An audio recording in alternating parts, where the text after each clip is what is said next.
Brilliance Audio presents the unabridged recording of Night Sins by Tami Hoag, performed by Jennifer Van Dyke. And much of madness, and more of sin, and horror, the soul of the plot. Edgar Allan Poe, The Conqueror Worm. Prologue.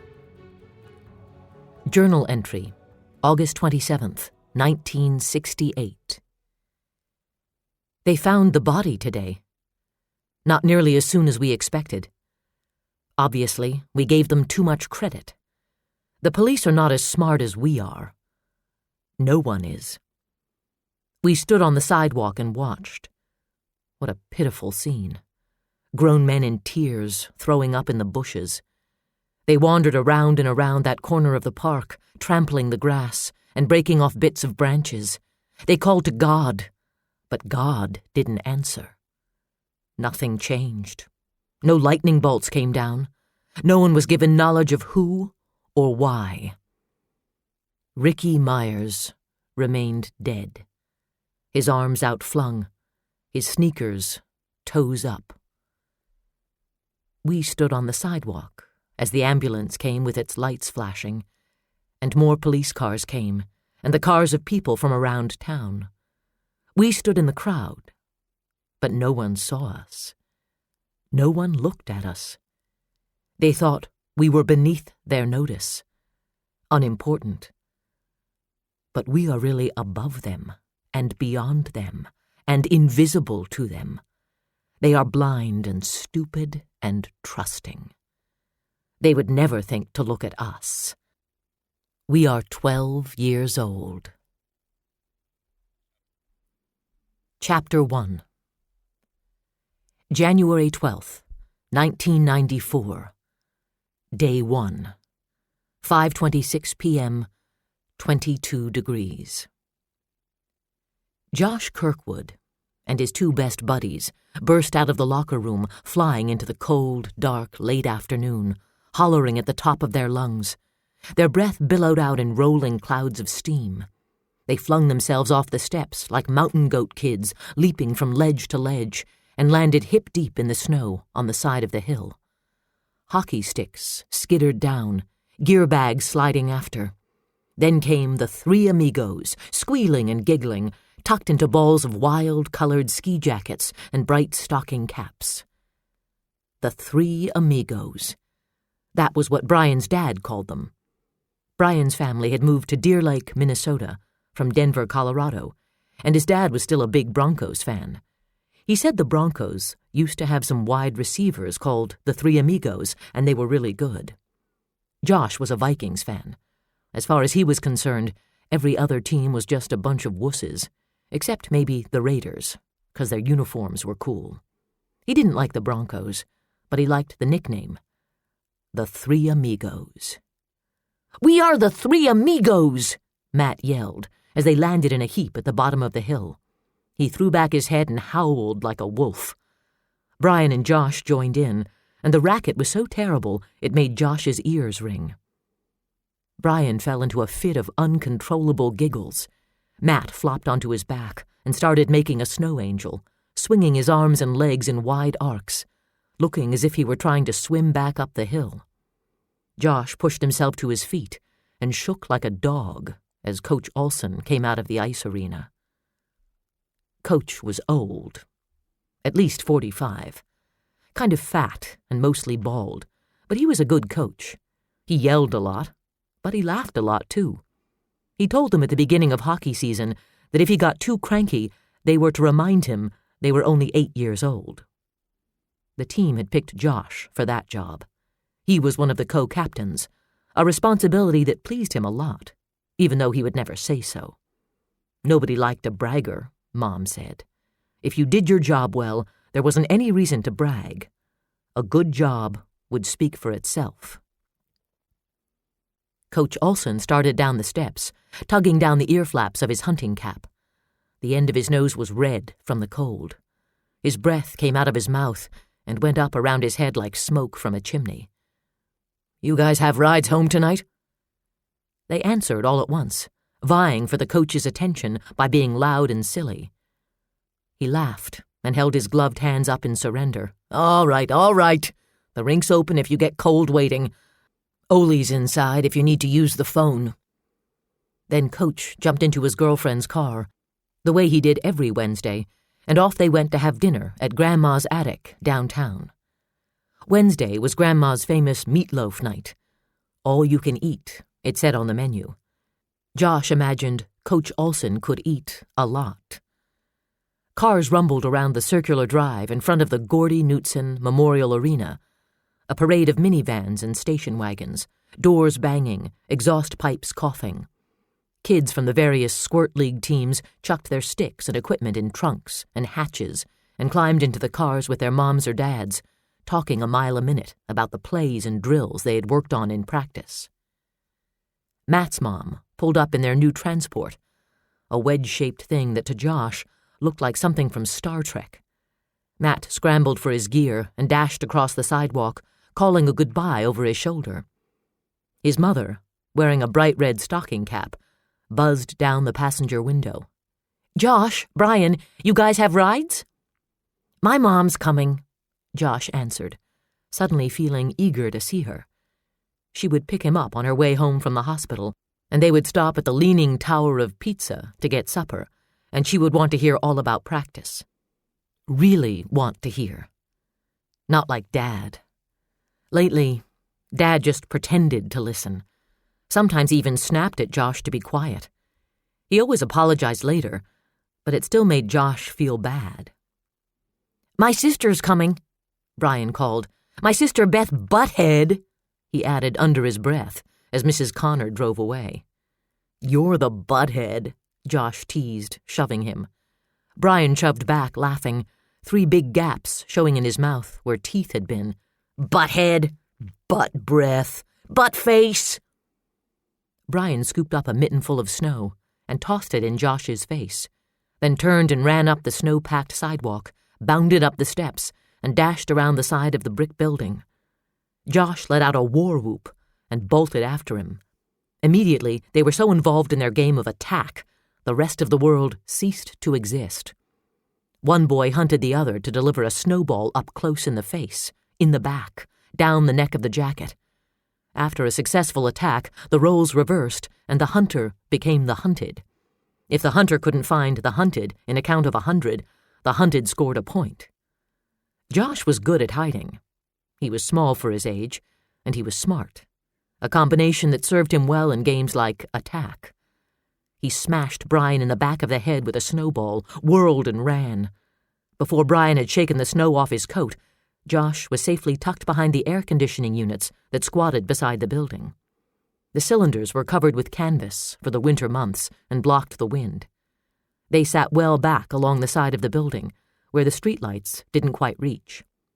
Josh watched as Brian ventured cautiously around a dumpster, snowball in hand, pouncing at a shadow, then drawing back. Josh smiled to himself. He had found the all-time best hiding place. He licked the tip of a gloved forefinger and drew himself a point in the air. Brian homed in on one of the overgrown bushes that lined the edge of the parking lot and separated the ice rink grounds from the fairgrounds. Tongue sticking out the side of his mouth, he crept toward it. He hoped Josh hadn't gone farther than the hedges. The fairgrounds was the creepiest place in the world this time of year, when all the old buildings stood dark and empty and the wind howled around them. A car horn blared, and Brian swung around, heart pounding. He groaned in disappointment as his sister's rabbit pulled up around the curve. "Come on, hurry up, Brian. I've got pageant practice tonight." But nothing, twerp," Beth Hyatt snapped. The wind whipped a strand of long blonde hair across her face, and she snagged it back behind her ear with a bare hand white with cold. "Get your little butt in the car." Brian heaved a sigh and dropped his snowball, then trudged toward his gear bag and hockey stick. Beth the bitch raced the rabbit's motor, put the car in gear, and let it lurch ahead on the drive, as if she might just leave him behind. She had done that once before, and they had both gotten hollered at, but Brian had gotten the worst of it, because Beth blamed him for getting her in trouble and spent 4 days tormenting him for it. Instantly forgetting his game and the remaining amigo, he grabbed his stuff and ran for the car, already plotting ways to get his sister back for being such a snot. Behind the air conditioning units, Josh heard Beth Hyatt's voice. He heard the car door slam, and he heard the rabbit roar around the circle drive. So much for the game. He crawled out of his hiding spot and went back around the front of the building. The parking lot was empty, except for Ole's old rusted-out Chevy van. The next practice didn't start for an hour. The circular drive was empty. Packed over the asphalt by countless tires, the snow gleamed in the glow of the streetlights, as hard and shiny as milky white marble. Josh tugged off his left glove and shoved up the sleeve of his ski jacket to peer at the watch Uncle Tim had sent him for Christmas. Big and black, with lots of dials and buttons, it looked like something a scuba diver might wear, or a commando. Sometimes Josh pretended that he was a commando, a man on a mission, waiting to meet with the world's most dangerous spy. The numbers on the watch face glowed green in the dark. 5:45. Josh looked down the street, expecting to see headlights, expecting to see the minivan with his mom at the wheel. But the street was dark. The only lights glowed dimly out the windows of houses that lined the block. Inside those houses, people were having supper and watching the news and talking about their day. Outside, the only sound was the buzz of the street lamps and the cold wind rattling the dry, bare branches of winter-dead trees. The sky was black. He was alone. 5:17 p.m., 22 degrees. She nearly escaped. She had her coat halfway on, purse slung over her shoulder, gloves and car keys clutched in one hand. She hurried down the hall toward the west side door of the hospital, staring straight ahead, telling herself if she didn't make eye contact, she wouldn't be caught. She would be invisible. She would escape. I sound like Josh. That's the kind of game he likes. What if we could make ourselves invisible? A smile curved Hannah's lips. Josh and his imagination. Last night she'd found him in Lily's room, telling his sister an adventure story about Zeke the Meek and Super Duper, characters Hannah had made up in stories for Josh when he was a toddler. He was passing on the tradition, telling the tale with great enthusiasm while Lily sat in her crib and sucked her thumb, her blue eyes wide with astonishment, hanging on her brother's every word. I've got 2 great kids. 2 for the plus column. I'll take what I can get these days. The smile faded, and tension tightened in Hannah's stomach. She blinked hard and realized she was standing there at the end of the hall with her coat half on. Rand Becker, head of maintenance, shouldered his way through the door, letting in a blast of crisp air.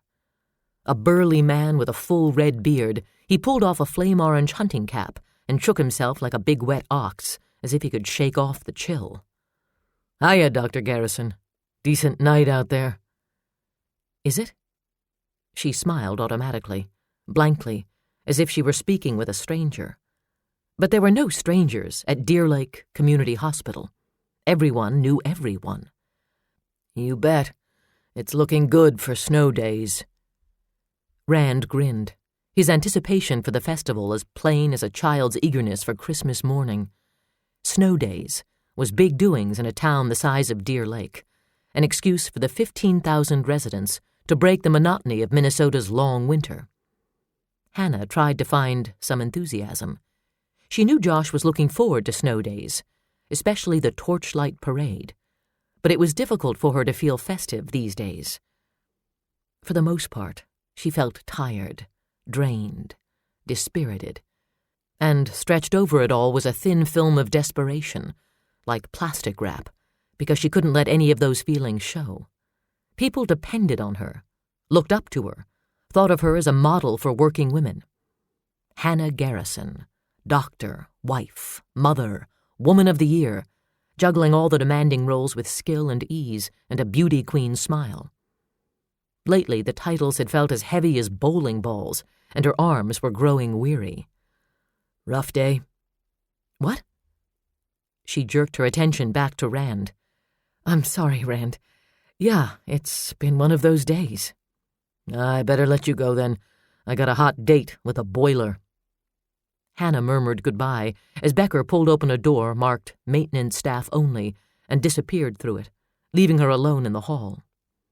Her inner voice, the voice of the little goblin that kept the cling wrap pulled tight over her emotions, gave a shout. "Go! Go now! Escape while you can! Get away!" She had to pick up Josh. They would stop and get a pizza, then go on to the Sitters for Lily. After supper, she had to drive Josh to religion class, but her body refused to bolt in response. Then, the great escape was lost. "Dr. Garrison to ER! Dr. Garrison to ER!" That selfish part of her prodded once more, telling her she could still get away. She wasn't on call tonight, had no patients in the 100-bed facility who were in critical need of her personal attention. There was no one here to see her escape.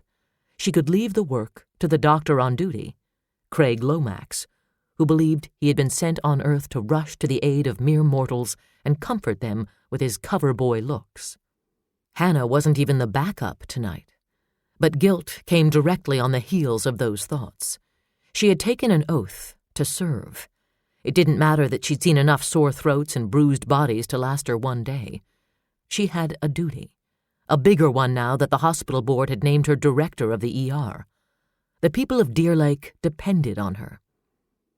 The page sounded again. Hannah heaved a sigh and felt tears warm the backs of her eyes. She was exhausted, physically, emotionally. She needed this night off, a night with just herself and the kids. With Paul working late, keeping his moods and his sarcasm in his office instead of inflicting them on the family.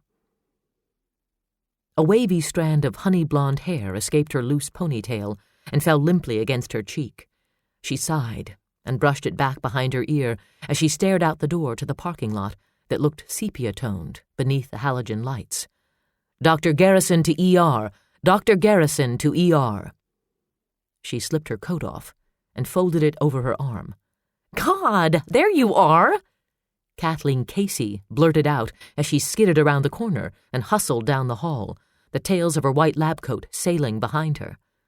The thick, cushioned soles of her running shoes made almost no sound on the polished floor. Not a fraction of an inch over 5 feet, the nurse had a leprechaun's features, a shock of thick red hair, and the tenacity of a pit bull. Her uniform consisted of surgical scrubs and a pin that proclaimed, "No whining." She drew a bead on Hannah that had all the power of a tractor beam. Hannah tried to muster a wry smile. "Sorry, God may be a woman, but she's not this woman." Kathleen gave a snort as she curled a hand around Hannah's upper arm. "You'll do. Can't Craig handle it?" "Maybe, but we'd rather have a higher life form with opposable thumbs." "I'm not even on call tonight. I have to pick up Josh from hockey. Call Dr. Baskir." "We did. He's in bed with your friend and mine, Jurassic Park flu, also known as Tracheosaurus phlegmus. That's one butt-kicking virus. Half the staff is down with it, which means I, Kathleen Casey, Queen of the ER, may press you into service against your will. It won't take long, I promise." "Famous last words," Hannah muttered. Kathleen ignored her and started to turn, as if she had every intention of towing all 5 feet 9 inches of Hannah in her wake. Hannah's feet moved of their own accord as the wail of an ambulance sounded in the distance. "What's coming in?" she asked with resignation. "Car accident. Some kid hit a patch of ice on Old Cedar Road and spun into a car full of grandmas." Their pace picked up with each step, the low heels of Hannah's leather boots pounding out a quick staccato rhythm. Her fatigue and its companion emotions slipped under the surface of duty and her doctor mode, as Paul called it. Power switches flipped on inside her, filling her brain with light and energy, sending a rush of adrenaline shooting through her. "What's the status?" Hannah asked, her speech taking on a sharper, harder quality. "They flew 2 critical to Hennepin County Medical Center. We get the leftovers, 2 grandmas with bumps and bruises, and the college kid. Sounds like he's banged up pretty good." "No seatbelt?" Why bother when you haven't lived long enough to grasp the concept of mortality? Kathleen said, as they reached the area that served as a combination nurse's station and admissions desk. Hannah leaned over the counter. Carol, could you please call the hockey rink and leave word for Josh that I'll be a little bit late? Maybe he can practice his skating. Sure thing, Dr. Garrison. Dr. Craig Lomax arrived on the scene in immaculate surgical greens, looking like a soap opera doctor. Jesus, Kathleen muttered half under her breath. He's been watching Medical Center reruns again. Get a load of the Chad Everett hair. Strands of black hair tumbled across his forehead in a careless look he had probably spent 15 painstaking minutes in front of a mirror to achieve. Lomax was 32, madly in love with himself, and afflicted with an overabundance of confidence in his own talents. He had come to Deer Lake Community in April, a reject from the better medical centers in the Twin Cities, a hard truth that had not managed to put so much as a dent in his ego. Deer Lake was just far enough outstate that they couldn't afford to be choosy. Most doctors preferred the salaries in the metro area over the chance to serve the needs of a small, rural college town. Lomax had arranged his features in a suitably grave expression that cracked a little when he caught sight of Hannah. "I thought you'd gone home," he said bluntly. "Kathleen just caught me." "In the nick of time," the nurse added. Lomax sucked in a breath to chastise her for her attitude.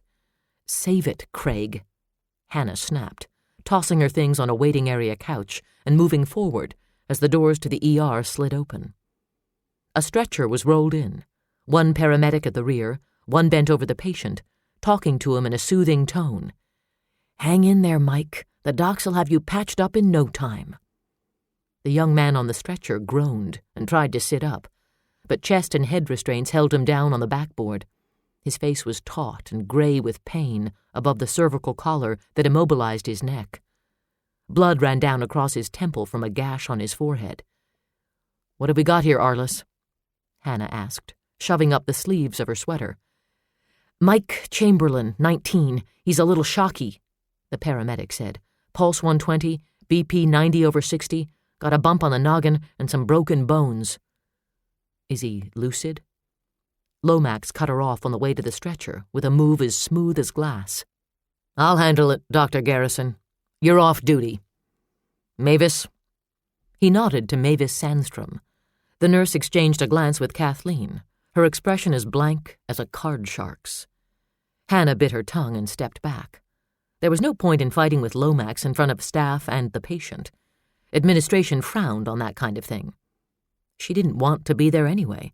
Let Lomax take the patient, who would require the most time. "Treatment room 3, guys," Lomax ordered, and ushered them down the hall as a second ambulance pulled into the drive. "Let's start an IV with lactated ringers." "Dr. Craig ego strikes again," Kathleen growled. "He has yet to grasp the notion that you're his boss now." "No biggie," Hannah said calmly. "If we ignore him long enough, maybe he'll stop trying to mark territory and we can all live happily ever after. Or maybe he'll flip out and we'll find him in the parking lot peeing on car tires." There wasn't time to laugh. A heavy-set EMT from the second ambulance charged into the reception area. "We've got a full arrest. Ida Bergen, 69. We were bringing her in with cuts and bruises, and as we pulled into the drive, bam, she grabs her chest and goes." The rest of her words were lost as Hannah, Kathleen, and another nurse bolted into action. The emergency room erupted into a whirlwind of sound and action. Orders shouted and relayed. Pages sounding for additional staff. The stretcher wheeling into the reception area and down the hall. The trauma cart and crash cart thundering into the treatment room. "Standard ACLS procedure, guys," Hannah called out. "Get me a 6.5 endotracheal tube. Let's get her bagged and get some air into her lungs. Do we have a pulse without CPR?" "No." "With CPR?" "Yes." "BP 40/20 and fading fast." "Start an IV. Hang bretylium and dopamine, and give her a Bristogec of epinephrine." "God damn it, I can't get a vein. Come on, baby, come on. Come to Mama Kathleen." "Alan, check for lung sounds. Stop CPR. Angie, run a strip. Is respiratory coming? Wayne's on his way down. Gotcha! Kathleen slipped the line onto the catheter and secured it with tape, her small hands quick and sure. A tech handed her the epinephrine, and she injected it into the line. Fine VFib, Dr. Garrison. We need to defibrillate. Chris, continue CPR until my word. Alan, charge me up to 320. Hannah grabbed the paddles, rubbing the heads together to spread the gel. Stand clear. Paddles in position against the woman's bare chest. All clear. Hit the buttons. The old woman's body bucked on the gurney. Nothing. No pulse. Clear. She hit the buttons again. Her eyes went to the monitor, where a flat green line bisected the screen. Once more. Clear. The woman's body convulsed. The flat line snapped like a cracking whip, and the monitor began to bleep out an erratic beat. A cheer went up in the room. They worked on Ida Bergen for 40 minutes, pulling her out of the clutches of death, only to lose her again 10 minutes later. They worked the miracle a second time, but not a third. Hannah delivered the news to Ida's husband. Ed Bergen's chore clothes emanated the warm, sweet scent of cows and fresh milk, with a pungent undertone of manure. He had the same stoic face she had seen on many a Nordic farmer, but his eyes were bright and moist with worry, and they brimmed with tears when she told him they had done their best, but had been unable to save his wife. She sat with him and led him through some of the cruel rituals of death. Even in this time of grief, decisions had to be made, etc., etc. She went through the routine in a low monotone, feeling on autopilot, numb with exhaustion, crushed by depression. As a doctor, she had cheated death time and again, but death wouldn't let her win every time, and she had never learned to be a gracious loser. The adrenaline that fueled her through the crisis had vaporized. A crash was imminent. Another familiar part of a routine she hated. After Mr. Bergen had gone, Hannah slipped into her office and sat at the desk with the lights off, her head cradled in her hands. It hurt worse this time, perhaps because she felt perilously close to loss for the first time in her life. Her marriage was in trouble. Ed Bergen's marriage was over. 48 years of partnership over in the time it took a car to skid out of control on an icy road. Had they been good years? Loving years? Would he mourn his wife or simply go on? She thought of Paul. His dissatisfaction, his discontent, his quiet hostility. 10 years of marriage was tearing apart like rotted silk, and she felt powerless to stop it. She had no point of reference. She had never lost anything, had never developed the skills to fight against loss. She felt the tears building. Tears for Ida and Ed Bergen, and for herself. Tears of grief and confusion and exhaustion. She was afraid to let them start falling. She had to be strong. She had to find a solution, smooth over all the rough spots, make everyone happy. But tonight, the burdens weighed too heavily on her slender shoulders. She couldn't help thinking the only light at the end of the tunnel was the headlight of a big black train. Knuckles rapped against her door, and Kathleen stuck her head in. You know, she'd been seeing a cardiac specialist at Abbott Northwestern for years, she said quietly. Hannah sniffed and flicked on the desk lamp. How's Craig's patient? Kathleen slid into the visitor's chair. She crossed a sneaker over one knee and rubbed absently at an ink mark on the leg of her scrub pants. He'll be fine.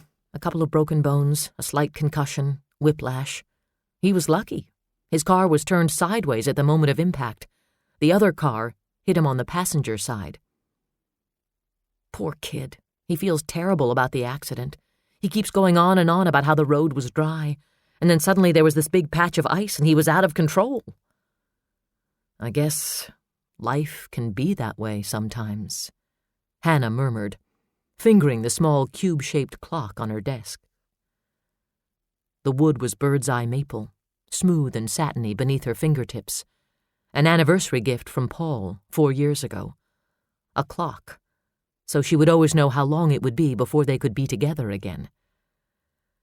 "Yeah, well, you've hit your patch of ice for the night," Kathleen said. "Time to pick yourself up, dust yourself off, and get home to the Munchkins." A chill went through Hannah like a dagger of ice. Her fingers tightened on the clock and tilted the face up to the light. 6:50. Oh my God. Josh. I forgot about Josh. Journal entry. Day 1. The plan has been perfected. The players have been chosen. The game begins today. Chapter 2.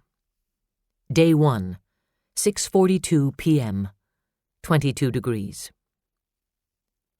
Megan O'Malley had never expected to meet a chief of police in his underwear, but then again, it had been that kind of day. She had not allotted enough time for moving into the new apartment. Rather, she had not allowed for as many screw-ups as she had encountered before, during, and after the move. She kicked herself for that. Should have known. Of course, there were things that couldn't have been foreseen. She couldn't have foreseen the key breaking off in the ignition of the moving van yesterday, for example. She couldn't have foreseen her new landlord hitting it big on the pull tabs at the American Legion Hall and skipping town on a charter trip to Vegas. She couldn't have imagined that tracking down the keys to her apartment would involve a manhunt into the deepest, darkest reaches of the Buckland cheese factory, or that once she got into the apartment, none of the utilities that were to have been turned on 2 days before were operational. No phone, no electricity, no gas. The disasters and delays clustered together in a spot above her right eye. Pain nibbled at the edge of her brain, threatening a full-blown headache. The last thing she needed was to start her new assignment with a migraine. That would establish her, all right, as weak, small, and weak. An image she had to fight, even when she was in the best of health. As of today, she was a field agent for the Minnesota Bureau of Criminal Apprehension, one of the top law enforcement agencies in the Midwest. As of today, she was one of only 11 field agents in the state. The only woman. The first female to crash the testosterone barrier of the BCA field ranks. Someone somewhere was probably proud of her for that. But Megan doubted that sentiment would extend to the male bastions of outstate law enforcement. Feminists would call her a pioneer. Others would use words omitted from standard dictionaries for the sake of propriety. Megan called herself a cop. She was sick and tired of having gender enter into the discussion. She had taken all required courses, passed all tests, in the classroom and on the streets. She knew how to handle herself, knew how to handle anything that could shoot. She'd done her time on patrol, earned her stripes as a detective. She'd put in the hours at headquarters and had been passed over twice for a field assignment. Then finally, her time had come. Leo Kozlowski, the Deer Lake district agent, dropped dead from a heart attack at the age of 53. 30 years of donuts and cheap cigars had finally caught up with him and landed poor old Leo face down in a plate of post-Christmas Swedish meatballs at the Scandia House Cafe. When the news of his demise swept through the warren of offices at headquarters, Megan observed a moment of silence in honor of Leo, then typed yet another memorandum to the assistant superintendent, submitting her name for consideration for the post. When the day for decision-making drew near, and she had heard nothing encouraging, she gathered her nerve and her service record and marched to the office of the special agent in charge of the St. Paul Regional Office. Bruce De Palma went through the same song and dance he'd given her before. There were reasons all the field agents were men. The chiefs and sheriffs they had to work with were all men. The detectives and officers who made up their network were nearly all men. No, that wasn't discrimination, that was reality. "Well, I've got another dose of reality for you, Bruce," Megan said, plunking her file dead center on his immaculate blotter. "I've got more investigative experience, more class time, and a better arrest record than any other person in line for this assignment. I've passed the agent's course at the FBI Academy, and I can shoot the dick off a rat at 200 yards. If I get passed over again for no other reason than the fact that I have breasts, you'll hear me howling all the way to the city desk of the Pioneer Press." De Palma scowled at her. He had a Nixon-esque quality that had never endeared him to the press. Megan could see him playing the scene through his mind. Reporters calling him evasive and uncooperative, while the cameras focused on his deep-set, shifty eyes. "That's blackmail," he said at last. "And this is sex discrimination. I want the assignment because I'm a damn good cop and because I deserve it. If I get out there and screw up, then yank me back, but give me the chance to try." De Palma slumped down in his chair and steepled his fingers, bony shoulders hunched up to his ears, a pose reminiscent of a vulture on a perch. The silence stretched taut between them. Megan held her ground and held his gaze. She hated to stoop to threats. She wanted the job on merit, but she knew that the brass was especially skittish of words like harassment and gender bias, was still smarting from the sexual harassment charges several female employees had made against the outgoing superintendent months before. It may have been a risk, but the reminder might be just enough to make De Palma pay attention. He scowled at her, jowls quivering as he ground his teeth. "It's an old boy network out there. That network is essential to successful police work. How do you expect to get in when everyone else thinks you don't belong?" "I'll make them see that I do belong." "You'll hit a stone wall every time you turn around." "That's what jackhammers are for." De Palma shook his head. "This job calls for finesse, not jackhammers." "I'll wear kid gloves." Or mittens, she thought, as she fiddled with the car's heater setting. Frustrated and cold to the bone, she smacked the dashboard with a fist and was rewarded with a cloud of dust from the fan vents. The Chevy Lumina was a nag from the Bureau's stable. It ran, had 4 good tires, and the requisite radio equipment. That was it. No frills. But it was a car, and she was a field agent. Damned if she was going to complain. Field agent for the Bureau of Criminal Apprehension. The BCA had been created by the state legislature in 1927 to provide multi-jurisdictional investigative, lab, and records services to the other law enforcement agencies in the state, a scaled-down version of the FBI. Megan was now the Bureau's representative to a 10-county area. She now served as liaison between the local authorities and headquarters. Consultant, detective, drug czar, she had to wear many hats, and as the first woman on the job, she would have to look damn good in all of them. Being late for her first meeting with the chief of police in the town that would be her base of operations was not a good beginning. "Should have made the appointment for tomorrow, O'Malley," she muttered, climbing out of her car, struggling with what seemed to be 20 yards of gray woolen scarf. The scarf was like a python twisting itself around her neck, around her arm, around the handle of her briefcase.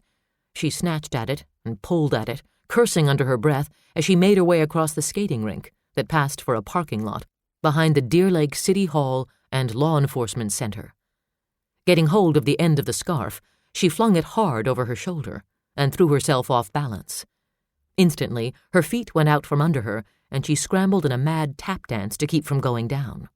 The heels of the boots she had chosen to give herself the illusion of height acted like skate blades instead of cleats. She danced another 5 feet toward the building, then fell like a sack of bricks, landing with teeth-rattling impact smack on her fanny. The pain shot up her spine from her butt to her brain and rang there like a bell. For a moment, Megan just sat there with her eyes squeezed shut. Then the cold began to penetrate through the seat of her black wool trousers. She looked around the parking lot for witnesses. There were none. The afternoon had been crushed beneath the weight of darkness. 5 o'clock had come and gone. Most of the office personnel had already left for the day. Chief Holt was probably gone as well, but she wanted it on the log that she had shown up for their appointment. 3 hours late, but she had shown. "I hate winter," she snarled, gathering her legs beneath her, and rose with little grace and confidence, slipping, stumbling, finally grabbing hold of a car door to steady herself. "I hate winter." She would rather have been anywhere south of the snow belt. It didn't matter that she had been born and raised in St. Paul. A love for Arctic temperatures was not part of her genetic makeup. She had no affinity for down jackets. Wool sweaters made her break out in a rash. If it hadn't been for her father, she would have been long gone to friendlier climes. She would have taken the FBI assignment that had been offered when she'd been at the academy in Quantico. Memphis. People in Memphis didn't even know what winter was. Snow was an event in Memphis. Their thermometers probably didn't have numbers below 0. If they'd ever heard the words Alberta Clipper, they probably thought it was the name of a boat, not a weather system that brought wind chill factors cold enough to freeze marrow in the bones of polar bears. "I stay here for you, Pop." As if he cared. The teeth of the headache bit a little harder. The Deer Lake City Center was new. A handsome, V-shaped 2-story brick building. It testified to the growing tax base brought about by professional people moving out from the cities. The town was just within commuting distance at the south end of the metro area. With crime and crowding on the rise in Minneapolis and St. Paul, those who could afford to and didn't mind the drive sought out the quaint charm of places like Deer Lake, Elk River, Northfield, Lakefield. The city offices were housed in the south wing of City Center. The police department and the office of the late lamented Leo Kozlowski in the north, with a city jail on the second floor. Additional jail facilities were available across the town square, in the old Park County Courthouse and Law Enforcement Center, where the county sheriff's offices and the county jail were located. Once inside the building, Megan hung a left and marched down the wide hall, ignoring the pretty atrium with its skylights and potted palms and pictorial history of Deer Lake. Catching a glimpse of her reflection in the glass of a wall-mounted display case, she winced a little. She looked as if she'd just pulled a gunny sack off her head. That morning seemed like a month ago. She had swept her dark mane back into a low ponytail and secured it with a small, no-nonsense bow in a dark black watch plaid. Neat, businesslike. Now strands fell like fine silk thread across her forehead and along her cheeks and jaw. She tried to sweep the stragglers back with an impatient gesture. The reception desk at the head of the police wing had been abandoned for the day. She marched past it and on to the security doors that kept the city council safe from criminals and cops, and vice versa. She punched the buzzer and waited, looking into the squad room through the bulletproof glass. The room was bright and clean. White walls, slate-gray industrial-grade carpet that had yet to show any signs of wear.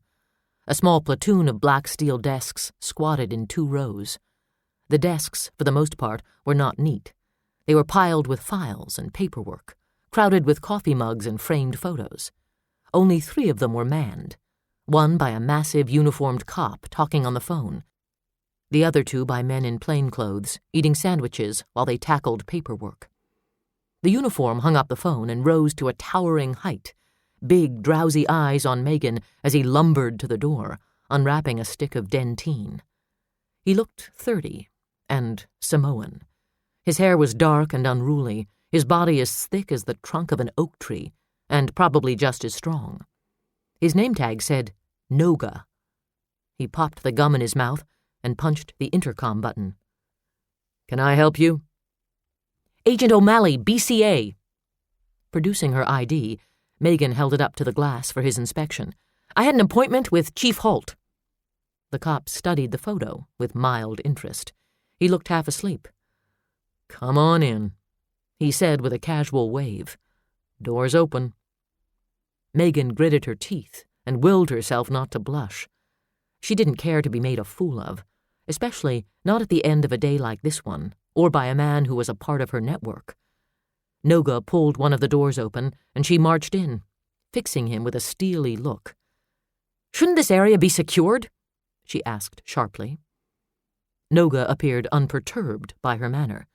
He shrugged his shoulders, a move that looked like an earthquake going through a small mountain range. "Against what?"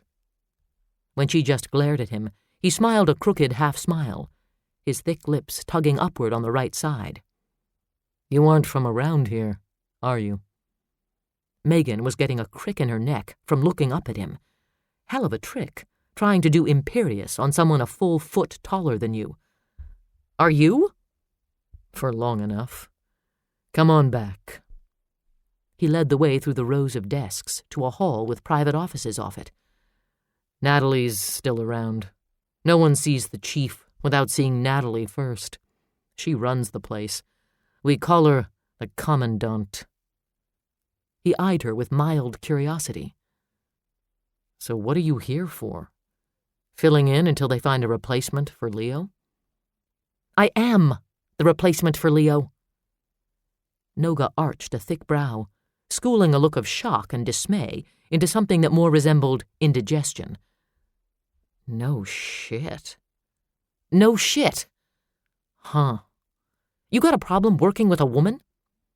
Megan worked to keep the edge out of her voice, but she was tired, and her temper was running on a real lean mix. She could feel it simmering just beneath the surface of her control. Noga played innocent, eyes wide. "Not me." "Good." He ducked into an office, drumming his knuckles on the open door as he went.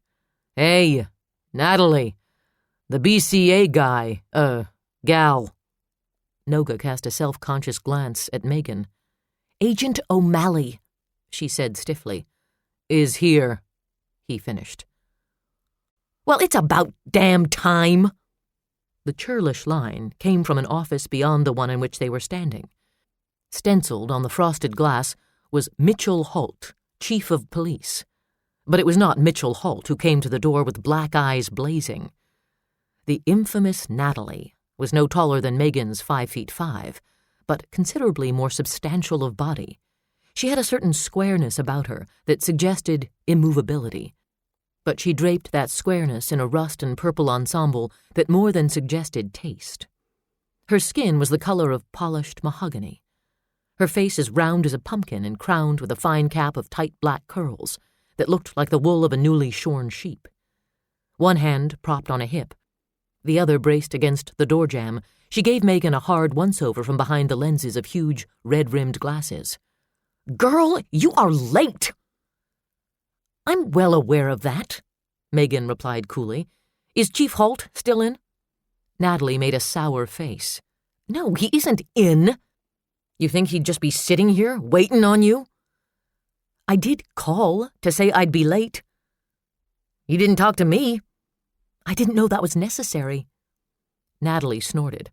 She pushed herself away from the door and bustled around her desk, adding papers to a file, filing the file in one of half a dozen black file cabinets behind her. Every move was efficient and quick. "You are new. Who'd you talk to, Melody? That girl would forget her own behind if some man didn't always have his hand on it to remind her." Noga edged his way toward the door, trying to be unobtrusive. "Noogie, don't you try to sneak out on me," Natalie warned, not bothering to look at him. "Have you finished that report Mitch asked for?" He made a pained face. "I'll finish it in the morning. I've got patrol." "You got trouble, that's what you got," Natalie grumbled. "That report is on my desk by noon or I take the electric stapler after your ass. You hear me?" Loud and clear. "And don't forget to drive by Dick Reed's place twice. They've gone to Cozumel." Megan heaved a sigh and wished she were gone to Cozumel. A faint tick had begun in her right eyelid. She rubbed at it and thought about food for the first time since breakfast. She needed to eat something, or the headache would take a stronger hold, and she wouldn't be able to keep medication down. "If Chief Holt is gone for the day, then I'd like to reschedule our appointment." Natalie pursed her thick lips and fixed Megan with a long, measuring look. "I didn't say he was gone. I said he wasn't in," she qualified. "What kind of cop are you? You don't listen to nuances?" She made a sound of disgust and led the way out of the office. "Come on, Agent O'Malley. You're here. You might as well meet him." Megan marched along beside the chief's secretary, careful not to step ahead, well aware the woman was taking her measure. "So you're here to fill Leo's spot." "I couldn't hope to fill Leo's spot," Megan said deadpan. "I don't eat enough fried food." A muscle ticked at the corner of Natalie's mouth. Not quite a smile. "Leo could pack it away, that's for sure. Now they've packed Leo away. I told him to watch his cholesterol and quit smoking those damn cigars. He wouldn't listen to me. But that's a man for you. Look up obtuse in the dictionary. They ought to have a picture of a man beside it. Everybody liked Leo, though, she added, her gaze sharpening on Megan once more. He was a hell of a guy. What are you? I'm a hell of a cop, Natalie snorted. We'll see. When she first heard the music, Megan thought she was imagining it. The sound was faint, the tune something from the Christmas season. Nobody played Christmas music in January. Everybody had OD'd on it by the middle of December. But it grew louder as they went down the hall. Winter Wonderland. The cops and the volunteer firemen put on a show for snow days and give the proceeds to charity, Natalie explained. Rehearsal goes on till 7. A roar of male laughter drowned out the music. Natalie tugged open a door marked Conference 3 and motioned for Megan to precede her. Half a dozen people lounged in chrome and plastic chairs that had been set up in 2 haphazard rows. Another half dozen stood along the paneled walls. All were in various states of hysteria, laughing, slapping thighs, doubled over, tears streaming. At the front of the room, a Mutt and Jeff team lumbered through a soft shoe routine in red long johns, while from the speakers of a boombox, a man with an overdone Norwegian accent sang, Each a little here, scratch a little there, walking in my winter underwear. Megan stared openly at the spectacle. The man on the right had a build like the Pillsbury Doughboy and wore a red-plaid Elmer Fudd cap. The one on the left was a different story altogether. Tall and trim, he had Harrison Ford's looks and an athlete's body. The underwear fit him like a second skin, announcing his gender in no uncertain terms. Megan fought to drag her gaze to less provocative details of his anatomy. His sculpted chest, narrow hips, long legs as muscular as a horseman's. Whoever had meant for the outfit to make him look ridiculous was obviously without hormones. The headgear was another matter. The Minnesota Vikings stocking cap sported yellow felt horns and long braids made of yellow yarn. The braids bounced as he shuffled and hopped through the steps of the dance. His expression was one of disgruntled indignity, but he was having a hard time maintaining it. When the routine ended, the performers took exaggerated bows, laughing so hard they couldn't straighten. He had a wonderful laugh, Harrison. Warm, rough, masculine. Not that it affected her, Megan thought, attributing the wave of warmth to being overdressed. She didn't have involuntary physical reactions to men. She didn't allow it. It wasn't smart, especially when the man was a cop. Harrison straightened, and a wide grin lit up his face. An interesting, lived-in face that was a little bit rough, a little bit lined, not exactly handsome, but utterly compelling. An inch-long scar hooked diagonally across his chin. His nose was substantial, a solid, masculine nose that might have been broken once or twice. His eyes were dark and deep-set, and even though they gleamed with good humor, they looked 100 years old. Megan hesitated, and Natalie bumped her forward, then stepped past her. "Have you no pride at all?" she demanded of her boss, tugging hard on one of his yellow braids. She shook her head, and her black eyes sparkled as she fought a smile. Mitch Holt blew out a big breath. "You're just jealous because I've been asked to model in Victoria's Secret." He grinned down at the woman who ran his professional life. Secretary was far too lowly a title for Natalie Bryant. He considered her an administrative assistant and had bullied the city council into paying her accordingly, but he thought her nickname suited her best. She was a commandant in pumps. Natalie made a sound like a horse blowing air through its lips. "Farmer's Almanac is more like it. You look like a reject from the Rube factory." "Don't spare my ego," he drawled, giving her a cranky look. "I never do. You got company. Agent O'Malley from the BCA." She swung a hand toward the woman who had come in with her. "Agent O'Malley, meet Chief Holt." Mitch leaned forward to offer his hand, sending a yellow braid swinging. He snatched the stocking cap off his head and tossed it to his dance partner without looking. "Mitch Holt. Sorry you're catching me out of uniform." "I apologize for being so late," Megan said, stepping forward to shake his hand. His hand engulfed hers, broad and strong and warm, and she felt a little involuntary jolt of something she would neither name nor acknowledge. She looked up at Mitch Holt, expecting to find something smug in his expression, finding instead confidence and the keen gleam of awareness. The word dangerous came to mind, but she dismissed it. She tugged her hand back, trying to break the contact. He held on just a second longer, just long enough to let her know they would do things his way. Or so he thought. Business as usual. "I ran into some unforeseen complications moving in," she said crisply. "I'm ordinarily very punctual." Mitch nodded. "I'll bet you are, Agent O'Malley." He kept his gaze steady on hers, searching for a reaction to the physical contact. Her gaze was cool green ice. He could almost feel the shields go up around her. "It wasn't a problem," he said, absently combing a hand back through his thick tawny hair in an attempt to tame the havoc wreaked by the stocking cap. "So you're Leo's replacement?" He cocked a brow and tried to visualize her without the mega parka. "Well, God knows you'll be easier to look at." The remark struck like flint against steel, sparking off Megan's frayed nerves. "I didn't get the job because I look good in pantyhose, Chief," she said, cutting him a wry look. "Neither did Leo, thank Christ. There are some things I can go my whole life without experiencing. Leo Kozlowski in lingerie is right up there on the list. He was a hell of a guy, though, Leo. Knew every good fishing hole for 100 miles. Megan had never felt that was one of the more crucial talents a field agent should possess, but she kept her opinion to herself. Rehearsal had been declared officially over. The participants drifted out the door, Natalie bringing up the rear like a shepherd. A couple of men called goodbyes back to Mitch. He raised a hand to acknowledge them, but kept his attention on Agent O'Malley. He wondered if she realized the tough cookie act was more intriguing than if she had been skittish. It made him wonder what was behind the shields. A thread to play with, just to see how it might unravel.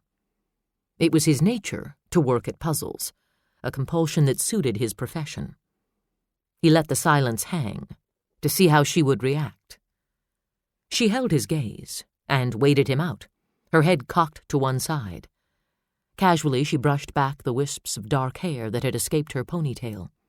Its color made him think of cherry coke, nearly black with a hint of red.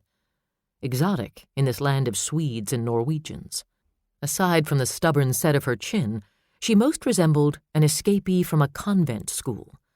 Her face had that earnest quality usually reserved for CPAs and novice nuns. A pale oval with skin like fresh cream and eyes as green as the turf in Killarney. Pretty. Young. Mitch suddenly felt about 93. "Well," Megan started.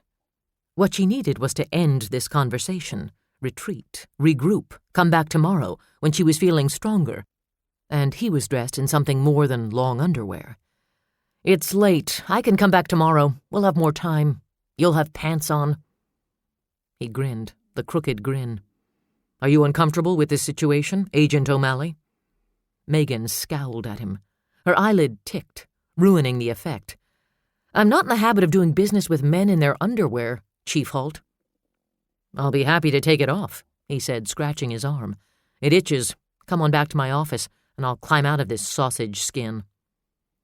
He started for the door of the conference room, reaching a hand out as if he meant to sling it around her shoulders. Megan shied sideways. Her temper boiled up, rattling the lid on her control. She was feeling tired and testy, in no mood to deal with yet another come-on or innuendo. "I am an agent of the Bureau of Criminal Apprehension, Chief," she said, fighting to hang on to her last scrap of humor. "I served 2 years on the St. Paul police force, 7 years on the Minneapolis force, 5 of them as a detective. I've been a narc. I've worked vice. I have a degree in law enforcement and have passed the agent's course at Quantico. I really don't think the taxpayers would be getting their money's worth if I came here in the capacity of sex toy." Sex toy? Mitch leaned back, brows raised, caught somewhere between amusement and insult. Perhaps I should rephrase my suggestion, he said. You may wait in Natalie's office while I change into my clothes. Then I will be glad to escort you, in a strictly business-like fashion, to one of the finer dining establishments in our fair town, where we might partake of a meal. He held his hands up to ward off potential protest. Feel free to pay for your own, Agent O'Malley. Far be it from me to threaten your feminist sensibilities. You can accept or decline this offer. I make no attempt at coercion, but, if you'll pardon my candor, you look like you could use a little meatloaf. For the record, I have no problem with an agent who happens to be a woman. I'm a reasonably enlightened 90s kind of guy. So you can take the chip off your shoulder and put it in your briefcase, Agent O'Malley. Believe me, there will be plenty of guys in line to knock it off, but I won't be one of them. Megan felt herself shrinking with each sentence. She wished fervently for a break from the laws of physics, so she could melt down into the tight fibers of the carpet and disappear. Way to go, O'Malley, she muttered to herself. Her eyelid ticked furiously. She reached up to rub it, took a deep breath, and swallowed what pride she had left. I'm sorry, I don't usually jump to insulting conclusions. I don't know what to say other than this hasn't been one of my better days.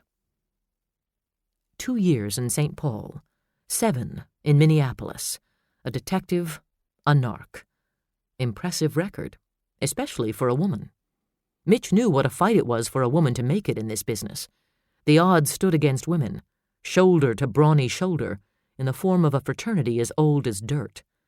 Equal opportunity quotas notwithstanding, Ms. O'Malley had to be tough, and she had to be good.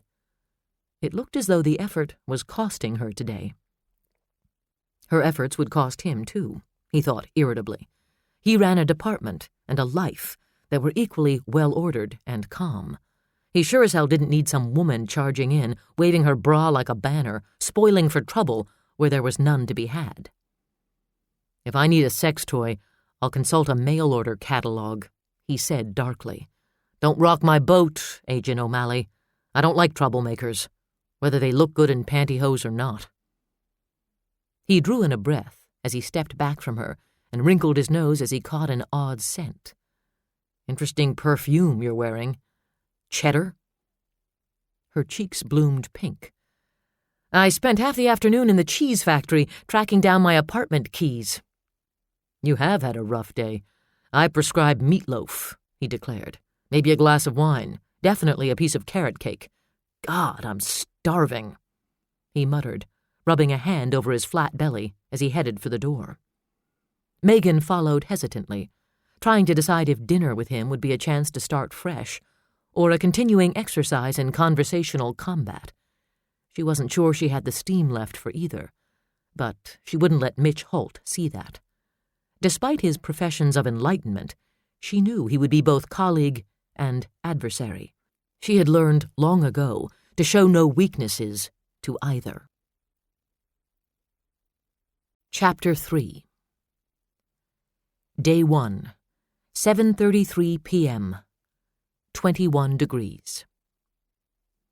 He didn't look bad with his clothes on either. Just a casual observation, Megan told herself, as Mitch hung their coats in the cloakroom at Grandma's attic. He had dressed in dark, pleated trousers, an ivory broadcloth shirt, and dark tie with a small print she couldn't make out. He'd combed his hair, or tried to. Tawny brown and thick, it stubbornly defied the stylish cut that was short on the sides and longer on top. He parted it on the left and had a habit of brushing it back with his fingers. Not a vain gesture, but an absent one, as if he were used to having it fall in his eyes. Megan had made her own repairs, slipping into the ladies' room at the station. The hair got a quick brushing back into its simple ponytail. The lips got a slicking with gloss. She tried to rub the mascara smudges out from under her eyes, but discovered to her dismay the marks were natural, the telltale signs of fatigue. Her face was chalk white, but there was nothing to be done about it.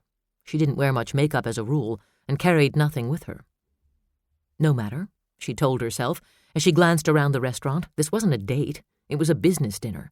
She wasn't out to impress Mitch Holt as a woman, but as a cop. The restaurant was crowded and noisy, the air thick with conversation, and the warm, spicy smell of home cooking. Waitresses in ruffled muslin aprons and high-necked blouses with puffed sleeves wound through the array of mismatched wooden tables with heavy stoneware plates and trays laden with the special of the day. Grandma's was housed in a section of a renovated woolen mill. Its walls were time-worn brick, the floors scarred wood, and the ceiling beams exposed. A row of tall, arched windows had been installed on the street side of the main dining room. Lush ferns in brass pots hung from an old pipe that ran from wall to wall parallel to the windows. Household antiques decorated every available spot. Copper kettles, granite-ware coffee pots, china teapots, kitchen utensils, butter churns, and wooden butter molds, salt boxes and blue mason jars. Steamer trunks were strategically located around the dining room to be used by the waitresses as serving tables. In addition to the more mundane items, there was a marvelous collection of ladies' hats that dated back a century. Broad-brimmed hats wound and draped with yards of sheer fabric, pillbox hats, and hats trimmed with ostrich plumes, driving hats and riding hats, and hats with black lace veils. Megan took it all in with a sense of delight. She loved old things. She enjoyed hunting through flea markets for items that might have been heirlooms, things passed down from one generation of women to another. There were no such things in her family. She had nothing of her mother's. Her father had burned all of Maureen O'Malley's things a month after she had abandoned the family when Megan was 6. The hostess greeted Mitch by name, eyed Megan with interest, and led them back to a booth in a raised section of dining room where things appeared less hectic and the noise level was cut by the high walls of the booths. "It's the usual madness," she said, smiling warmly at Mitch. She looked mid-40s and attractive. Her pale blonde hair cut in a page boy she tucked behind her ears. And then some, with everybody gearing up for snow days. Denise said she might come for the weekend. Mitch accepted a menu. "How's she doing at design school?" "She loves it. She said to tell you thanks again for encouraging her to go back. And to look her up sometime when you're in the cities. She's dating an architect, but it isn't serious." She hastened to add, her gaze darting Megan's way with a gleam of sly speculation. Mitch said through his teeth. "Darlene, this is Megan O'Malley, our new agent from the BCA. She's taking over Leo Kozlowski's job. It's her first night in town, and I thought I'd introduce her to Grandma's. Megan, Darlene Hallstrom." "Ooh, oh," Darlene cooed, the exclamation spanning an octave as she gave Megan a plastic smile and a once-over that scanned for signs of matrimony. "How nice to have someone new in town. Is your husband working in Deer Lake as well?" "I'm not married." "Well, isn't that interesting?" She ground the words through the smile as she thrust a menu out. "We all sure liked Leo. Have a nice dinner." Mitch heaved a sigh as Darlene swept away, skirt twitching. "Who's Denise?" Megan asked. Darlene's sister, her divorced sister. Darlene had ideas. "Really? What did your wife have to say about that?" Her gaze pointed a straight line to the hands that held the menu. The gold band on his left ring finger gleamed in the soft light. He wore it for a variety of reasons. Because it helped to ward off prowling females. Because it was habitual. Because every time he looked at it, he still felt the sting of grief and guilt. He made the excuse that he was a cop, and cops were perverse by nature and Catholic in their guilt, if not in any other way. "My wife is dead," he said. His voice a hard, cold whisper, the emotional shields coming up around him like iron bars. Nearly 2 years had passed, and the words still tasted like the glue of postage stamps, bitter and acrid. He hadn't gotten any better at saying them. He fielded sympathy as awkwardly as a shortstop with a catcher's mitt. "I don't talk about it," he said flatly, mentally drawing a line in the sand and chasing her back to her side. His pride and sense of privacy shunned the sympathy of virtual strangers, and simmering beneath that boar's nest, feeding on it, was the anger, his constant companion. He contained it, controlled it, ruthlessly. Control was the key. Control was his strength, his salvation. "Oh, God, I'm sorry," Megan murmured. She could feel his tension across the table. His shoulders were rigid with it, his jaw set at an angle no sane person would challenge. She felt as if she had trespassed on sacred ground. She propped her elbows on the table and rubbed her hands over her face. "You're batting 1,000, O'Malley. If there's a pile of shit to be found today, you'll step in it with both feet." "I hope you're not referring to the cheese factory," Mitch said dryly. He forced a wry smile. "I'd hate to have to send the health inspector down there again." Megan peeked out at him from between her fingers. "Again?" "Yeah, well, last year there was a minor incident involving a mouse tail and a brick of Monterey Jack." "Gross." Les Metzler assures me that was a one-time thing, but I don't know. Personally, I make it a policy not to buy cheese from a place where the gift shop also features taxidermy." "They don't," she challenged. "They do. I can't believe you didn't see the sign when you were out at the factory. Metzler's Buckland Fine Cheese and Taxidermy. Les's brother Raleigh does the taxidermy. He got hit in the head with a rolling pin as a child and became obsessed with roadkill. He's not quite right," he said in an exaggerated whisper, twirling a forefinger beside his temple. Leaning across the table, he glanced around for eavesdroppers and whispered, "I buy my cheese in Minneapolis." Their gazes locked, and Megan felt something she didn't want or need to feel. She jerked her eyes down and studied the pattern in his necktie. 100 tiny renditions of Mickey Mouse. "Great tie." He glanced down, as if he'd forgotten what he was wearing. All the cynicism melted out of his smile. The rough edges of his face softened as he ran the strip of burgundy silk between his fingers. "My daughter picked it out. Her tastes run a little off the GQ scale, but then she's only 5. Megan had to bite her lip to keep from sighing. He was the chief of police, a big, tough, macho guy whose main fashion accessory was probably a 9mm Smith & Wesson, and he let his little girl pick out his neckties. Sweet. "A lot of cops I know don't have the fashion sense of a 5-year-old, she said. "My last partner dressed like a bad parody of a used car salesman.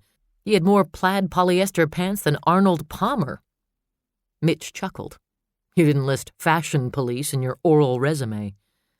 "I didn't want to overwhelm you." They both ordered the meatloaf. Megan declined the suggestion of a glass of wine, knowing it would aggravate her headache. Mitch asked for a bottle of Moosehead beer and made a point of noticing the waitress. A blonde girl of 18 or 19 had had her braces removed. The girl smiled shyly for him and went away blushing. "You seem to know everyone here," Megan said. "Is this one of those hometown boy-makes-good stories?" Mitch pulled apart a dinner roll. Steam billowed up from the center of it. "Me? No, I'm a transplant. I put in 15 years on the force in Miami." "No way!" She gripped the edge of the table as if the shock had knocked her loopy. "You moved here from Miami? You gave up Florida to live in this godforsaken tundra?" Mitch arched a brow. "Am I to assume you don't like our fair state?"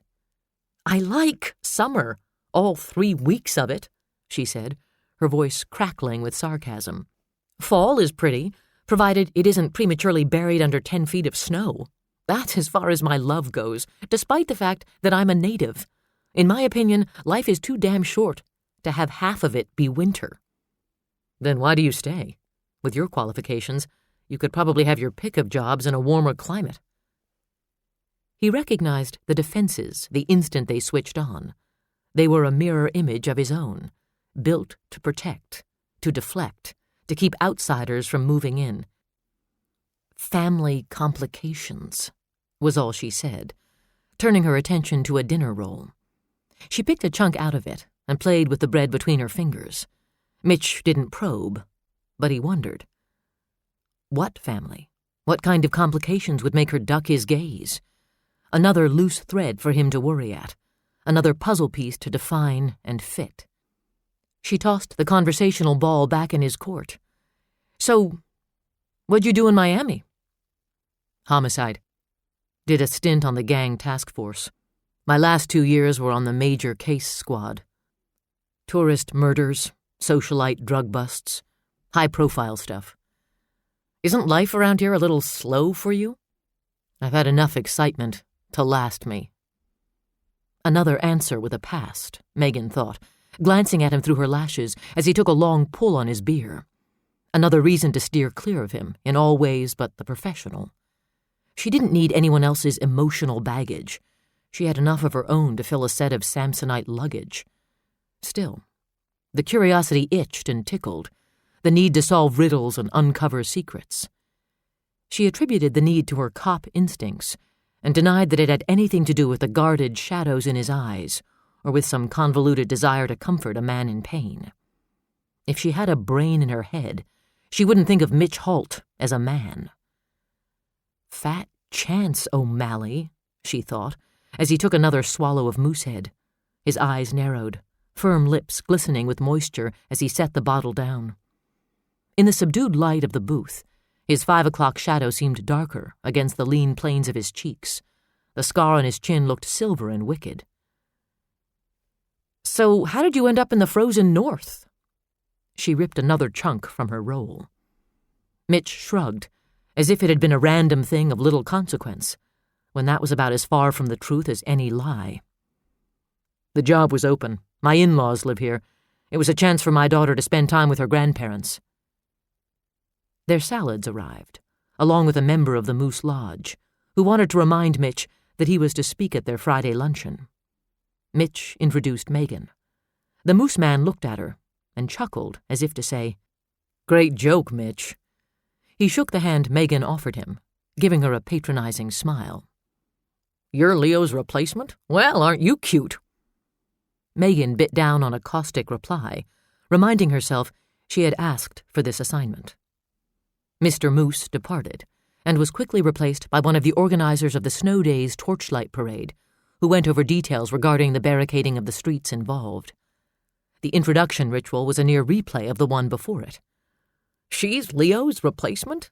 Easier on the eyes than old Leo, eh?" Megan gritted her teeth. Mitch diplomatically refrained from comment. The meatloaf arrived, and Parade Man took his leave, winking at Megan as he went. She stared down at her plate. "If one more person calls me cute, I'm going to bite them. Is it 1994, or have I fallen through a time warp?" Mitch chuckled. "Both. This is small-town Minnesota, Agent O'Malley. You ain't in the big city anymore."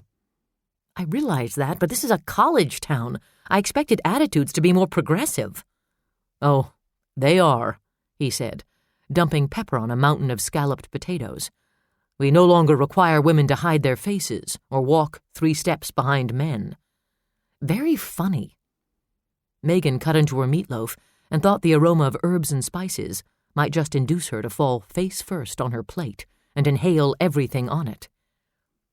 "Seriously, Deer Lake is very progressive as small towns go, but the men you're likely to meet in the line of duty are going to be from the old school. There are still plenty of guys around who believe the little woman should stay home darning holy socks while they're off whooping it up at the NRA meeting. You can't tell me you haven't run up against your share in the departments you've worked." "Sure I did. But in the city, the threat of lawsuits means something," Megan replied. "You seem to have made the adjustment to small-town life without any trouble. What's your secret? Besides having a penis, I mean." "Gee, honey, I'm flattered you noticed," Mitch drawled. Poor choice of words there, O'Malley. "It was kind of hard to miss, considering what you were wearing when we met." "I feel so cheap." She made the mistake of giving him a look, and her gaze locked onto his again like iron drawn to a magnet. God, of all the rotten luck. Attraction, a rare phenomenon in the life of Megan O'Malley. Naturally, it would strike when she least expected it, least needed it. Naturally, it would be sparked by a man she couldn't touch. Old Murphy and his laws of irony had nothing on her. Mitch Holt felt it too.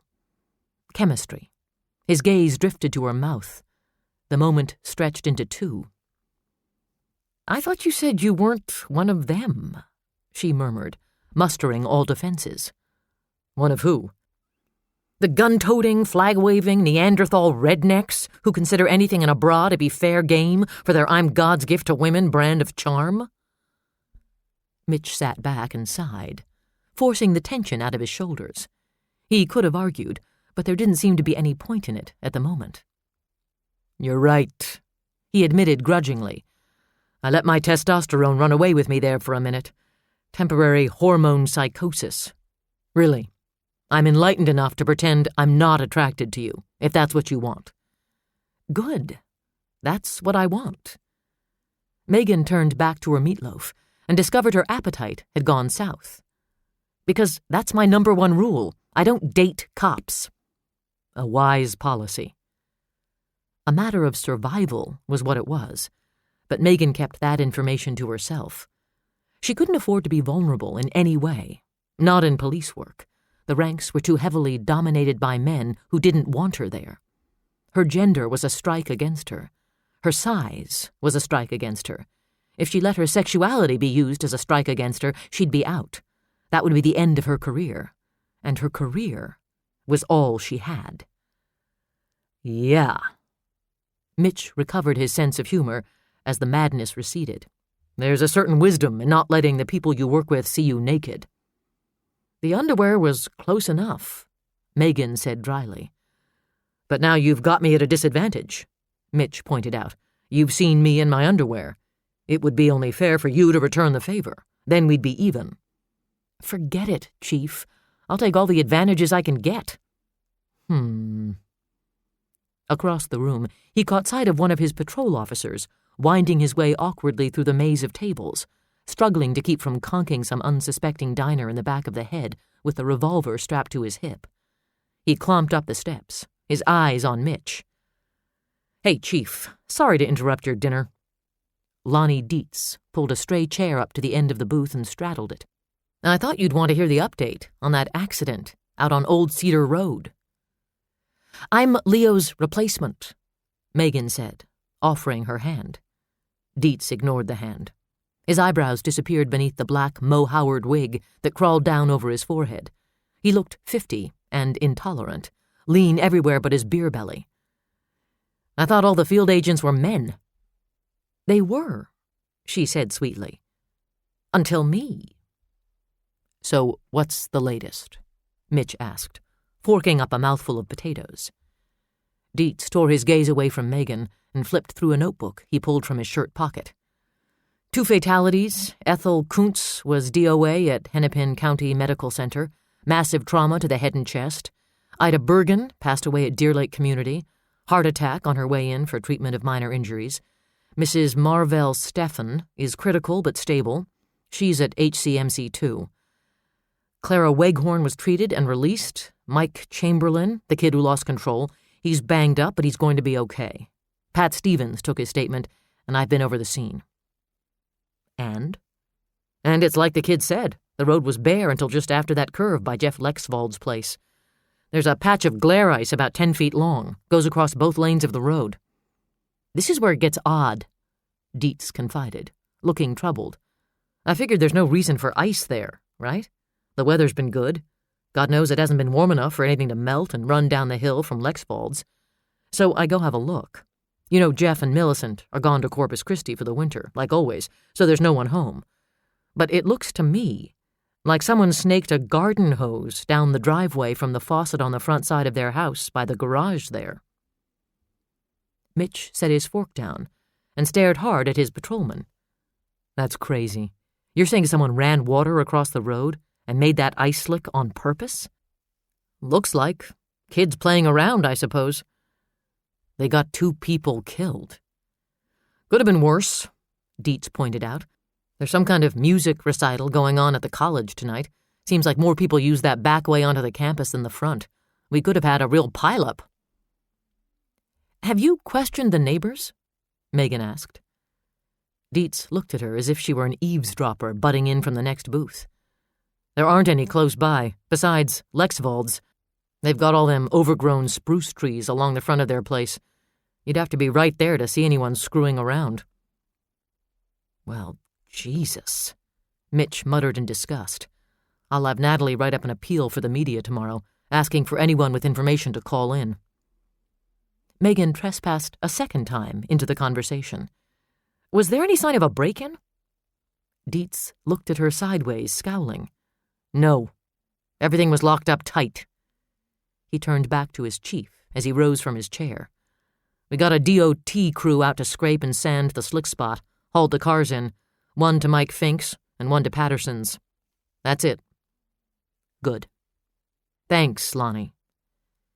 Mitch watched the officer weave his way back through the tables, what little he'd eaten of his supper sitting like gravel in his stomach. What the hell do kids think about, pulling shit like that? Megan considered the question rhetorical. The wheels of her brain turning, she stared at the Mickey Mouse figures on Mitch's tie until they started to swim in front of her eyes. Mitch's gaze drifted to the restaurant entrance, where people were still coming in from the wide hall of the old warehouse-turned-mini-mall.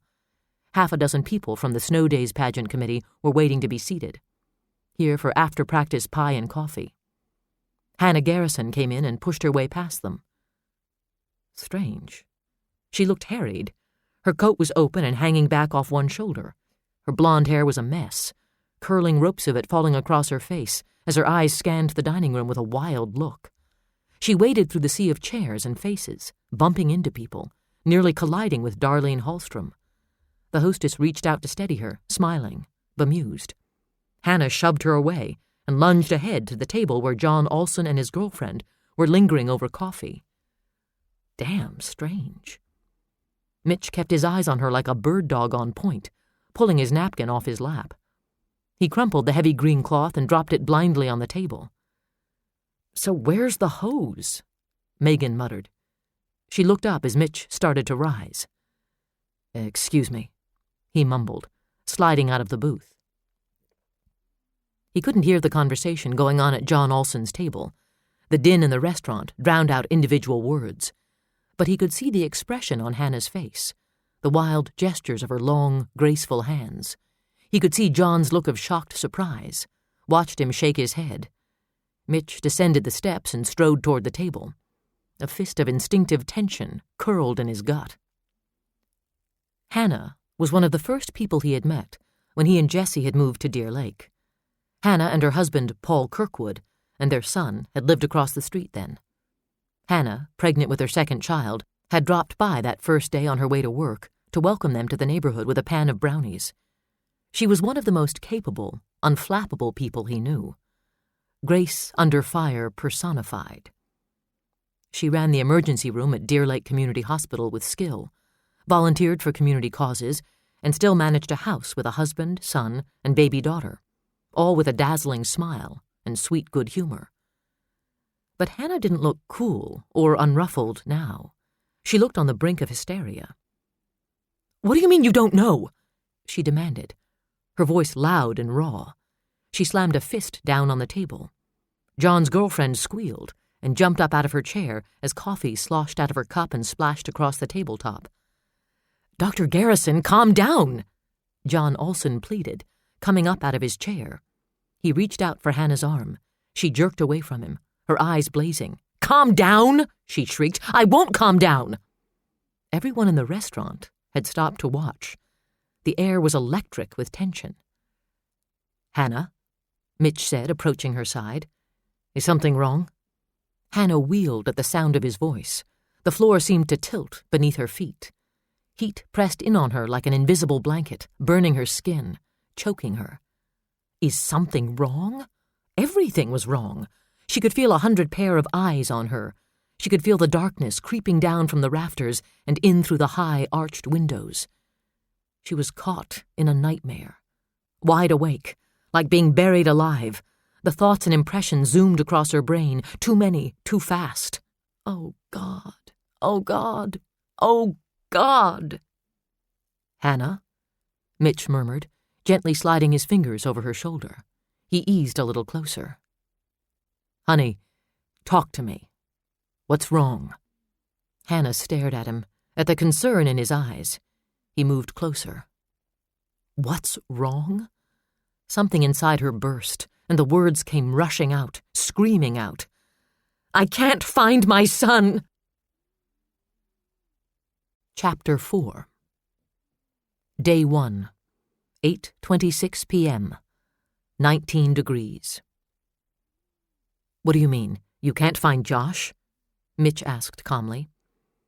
Hannah sat in the manager's chair, shaking uncontrollably, tears leaking from her big blue eyes. Mitch dug a clean handkerchief out of his hip pocket and offered it to her. She took it automatically, but made no effort to use it, crumpling it in her hand like a wad of paper. "I mean, I can't find him," she stammered. She couldn't find Josh, and no one seemed to grasp what she was trying to tell them, as if the words coming out of her mouth were nonsense. You have to help me, please, Mitch." She started to come up out of the chair, but Mitch pressed her back down. "I'll do everything I can, Hannah, but you have to calm down." "Calm down!" she shouted, gripping the arms of the chair. "I can't believe this." "Hannah, my God, you've got a daughter. You should understand. You of all people." "Hannah!" he barked sharply. She flinched and blinked at him. "You know I'll help, but you have to calm down and start at the beginning." Megan watched the scene from her position by the door. The office was a claustrophobic cube of dark, cheap paneling. Certificates from the Chamber of Commerce and various civic groups decorated the walls in plastic frames that hung at slightly drunken angles. Nothing about the filing cabinets or battered old metal desk suggested the success or the quaint charm of the restaurant. The woman, Hannah, slumped down in the chair, squeezing her eyes shut, pressing a hand over her mouth as she fought to compose herself. Even in her current state, crying, hair disheveled, she was a strikingly attractive woman. Tall, slim, with features that belonged on the pages of a magazine. Mitch positioned himself directly in front of her, back against the desk, but leaning forward, his concentration completely on Hannah, waiting, patient, intent. Without saying anything, he reached out and offered her his hand. She took it and squeezed hard, like someone in extreme pain. Megan watched him with admiration and a little envy. Dealing with victims had never been her strong suit. For her, reaching out to someone in pain meant taking on some of that pain herself. She had always found it smarter, safer, to keep some emotional distance. Objectivity, she called it. Mitch Holt, however, didn't hesitate to reach out. "I was supposed to pick him up from hockey practice," Hannah began, in little more than a whisper, as if she were about to confess a terrible sin. "I was leaving the hospital, but then we had an emergency come in and I couldn't get away on time. I had someone call the rink to tell him I'd be a little late. Then one of the patients went into cardiac arrest and I lost the patient. And now I've lost my son." The sense of failure and guilt pressed down on her, and she had to stop and wait until it seemed bearable again. She tightened her hold on Mitch's big, warm hand. The sensation only built and intensified until it pushed the dreaded words from her mouth. I forgot he was waiting." A fresh wave of tears washed down her cheeks and fell like raindrops onto the lap of her long wool skirt. She doubled over, wanting to curl into a ball while the emotions tore at her. Mitch leaned closer and stroked her hair, trying to offer some comfort. The cop in him remained calm, waiting for facts, reciting the likely explanations. Deeper inside, the parent in him experienced a sharp stab of instinctive fear. "When I got to the rink, he was gone." "Well, honey, Paul probably picked him up." "No, Wednesday is my night." "Did you call Paul to check?" "I tried, but he wasn't in the office." "Then Josh probably got a ride with one of the other kids. He's probably at some buddy's house." "No, I called everyone I could think of. I checked at the Sitters, Sue Bart's. I thought maybe he would be there waiting for me to come pick up Lily, but Sue hadn't seen him." And Lily was still there waiting for her mother, probably wondering why Mama had come and gone without her. "I checked at home, just in case he decided to walk. I called the other hockey moms. I drove back to the rink. I drove back to the hospital. I can't find him." "Do you have a picture of your son?" Megan asked. "His school picture. It's not the best. He needed a haircut, but there wasn't time. Hannah pulled her purse up onto her lap. Her hands shook as she dug through the leather bag for her wallet. He brought the slip home from school and I made a note, but then time just got away from me and I forgot. She whispered the last word as she opened to the photograph of Josh. I forgot. Such a simple, harmless excuse. Forgot about his picture. Forgot about his haircut. Forgot him. Her hand trembled so badly she could barely manage to slip the photograph from the plastic window. She offered it to the dark-haired woman, realizing belatedly that she had no idea who she was. I'm sorry, she murmured, dredging up ingrained manners and a fragile smile. Have we met? Mitch sat back against the edge of the desk again. This is Agent O'Malley with the Bureau of Criminal Apprehension. Megan, this is Dr. Hannah Garrison, head of the emergency room in our community hospital, one of the best doctors ever to wield a stethoscope, he added, with a ghost of his grin. We're very lucky to have her. Megan studied the photograph, her mind on business, not social niceties. A boy of 8 or 9, dressed in a Cub Scout uniform, stared out at her with a big gap-toothed grin. He had a smattering of freckles across his nose and cheeks. His hair was an unruly mop of sandy brown curls. His blue eyes were brimming with life and mischief. Is he normally a pretty responsible boy? She asked. Does he know to call you if he's going to be late or to get permission to go to a friend's house? Hannah nodded. Josh is very level-headed. What did he wear to school today? Hannah rubbed a hand across her forehead, struggling to think back to morning. It seemed as much a dream as the last few hours, long ago and foggy. Lily crying at the indignity of being confined to her high chair. Josh skating around the kitchen floor in his stocking feet. Permission slip needed signing for a field trip to the Science Museum.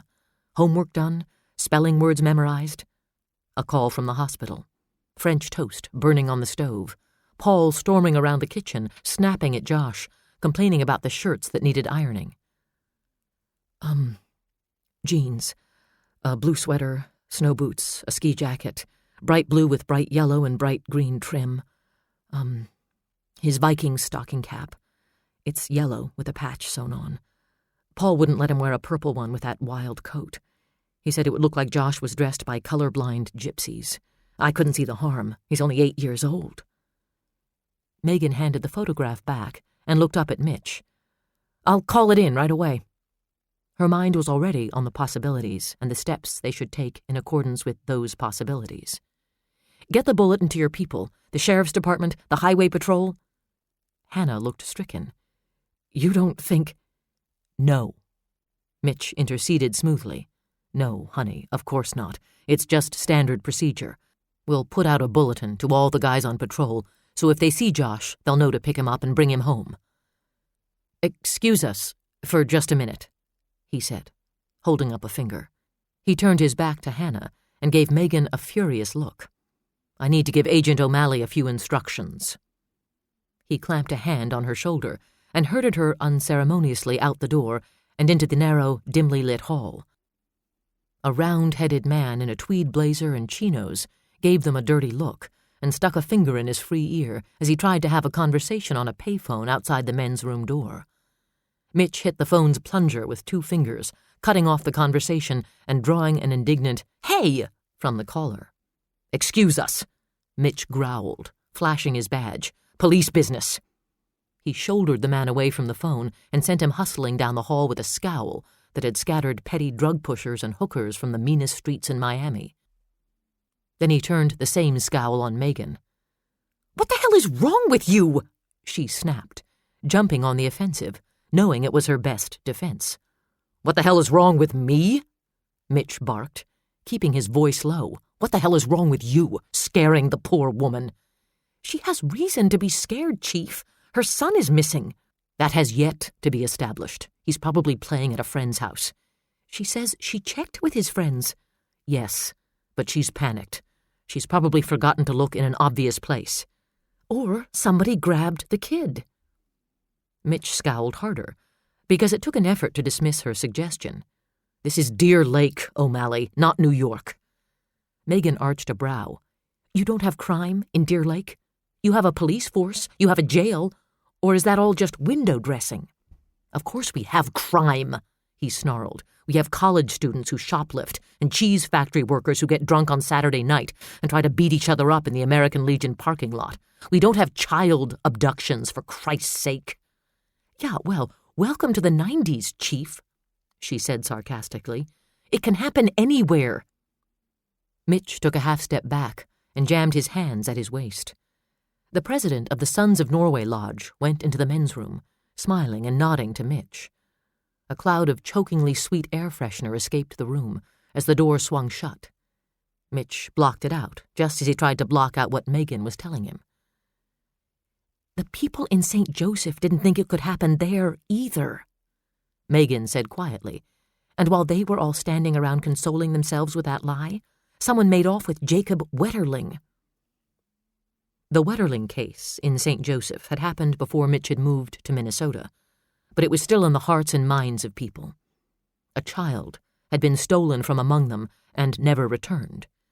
That kind of crime was so rare in the area that it affected people as if someone from their own family had been taken. Deer Lake was nearly 200 miles away from St. Joseph, but Mitch knew several men on his force and in the sheriff's department had worked on the case as volunteers. They spoke of it sparingly, in careful, hushed tones, as if they feared bringing it up might call back whatever demon had committed the crime. Swearing under her breath, Megan grabbed the telephone receiver. We're wasting time. I'll do it. Mitch reached over her shoulder and snatched the phone from her. A little rusty on our telephone etiquette, aren't we? She said dryly. Our dispatcher doesn't know you, was all the apology he offered. Doug, Mitch Holt, listen. I need a bulletin out on Paul Kirkwood's boy Josh. Yeah. Hannah went to pick him up from hockey, and he'd gone off somewhere. He's probably in someone's basement playing Nintendo, but you know how it is. Hannah's worried. Yeah. That's what women do best. Megan narrowed her eyes and tipped her head. Mitch ignored her. Let the county boys know, too, just in case they spot him. He's 8, a little small for his age. Blue eyes, curly brown hair. Last seen wearing a bright blue ski jacket with green and yellow trim, and a bright yellow stocking cap with a Vikings patch on it. And send a unit over to the hockey rink. Tell them I'll meet them there. He hung up the phone as the Sons of Norway leader emerged from the men's room and sidled past them, murmuring an absent greeting, his curious gaze sliding to Megan. Mitch grunted what he hoped would pass for an acknowledgement. He could feel Megan's steady gaze, heavy, expectant, disapproving. She was new to this job, ambitious, eager to prove herself. She would have called out the cavalry, but the cavalry wasn't warranted yet. The first priority in a missing persons case was to make certain the person was actually missing. That was why the rule with adults was not to consider them missing until they had been gone 24 hours. That rule no longer applied to children, but even so, there were options to consider before jumping to the worst conclusion. Even level-headed kids did stupid things once in a while. Josh might have gone home with a friend and lost track of time, or he might have been intentionally punishing his mother for forgetting him. There were any number of explanations more probable than kidnapping. Then why did he have this knot in his gut? He dug another quarter out of his pants pocket. He dialed the Strausses' number from memory and murmured a prayer of thanks when his daughter answered on the third ring with an exuberant, "Hi, this is Jessie." "Hi, sweetheart. It's Daddy," he said softly, ducking his head to elude Megan's curiosity. "Are you coming to get me? I want you to read me some more of that book when it's bedtime." "I'm sorry, I can't, sweetie," he murmured. "I've got to be a cop for a while longer tonight. You'll have to stay with Grandma and Grandpa." There was a heavy silence on the other end of the line. Mitch could clearly picture his little daughter making her mad face, an expression she had inherited from her mother and perfected by imitating her grandmother. An eloquent look. It could provoke feelings of guilt in the blink of a big brown eye. "I don't like it when you're a cop," she said. He wondered if she had any clue how badly it hurt him when she said that. The words were a knife slipped into an old wound that wouldn't heal. "I know you don't, Jess, but I have to go try to find somebody who's lost. Wouldn't you want me to come find you if you were lost?" "Yeah," she admitted grudgingly. "But you're my daddy." "I'll be home tomorrow night, honey, and we'll read extra pages, I promise." "You better, 'cause Grandma said she could read with me about Babar, too." Mitch clenched his jaw. "I promise. Give me a kiss goodnight, then let me talk to Grandpa." Jesse made a loud smacking sound over the phone, which Mitch repeated, turning his back to Megan so she couldn't see the color that warmed his cheeks.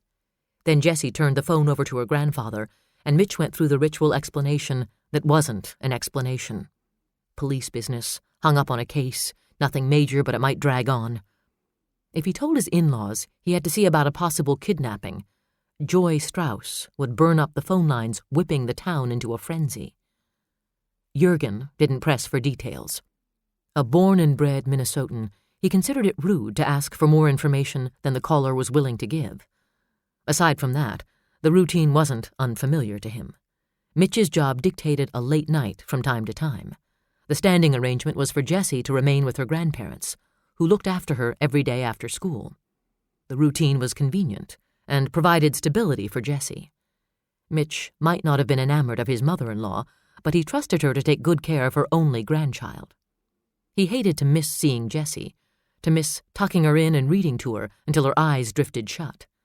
His daughter was the absolute center of his universe. For a second, he tried to imagine what it would feel like if he couldn't find her. Then he thought of Josh and Hannah. "He'll turn up in no time," he murmured to himself as he hung up the receiver. The knot in his gut tightened. Megan's temper dropped from a boil to a simmer. For a second there, Mitch Holt had seemed vulnerable. Not tough, not intimidating. For a second, he was a single father who sent his little girl kisses over the phone. The word dangerous floated through her head again and took on new connotations. Kicking the thought aside, she gave him a no-nonsense look. "I hope you're right, Chief," she said. "For everyone's sake." Chapter 5. Day 1, 9:30 p.m., 19 degrees. The last of the Senior League hockey players were limping and shuffling their way out of the Gordy Knutson Memorial Arena when Mitch pulled his Explorer into the drive. 50 or older, the senior leaguers still displayed an amazing amount of grace on the ice, as if they somehow shed the cumbersome stiffness of age in the locker room as they laced on the magic skates. They skated and passed and checked and laughed and swore. But when the game was over, the skates came off, and the realities of age settled in with a vengeance. They inched their way down the steps, faces contorted in grimaces of varying degrees. Noogie watched them with a grin as he stood leaning against his patrol car parked in the fire lane in front of the building. He gave them a thumbs up, then laughed when Al Jackson told him to go to hell. "Why do you keep playing when it does this to you, Al?" "What kind of stupid question is that?" Jackson shot back. "Oh yeah, I forget. You used to play football. Too many knocks in the head." "At least we had sense enough to wear helmets," Noogie goaded. "You mean there's no excuse for that face?" Noga growled and waved them past. "What's going on, Noogie?" Bill Lennox asked, hiking up the strap on his duffel bag. "Caught Ole speeding on the Zamboni machine?" They all laughed, but their gazes slid past Noogie to Mitch and Megan as they came up the sidewalk. "Evening, Mitch," Jackson called, raising the end of his hockey stick in salute. "Crime wave at the ice rink?" "Yeah, we've had another complaint that your slap shot is criminal." The group roared. Mitch kept an eye on them until they were well out of earshot, then turned to his officer. "Officer Noga, this is Agent O'Malley." "We've met," Megan said impatiently, tapping a foot against the snowpack on the sidewalk for the dual purpose of releasing energy and trying to keep the feeling in her toes. Her gaze scanned the area. The ice rink was at the end of a street, set well back from the residences. Located at the southeast edge of Deer Lake, it was half a mile off the interstate highway. Beyond the island of artificial light that was the parking lot, the night was black, vaguely ominous, certainly unwelcoming. On the other side of a wall of overgrown leafless shrubbery, the Park County Fairgrounds stretched out across a field, an array of old vacant buildings, and a looming grandstand. It looked abandoned and somehow sinister, as if the shadows were inhabited by dark spirits that could be chased away only by carnival lights and crowds of people. Even looking in the other direction, toward the town, Megan felt a sense of isolation. "Is this about the missing kid?" Noga asked. Mitch nodded. "Hannah Garrison's boy, Josh. She was supposed to pick him up here. I figured we'd take a look around, talk to Ole." "We should have uniforms canvassing the residential area," Megan interrupted, drawing a narrow look from Mitch and owl eyes from Noga. "Find out if the neighbors might have seen the boy or anything out of the ordinary. The fairgrounds will be the likely place to start the search once we've secured this area." Mitch had tried to stick her with babysitting detail, suggesting she stay with Hannah and offer moral support while they waited for word of Josh. She had informed him that moral support was not part of her job description, then suggested they call a friend to come stay with Hannah and make another round of phone calls looking for Josh among his friends. In the end, Mitch called Natalie, who lived in Hannah's neighborhood. His gaze hard and steady on her, he took a deep breath and spoke to his officer in a tone too even to be believed. "Go inside and round up Ole. I'll be there in a minute." "Gotcha." Noga hustled off, clearly relieved to be out of the line of fire. Megan braced herself for a skirmish. Mitch stared at her, his jaw set, his eyes dark and deep beneath his brows. She could feel the tension coming off him in waves. "Agent O'Malley," he said, his voice as cold as the air and deceptively, dangerously soft. "Whose investigation is this?" "Yours," she answered without hesitation. "And you're screwing it up." "How diplomatically put." "I don't get paid for diplomacy," she said, knowing damn well that she did. "I get paid to consult, advise, and investigate. I advise that you investigate, Chief, instead of dragging your butt around pretending nothing's happened." "I didn't ask for your consultation or your advice, Ms. O'Malley." Mitch didn't like this situation. He didn't like the possibilities and what they could mean to Deer Lake. And at the moment, he was nursing a strong dislike for Megan O'Malley, just because she was there and witnessing everything and poking at his authority and his ego. You know, old Leo wasn't much to look at, but he knew his place. He wouldn't stick his nose into this until I asked him to. "Then he would have been dragging his butt too," Megan said, refusing to back down. If she backed away from him now, God knew she would probably end up sitting around the squad room monitoring the coffee pot. It wasn't just a question of turf. It was a matter of establishing herself in the pecking order. "If you don't call in uniforms to question the neighbors, I'll question them myself as soon as I've had a look around." The muscles in his jaw flexed. His nostrils flared, emitting twin jet streams of steam. Megan held her place. Gloved hands jammed on her hips, the muscles in the back of her neck knotting from looking up at him. She had ceased to feel her smaller toes as the cold leached up through the thin soles of her boots. Mitch ground his teeth as that fist tightened a little more in his belly and a voice whispered in the back of his mind, "What if she's right? What if you're wrong, Holt? What if you blow this?"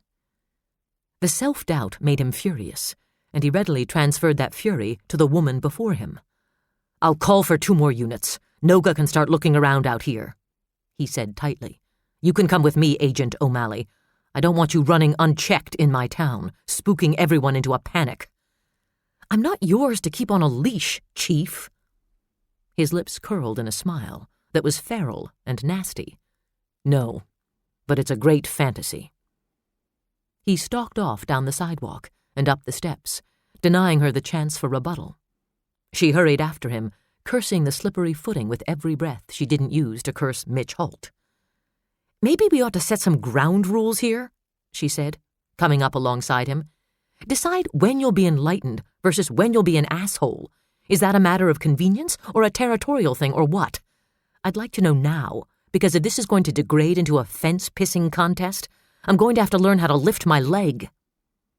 He shot her a glare. "They didn't teach you that at the FBI Academy?" "No, they taught me how to subdue aggressive males by ramming their balls up to their tonsils." "You must be a fun date.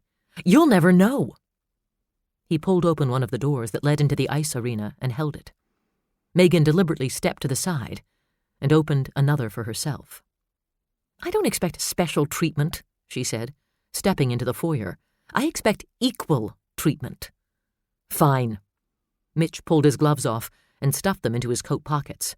"You try to go over my head, and I will be as equally pissed off with you as I would be with anyone else. Make me mad enough and I'll punch you out." "That's assault." "Call a cop." He tossed over his shoulder as he jerked open a door into the arena and strode through it. Megan cast a glance toward heaven. "I asked for this, didn't I?"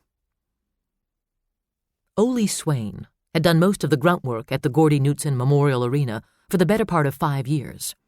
He worked from 3 till 11, 6 days a week, keeping the locker rooms in order, sweeping trash from the seating areas, resurfacing the ice with the Zamboni machine, and doing whatever odd jobs needed doing. His real name was not Ole, but the nickname stuck with him, and he made no effort to lose it. He figured the less anyone knew about the real him, the better, an attitude he had developed in childhood. Anonymity was a comfortable cloak. Truth, a neon light that directed unwanted attention on the unhappy story of his life. "Mind your own business, Leslie. Don't be proud, Leslie. Pride and arrogance are the sins of man." The lines that had been hammered into him in childhood with iron fists and pointed tongues rang dully in the back of his head. The mystery had always been what he could possibly have to be proud of. He was small and ugly, with a port wine birthmark spreading over a quarter of his face like a stain. His talents were small and of no interest to anyone. His experiences were the stuff of shame and secrets, and he kept them to himself. He always had, shrugging off what few concerns were expressed on his behalf, denying bruises and scars, excusing the glass eye as the result of a fall from a tree.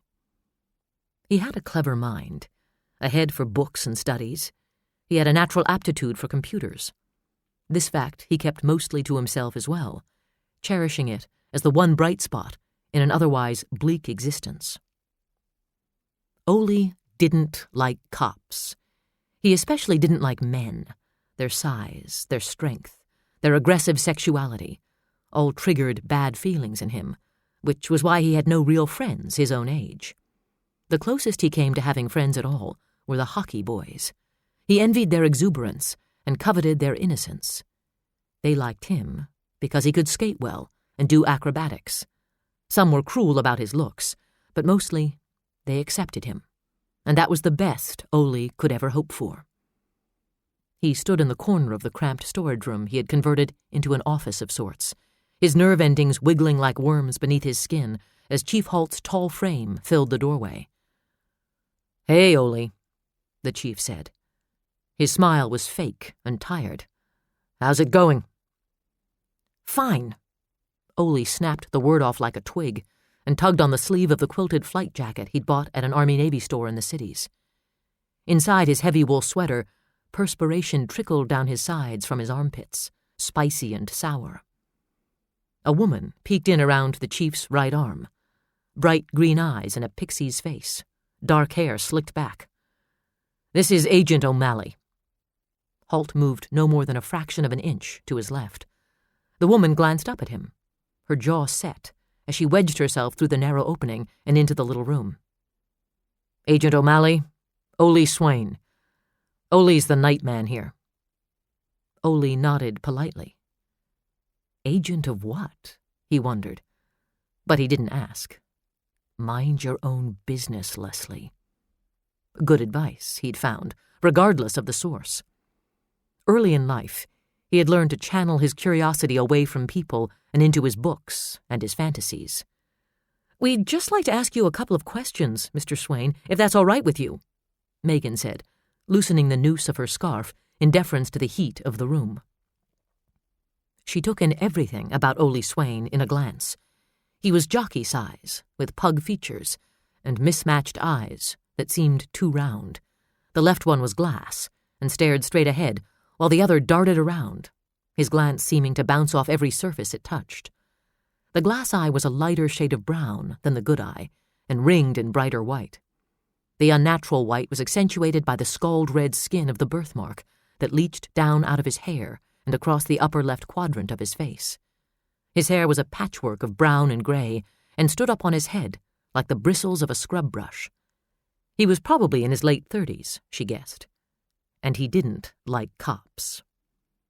That was, of course, a hazard of the job. Even the most innocent of people became edgy when the cops invaded their territory. And then again, sometimes it turned out to be more than routine jitters. She wondered which explanation applied to Ole. "We're trying to find Josh Kirkwood," Mitch said, his tone very matter-of-fact. "He plays on John Olson's Squirts team. You know him?" Ole shrugged. "Sure." He offered nothing else. He asked no questions. He glanced down at his rag-wool half-gloves and smoothed his right hand over his left. Typical Ole, Mitch thought. The guy possessed no social graces to speak of, never had much to say, and never said anything without prompting. An odd duck, but there was no law against that. All he seemed to want in life was to do his job and be left alone with his books. From his position in the doorway, Mitch could see Ole and the whole room without moving his eyes. An old green card table with a ripped top and a paint-splattered wooden straight chair took up most of the floor space. On top of and beneath the table were piles of outdated used textbooks. Computer science, psychology, English literature. The books ran the gamut. "Josh's mom was late coming to get him," Mitch went on. "When she got here, he was gone. Did you see him leave with anyone?" "No." Ole ducked his head. "I was busy. Had to run the Zamboni before figure skating club." His speech was a kind of linguistic shorthand, pared down to the bare essentials, just enough to make his point, not enough to encourage conversation. He stuck his hands in his coat pockets and waited, and sweat some more. "Did you take a call around 5:15, 5:30 from someone at the hospital saying Dr. Garrison would be late?" Megan asked. "No." "Do you know if anyone else did?" "No." Megan nodded and ran the zipper of her parka down. The little room was located next door to the furnace room and apparently absorbed heat in through the walls. It was like a sauna. Mitch had unzipped his parka and shrugged it back on his shoulders. Ole kept his hands in his jacket pockets. He rolled his right foot over onto the side of his battered Nike running shoe and jiggled his leg. "Did you notice if Josh came back in the building after the other boys had gone?" "No." "You didn't happen to go outside? See any strange cars?" "No." Mitch pressed his lips together and sighed through his nose. "Sorry," Ole said softly. "Wish I could help. Nice kid. Don't think something happened to him, do you?" "Like what?" Megan's gaze didn't waver from Ole's mismatched eyes. He shrugged again. "World's a rotten place." "He probably went home with a buddy," Mitch said. The words sounded threadbare. He'd said them so often in the past 2 hours. His pager hung like a lead weight on his belt, silent. In the back of his mind, he kept thinking it would beep any minute, and he'd call in to hear the news that Josh had been found eating pizza and watching the Timberwolves game in a family room across town. The waiting was eating at his nerve endings like termites. Megan, on the other hand, appeared to be enjoying this, he thought. The idea irritated him. "Mr. Swain, have you been here all evening?" she asked. "That's my job." "Can anyone verify that for you?" A bead of sweat rolled down Ole's forehead into his good eye. He blinked like a deer caught in a hunter's crosshairs. "Why? I haven't done anything." She offered him a smile. He didn't buy it, but it didn't matter. "It's just routine, Mr. Swain. Have you—" Mitch caught hold of a belt loop on the back of her parka and gave it a discreet tug. She snapped her head around and glared at him. "Thanks, Ole," he said, ignoring her. "If you think of anything at all that might help, would you please call?" "Sure." Hope it works out, Ole said. The feeling of claustrophobia lifted from his chest as Holt and the woman backed away from the door. As their footsteps faded away, Ole's sense of solitude began to return. He moved around the room, running his fingertips over the block walls, marking his territory, erasing the intrusion of strangers. He slid into the chair and ran his hands over his books, stroking them as if they were beloved pets. He didn't like cops. He didn't like questions. He wanted only to be left alone. Mind your own business, Leslie. Ole wished other people would take that advice. I didn't appreciate the little gaff hook gag, Megan snapped. Walking beside Mitch, she nearly broke into a jog to keep up with him. Their footfalls against the concrete floor echoed through the cavernous building. Lights shined down on the sheet of smooth white ice. The bleachers that climbed the walls were cloaked in heavy, silent shadows, a cold, empty theater. "Pardon me," Mitch said sardonically, gladly picking up the hostilities where they had left off. "I'm used to working alone. My manners may need a little polish." "This doesn't have anything to do with manners. It has to do with professional courtesy." "Professional courtesy?" He arched a brow. "Seems a foreign concept to you, Agent O'Malley. I don't think you'd recognize it if it bit your tight little behind." "You cut me off." "Cut you off? I should have thrown you out." "You undermined my authority." Something hot and red burst behind Mitch's eyes. The flames burned through his control for the first time in a very long time. He wheeled on Megan without warning, grabbed her by the shoulders, and pinned her up against the plexiglass that rose above the hockey boards. "This is my town, Agent O'Malley," he snarled, his face an inch from hers. "You don't have any authority. You are here to assist upon request. You may have degrees out the wazoo, but apparently you were in the ladies' room when they gave that particular lecture at the Bureau." She stared up at him, her eyes impossibly huge, her mouth a soft, round O. He had meant to frighten her, shock her. Mission accomplished. Her heavy coat hung open, and Mitch could almost see her heart racing beneath her evergreen turtleneck. Fascinated, he let his gaze slide downward. With her shoulders pinned back, her chest was thrust forward, and her breasts commanded his attention. They were small round globes, and even as he stared at them, the nipples budded faintly beneath the fabric of the sweater. The heat within him altered states, from flames of indignation to something less civilized, something primal. His intent had been to establish professional dominance, but in the heat, the motivation melted and shifted, sliding down from the logical corners of his mind to a part of him that had no use for logic.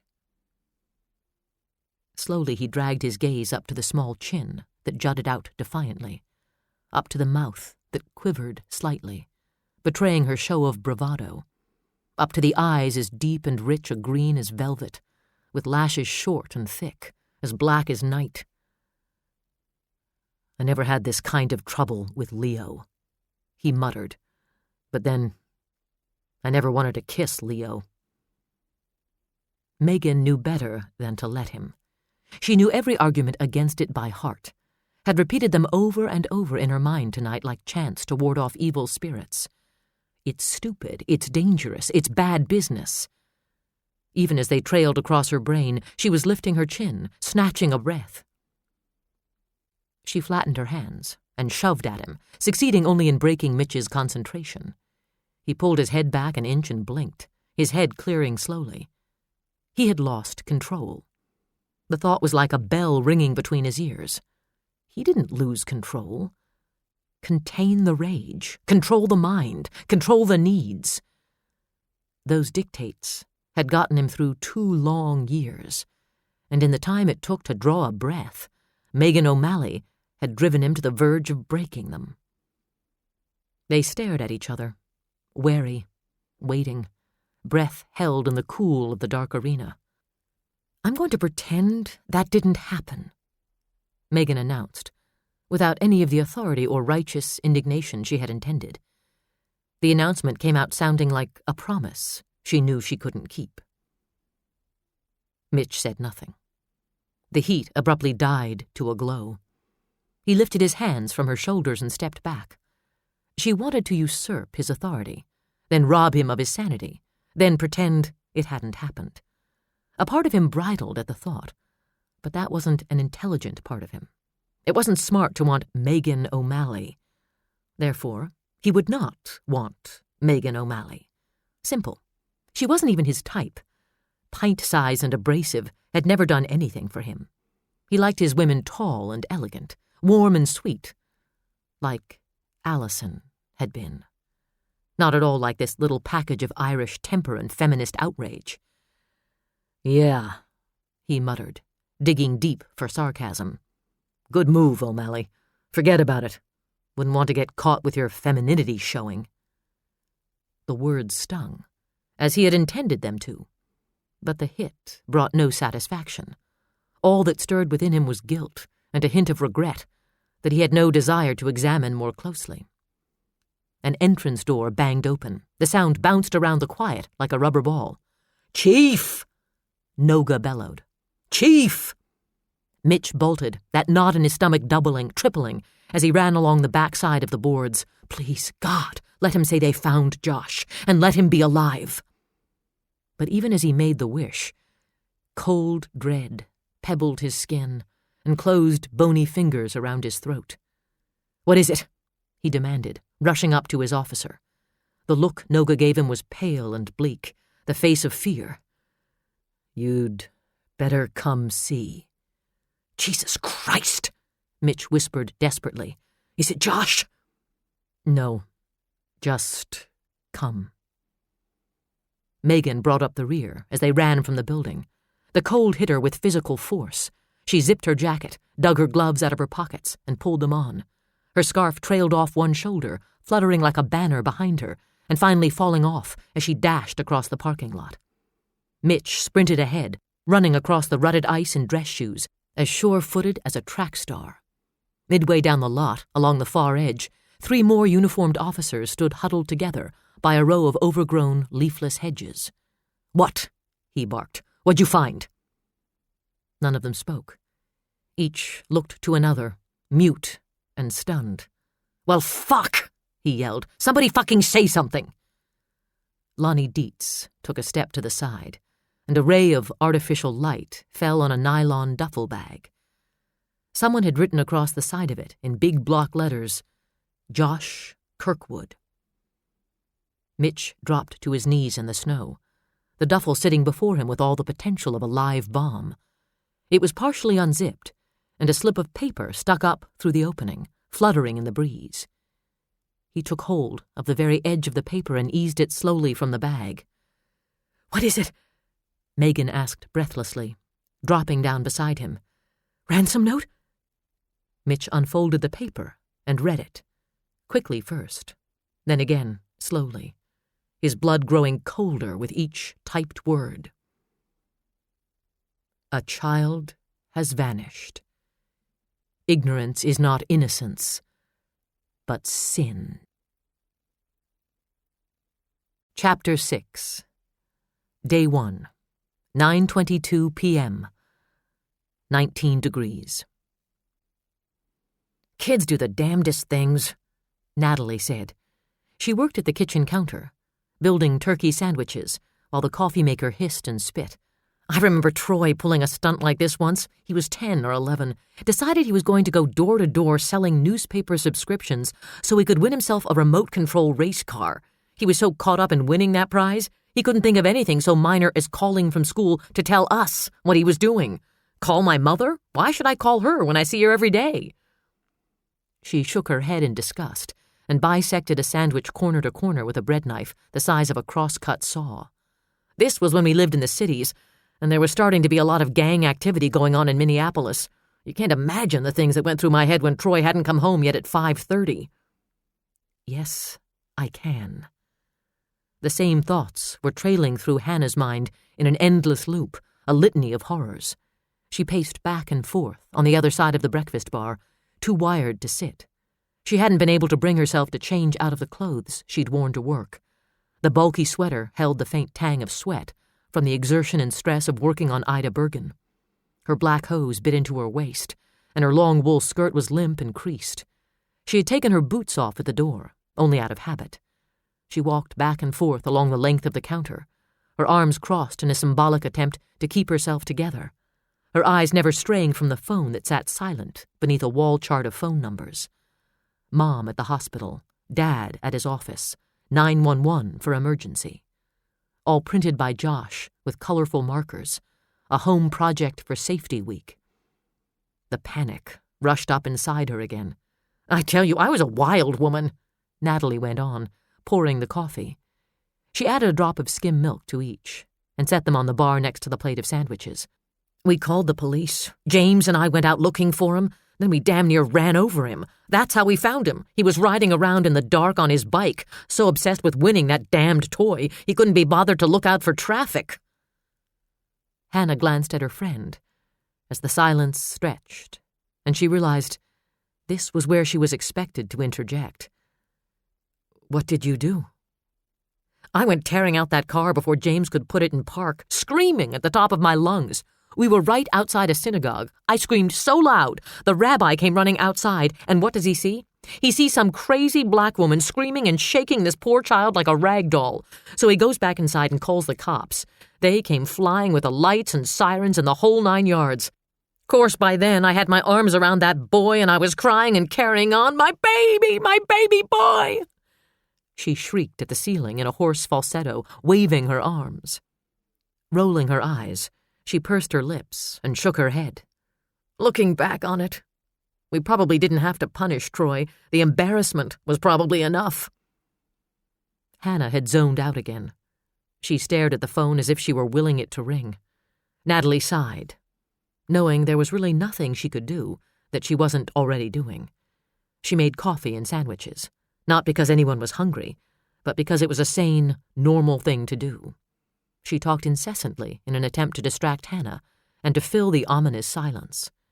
She went around the end of the counter, put her hands on Hannah's shoulders, and steered her to a stool at the breakfast bar. "Sit down and eat something, girl. Your blood sugar has to be in the negative digits by now.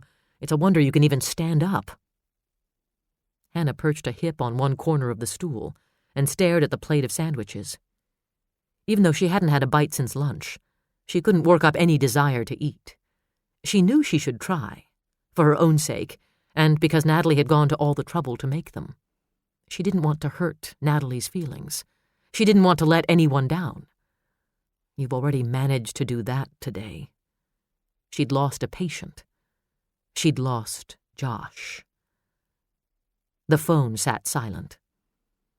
In the family room, where the television mumbled to itself, Lily woke up and climbed down off the couch. She toddled toward the kitchen. Rubbing one eye with a fist, the other arm clutching a stuffed Dalmatian in a headlock. A fist squeezed Hannah's heart as she watched her daughter. At 18 months, Lily was still her baby, the embodiment of sweetness and innocence. She had her mother's blonde curls and blue eyes. She didn't resemble Paul in any way, a fact Paul did not care to have pointed out to him. After all the indignities he'd had to suffer in the long effort to conceive Lily, he'd seemed to think he deserved to have his daughter look like him. Thoughts of Paul only made Hannah more aware of the mute telephone. He hadn't called, even though she had left several frantic messages on his machine. "Mama?" Lily said, reaching up with her free hand in a silent command to be picked up. Hannah complied readily, hugging her daughter tight, burying her nose against the little body that smelled of powder and sleep.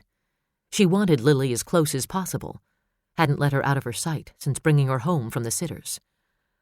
"Hi, sweetie pie," she whispered, rocking back and forth, taking comfort in the feel of the warm, squirming body clad in a purple fleece sleeper.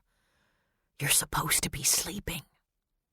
Lily deflected the remark with a beguiling, dimpled smile. "Where, Josh?"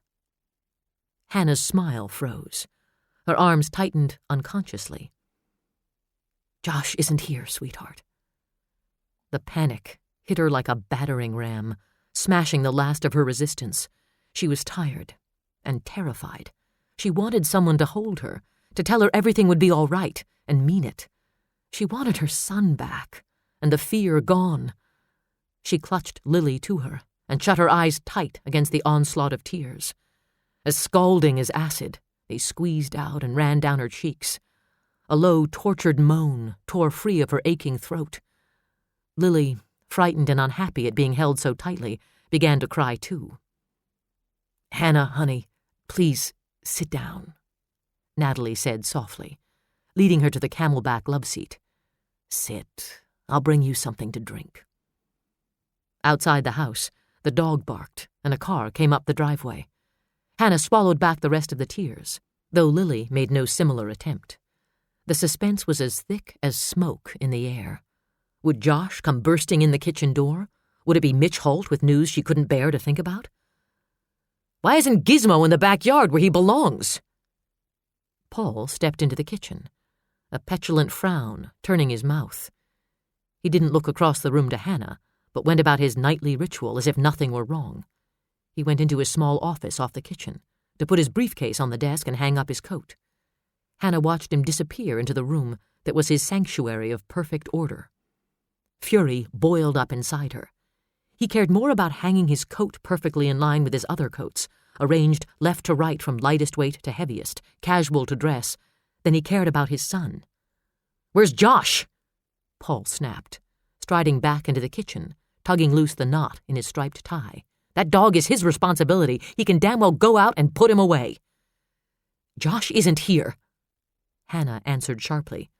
"If you would bother to return my phone calls, you would have known that hours ago." At the tone of her voice, he glanced up, his hazel eyes wary beneath the heavy line of his brow. "What? Where the hell have you been?" she demanded, unconsciously squeezing Lily harder. The baby made a fist and hit her shoulder, wailing. "I've been frantic, trying to get you." "Jesus, I've been at work," he shot back, trying to take in the scene and make some sense of it. "I had a hell of a lot more important things to do than answer the damn phone." "Really? Your son is missing. Do you have a client more important than Josh?" "What do you mean he's missing?" Natalie stepped between them and reached up to rescue Lily.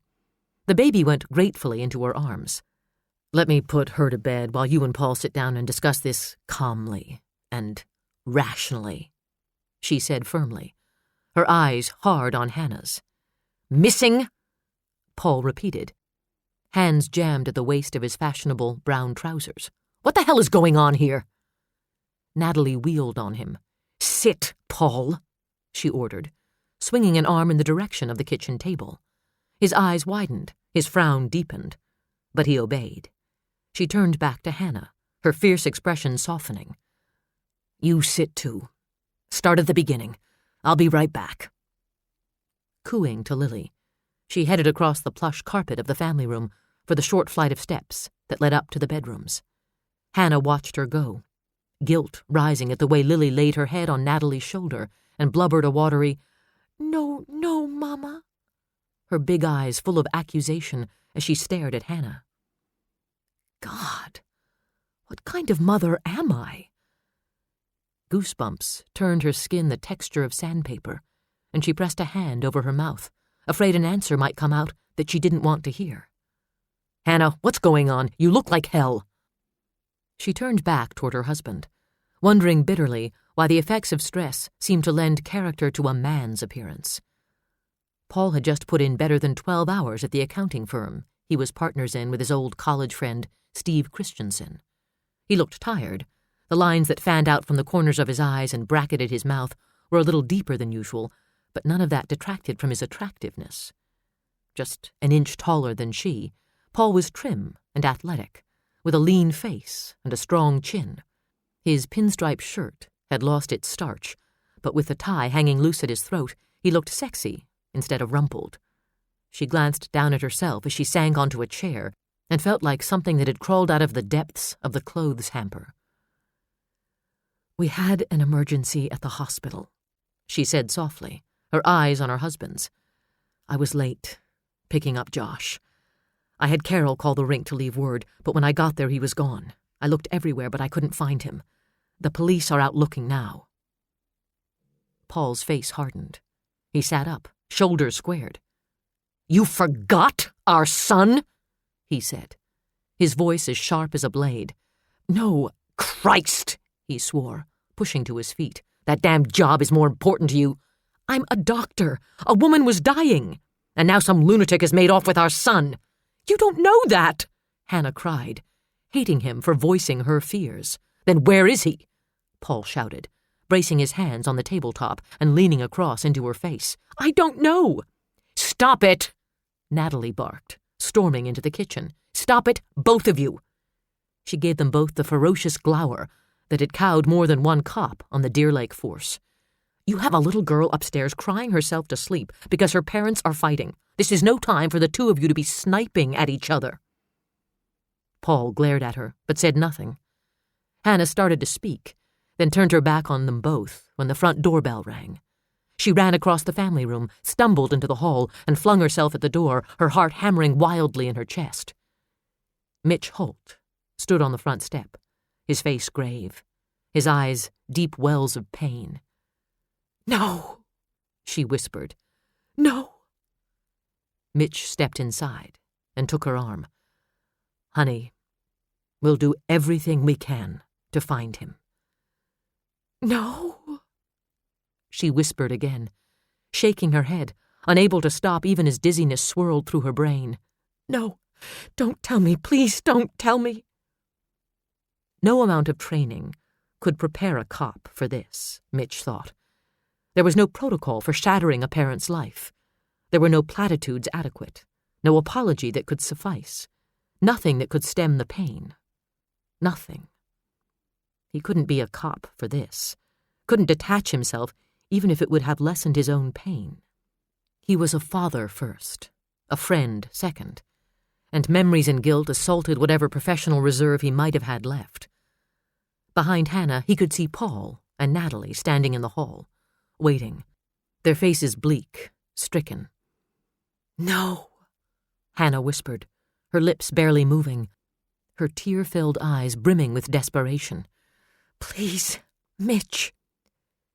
Josh has been abducted, he said, the words tearing his voice into a low, hoarse rumble.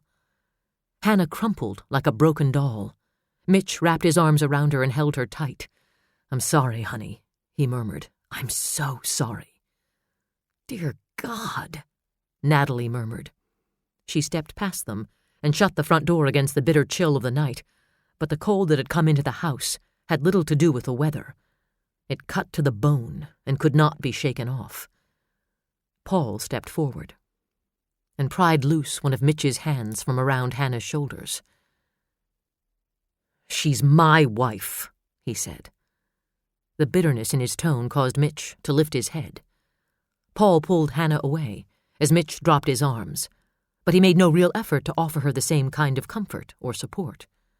Or perhaps it was just that Hannah drifted away from him when he would have tried. Either way, it seemed odd. But then, what about this night hadn't been surreal? Children weren't abducted in Deer Lake. The BCA didn't have any female field agents. Mitch Holt never lost control. Christ, what a lie. The anger flared inside him, saved him. As ironic as that seemed, it gave him something to focus on, something familiar to hold on to. He pulled in a deep breath, pulled himself together. He rubbed a hand across the stubble on his jaw and looked to his assistant. Behind the big lenses of her glasses, Natalie's eyes were swimming with tears. She looked nearly as lost as Hannah, who stood hugging the archway into the living room, her face pressed hard against the wall. Natalie, he said, touching her shoulder, is there any coffee made? We could probably all use some. She nodded and hustled off to the kitchen, glad for the task. Mitch herded Hannah and Paul into the family room. We need to sit down and talk. Talk? Paul snapped. Why the hell aren't you out trying to find my son? My God, you're the chief of police. Mitch gave him an even look and the benefit of the doubt. Every officer I have available is on the case. We've called the sheriff's department, the state patrol, and the BCA is here. We're organizing search parties at the ice rink. Helicopters are coming with infrared sensors that will pick up anything that gives off heat. In the meantime, Josh's description is being sent out to all surrounding law enforcement agencies, and it's being entered into the system at the National Crime Information Center. He'll be registered as a missing child, all across the country. I'll be coordinating efforts on the search myself, but first, I've got to ask the two of you some questions. You might be able to give us a starting point, something to work with." "We're supposed to know what madman grabbed our son? Jesus, this is unbelievable." "Stop it," Hannah snapped. Paul gaped at her, feigning shock. "Or maybe Hannah can shed some light on the situation. She's the one who left Josh there." Hannah gasped, reeling as if he'd struck her across the face. Mitch hit Paul Kirkwood hard with the heel of his hand, knocking him backward and dumping him unceremoniously into a wing chair. "Knock it off, Paul," he ordered. "You aren't helping anyone." Paul slumped in the chair and scowled. "I'm sorry," he murmured grudgingly, leaning heavily against one arm of the chair, his head in his hand. "I just got home. I can't believe any of this is happening."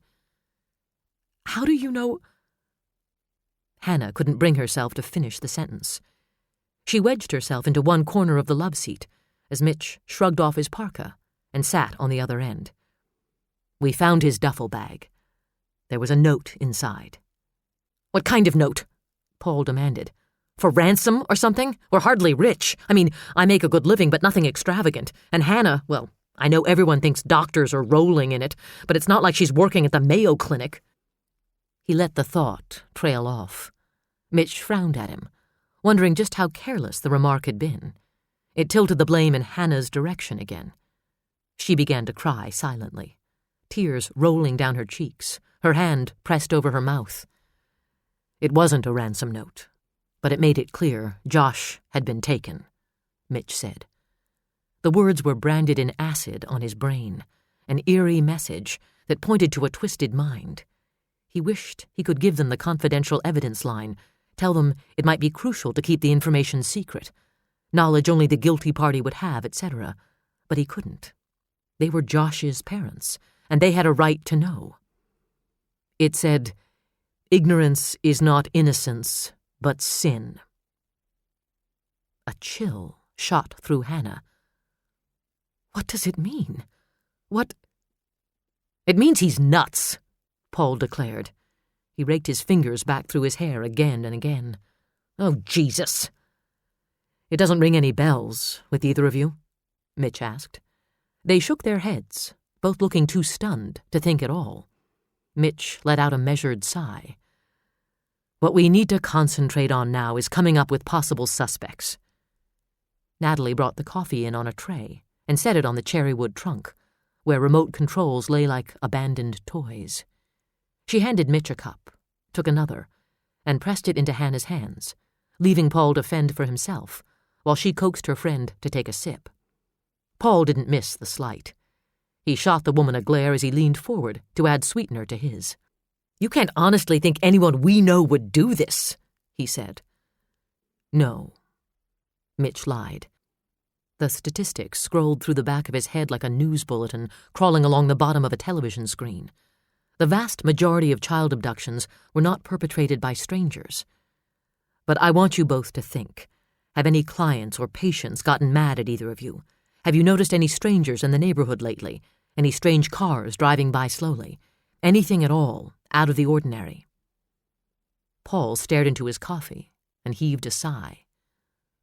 "When are we supposed to notice strangers hanging around? I'm at the office all day. Hannah's hours are even worse than mine now that she's been named head of the emergency room." Hannah flinched as another small barb struck its target. It occurred to Mitch to ask them how long they'd been having problems, but he held his tongue. For all he knew, the stress of the situation was bringing out Paul's cruel streak. "Has Josh said anything about someone hanging around the school or approaching him on the street?" Hannah shook her head. Her hand trembled violently as she set her mug back on the tray, sloshing coffee over the rim. Ignoring the mess, she folded herself in two, hugging her knees, dry sobs racking her body. Someone had stolen her son. In the blink of an eye, Josh was gone from their lives, taken by a faceless stranger to a nameless place for a purpose no mother ever wanted to consider. She wondered if he was cold, if he was frightened, if he was thinking of her and wondering why she hadn't come for him. She wondered if he was alive. Paul pushed himself up out of the wing chair and paced the room. His face was drawn and pale. "Things like this don't happen here," he muttered. "That's why we moved out of the cities, to live in a small town where we could raise our kids without worrying about some pervert." He slammed a fist against the fireplace mantel. "How could this happen? How could this happen?" "There's no way to make sense of it, no matter where it happens," Mitch said. "The best thing we can do is focus on trying to get Josh back. We'll get a tap and a tracer on your phone in case a call comes in." "Are we just supposed to sit here and wait?" Paul asked. "Someone has to be on hand if the phone rings. Hannah can stay by the phone." He'd volunteered his wife without consulting her or even considering her mental state, Mitch thought, his patience wearing thin. "I want to help with the search. I have to do something to help." "Yeah, fine," Mitch murmured, watching as Natalie knelt at Hannah's feet and tried to offer her some words of comfort. "Paul, why don't we go out in the kitchen and discuss this, all right?" "What can I bring to the search?" he asked, trailing after Mitch, his mind completely absorbed with planning a course of action. "Lanterns, flashlights, we've got some good camping gear." "That's fine," Mitch said curtly. He looked Paul Kirkwood in the eye, giving him a moment to realize this conference wasn't about the search. "Paul, I know this is a tough situation for anyone," he said softly. "But could you show your wife a little compassion here? Hannah needs your support." Paul stared at him, incredulous and offended. "I'm a little angry with her at the moment," he said tightly. "She left our son to be abducted." "Josh is a victim of circumstance. So is Hannah, for that matter. She couldn't foresee an emergency coming into the hospital the exact time she was supposed to be picking up Josh." "No?" He gave a derisive snort. "How much you want to bet she was late leaving as it was? She has regular hours, you know, but she doesn't keep them. She hangs around the place just waiting for something to go wrong so she can have an excuse to stay later. God forbid she should spend any time in our home with our kids." "Put a cork in it, Paul," Mitch snapped.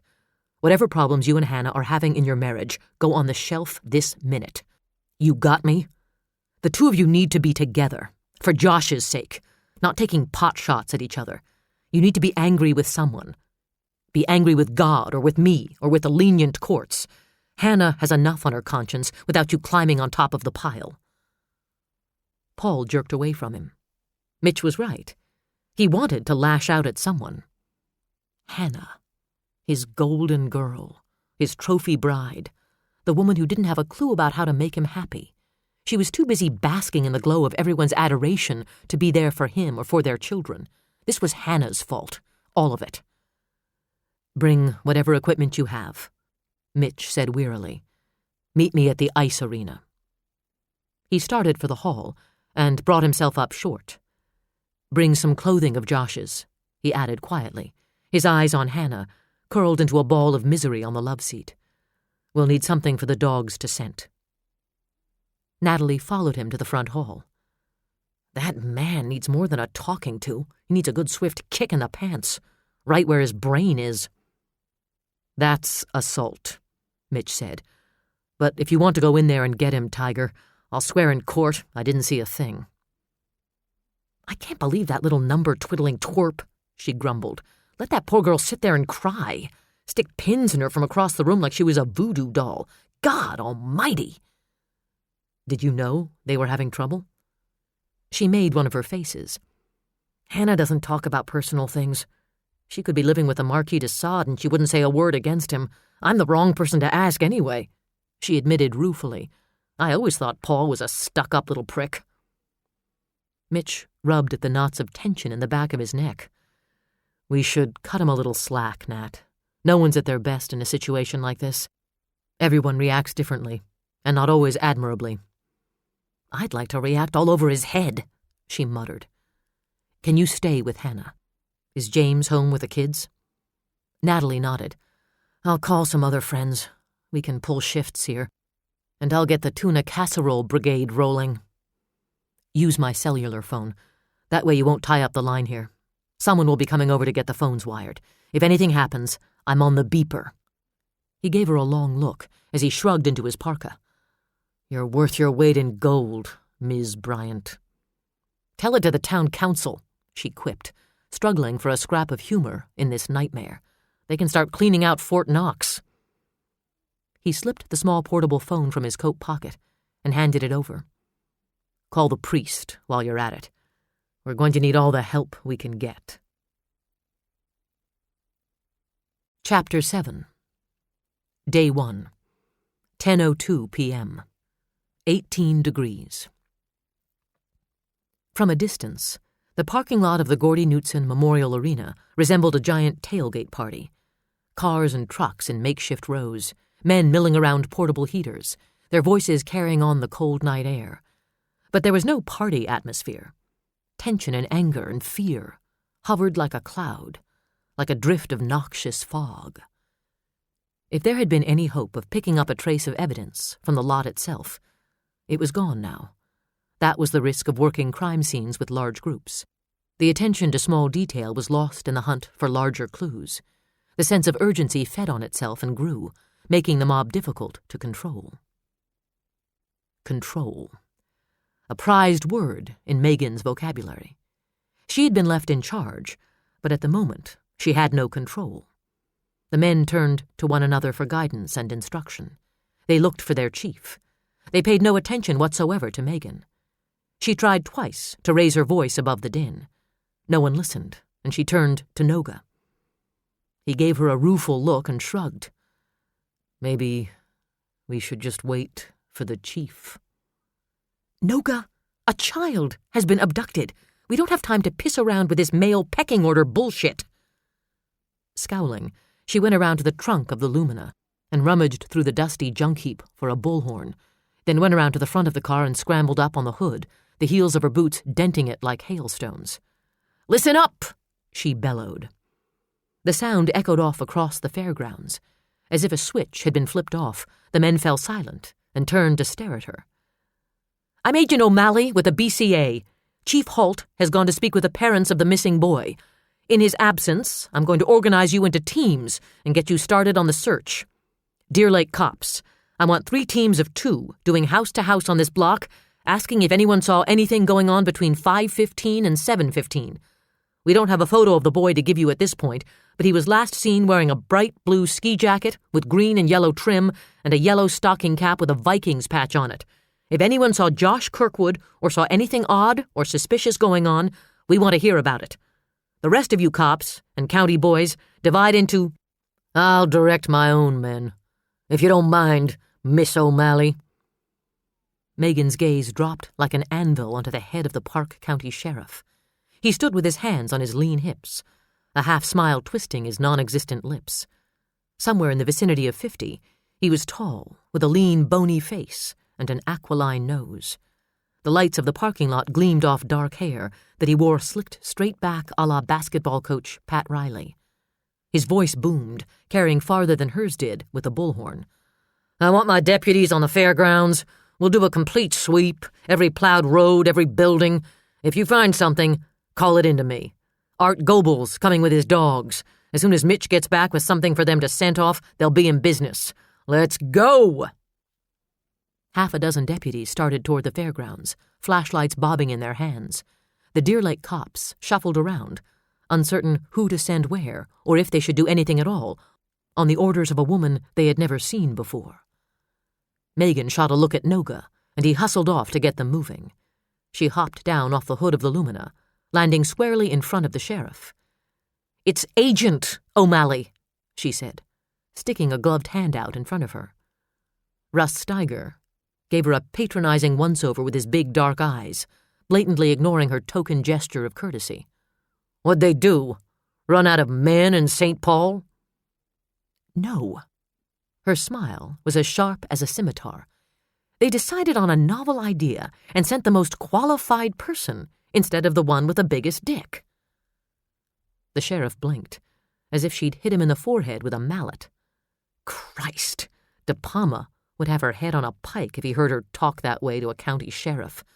Never mind that she knew male agents who had vocabularies that could singe the hair in a sailor's ears. That was guy stuff, locker room bravado. She had been given explicit instructions to make a good impression, not to offend, not to step on toes.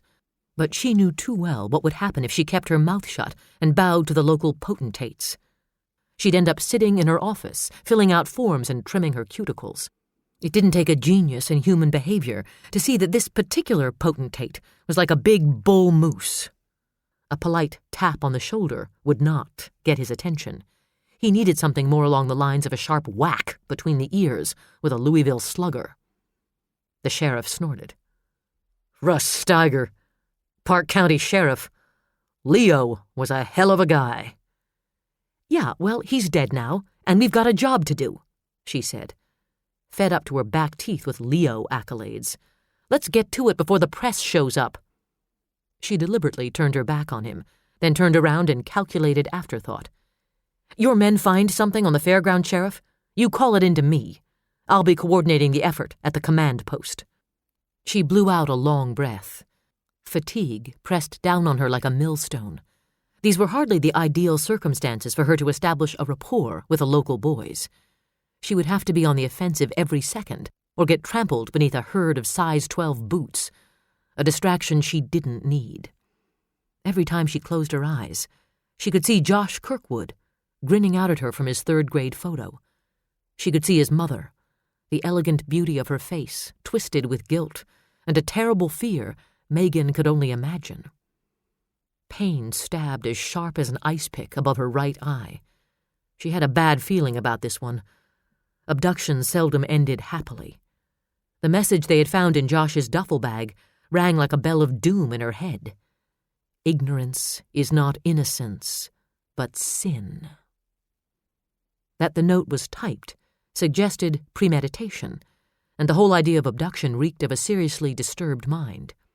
She wondered if they were dealing with a local or a drifter, someone already familiar with the community, or someone who had hung around just long enough to get down the town routines. Or maybe the perp was someone who prowled the interstate highway systems, pulling off when the mood or opportunity hit to grab a kid and go. Maybe he had a whole glove compartment full of typed notes, composed to strike terror into the hearts of those left behind. The possibilities were multifarious, the probabilities chilling. Every step of the way, a cop was taught not to become emotionally involved in a case. Good advice, but damn hard to follow when the victim was a child. Megan's heart wrenched at the idea of a small boy dragged into God knew what terror. She knew what it was to be small and alone and afraid, to feel abandoned. Those memories of her own childhood swirled like oil on water down in the pit of her soul. A shout went up off to Megan's right, snapping her back to the moment just in time to see a pair of coonhounds bearing down on her with bright eyes and long pink tongues lolling out the sides of their mouths. At the last second, one darted right and one left, their big muscular bodies glancing off her legs, knocking her flat in the driveway. "Aw, damn, they're after a rabbit!" A man who looked like one of the Keebler elves in a snowmobile suit looked down at Megan in disgust, then offered his hand. "Sorry, miss." "Agent O'Malley, BCA," she said automatically, grimacing as she let him help her up. "Art Goebel, excuse me, miss, while I round up Heckle and Jekyll." Heckle and Jekyll? She watched him trundle off after the dogs, her heart sinking as she stepped up onto the sidewalk. Jesus, Mary and Joseph. "They're the best we can do on short notice," Mitch said. He had parked his Explorer in the fire zone in front of the arena. "I called the Volunteer Canine Search and Rescue Club and the Canine Unit in Minneapolis. They'll have dogs here inside 2 hours. The challenges of law enforcement in the hinterlands. Megan sighed. "The mobile lab is on its way and the chopper should be here within the hour. How are the parents?" He shook his head, his expression bleak. "Hannah is despondent. Paul is angry. They're both scared. I left Natalie in charge at the house to deal with your techs." "Good. It'll go more smoothly that way. Paul is coming down to help with the search." Megan squeezed her eyes shut and groaned. I know, Mitch muttered. "But I couldn't stop him. He needs to feel like he's taking some kind of action." "Yeah, well, if we knew where not to look for Josh, we could send him that away."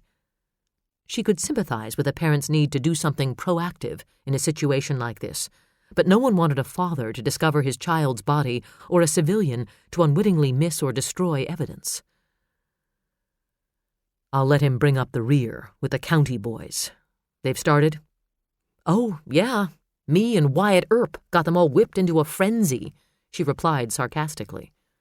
"So you met Russ?" "A charming fellow. Were I a fish, he would have thrown me back in disgust." "Don't say I didn't warn you." "I'll be hearing that in my sleep," she muttered. "If I ever get any, this is liable to be a long night."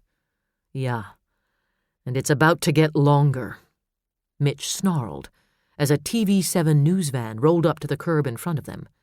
"Here comes the sideshow. There ought to be a law against civilians owning scanners." "Would that apply to the media? They only appear to be humanoid." The news people piled out of the van like the troops landing at Normandy. Technicians grabbed equipment, flipped on blinding portable strobes, tossed coils of electrical cord out onto the sidewalk. The passenger door opened, and the star emerged. Glamour girl looks and 2 blue contact lenses.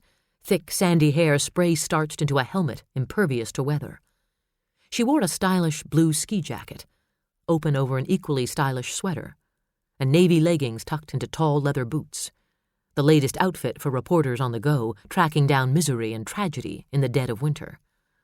"Oh, shit," Mitch growled through his teeth. "Paige Price." While he had no great love for any reporter, he knew only too well this one was hungry, ambitious, and ruthless in her pursuit of a story. She would do anything for a scoop, for a fresh angle, for an edge against the competition. "Chief Halt!" The smile that graced Paige Price's mouth was small, appropriate, businesslike. The gleam of excitement in her eyes was not. "Can we get a few words from you about the abduction?" "We'll hold a press conference in the morning if necessary," he said curtly. "We're very busy right now."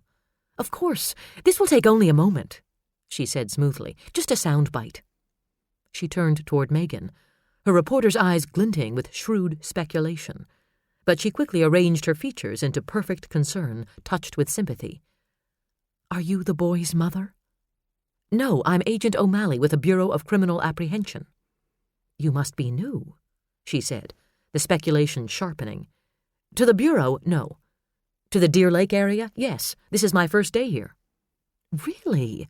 What a terrible way to start a new job." Paige mouthed the platitudes automatically while she scanned the files of her brain, ferreting out pertinent kernels of information. "I don't recall ever hearing of a female agent in the field. Isn't that unusual?"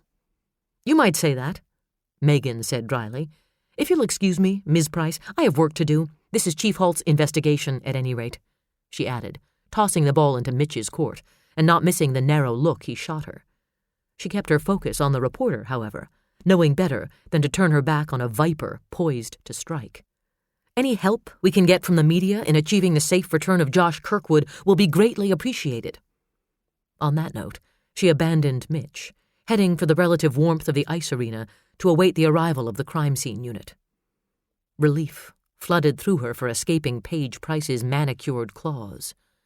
Bureau policy was to remain in the background of investigations, leaving the publicity and the credit to fall on the shoulders of the local chief or sheriff, where it belonged. The BCA was a workhorse at the disposal of local authorities, not an organization of grandstanders looking to bask in the limelight. The policy suited Megan fine. She wanted to be a cop, not a celebrity. She could imagine the minor strokes touched off in the Bureau hierarchy if Paige Price latched onto her for an exclusive. BCA's first female field agent, Field's sensational child abduction case.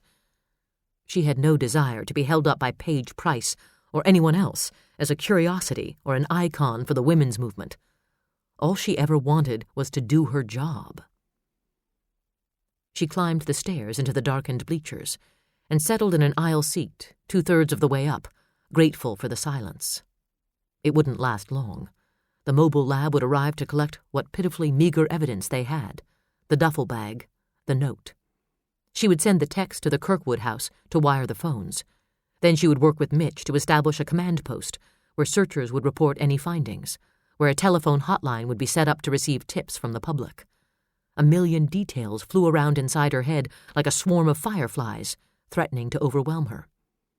This was the kind of responsibility she had asked for. This was as close as she would come to FBI work as long as her father was alive. Careful what you wish for, O'Malley. Punchy with exhaustion, she tried to imagine what Neil O'Malley would have done if she had been abducted as a child. Pretend paternal outrage and hoist a bottle of Pabst in private, glad to be rid of the daughter he never wanted. There's a million stories in the naked city, she mumbled absently, dismissing her own as she glimpsed movement down in the shadows near the doors to the locker rooms. Ole Swain? Uneasiness danced across her nerve endings as she pictured his ugly face and remembered the sour smell of sweat in his little cubbyhole next to the furnace room. A million stories in the naked city. What's yours, Ole? Mitch stood scowling into the glare of the TV7 portable lights and gave a terse, much-abridged version of the abduction of Josh Kirkwood, assuring the 10 o'clock news audience that everything possible was being done to find the boy, asking them to come forward with any information they might have. A lot of people in Deer Lake watched KTVS, Channel 7 out of Minneapolis. If there was any chance that one of them had even a scrap of information, Mitch was more than willing to beg for it. It galled him to give Paige Price the exclusive, but he couldn't let personal feelings enter into the picture. He would use whom he could, however he could. If it meant getting Josh back, he would deal with the devil himself, or the devil's sister. Paige stood beside him, looking grave and glamorous. The scent of her perfume seemed intensified by the heat of the lights, something thick and expensive. Choking. Or was that his own temper rising up in his throat and pounding between his ears? When he finished his statement, she was right there with a question, deftly heading off his escape. Chief Holt, you're calling this an abduction. Does that mean you have proof that Josh Kirkwood was kidnapped? And if so, what kind of proof? I'm not at liberty to divulge that kind of information, Ms. Price. But it's safe to say you fear for Josh Kirkwood's life? Mitch gave her a cold look. Someone has taken Josh Kirkwood. Any rational person would be concerned for Josh's safety. We're doing everything we can to find him and bring him home to his family unharmed. Is that a realistic hope, considering the outcome of such cases as the Wetterling abduction, or the Erstad disappearance, or the cases gaining national prominence at the moment, Polly Klaas in California and Sarah Wood in upstate New York? Isn't it true that with every moment that passes, the chances of a child's safe return diminish? Cases are individual, Ms. Price. He mentally cursed her for trying to sensationalize an already terrible situation. Unprincipled bitch. But then, he knew that firsthand, didn't he? There's no reason to frighten people by connecting either the crimes themselves or their outcomes to this incident. Paige didn't bat an eyelash at the reprimand. She forged onward, straight for the jugular. Does this case hold a special significance for you, Chief Holt, considering your own personal... Mitch didn't wait for a conclusion to the question. He ended the interview for her, turning on his heel and stalking off toward the arena, shrugging off the hand that reached for his arm. The rage seethed inside him, hissed like steam in a pressure cooker. Behind him, he could hear Paige saving herself gracefully, tying up the story with a neat, touching bow of words. First on the scene as a big city horror strikes at the heart of this quiet, small town. This is Paige Price, TV7 News. Someone called out. And... we're clear. That's it for the moment, folks. He heard the technicians bitching about the cold, then the sharp clack of boot heels on the sidewalk, rushing up behind him. Mitch, wait! He jammed his hands in his coat pockets and continued up the steps without sparing her so much as a glance. Not that she was the least daunted by his ignoring her. Paige Price didn't dignify subtle hints. Mitch! Nice save, Paige, he said flatly. A touch of sensationalism, a touch of sympathy. Let the viewers know you're the first vulture to roost. Very professional. It's my job. Somehow she managed to sound both apologetic and proud of herself. Yeah, I know all about it. You're still angry with me. Mitch jerked open a door with more force than was necessary and stepped into the dimly lit foyer. His temper surged at the false note of hurt in her voice. She had a hell of a nerve playing the part of the wounded party. He was the one who had been sliced and diced in public, dissected by the cold, metaphorical scalpels of Paige Price's shrewd mind and sharp tongue. She had told him she wanted to do a piece on the native Floridian relocating to Minnesota, the big city cop adjusting to small-town life, a harmless public interest story. What had aired was an exposé of his life. She had callously exhumed the past he had buried and broadcast it all over the state, the crowning jewel for her first primetime special for TV7 News. The tragic tale of Mitchell Holt, soldier for justice, his life shattered by a random act of violence. Score another point for the investigative reporter. His sarcasm echoed harshly. The smile that twisted his mouth was mocking and bitter. He turned it on her like a spotlight. Congratulations on once again discerning the obvious. Her mouth tightened. She stared up at him, her eyes luminous. What I reported was a matter of public record. Just doing my job. Common knowledge. The public has a right to know. The excuses throbbed in his brain like hammers hitting at his sense of decency. The pressure hit the red line and his control snapped like brittle old metal. No! Mitch bellowed, charging her a step. She backpedaled, eyes wide, and he pursued, leading with a finger that pointed at her like the lance of justice. What you reported was my life, not background, not color, my life. I prefer my life to remain my own. If I wanted everyone in the state of Minnesota to know my life story, I'd be writing a fucking autobiography. She was against the wall now, the top of her head just below the photograph of Gordy Knutson shaking hands with Wayne Gretzky. No amount of professional polish could hide the fact that she was trembling. Even so, her gaze was steady on his, reading everything, soaking it all in and storing it away in that calculating brain.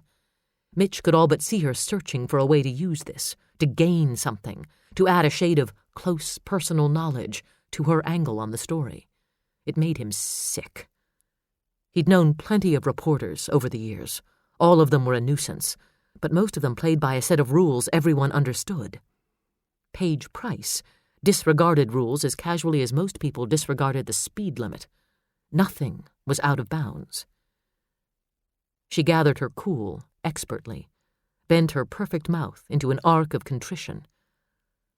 "I'm sorry if the story upset you, Mitch," she said quietly. "That wasn't my intent." Mitch pulled himself back, his face twisting at the acrid taste of disgust. He wanted to wrap his hands around her slender, lovely throat and shake her like a rag doll. He envisioned banging her beautiful head against the block wall until Gordy's picture fell down, in an attempt to physically knock some sense of propriety into her. But he couldn't do that, and he knew it. With an extreme effort, he carefully packed the rage into that little room in his chest and slammed the door. "I know your intent, Ms. Price," he said tightly. "Touch some hearts and win yourself the local news pissant version of an Emmy. I hope it looks good on your trophy shelf. I could suggest several more creative places for you to put it, but I'll leave them to your imagination." She put her hand on his arm. "Mitch, I'd like us to be friends." "Christ," he laughed. "I'd hate to see how you treat your enemies." "Okay," she admitted, her voice soft, her sapphire gaze steady and earnest. "I should have been more upfront with you about the background for the story. I can see that now." 20/20 hindsight. She ignored his sarcasm. "Don't I get a second chance? We could have dinner, sit down together and clear the air. When this case is over, of course." "Of course," Mitch sneered. "And as you dangle that promise out in front of me like a carrot on a stick, I'm supposed to give you little scoops on the case, right? Isn't that how it works?" His eyes narrowed with revulsion. "I had dinner with you once, Paige. Once was enough." She blinked, as if he'd hurt her. As if I could, Mitch thought. "It could have been more than dinner," she whispered, her expression softening, the hand on his arm moving in a subtle caress.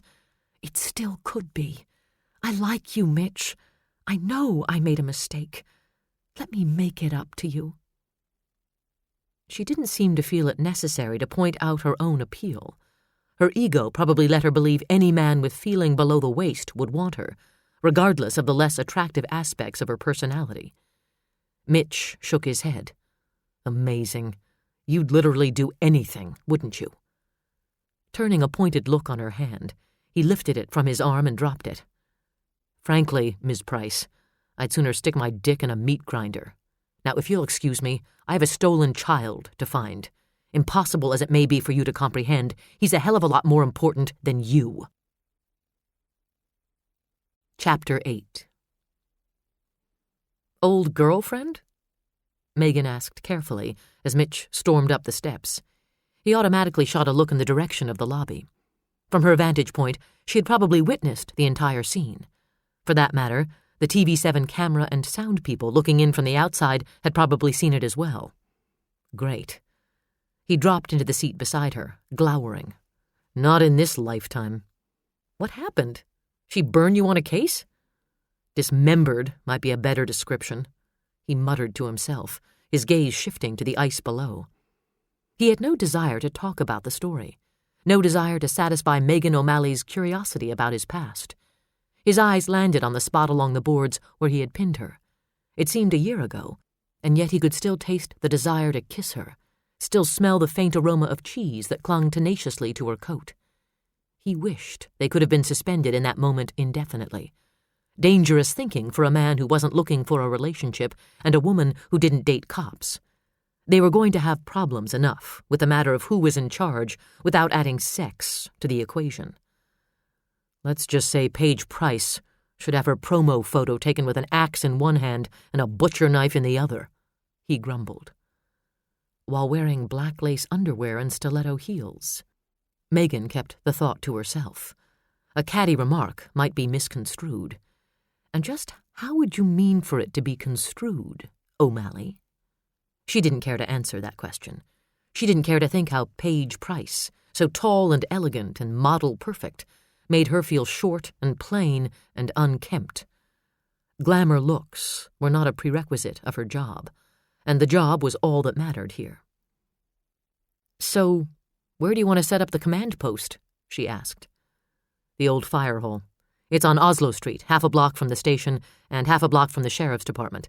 The garages are being used for parade floats, but there are a couple of large meeting rooms that will serve the purpose, and a bunk room upstairs.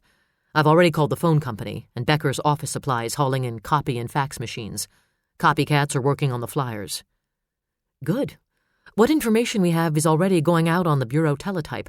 I've been in touch with the National Center for Missing and Exploited Children. They're sending a support person down from the cities. So is Missing Children Minnesota. They'll be a big help with getting the flyers distributed regionally and nationally. They'll also offer support for the family. Mitch thought of Hannah, sitting on the love seat, alone, in misery, and his heart ached. They'll need it. I've got records compiling a list of all known child molesters in a 100-mile radius, and a list of all reports of attempted abductions and suspected child predator situations in that same radius. That's like building a haystack in which to find our needle, Mitch said glumly. It's a starting place, Chief. We've got to start somewhere. Yeah, if only we knew where we were going. They sat in silence for a moment. Mitch leaned ahead in his seat, his elbows on his knees, shoulders sagging beneath the weight of it all. No crime of any note had taken place in Deer Lake since he'd come on the job.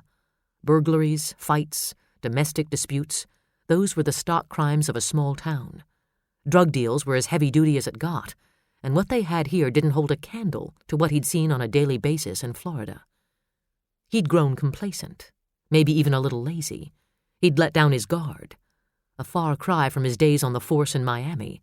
He'd been like a racehorse then, all taut muscles and nerves strung as tight as violin strings, instincts and reflexes like lightning, running on adrenaline and caffeine. Every day had brought a crisis of magnitude, dulling his sensitivity until murder and rape and robbery and kidnapping seemed normal. But those days were long behind him. He felt rusty now, slow and clumsy. Have you done an abduction before? He asked. I've been in on a couple of searches, but I know the procedure, she added defensively. She sat up a little straighter in her seat. This is all SOP. If you want to waste our time checking... Whoa, fury! Mitch held up a hand to check her tirade.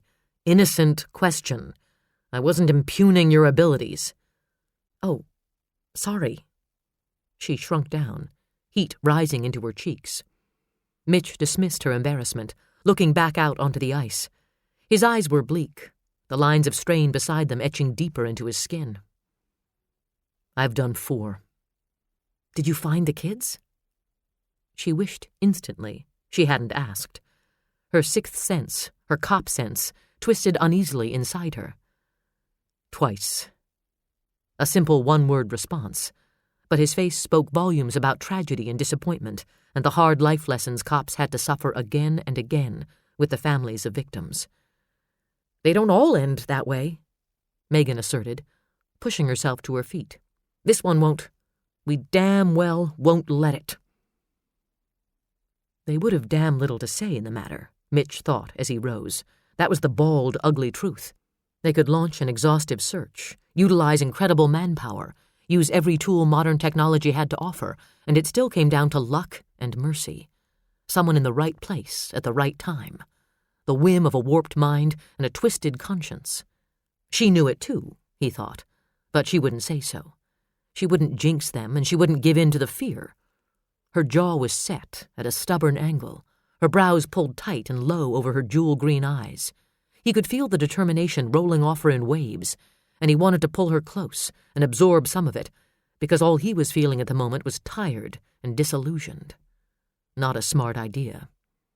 Still, he reached out and brushed a thumb across a streak of dirt on her cheek, picked up no doubt in the close encounter with Art Goebel's hounds.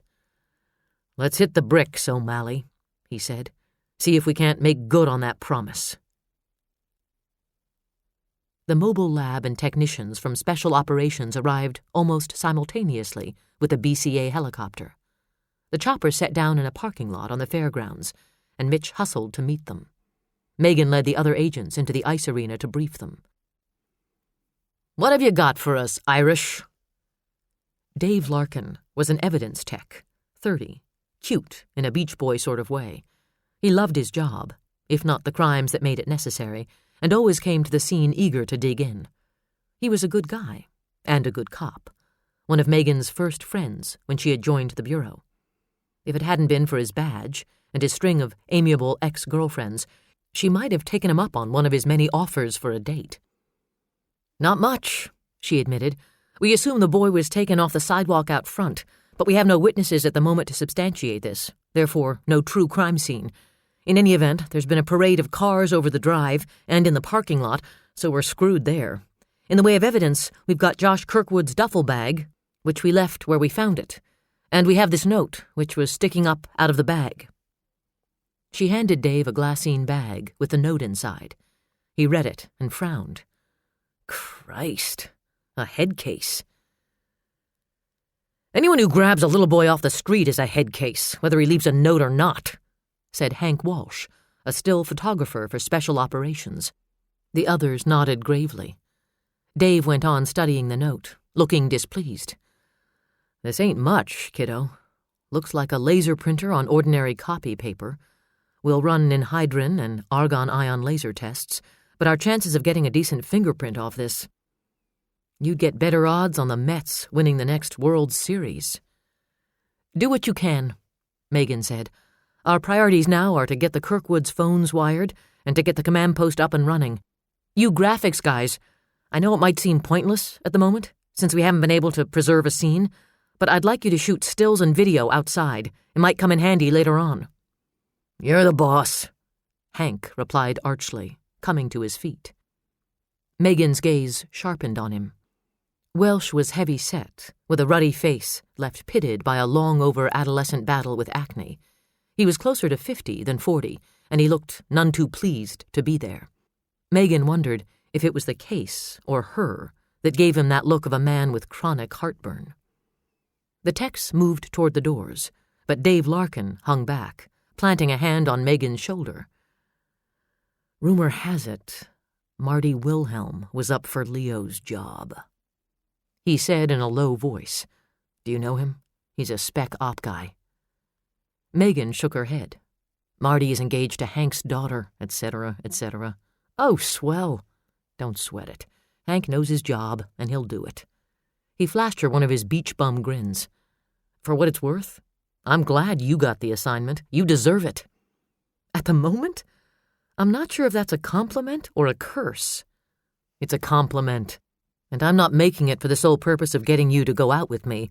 That will just be a bonus. In your dreams, Larkin. Impervious to put-downs, he went on, as if she hadn't spoken. I'm not the only one rooting for you either, Irish. A lot of people think it's great you got the nod. You're a pioneer. I don't want to be a pioneer. I want to be a cop. Sometimes I think life would be so much easier if we were all gender neutral. Yeah, but then how would we decide who leads when we dance? We'd take turns, she said, pushing open a door. I have no desire to spend my whole life dancing backward. As they stepped out into the cold, his grin faded. How many guys will they spare you from regional for the investigation? Maybe 15? You'll get at least another 10 volunteers. This kind of thing rings a lot of bells. You know, if kids aren't safe on the streets of a town like this, and if we can't catch the scumbags who pull this kind of shit, what kind of cops are we? Desperate cops. Scared cops. Megan kept the answer to herself as she looked around. Down the block, porch lights burned bright. She could see a couple of Mitch's uniforms tramping from one house to another. In the other direction, the beams from flashlights bobbed and darted like fireflies across the dark fairgrounds. Overhead, the eerie thump of helicopter rotors broke the calm of the night. And somewhere out there, a faceless person held the fate of Josh Kirkwood in his hand. Desperate and scared, barely began to cover the feelings that thought inspired. Day 2, 4:34 a.m., 12 degrees. Paul pulled his Celica into the garage, killed the engine, and just sat there, numb, staring straight ahead at the bicycles he had hung up on the wall for winter. 2 mountain bikes, and the new dirt bike Josh had gotten for his birthday. The dirt bike was black with splashes of neon bright purple and yellow.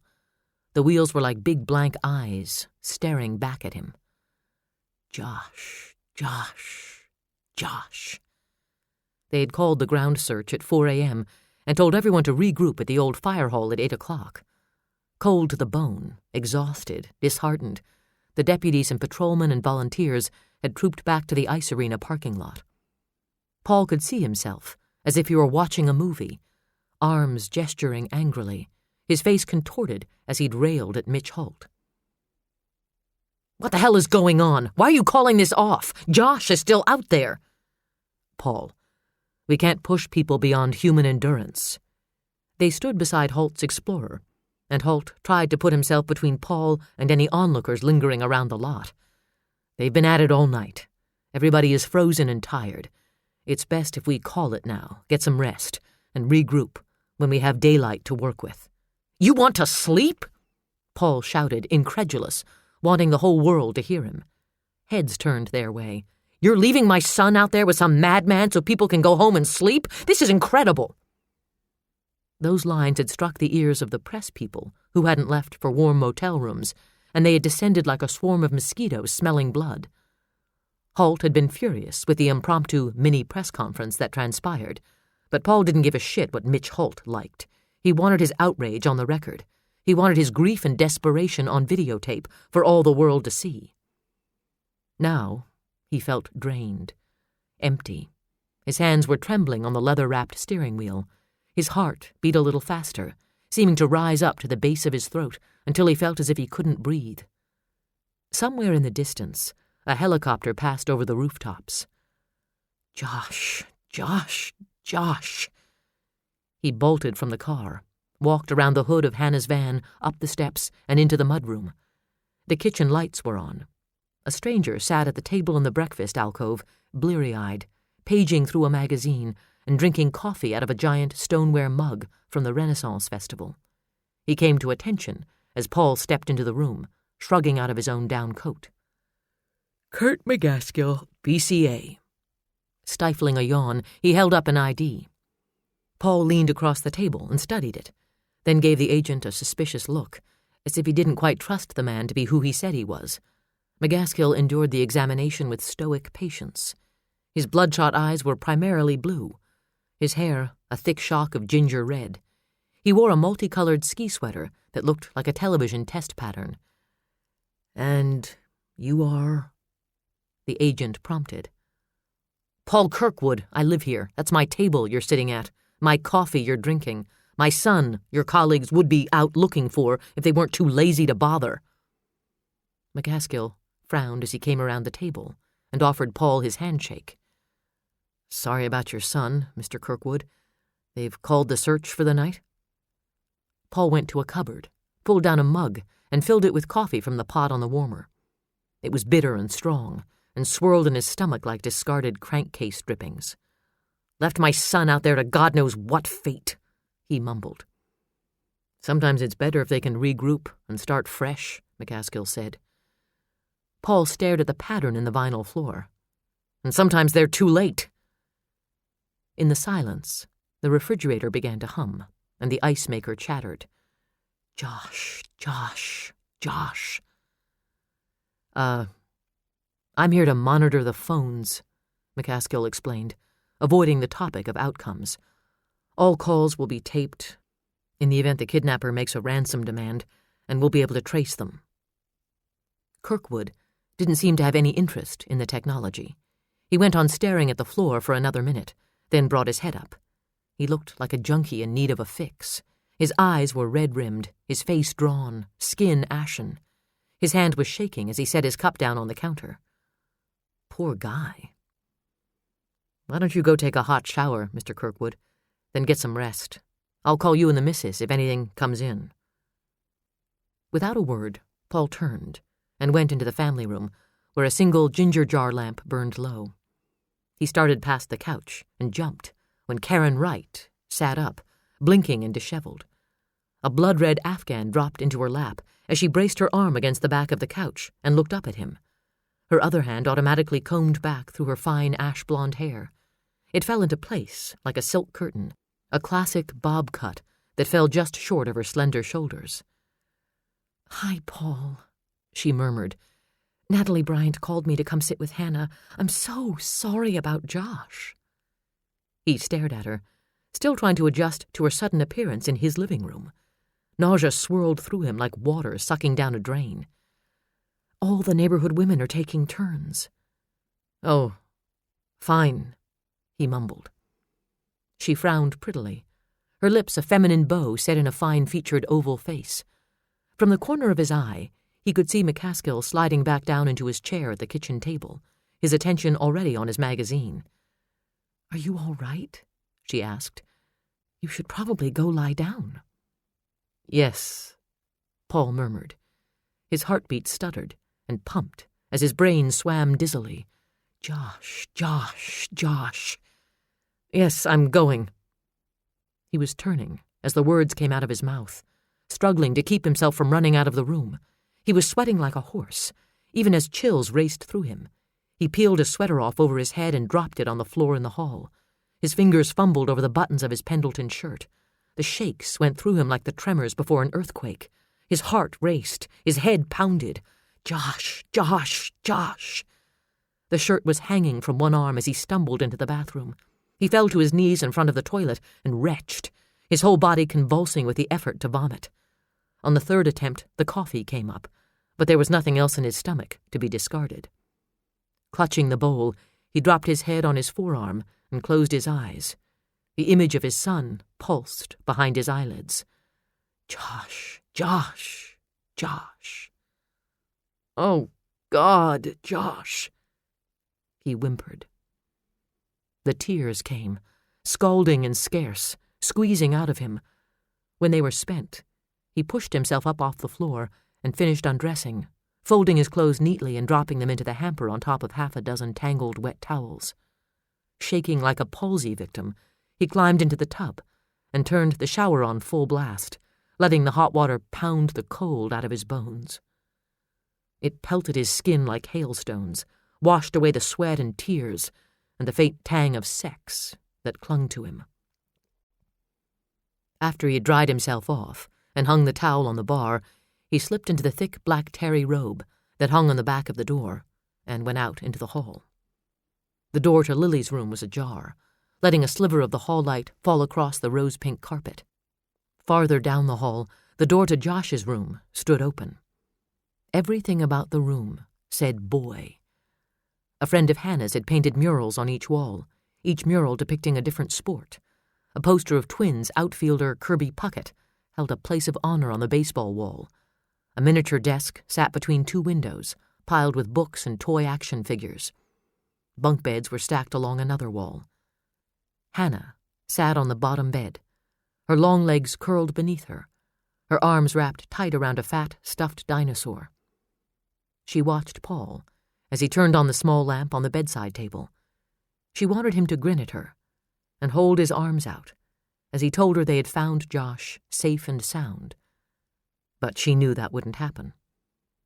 Paul looked old and drawn, a preview of how he would look in 20 years. With his wet hair slicked back, the bones of his face stood out prominently. They called off the ground search until morning. Hannah said nothing. She didn't have the energy or the heart to ask if they had found any clues. Paul would say if they had. He just looked at her. The silence spoke for itself. "Have you slept?" "No." She looked as if she hadn't slept in days, he thought. Her hair frizzed around her head. Mascara and fatigue had left dark smudges beneath her eyes. She had changed out of her clothes into another of his bathrobes, a cheap, garish blue velour job his mother had given him for Christmas years before. Paul refused to wear it. He had worked hard to be able to afford better than the junk Kmart had to offer. But Hannah refused to throw it out. She kept it in her closet and wore it from time to time. To irk him, he thought. But tonight, he ignored it. She looked vulnerable. Vulnerable was a word Paul seldom used to describe his wife. Hannah was a 90s woman, intelligent, capable, strong, equal. She didn't need. She could have lived just as well without him as with him. She was exactly the kind of woman he had dreamed of marrying. A wife he could be proud of instead of embarrassed by. A woman who was someone other than her husband's shadow, slave, and doormat. "Be careful what you wish for, Paul." His mother's mousy voice whispered in the back of his mind. He shut it out, as successfully as he had always managed to shut her out. "I've just been sitting here," Hannah murmured. "I wanted to feel close to him." Her chin quivered, and she squeezed her eyes shut. Paul sat down on the edge of the bed, reached over, and touched her hand. Her fingers were as cold as ice. He covered them with his, thinking that it used to be easy to touch her. There had been a time when they couldn't get enough of each other.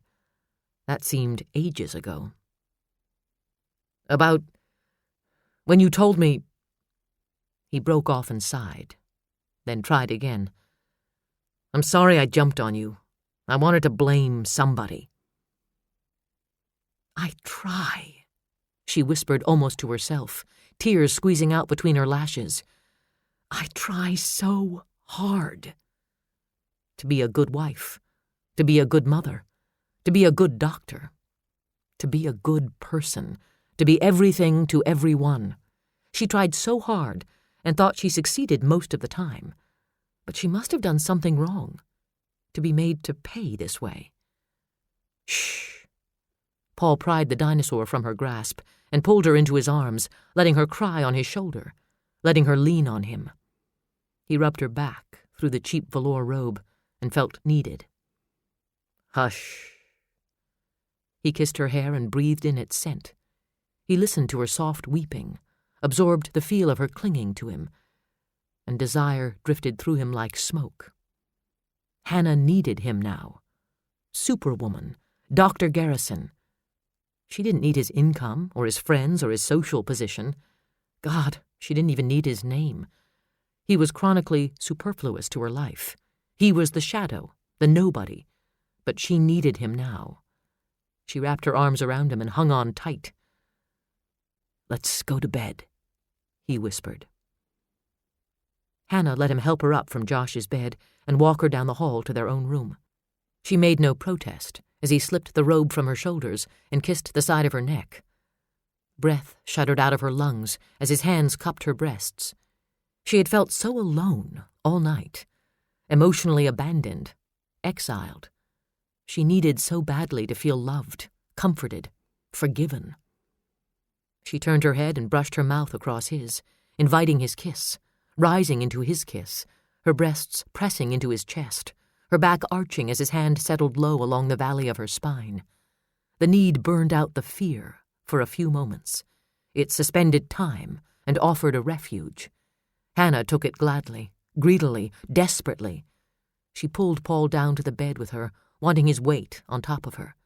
She opened herself to him as he pressed his erection between her legs, needing to feel him inside her. She held him while he arched into her again and again, wanting nothing more than the contact, the illusion of intimacy.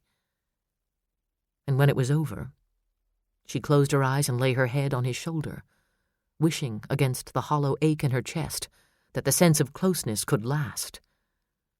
But it wouldn't, not even on this night, when she longed so desperately for something to cling to.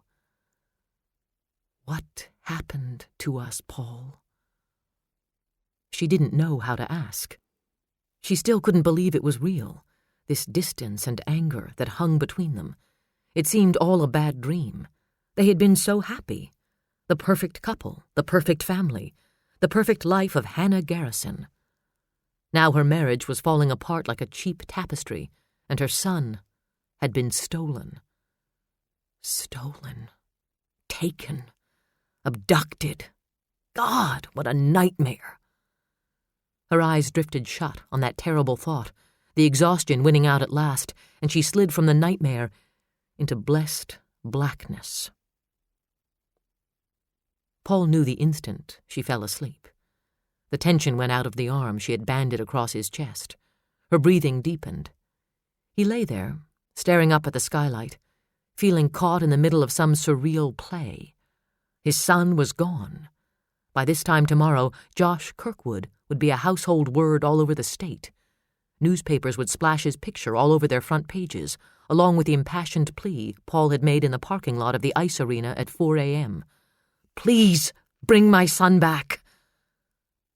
Josh, Josh, Josh. His eyes burned as he stared up at the starless sky. And the play went on. Act 2. His wife lay naked in his arms, hours after his mistress had done the same. Overhead, helicopter blades beat the night air. 5:43 a.m., 12 degrees. Mitch climbed out of his truck, his gaze automatically scanning the alley behind his house for signs of reporters, skittish after the debacle in the ice arena parking lot. He wouldn't have put it past any of them to follow him, get a shot of the failure of a police chief as he drags his sorry ass home. Lets child predators snatch kids off the streets of his town. No big surprise. Look what happened in Miami. It settled on his aching shoulders like a cloak. The guilt, edged in anger, dyed black by his mood. He threw it off with a violent swing of his arm, snarling in self-contempt. What a jerk you are, Holt. This isn't about you. It isn't about Miami.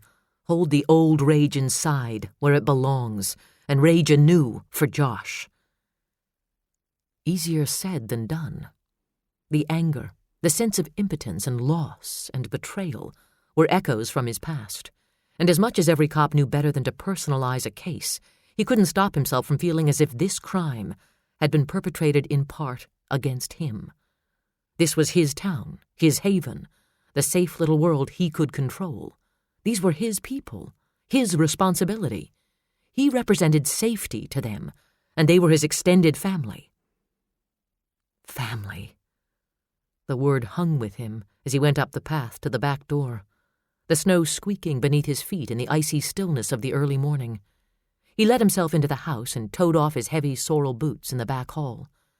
In the kitchen, Scotch, the old yellow Labrador, who was his only roommate in Jessie's absence, cracked open one eye and looked at him without raising his head from his cushioned dog bed.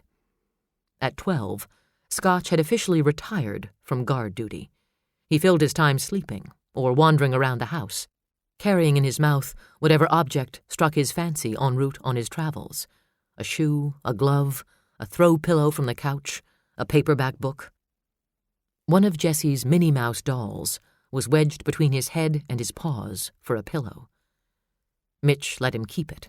The old scoundrel might have stolen it out of her bedroom, but it was just as likely Jessie had put him to bed with it. The Strausses lived across the alley, and every day after school, Jessie came over with her grandfather to let Scotch outside and to play with him. She adored the old dog. Scotch patiently suffered through dress-up games and tea parties with her, faithful, gentle, returning the little girl's love unconditionally. The images striking on tender feelings, Mitch padded into the kitchen in his stocking feet. The light above the sink cast the room in amber and shadow. His gaze wandered aimlessly. The house dated back to the 30s. A nice, solid story and a half with hardwood floors and a fireplace in the living room and big maple and oak trees in the yard. A house with character that remained mostly repressed because of his lack of decorating skills. That had been Allison's forte. She was a nest builder with an eye for style and a love of small detail. She would have converted this kitchen into a place of warmth and charm, with framed prints and strings of peppers and old mason jars filled with cinnamon-scented potpourri. Mitch had left the room exactly as it was when he moved in. The walls mostly bare, the curtain at the window above the sink an old rummage sale reject left by the last owners. The only things Mitch had added were drawings Jessie had done for him, those he mounted on the refrigerator with magnets and stuck up on the wall with tape. Somehow, the bright, childish images in the otherwise vacant room served only to point out how bleak and empty the house was. He felt hollow as he stared at the pictures. Alone. Lonely. God, sometimes the loneliness ached so badly he would have given anything to escape it, including his life. He would have died as penance. But then, living was a harsher punishment. Crazy thoughts, irrational thoughts. The department psychiatrist had told him. Logically, he knew it wasn't his fault. Logically, he knew he could not have prevented what happened. But logic had little to do with feeling. Leaning back against the sink, he squeezed his eyes shut and saw his son. Kyle was 6. Bright, quiet, wanted a 2-wheeler for Christmas, took his dad to school during job week, and beamed while Mitch told the first grade about being a policeman. Policemen help people and protect them from the bad guys. He could hear the words, could look out on the small sea of little faces, his gaze homing in on Kyle's expression of shy pride. So small, so full of innocence and trust, and all those things the world had ground out of his father. Policemen help people and protect them from the bad guys. A hoarse, tortured sound wrenched out of Mitch's throat. The feelings ripped loose, the bars of their cage weakened by fatigue and memory and fear. He clamped a hand over his mouth and tried to swallow them back. His whole body shook with the effort. He couldn't let them loose. He would drown in them. He had to be strong. He had to focus. He had a job to do. His daughter needed him. The excuses came one after another. Deny the feelings. Ignore them. Put them off. His town needed him. Josh Kirkwood needed him. He forced his eyes to open. He stared out the kitchen window at the velvet gray of the day before dawn. And still, in his memory, he could see Kyle. His vision doubled, the image splitting, the face of the second body going out of focus and coming back as Josh. God, please no. Don't do that to him. Don't do that to his parents. Don't do that to me. Shame washed through him like cold water. Across the alley, a light came on in the Strauss kitchen.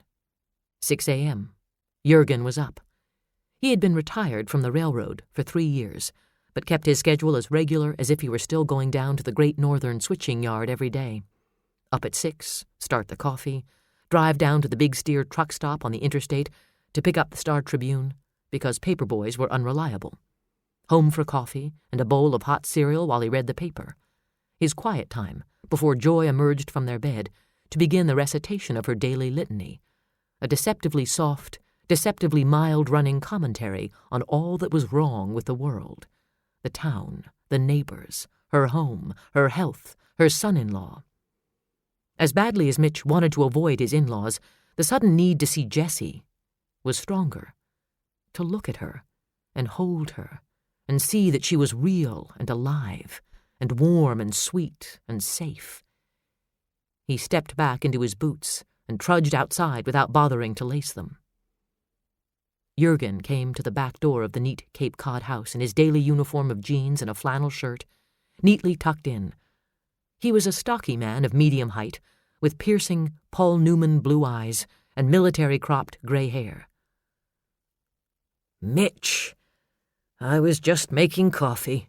Come on in," he said, his expression a mix of surprise and annoyance at having his regimen interrupted. "Any word on the Kirkwood boy? Cripes, that's a terrible business." "No," Mitch replied softly. "Nothing yet." Jurgen swung the basket out on the coffee maker and dumped in a scoop of Folgers. Too much, as usual.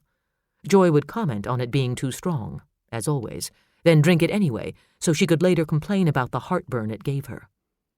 "Have a seat. You look like hell. What brings you over at this time of day?" Mitch ignored the chairs arranged neatly around the kitchen table. "I came to see Jessie." "Jess? It's 6 o'clock in the morning." The older man glowered at him. "I know. I've only got a little time," Mitch mumbled.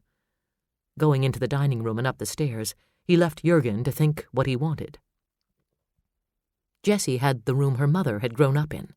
The same bed, same dresser, same ivory wallpaper strewn with mauve tea roses.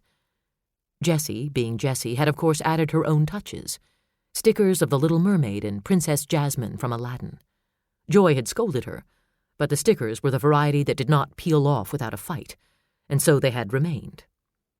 Because she spent so much time there, the dresser drawers were filled with her clothes. On the toy shelves, the place of honor was given over to figurines of Disney characters, Mickey and Minnie, Donald Duck and nephews, a broken alarm clock with Jiminy Cricket perched on top, with his cricket hands clamped over his ears. The clock had been Kyle's.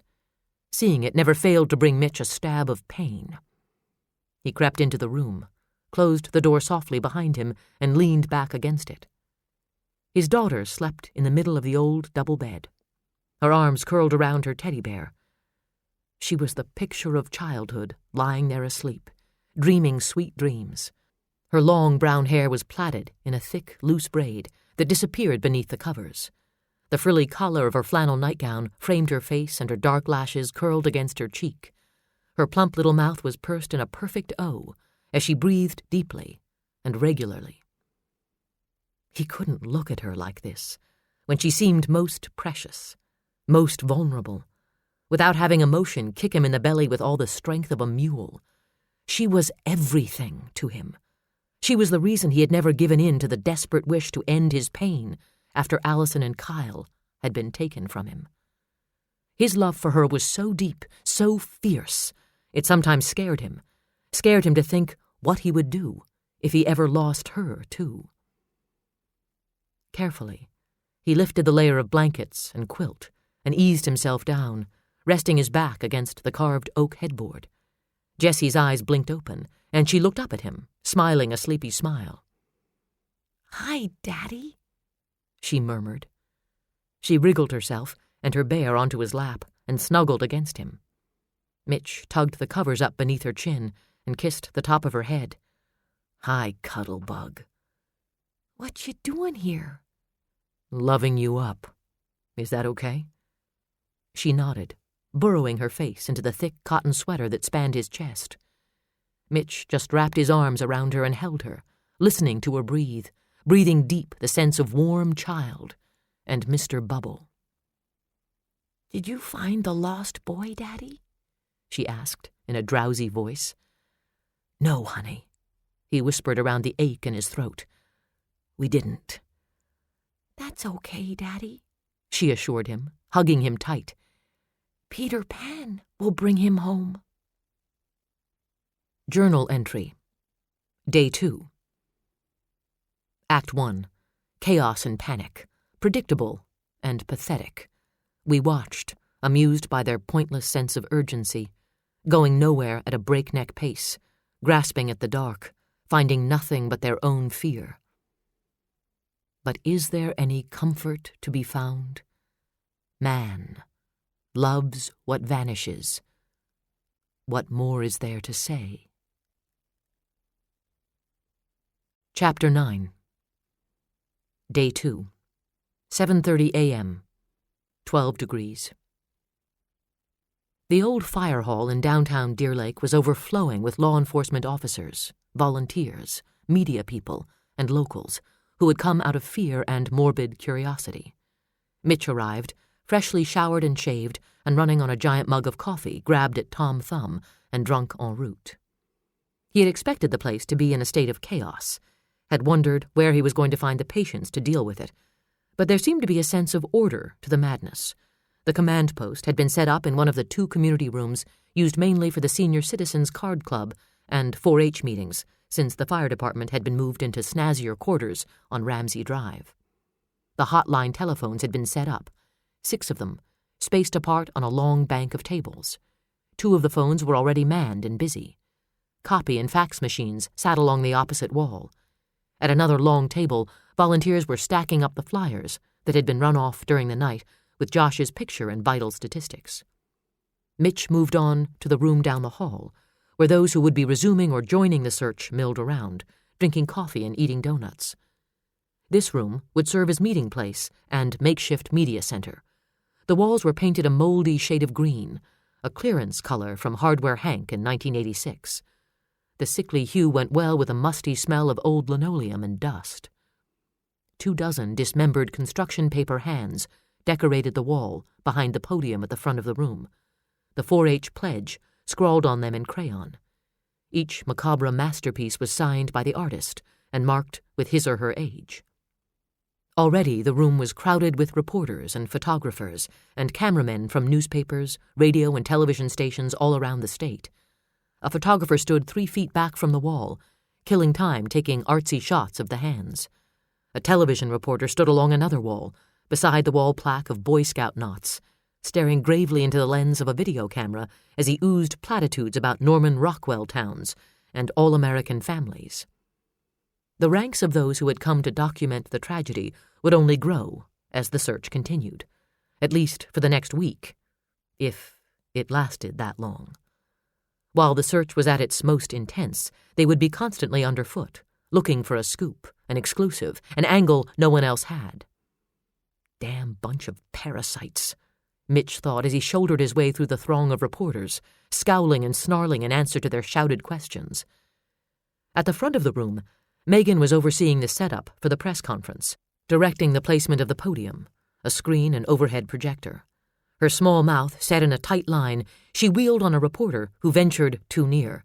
"For the 69th time, Mr. Forster, the press conference will not begin until 9, she said sharply. "Our first concern is to find Josh Kirkwood.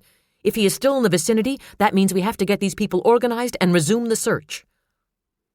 A reporter for the Star-Tribune, since the days of linotype, Henry Forster, had the face of a bulldog, a balding head adorned with liver spots, and long, weedy strands of gray hair he wore in a classic horizontal comb-over. His trademark dirty horn-rimmed bifocals sat crooked beneath a pair of bushy eyebrows that should have had their own zip code. He was a big old warhorse with hips that had splayed out in his later years to provide a good base for his medicine ball belly. Megan would have guessed he had slept in his brown trousers and cheap white dress shirt, but she knew from past acquaintance Henry always looked that unkempt. The eyebrows crawled up his forehead. "Does that mean you think the boy has been taken out of this area?" 2 of his cohorts perked up and inched forward away from the wall, like rats venturing forth to sniff at some promising crumb. Megan stopped them in their tracks with a look that had incinerated humans. She turned the look on Henry, who stood close enough that the fumes of his Old Spice burned her nasal linings. He didn't retreat. He kept staring at her, as if he fully expected an answer. No doubt he did, Megan thought. Forster had seniority, and a track record that had littered his office with awards, which he allegedly used as paperweights and ashtrays. Politicians cowered at the mention of his name. The BCA brass cursed the day he was born. One of the original 7. Henry Forster had been the man who'd blown the lid off the sexual harassment charges in the Bureau the previous fall. He was the last man Megan wanted sniffing after her heels. The pressure of this case would be enough without Henry Forster's grimy bifocals magnifying her every move. Show no fear, O'Malley. He can smell fear, even through that aftershave. That means Officer Noga is going to escort you out of this room if you don't get out of the way, she told him without flinching. She turned her back on Forster as he snorted his affront. One of the other reporters, who had been standing in his considerable shadow, hoping for a scrap, muttered, "Little bitch." Megan wondered if they would dare make slurs behind Noga's broad back. She caught hold of the patrolman's sleeve, and he looked down at her, his dark eyes bloodshot and bleary. "Officer Noga, would you please herd these press weasels out of the way before I rip out their windpipes and have them for breakfast?" He scowled at the reporters. "You got it, Miss Agent." "No offense," Mitch muttered, easing into the spot Noga vacated, "but I don't think you have much of a shot at Miss Congeniality today." "Miss Congeniality is a wimp," Megan returned. "Besides, neither one of us is beauty pageant material. You look like I feel." Mitch made a face. "Gender confusion. Don't let the boys from the Pioneer Press hear that. I think they already have their theories. Did you get any sleep?" The question seemed perfunctory. It looked to Mitch like she had gone through the same minimal morning routine as he had. She had changed into a pair of snug black ski pants and a heavy Irish fisherman's sweater over a turtleneck. Her dark hair was clean and brushed back into a utilitarian ponytail. Her makeup was scant and did nothing to hide the violet smudges beneath her eyes. She shot him a look. "Who needs sleep when you can take an ice-cold shower? I have an apartment with no utilities. I shaved my legs by lantern light, fed my cats, and came back here. How about you?" "I have a dog and hot water," he said, moving around the end of the table. "And I'll keep my legs hairy, thanks. Has anything come in from your people?" "Besides 10 pages of known pedophiles? No." Mitch shook his head, his stomach turning at the idea that there were so many scumballs preying on children within 100 miles of his town. And his daughter. Christ, the world was turning into a cesspool. Even out in rural Minnesota, he could feel the muck seeping up around his shoes. It was as if overnight someone had opened the floodgates on the sewer. He looked out over the crowd as he stepped behind the podium. Men from his own office and the sheriff's department, volunteer firemen, concerned citizens, Harris College students who had stayed in town for their winter break. What he saw in their faces was determination and fear. One of their own had been taken, and they were there to get him back. Mitch wanted to believe they would do it, but in his experience, hope didn't get the job done. Still, he drew himself up and put on the game face. He addressed the troops and issued orders and sounded like a leader. He narrowed his eyes against the glare of the television sun guns and thought he probably looked determined and purposeful instead of blind. The cameras rolled film, not willing to wait for the official press conference, not wanting to miss out on any of the drama. Flash strobes went off at irregular intervals as the newspaper photographers shot stills of the cops and the crowd. The reporters scribbled. In one of the front row chairs, Paige Price sat with her long legs crossed and a notebook on her lap. She gazed up at Mitch with an earnest expression, while her cameraman knelt at her feet and got a reaction shot of her. Business as usual. A map of Park County went up on the projection screen, the area cut into sections by red lines Mitch and Russ Steiger had drawn at 5 a.m.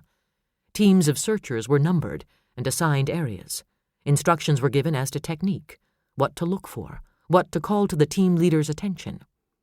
Mitch gave the mic over to Steiger, who added orders and details for the SO deputies, and mounted posse volunteers and snowmobile club members who would be searching the fields and densely wooded areas outside of town. As flyers were passed out to all those present, media people included, Josh's photograph went up on the projection screen. The room went still. The murmured conversations died. The rustle of paper faded away. The silence was as heavy as an anvil, the soft whir of video cameras underscoring and somehow amplifying it. Every eye, every thought, every prayer, every heartbeat was focused on the screen. Josh stared out at them with his sunny, gap-toothed smile, his hair a tangle of soft brown curls. Every freckle was a mark of innocence, as much a symbol of boyhood as the Cub Scout uniform he wore so proudly. His eyes were bright with excitement for all life had to offer him. "This is Josh," Mitch said quietly. "He's a nice boy. A lot of you have little boys just like him. Friendly, helpful, a good student, a happy, innocent little kid. He likes sports and playing with his dog. He has a baby sister who's wondering where he is. His parents are good people. Most of you know his mother, Dr. Garrison. A lot of you know his dad, Paul Kirkwood. They want their son back. Let's do everything we can to make that happen." For a moment, the silence hung. Then, in a gruff voice, Russ Steiger ordered his men out, and the search parties began filing from the room. Mitch wanted to go with them. The burden of rank prevented him. It was his job to deal with the press and the mayor and the city council. The position of chief often had less to do with the kind of in-the-trenches police work he had once thrived on and more to do with politics than he had ever cared for. He was a cop at heart, a damn good one once upon a time. His gaze cut involuntarily to Paige Price. She caught the action as quickly as a trout snagging a fly, and rose gracefully, coming toward him while her colleagues remained seated, furiously jotting notes and mumbling into microcassette recorders. "Mitch." She reached across the podium, deftly flicking off the switch of the microphone. Her expression was perfect. Contrition and regret, with just the right touch of caring. "About last night. I don't want cross words between us." "I'm sure you don't," Mitch said coldly. "Keeps you from getting an edge." Paige gave him the wounded look she had used to melt more than one wall of male resistance. But Mitch Holt wasn't buying, and she called him a son of a bitch in her mind. Her exclusive of the night before had won her words of praise from the news director and station manager. Her agent had 2 words for the scoop: $signs. If she could keep ahead of the pack on this story, it would mean serious money, maybe even an offer from one of the larger network affiliates. She was shooting for L.A. Warm, sunny L.A. Regardless of where she went, it would beat this godforsaken icebox. But Mitch Holt stood in her way, a tarnished, battered knight upholding antiquated ideals. "I'm sorry you think that's my only motivation," she murmured. "I'm not a barracuda, Mitch. Yes, I want a story out of this, like every other reporter in this room, but my first concern is this poor little boy." Mitch didn't blink. "Save it for the Nielsen families." Paige bit down on the tip of her tongue. From the corner of her eye, she could see Henry Forster from the Star-Tribune shoving past people to reach them. She could feel his angry stare burning into her. Forster hated nothing more than being scooped by someone in television, unless it was being scooped by a woman in television. But before Forster could intrude on her moment, Agent O'Malley stepped into the picture. "The press conference will begin shortly, Ms. Price," she said, steering Paige away from the podium. "Why don't you help yourself to a cup of coffee and a nice fat donut?" The suggestion came with a smile etched in steel. Paige looked down at Megan O'Malley, amused that this slip of a woman was coming to the aid of a man who dwarfed her. She flicked a glance between them, speculating. Neither face gave anything away, which, to Paige's way of thinking, gave away much. She backed off toward the coffee pot, a hand raised in a false gesture of surrender. "And may it all go straight to your hips," Megan muttered under her breath, moving back to her position behind the front table. She caught the wry look Mitch sent her and scowled at him. "Lack of sleep makes me uncharitable." He raised an eyebrow, shuffled his papers, and flicked the microphone back on. The press conference was woefully short on information. They had no suspects. They had no witnesses. They had no leads but the note the kidnapper had left behind, and Mitch would not divulge the contents on the excuse that to do so might compromise the investigation later on. His official statement was that the Deer Lake Police Department, along with the other agencies involved, was taking every possible step to find Josh and apprehend his abductor. Russ Steiger added that the sheriff's department would work around the clock. He would be overseeing the search himself in the field, a statement made with a bravado born of self-importance. Park County Attorney Rudy Stovich made the requisite statement about prosecuting to the full extent of the law. Megan gave the usual bureau line, offering investigative support, lab and records assistance at the request of the police and sheriff's departments. Then began the feeding frenzy. The reporters clamored for attention, blurting out questions, each trying to shout the next one down. Is it true you're looking for a known pedophile? Will the parents be giving statements? Has the FBI been called in? They're aware of the situation, Mitch said, fielding the last of the barrage. We already have 3 agencies working on the case. We have all the resources of the BCA at our disposal. At the moment, we don't believe Josh has been taken out of the immediate area. If the prospect of interstate flight arises, then by all means, the FBI will be called in. In the meantime, I believe the agencies involved are best equipped to deal with the situation. Is it common practice for 8-year-olds to be left unsupervised at the ice arena? Have there been any previous incidents of child molestation in Deer Lake? Is it true the boy's mother simply forgot him at the ice rink? His face tight with anger, Mitch drew a bead on the Pioneer Press reporter. There's nothing simple about this.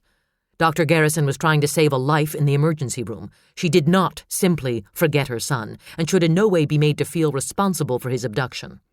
What about the father's statement that rink management and the hockey coach should be held responsible? What about you, Chief Holt? Paige stood. Do you hold yourself responsible? He met her eyes without blinking. In a manner of speaking, yes. As chief of police, it is ultimately my responsibility to keep the citizens of this town safe. Is that strictly your professional philosophy, or are your feelings tainted by the guilt related to your personal... Ms. Price. He ground out her name between his teeth. I believe I made it perfectly clear last night that this case should in no way be tied to any other. We're here to talk about Josh Kirkwood and the efforts being made to find Josh Kirkwood. Period. Megan watched the exchange. Her attention focused on Mitch. She thought she could feel the anger vibrating in the air around him. Something about the defensive set of his shoulders, the taut line of his mouth, made her feel as if Paige Price had hit below the belt. Megan told herself it was just her sense of justice that responded, nothing more than the loyalty she would feel toward any other cop.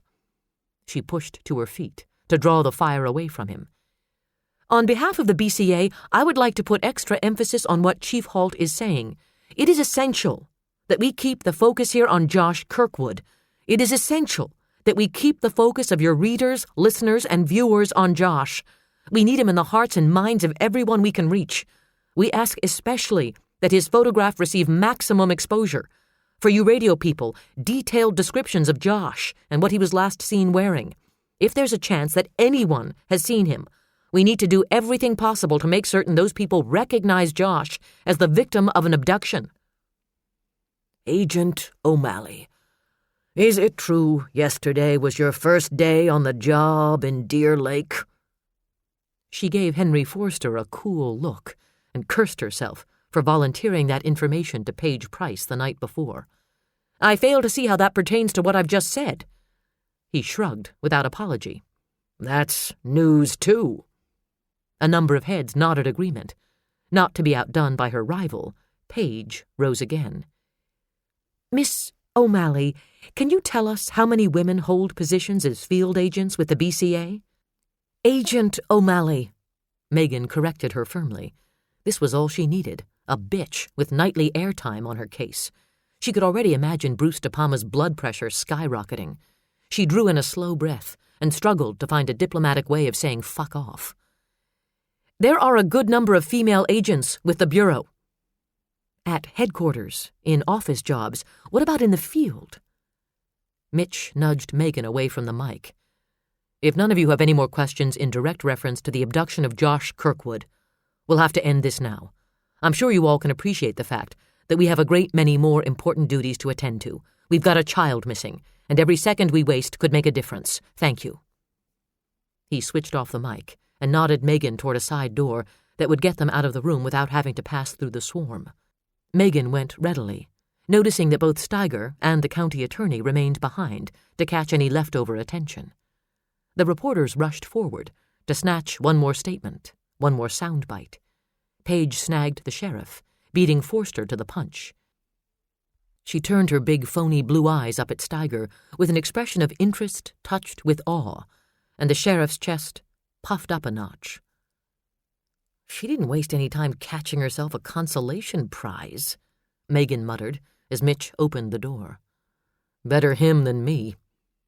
Ditto. They both heaved a sigh. Megan leaned back against the wall, grabbing a moment's peace. They had escaped into the garage that had once housed Deer Lake's entire fleet of fire trucks, all three of them. One remained, a round-fendered antique. Taking up most of the floor space now were a pair of hay wagons tricked out as parade floats. The near one featured a gigantic fiberglass trout, leaping from a puddle of blue fiberglass water. Chicken wire had been stapled around the sides of the wagon and stuffed with blue and white paper napkins to form a decorative border. The glittering sign that rose at the back of the wagon invited one and all to catch some fun at Trout Days, May 6, 7, 8. The creation of the Deer Lake Trout Unlimited Club was a far cry from the professionally designed floats of St. Paul's Winter Carnival. It was quaint and tacky, and the club members who had put it together in their spare time were probably enormously proud of it. The thought struck Megan unexpectedly, hitting a vulnerable spot, reminding her of the innocence and naivete of small towns. Things that had been shattered in a single, ruthless act. Ignorance is not innocence, but sin. Josh's image floated up in her memory, and she blinked it away before it could undermine her focus on the job. Steiger isn't going to be a problem, is he? She asked, glancing at Mitch. He mimicked her pose, shoulders back against the wall, arms crossed. He looked weary and dangerous, despite the fact that he had obviously showered and shaved before coming back in. The rugged lines of his face were set like stone, deeply etched, weathered and tough. He looked at her sideways. His dark eyes narrowed. How do you mean? That I am the field general shit? He isn't going to go territorial on us, is he? We don't need a loose cannon on a case like this. He shook his head a little, pulled a roll of Maalox tablets from his pants pocket, and thumbed one off. Russ is okay. He has to worry about the next election, that's all. He'll grab press time, and I'll be glad to let him. I thank God daily my job isn't decided in a voting booth. But his reins were held by the town council, and Mitch had the sinking feeling that he would have to answer to each and every member before the day was out. He rolled onto his left shoulder and gave Megan a wry look. I thought you were the loose cannon. Green eyes blinking innocence, she touched a hand to her chest. Who? Me? Not me. I'm just doing my job. Mitch frowned at the reminder. Yeah, and I should have listened. Maybe if I'd moved as fast as you wanted to. Don't, Megan ordered, reaching out as if she meant to lay her hand on his arm. The gesture was out of character, and she caught it and pulled it back quickly. She wasn't a touchy-feely person. Even if she had been, the job would have cured her of it. She couldn't afford to make overtures that might somehow be misinterpreted. Image was everything to a woman in this business. Her edge, her armor, her command for respect. Still, she couldn't simply dismiss the guilt in Mitch's face. In the back of her mind, she could hear Paige Price's honey-smooth voice. Are your feelings tainted by the guilt related to your personal... What? She wondered, and told herself it didn't matter. She couldn't let another cop second-guess himself when it wouldn't matter. That was all. Really. We were too late before we even knew, she said. Besides, it's your town. You know it better than I do. You reacted accordingly. You did your best. Their voices had softened to whispers. Their gazes held fast. She looked so earnest, so sure, that what she said was the absolute truth. Her green eyes glowed with it, and with the determination to make him see it. Mitch wanted to laugh, not with humor, but with the cynicism of someone who was too intimate with life's more twisted ironies. Apparently Megan hadn't seen enough to be jaded, hadn't failed enough to quit trusting herself. She would believe that good was good, and bad was bad, with no gray zone in between. He had believed that too once. Live by the rules, do the job right, fight the good fight, toe the line and reap the rewards of a righteous man. His mouth twisted in a sad parody of a smile, one of life's crueler jokes. There were no rewards, only random acts of good and madness. A truth he had tried to run from, but it had found him here, found his town, reached out and struck at Josh Kirkwood and his parents. He touched Megan's cheek and wished he could lean down and kiss her. It would have been nice to taste some of that sweet certainty, to believe he could drink it in and heal the old wounds. But at the moment, he felt he was tainting her enough as it was, so he tried to content himself with the feel of her skin warming beneath his palm. "My best wasn't good enough," he murmured. "Again." Megan stared after him as he walked away, her fingertips brushing the side of her face, her heart beating a little too hard. Just a show of support for a fellow officer, nothing personal. The covers slipped off to show those lies for what they were. Somewhere in that moment, the lines of distinction had blurred. That was a dangerous thing for someone who needed to maintain a clear vision of the world and her place in it. "Just so it doesn't happen again, O'Malley," she whispered, refusing to acknowledge her lack of hope as she started for the door. The office of the late lamented Leo Kozlowski resembled Leo as much as a room can resemble a person.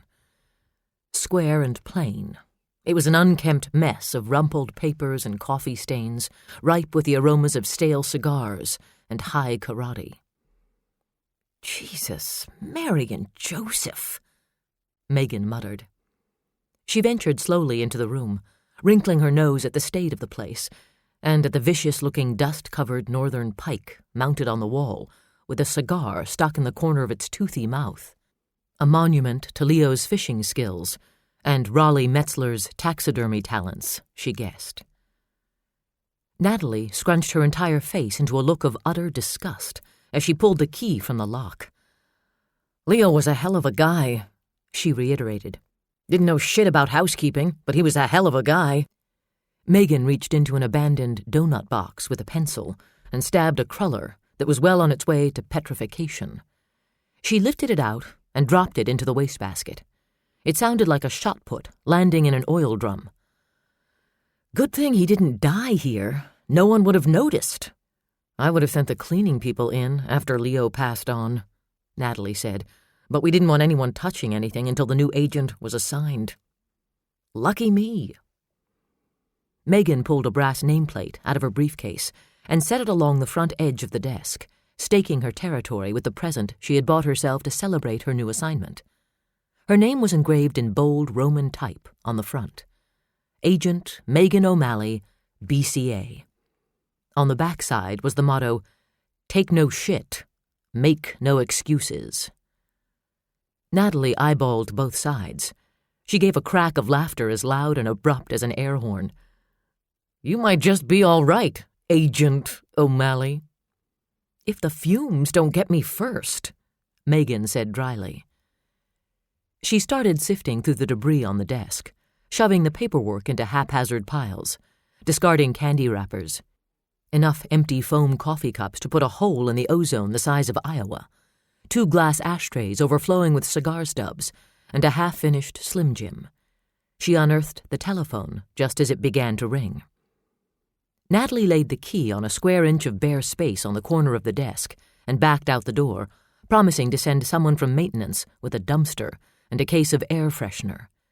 Megan waved her thanks and snatched up the receiver. "Agent O'Malley, BCA."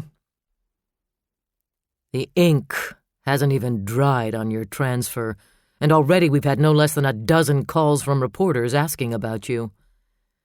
At the sound of De Palma's voice, she closed her eyes and thought uncharitable thoughts about reporters, and what they should do with their laminated press passes. "The issue is the abduction, Bruce," she said, sinking down into the old snot-green desk chair. The seat had been beaten into a sorry state by Leo's big behind and listed sharply to the left. The upholstery was worn smooth in some spots, nubby in others, and spotted all over with stains of dubious origin that made Megan grimace. "I'm doing everything I can to keep the reporters focused on the case instead of on me." "You had damn well better be. The superintendent doesn't want a spotlight put on the bureau. He sure as hell doesn't want you making headlines. Is that understood?" "Yes, sir," she answered, with no small amount of resignation. The ghost of her headache was coming back to haunt her. She reached up and rubbed at it with 2 fingers. "How's the search coming?" "Nothing yet. We're praying for a lead. I don't expect the note to get us anywhere." "It's a tough deal. A child abduction," De Palma said quietly, the professional concern melting into something personal. De Palma had 3 boys, one of them not much older than Josh. Megan had seen the family photograph on his desk many times. They all looked like Bruce. Poor kids. Miniature Nixon masks on gangly bodies of varying heights. "I worked the Wetterling case," he continued. "It's tough on all concerned." "Yeah, it is."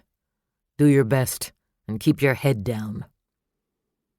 Mitch's words echoed in her mind as she hung up the phone and sank down into Leo's battered chair. My best wasn't good enough. Again. She couldn't allow herself to wonder what he had meant by again. Their collective best had to be good enough for Josh. The line from the note came back to her. She found a clear spot on the blotter between the coffee stains and phone numbers for local takeout restaurants and printed the message out in ink. "Ignorance is not innocence, but sin." Ignorance of what? Of whom? The quote was from Robert Browning. Was that significant? Her mind shuffled possibilities like a deck of cards. Ignorance, innocence, sin, poetry, literature, books.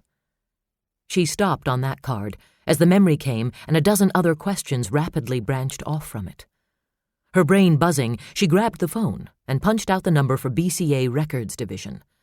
Sandwiching the receiver between her shoulder and her ear, she dug through her briefcase for the printout of known offenders and began scanning the list of names and addresses. "Records, this is Annette speaking. How may I help you?" "Annette, this is Megan O'Malley. Can you run one for me yesterday?" "Anything for our conquering heroine. What's the grease spot's name?" "Swain. Ole Swain." The morning was an endless barrage of phone calls and impromptu appointments. As predicted, Mitch had the town council members calling, and Don Gillen, the mayor, in his office, all of them expressing their horror, their outrage, and their blind faith in Mitch's ability as chief of police to make it all better. With the start of snow days, just a day away, there was much discussion over whether the event should be cancelled or postponed. On the one hand, it seemed ghoulish to proceed with the festivities. On the other were economic considerations, courtesies to the high school bands bussing into Deer Lake and the tourists who had already booked the hotels and B&Bs full. If they cancelled the event, would they be surrendering to violence? If they went on, would it be possible to use the event to the benefit of the case by amassing fresh volunteers and holding rallies to show support and raise money? After 20 minutes with the mayor, Mitch washed his hands of those decisions. Don was a good man, capable, concerned. Mitch appreciated his problems, but made it clear that his time had to be spent on the case. In addition to Josh's disappearance, there were daily duties that couldn't be ignored. Rounds of the jail, logs to review, paperwork to be dealt with, an ongoing investigation into a series of burglaries, a bulletin from the Regional Drug Task Force, a call from the administrator at Harris College about the criminology course Mitch was to help teach this semester. The tasks were the ordinary daily course of life for a small-town police chief. Today, each one felt like a stone in an avalanche, all coming down on him at once. Natalie stormed in and out of his office, relieving him of as much of the mental stuff as she could. He could hear her phone ringing almost without cease, and silently blessed her for passing through only the most pressing of the calls to him. At 12:15, she delivered a takeout bag from Subway. At 2:15, she scolded him for not having opened it. "You think the calories are going to jump out that bag and be absorbed into your body through the air?" she demanded, snapping a pen against the bag. "You and my Troy ought to get together. He thinks just being in the same room with his advanced algebra book will be enough to make him into a mathematical genius. You all could start a club, the Osmosis Gang." "Sorry, Nat." Mitch rubbed a hand across his eyes as he paged through 6 months' worth of reports of prowlers and peeping Toms, looking for anything that might connect to Hannah, or Paul, or Josh, or children in general. "I just haven't had 2 seconds. "Well, take 2 now," she ordered. "You won't get through this day running on empty."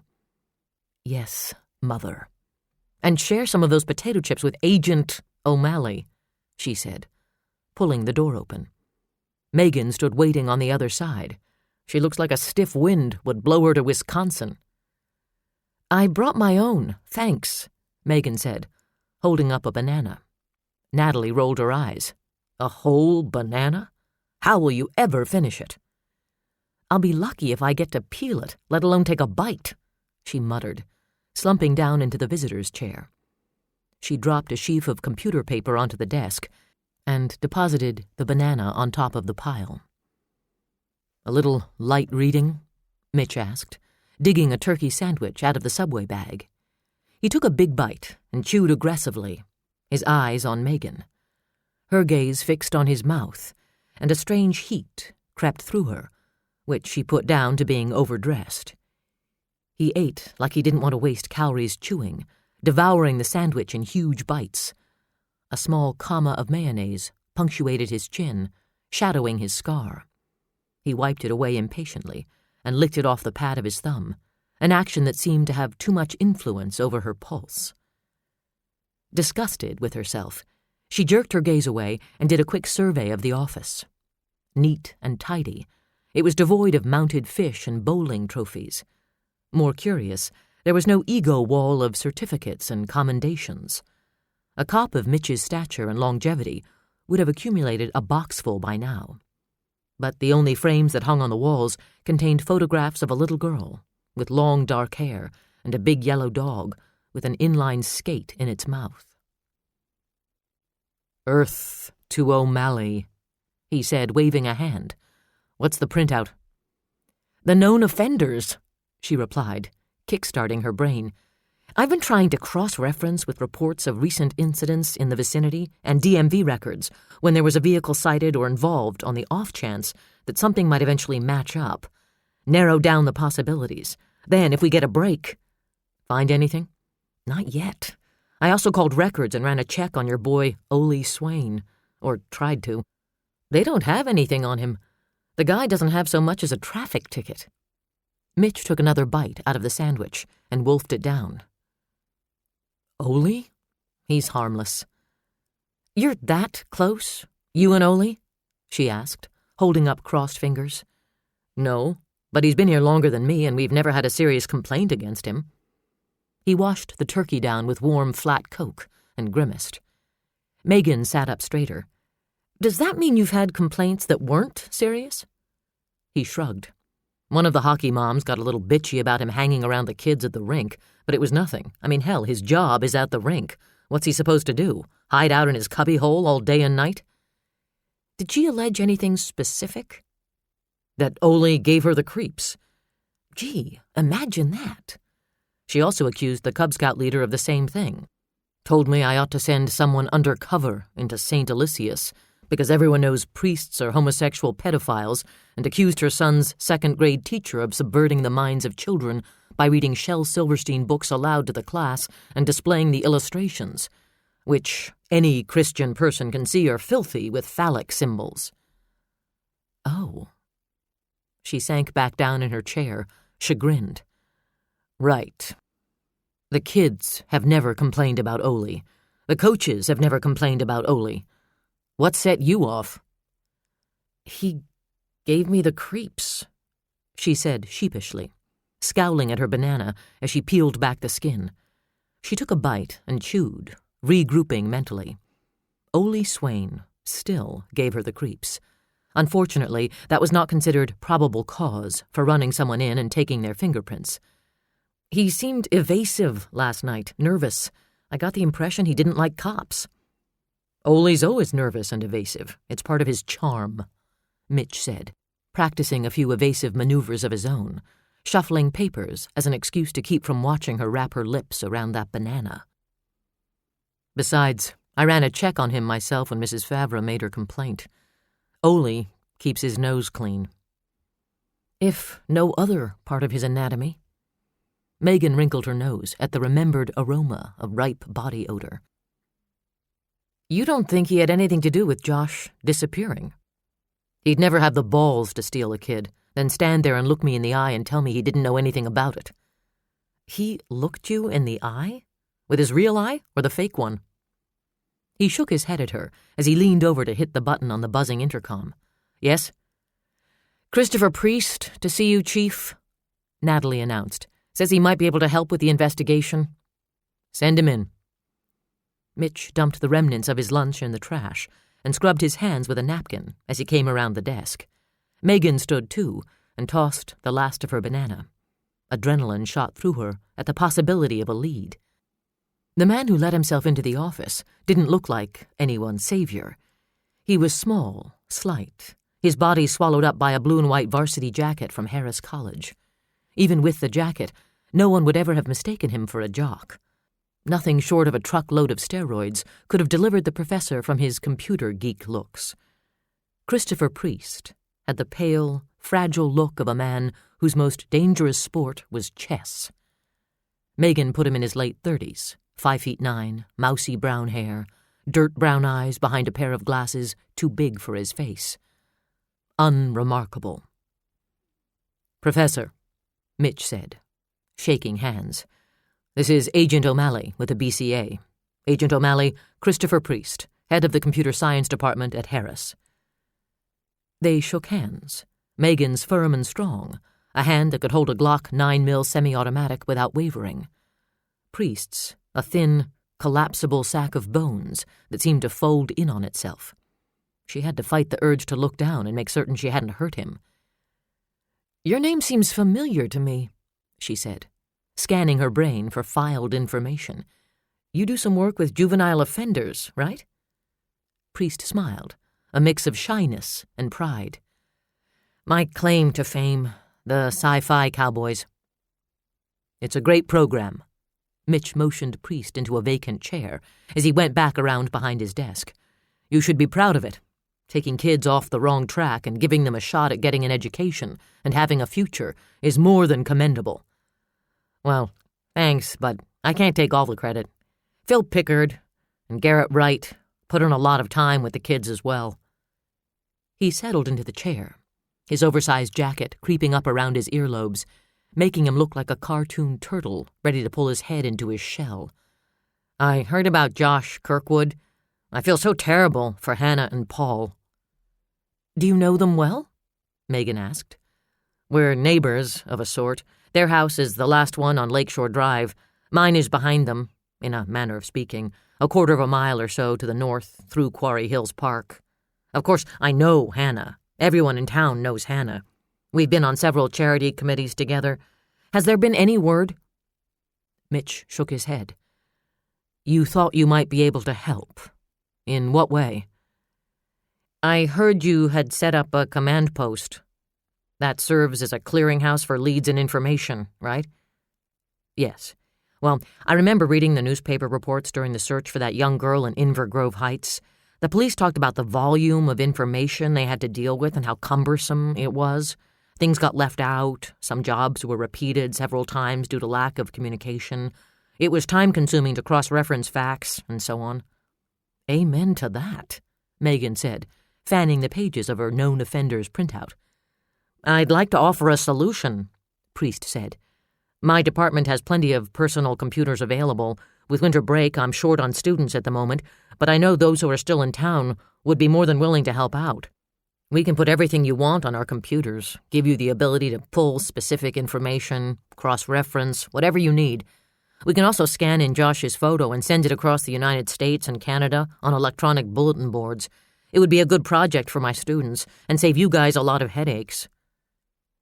Mitch sat back and swiveled his chair as he thought.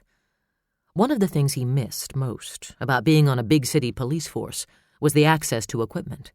The Deer Lake town fathers had seen a need for a pretty new building to house their jail and police department, but they were having a harder time seeing a need for up-to-date computer equipment.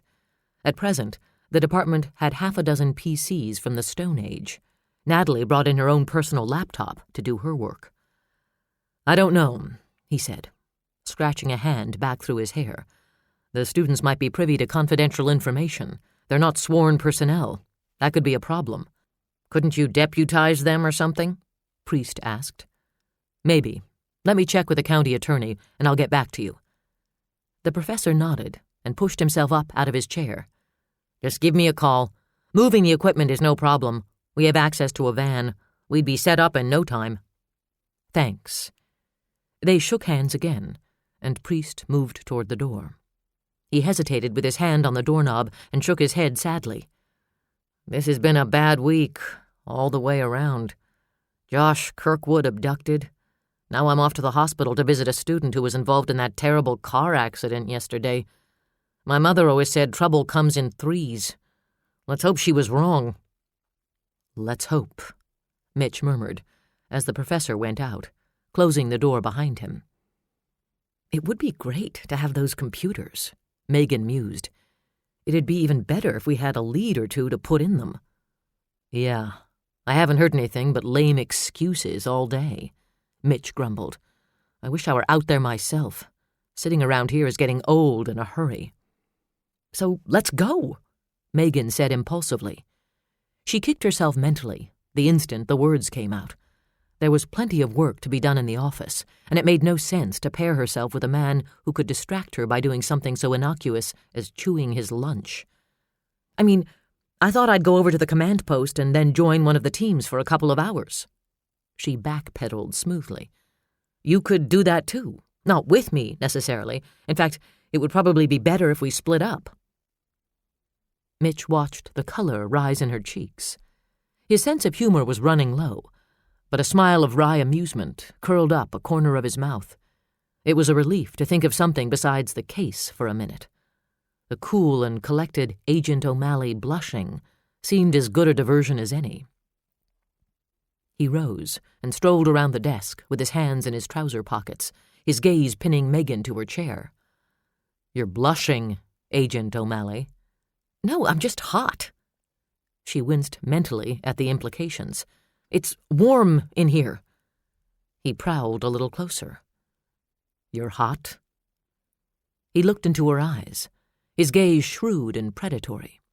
It seemed a prudent time to snap off a sharp retort and get her ass away from this fire. But no retort formed. No words came out of her dry mouth. Her muscles tightened, but she didn't move quickly enough. He read her thoughts, and in a heartbeat was leaning down over her, his big hands gripping the arms of the chair as she jerked her own hands back. "What's making you hot?" he whispered, forgetting his pledge to not want her. He liked the little rush of excitement. It made him feel alive instead of weary, made him feel anticipation instead of dread. "Are you afraid to ride in the same car with me, Agent O'Malley?" "I'm not afraid of you," Megan whispered, grabbing a hold of her pride and wielding it like a sword. She didn't like this insidious desire that drifted in and out of their relationship like smoke, elusive and intangible. It obscured boundaries, altered expectations. She didn't trust it, and she didn't trust herself when it came over her like a boiling tide. "I'm not afraid of anything." Mitch watched her resolve harden in the deep green of her eyes. She would let him pursue the attraction just so far, and then she started pushing back. Just as well, he told himself. Just as well for both of them. Wrong time, wrong place, wrong people. She had a chip on her shoulder the size of Gibraltar. "Don't sell yourself short," he murmured, as the old weariness came washing back through him, dousing the spark. "We're all afraid of something." Chapter 10. Day 2, 5:16 p.m., 17 degrees. Through the long hours of the day, Hannah gained a new sympathy for the family members who sat in the hospital lounge, waiting while their loved one underwent surgery. She could do nothing but wait and pray. There was no control. There was no participation. There was no energy to distract herself with menial chores. Not that anyone would have allowed her to attend to menial chores. All she could do was wait and listen to the unearthly sound of helicopter blades beating the air as the search choppers passed slowly back and forth over the town. Giant vultures hovering over the rooftops, scanning the ground with electric eyes for any sign of her son. Or his body. Her house was full of interlopers, strangers from the BCA watching her telephone as if waiting for a vision. Friends from the neighborhood and from around town watching her as if they all had money riding on the exact time she would have a nervous breakdown. They attended her tag team fashion, one person hovering and fussing, denying her even the small comfort of tending to Lily's needs, while another did her laundry or scrubbed the soap scum out of her bathtub. Every hour or so they would switch jobs, and Hannah caught herself wondering which was considered the worst duty. She knew which she hated most. She would rather have been cleaning her tile grout than sitting in the family room with watcher number 2, a truth that clearly demonstrated how desperate she was feeling. Paul would have readily testified that she had no affinity for housework. She managed the basics, but took no enjoyment in them. They were nothing but chores that seemed to need doing again the moment she had finished them. They took away time she would rather have spent with her children. She cursed every second she had spent vacuuming the carpet instead of playing with Josh. She cursed Paul for guilting her into continuing the thankless jobs. She would have long ago hired someone to come in and do the cleaning and the laundry and bake fresh cookies once a week, if it hadn't been for Paul and his little digs about her lack of domesticity. His mother's house always smelled of lemon oil and wax from polishing the furniture. His mother always spent Saturday baking bread and sweet rolls and cookies. Hannah had pointed out to him once that he hated his mother, never went to see his mother, had married his mother's opposite, and therefore had no right to complain. "At least I knew she was my mother. At least my father knew she was a woman." "You'd know I was a woman, too, if I weren't so exhausted from trying to keep this house up to your lofty standards." "The house? You're never in the damn house. You're at the hospital day and night." "I happen to think saving lives is a little more important than dusting and baking coffee cakes." It was a wonder she remembered the angry words so well. There had been so many of late. Sighing, she rose and crossed the family room to the big picture window and looked out over the lake. A crooked arm of ice. Deer Lake was 7 miles long and a mile across, with half a dozen small fingers reaching into the wooded banks. Normally, the view brought her a sense of peace.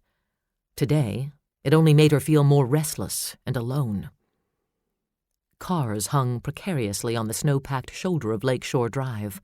Reporters camped like hyenas on the fringe of a lion's fresh kill, waiting for any scrap of news, waiting for her to emerge so they could pounce on her and tear at her with their questions. A green and white patrol car sat parked in the driveway, a guardian sent by Mitch, God bless him. A mile to the north, ice fishing huts dotted the public access area of the lake like multicolored mushrooms. No one had come to fish today. What little light the day had offered was fading away. Lights winked on in the houses that ringed the banks. School was out. There should have been children out on the ice, on the end of the lake that had been cleared of snow for skating. There were no children tonight. Because of Josh. Because of me. Like ripples in a pond, the effects reached out and touched the lives of people she didn't even know. Everyone was paying for her sin. It seemed such a small thing, a moment's slip, a forgivable lapse, but no one would forgive her, least of all Hannah herself, Josh was gone, and she was sentenced to this punishment, to stand and do nothing while her neighbors cleaned her house and a cop sat at her kitchen table reading a paperback novel. The waiting is the worst. Hannah turned and stared at the woman from the missing children's group, another of the unwanted entourage. She didn't know which was worse, pity from friends or from strangers. She hated the woman's "I've been where you are and emerged a better woman for it" look. The woman stood beside her, the picture of upscale suburbia in a knit ensemble of hunter and rust, accessorized in brass, her deep red hair cut in a smooth, shoulder-length bob. "I went through this 2 years ago," the woman confided. "My ex-husband stole our son." "Were you frightened for his life?"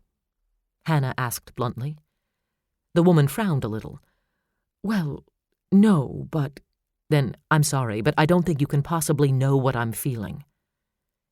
Ignoring the woman's expression of shock, Hannah walked past her and into the kitchen. "It was still a trauma!" the woman exclaimed, outrage ringing in her voice. The cop glanced up from his book, looking as if he wanted no part of this scene. Hannah didn't blame him. She wanted no part of it either.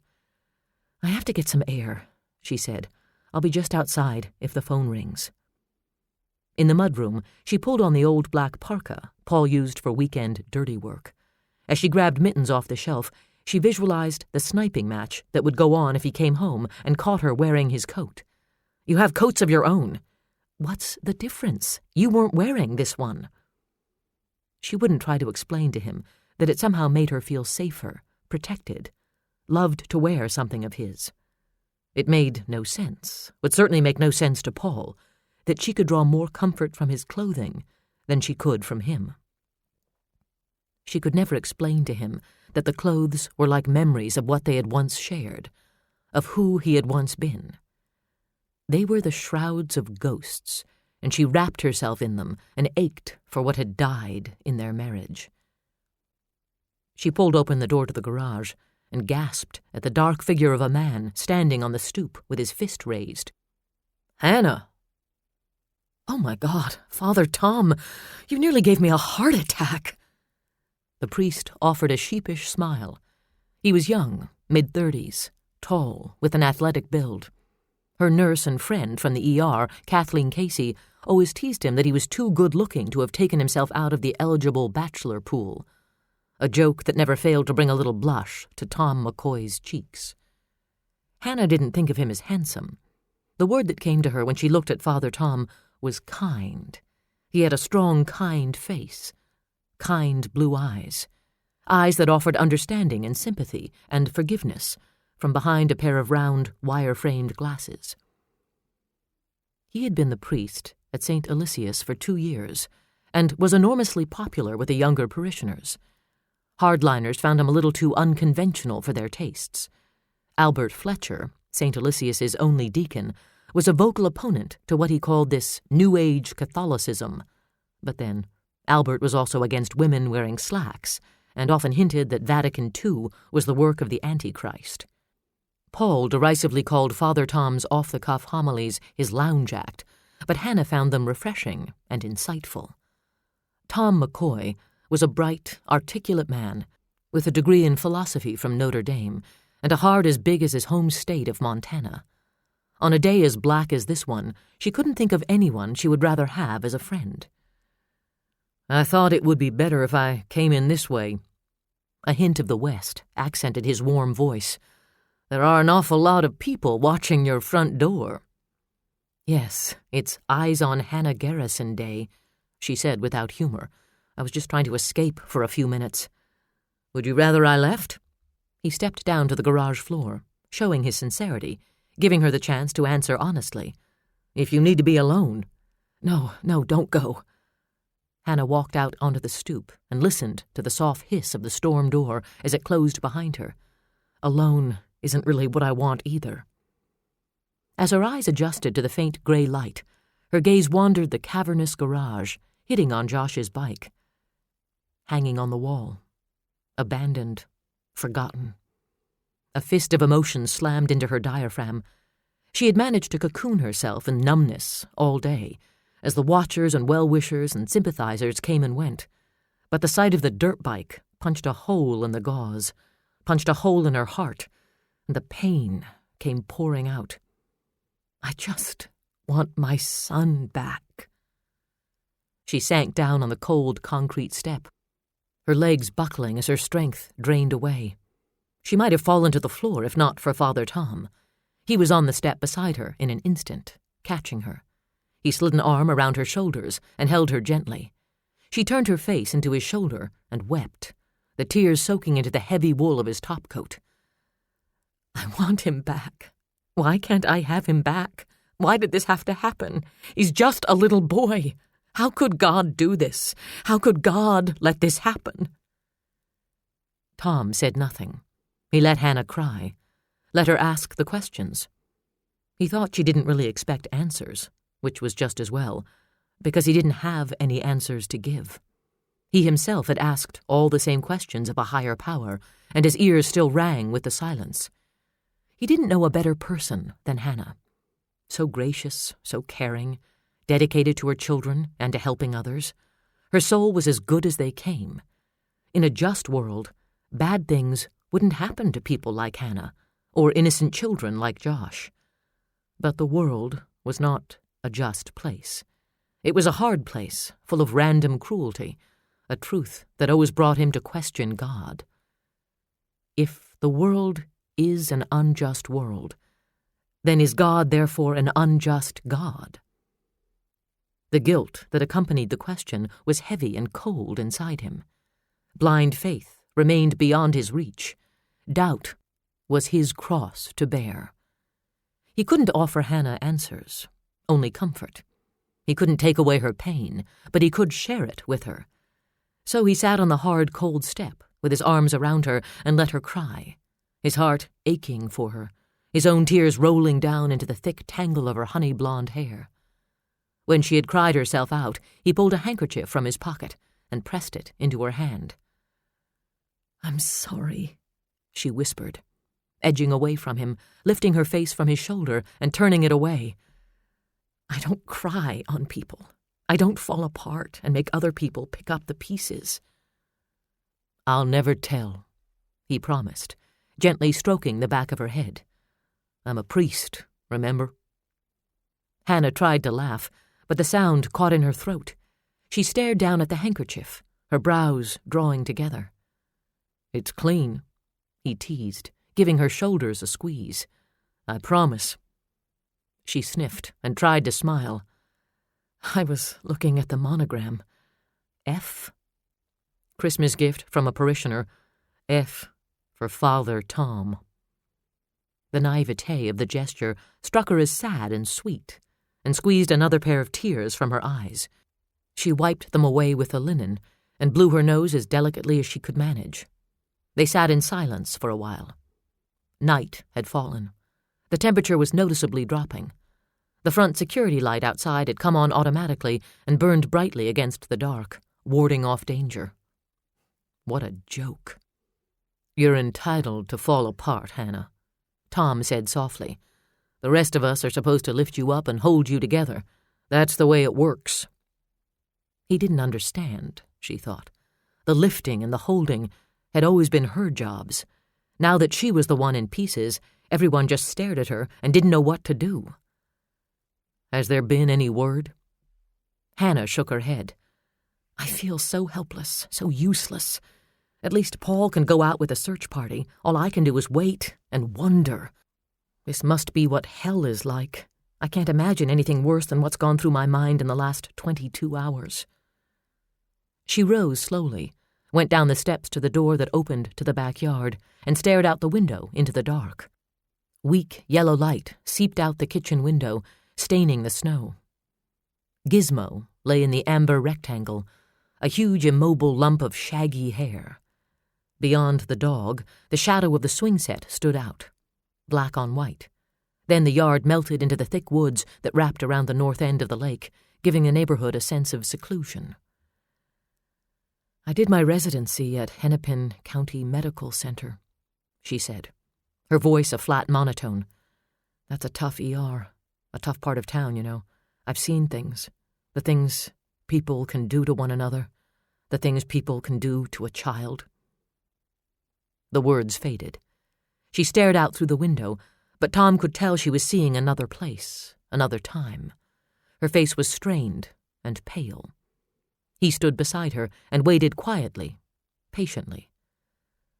"Unspeakable things," she whispered. Even with the oversized coat, he could tell she was breathing hard, trembling. "And I think of Josh." "Don't," he ordered. She looked at him sideways and waited. There was no expectation in her eyes, no hope that he would say something that could brighten her perspective. Seldom in his years as a priest had he felt so impotent, so ill-equipped to give anything of worth to someone who was suffering. She stared at him and waited, her eyes big and fathomless in the absence of light, her lovely face cast in shadows. "It won't help," he said at last. "You're only torturing yourself." "I deserve it." "Don't say that." "Why not? It's true. If I'd been there to pick him up, he would be with us now." "You were trying to save a life, Hannah." "Kathleen told you that, didn't she?" He didn't answer. He didn't have to. She knew Kathleen too well. "Did she tell you? I went 0 for 2 last night. Ida Bergen died, and I lost Josh in the bargain." "They'll find him. You have to believe that, Hannah. You have to have faith." "I had faith that this would never happen," she said bitterly. "I'm all out of faith." He couldn't blame her. He supposed he should have tried to prod her into retracting the statement. He could have wielded that favorite old Catholic club of guilt. But he didn't have the heart for it. In times like these, he had enough trouble hanging on to his own faith. He wasn't hypocrite enough to castigate someone else. The fire went out of Hannah abruptly. She heaved a sigh and rubbed her mittened hands over her face and back through her hair. "I'm sorry, Father," she whispered. "I shouldn't—" "Don't apologize for how you feel, Hannah. You're entitled to react." "And rail at God?" Her mouth twisted up at one corner as a new sheen of tears glazed across her eyes. "Don't worry about God. He can take it." He reached out and tenderly brushed a tear from her cheek with a pat of his thumb. For the first time, Hannah noticed he wasn't wearing gloves. His thumb was cold against her skin. Father Tom, the absent-minded. He routinely forgot little things like wearing gloves in freezing weather, eating meals, and getting his hair cut. The trait brought out the maternal qualities in all the women of St. Alicius Parish. "You forgot your gloves again," she said, drawing his hand down and holding it between hers to warm it. "You'll end up with frostbite." He shook off her concern. "More important things on my mind. I wanted to let you know I'm here for you and Paul." "Thank you." "I've organized a prayer vigil for Josh, tonight at 8. I'm praying we won't need it by then," he added, squeezing her hand tight. "Me too," Hannah whispered. She couldn't tell him that she had the sick, hollow feeling her prayers weren't going anywhere, that the pleas did nothing but bounce around inside her head. She clung to his hand a second longer, desperate to absorb some of his strength and faith. "Would you like to stay for supper?" she asked, scraping together her manners again, and again need and honesty cut through them. "I have a house full of women who don't know what to do except stare at me and thank their lucky stars they aren't in my shoes," she confided. "It would be nice to break that up. On the menu we have a variation on the miracle of the loaves and fishes, the miracle of the tuna casseroles. I can't imagine there's a can of tuna left in town." "Did Ann Mueller bring the kind with the fried onions on top?" he asked, giving her a gentle comic look of speculation, giving her something other than pity. "And a pan of creme de menthe brownies." He grinned and draped an arm around her shoulders, steering her toward the kitchen door. "Then I'm all yours, Dr. Garrison." 5:28 p.m. 17 degrees. Mitch walked alone down the hall of Deer Lake Elementary School. Immune to his teasing, Megan had gone off with 2 of his officers for round 2 of questioning Josh's hockey buddies and the youth team coaches. Had they seen anything at all? Had Josh talked to them about being afraid of somebody? Had Josh been acting differently?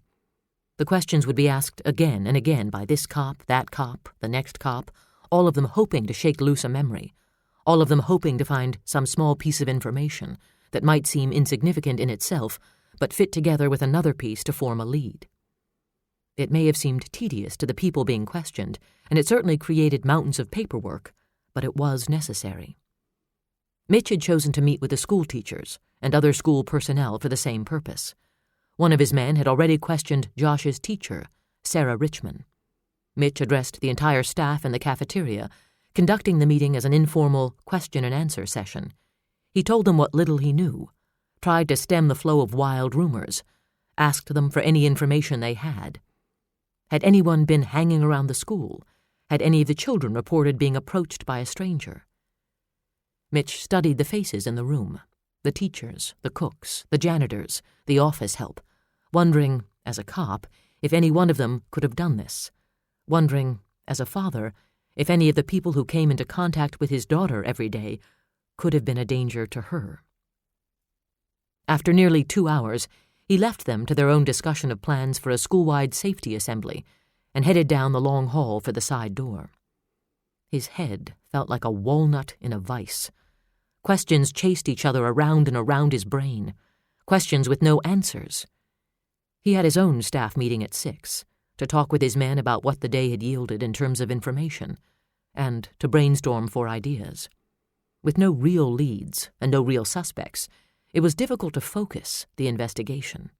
As he walked, Mitch couldn't help but notice the miniature lockers that made him feel like a giant, the artwork taped to the walls at his hip level. He caught glimpses of classrooms with pint-sized desks. All of it served only to make him more painfully aware of the vulnerability of children. He had asked to look inside Josh's locker. One of O'Malley's evidence techs had beat him to it, cleaning out Josh's desk and locker of notebooks and textbooks, leaving behind a stash of gummy bears and super balls and a glow-in-the-dark yo-yo. The detritus of boyhood. Evidence of nothing more than Josh's normalcy and innocence. Every day this hall was filled with little kids, just like Josh, just like his Jessie. It pissed him off to think that all of them would be touched by this crime.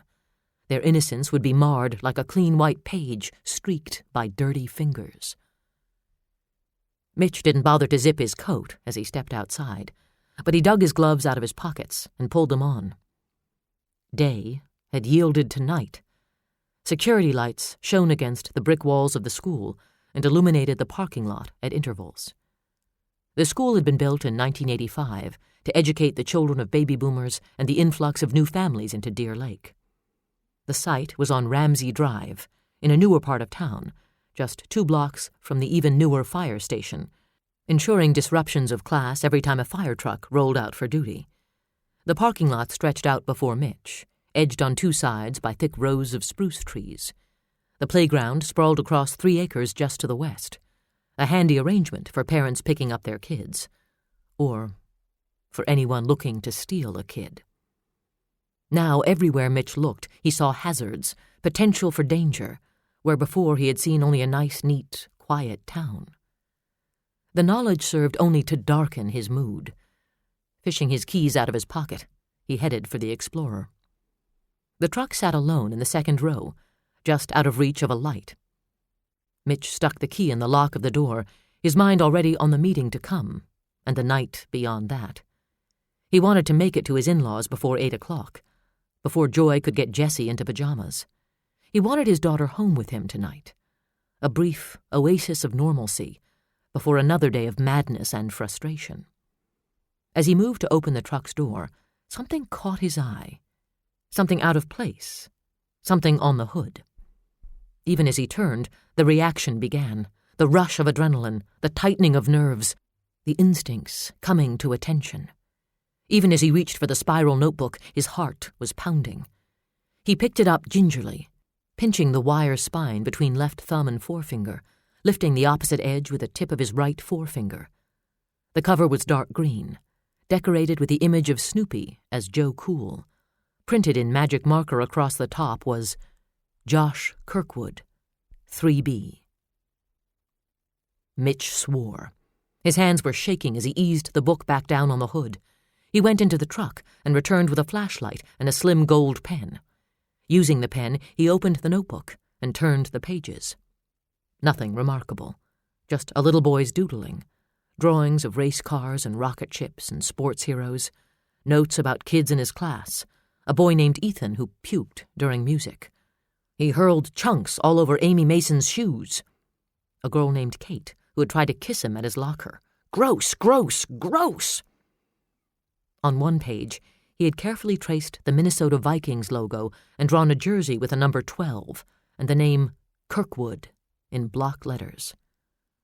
A little boy's dreams and secrets, and tucked in before the final page, a madman's message. I had a little sorrow, born of a little sin. Chapter 11. Day 2. 8:41 p.m. 16 degrees. Hannah took one look at the notebook, turned chalk white, and sank into the nearest chair. It was Josh's, no question. She knew it well. He called it his think pad. He carried it everywhere. Or had. He lost it, she murmured, rubbing her fingers over the plastic evidence bag, wanting to touch the book. Something of Josh, something his kidnapper had tossed back at them. A taunt, a cruel flaunting of power. What do you mean he lost it? Mitch asked, kneeling beside her, trying to get her to look at him instead of the notebook. When? The day before Thanksgiving. He was frantic. I told him he must have left it at school, she said, but he swore he hadn't. We tore the house apart looking for it. She remembered that all too well. Paul had come home from racquetball and blown up at the sight of the mess. His family was coming for Thanksgiving. He wanted the house to be perfect, to rub it into his relatives how well he had done. He hadn't wanted to waste time looking for a stupid notebook he thought could be easily replaced. Hannah looked down at that stupid notebook now and wanted to hug it to her chest and rock it as if it were Josh himself. She wanted to turn to Paul and ask him how he felt about Josh's stupid notebook now. But Paul had yet to come home. She imagined he had gone straight from the search to the prayer vigil, something she couldn't think of facing. Father Tom had understood. Somehow, she knew Paul would not. He was upset for days, she murmured. It was like losing a diary. Megan exchanged looks with Mitch. He must have found it again, though, she said. He must have had it with him last night. Hannah shook her head, never taking her gaze off the book lying in her lap. I never saw it again. I can't believe he wouldn't have told me if he found it. Lily peeked around the side of the chair, turning an impish smile up at her mother, her blue eyes wide, her golden curls tousled around her head. The notebook caught her eye, and she gave a little squeal of delight, pointing a finger at the figure of Snoopy on the cover. Mama, Josh, she declared. Giggling, she reached for the notebook. Mitch caught the end of the plastic bag and lifted it away from her. Megan took the bag from him. I'll give this to my guy, she murmured. It'll be in the lab first thing in the morning. Mitch remained behind to offer empty words of little comfort and less hope. Hannah seemed dazed. A blessing, he supposed. He left her sitting in the wing chair with Lily on her lap and a cop in her kitchen. Megan waited for him in the Explorer. She had come to the elementary school in a squad car with Joe Peters, the officer who had been helping her interview the youth hockey crowd. They had yet to return to City Center, where her Lumina was parked. The search of the school grounds had been an exercise in futility and frustration. The notebook could have appeared by magic, for all anyone could discern. The school staff had all been in the cafeteria with Mitch. No witnesses. It would have been simple enough to drive up alongside the Explorer and place the book on the hood. The perpetrator wouldn't have even had to get out of his car. Slick, simple, diabolical. Fury curdling like sour milk in his stomach, Mitch climbed into the truck and slammed the door shut. Motherfucking son of a bitch, he snarled, pounding a hand against the steering wheel. I can't believe he just plunked it down on the hood of my truck. Here, chump, get a clue. Fuck. Like throwing down the gauntlet, he thought. and the thought sickened him. It turned a crime into a game. Catch me if you can. A mind that worked that way had to be black with rot and soaked with arrogance.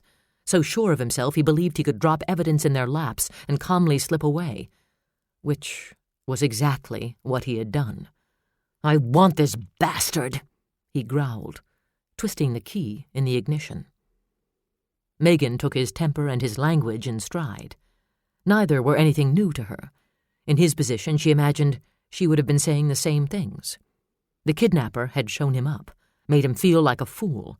It was difficult not to take that personally, but personal couldn't enter into the picture. There was too much potential for distorting perceptions. The notebook was the only lead they'd picked up since the night before.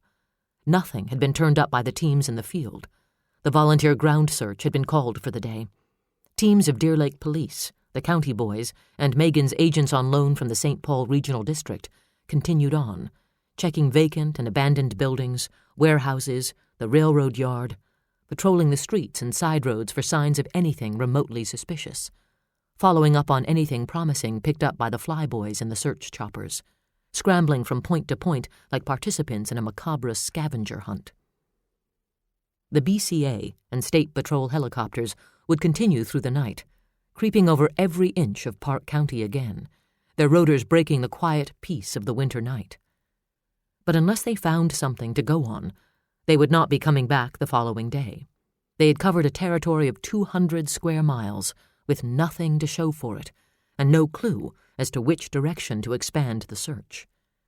At the command post, the hotline phones had been ringing off the hooks, mostly calls from concerned citizens wanting to check up on the progress of the search or express their fears and anger about the abduction.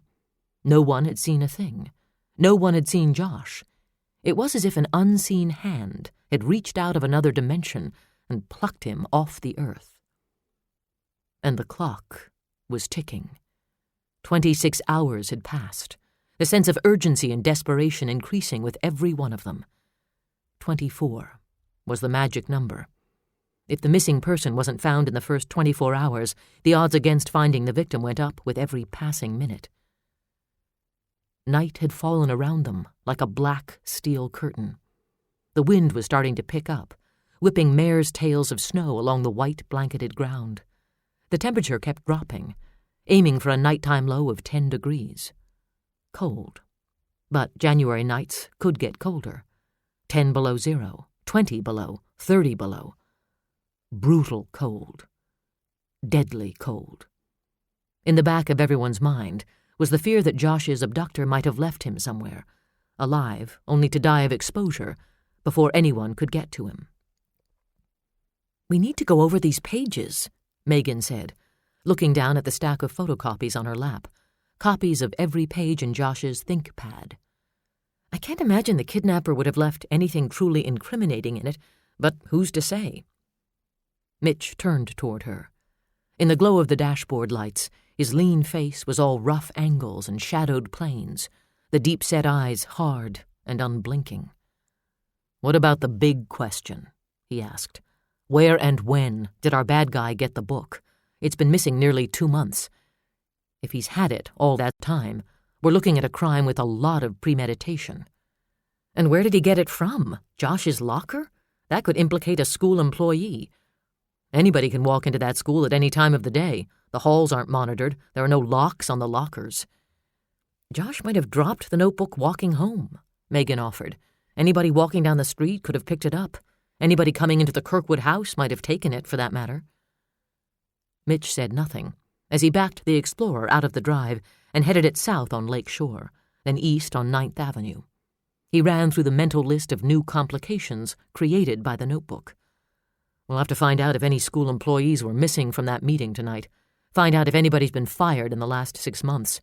Get a list of everyone who has been through Hannah and Paul's house since mid-November. Friends, neighbors, service people." The idea of the manpower, the tedium, the paperwork was daunting. The irony made him see red, that their perpetrator had handed them a clue, and in so doing had built a bigger haystack to hide the needle in. Mitch swore. "I need some food and a bed."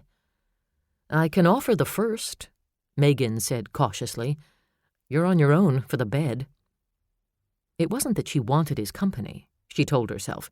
It had nothing to do with a hollow feeling that came with the thought of sitting alone in her apartment that night. She had spent most of her life alone. Alone was no big deal.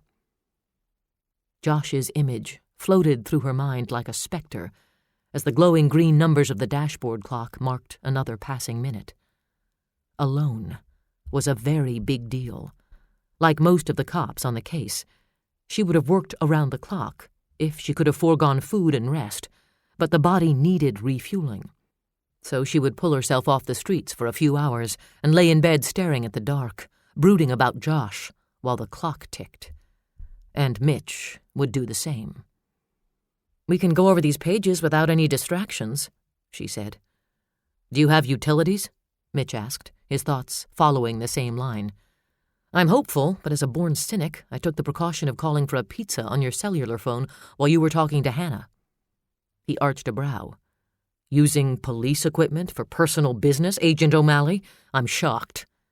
"I consider the need for pizza a police emergency, and so will the delivery boy if he knows what's good for him." "Where are you living?" 867 Ivy Street. Drop me off at my car and I'll lead the way." "We go back to the station now. We've got reporters to face," Mitch said. "My temper is too short for one more asinine question." "Then I guess I won't ask you if you're a mushroom man or strictly a pepperoni guy." "My only requirement tonight is that it isn't alive and it doesn't have hair. We'll eat. Take a look at these pages. With any luck, by the time we get back to the station, the press people will have given up for the night."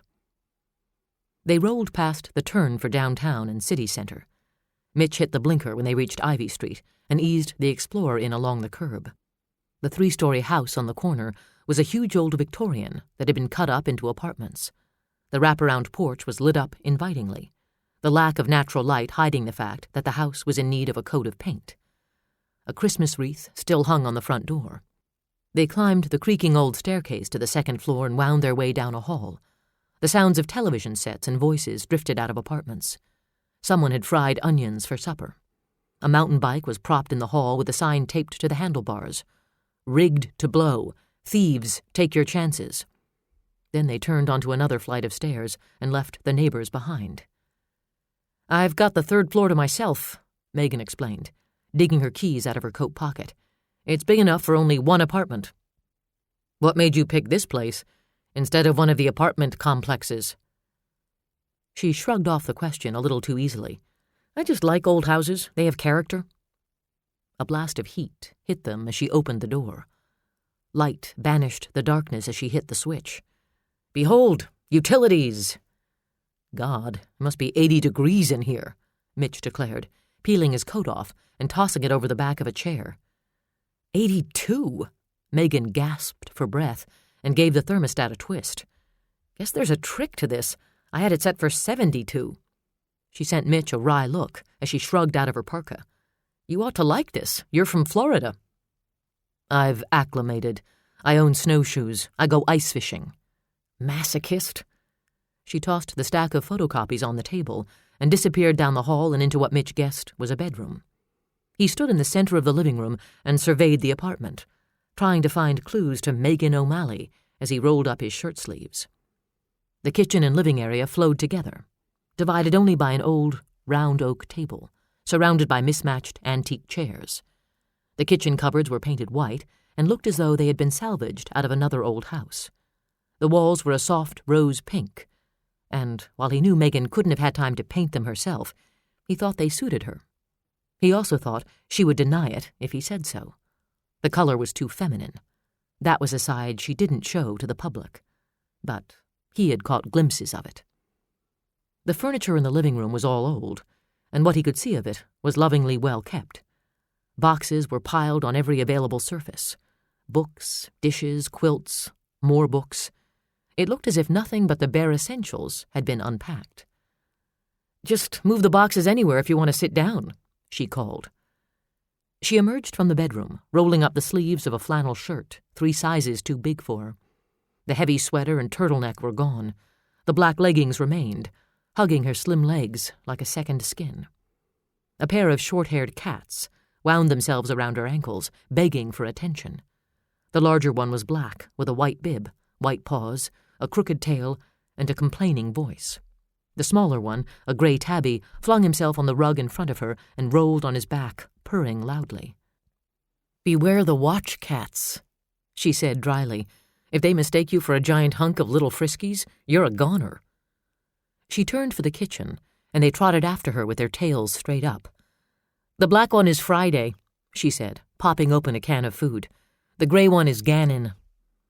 Mitch smiled to himself. She would name her cats after the characters on Dragnet. Nothing soft and fuzzy, no puff, no fluff. Cop names. "My daughter would love them," he said. Guilt nipping him. He checked his watch and realized he'd missed Jessie's bedtime for the second night in a row. "We've got a dog, and that's enough animal life for our house. She's been begging her grandparents to get a kitten, but her grandfather is allergic." Or at least, that was Joy's excuse. Dump the blame on Jurgen. Mitch suspected it was more a matter of Joy being allergic to changing litter boxes and brushing hair off her furniture. "You're lucky to have someone to look after her," Megan said. She tossed the empty can in the trash and bent to dig through a brown Coleman cooler on the floor next to the refrigerator. "Yeah, I guess," Mitch said. Taking the bottle of Harp, she handed out to him. "I'd rather be with her myself." "Really?" "Yeah, really," he answered defensively, trying to decipher the expression in her eyes. Surprise? Vulnerability?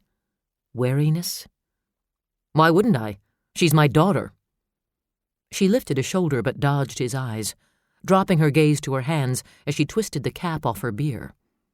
"Raising a child alone is a burden a lot of men wouldn't want."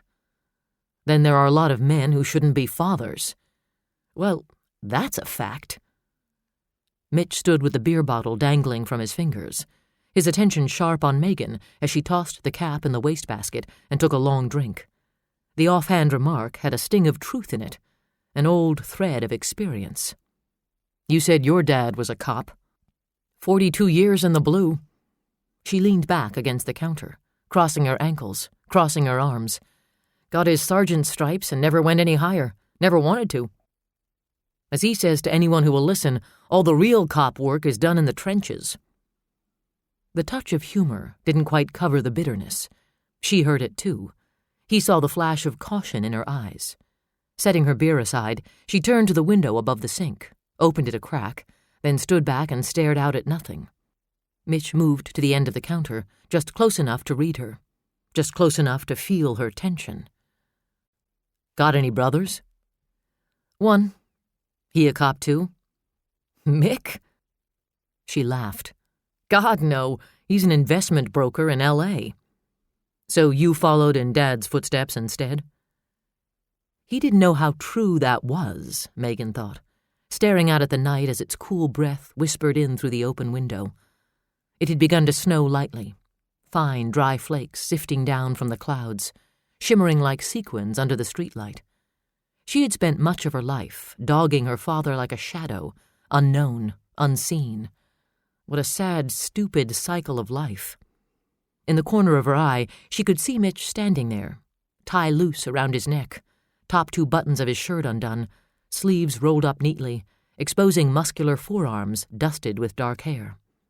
The pose was nonchalant, but there was a certain tension in the broad shoulders. His expression was pensive, expectant, the dark, deep-set eyes locked on her, studying, waiting. "I like the job," she said flatly. "It suits me." It suited the image she presented the world, Mitch thought. Terrier tough, tenacious, all business. It suited the image she was trying to present to him. He should have taken it at face value. God knew, she was trouble enough as the first female field agent the Bureau had ever inflicted upon the unsuspecting county cops of rural Minnesota. He didn't need to look deeper. He didn't need to understand her.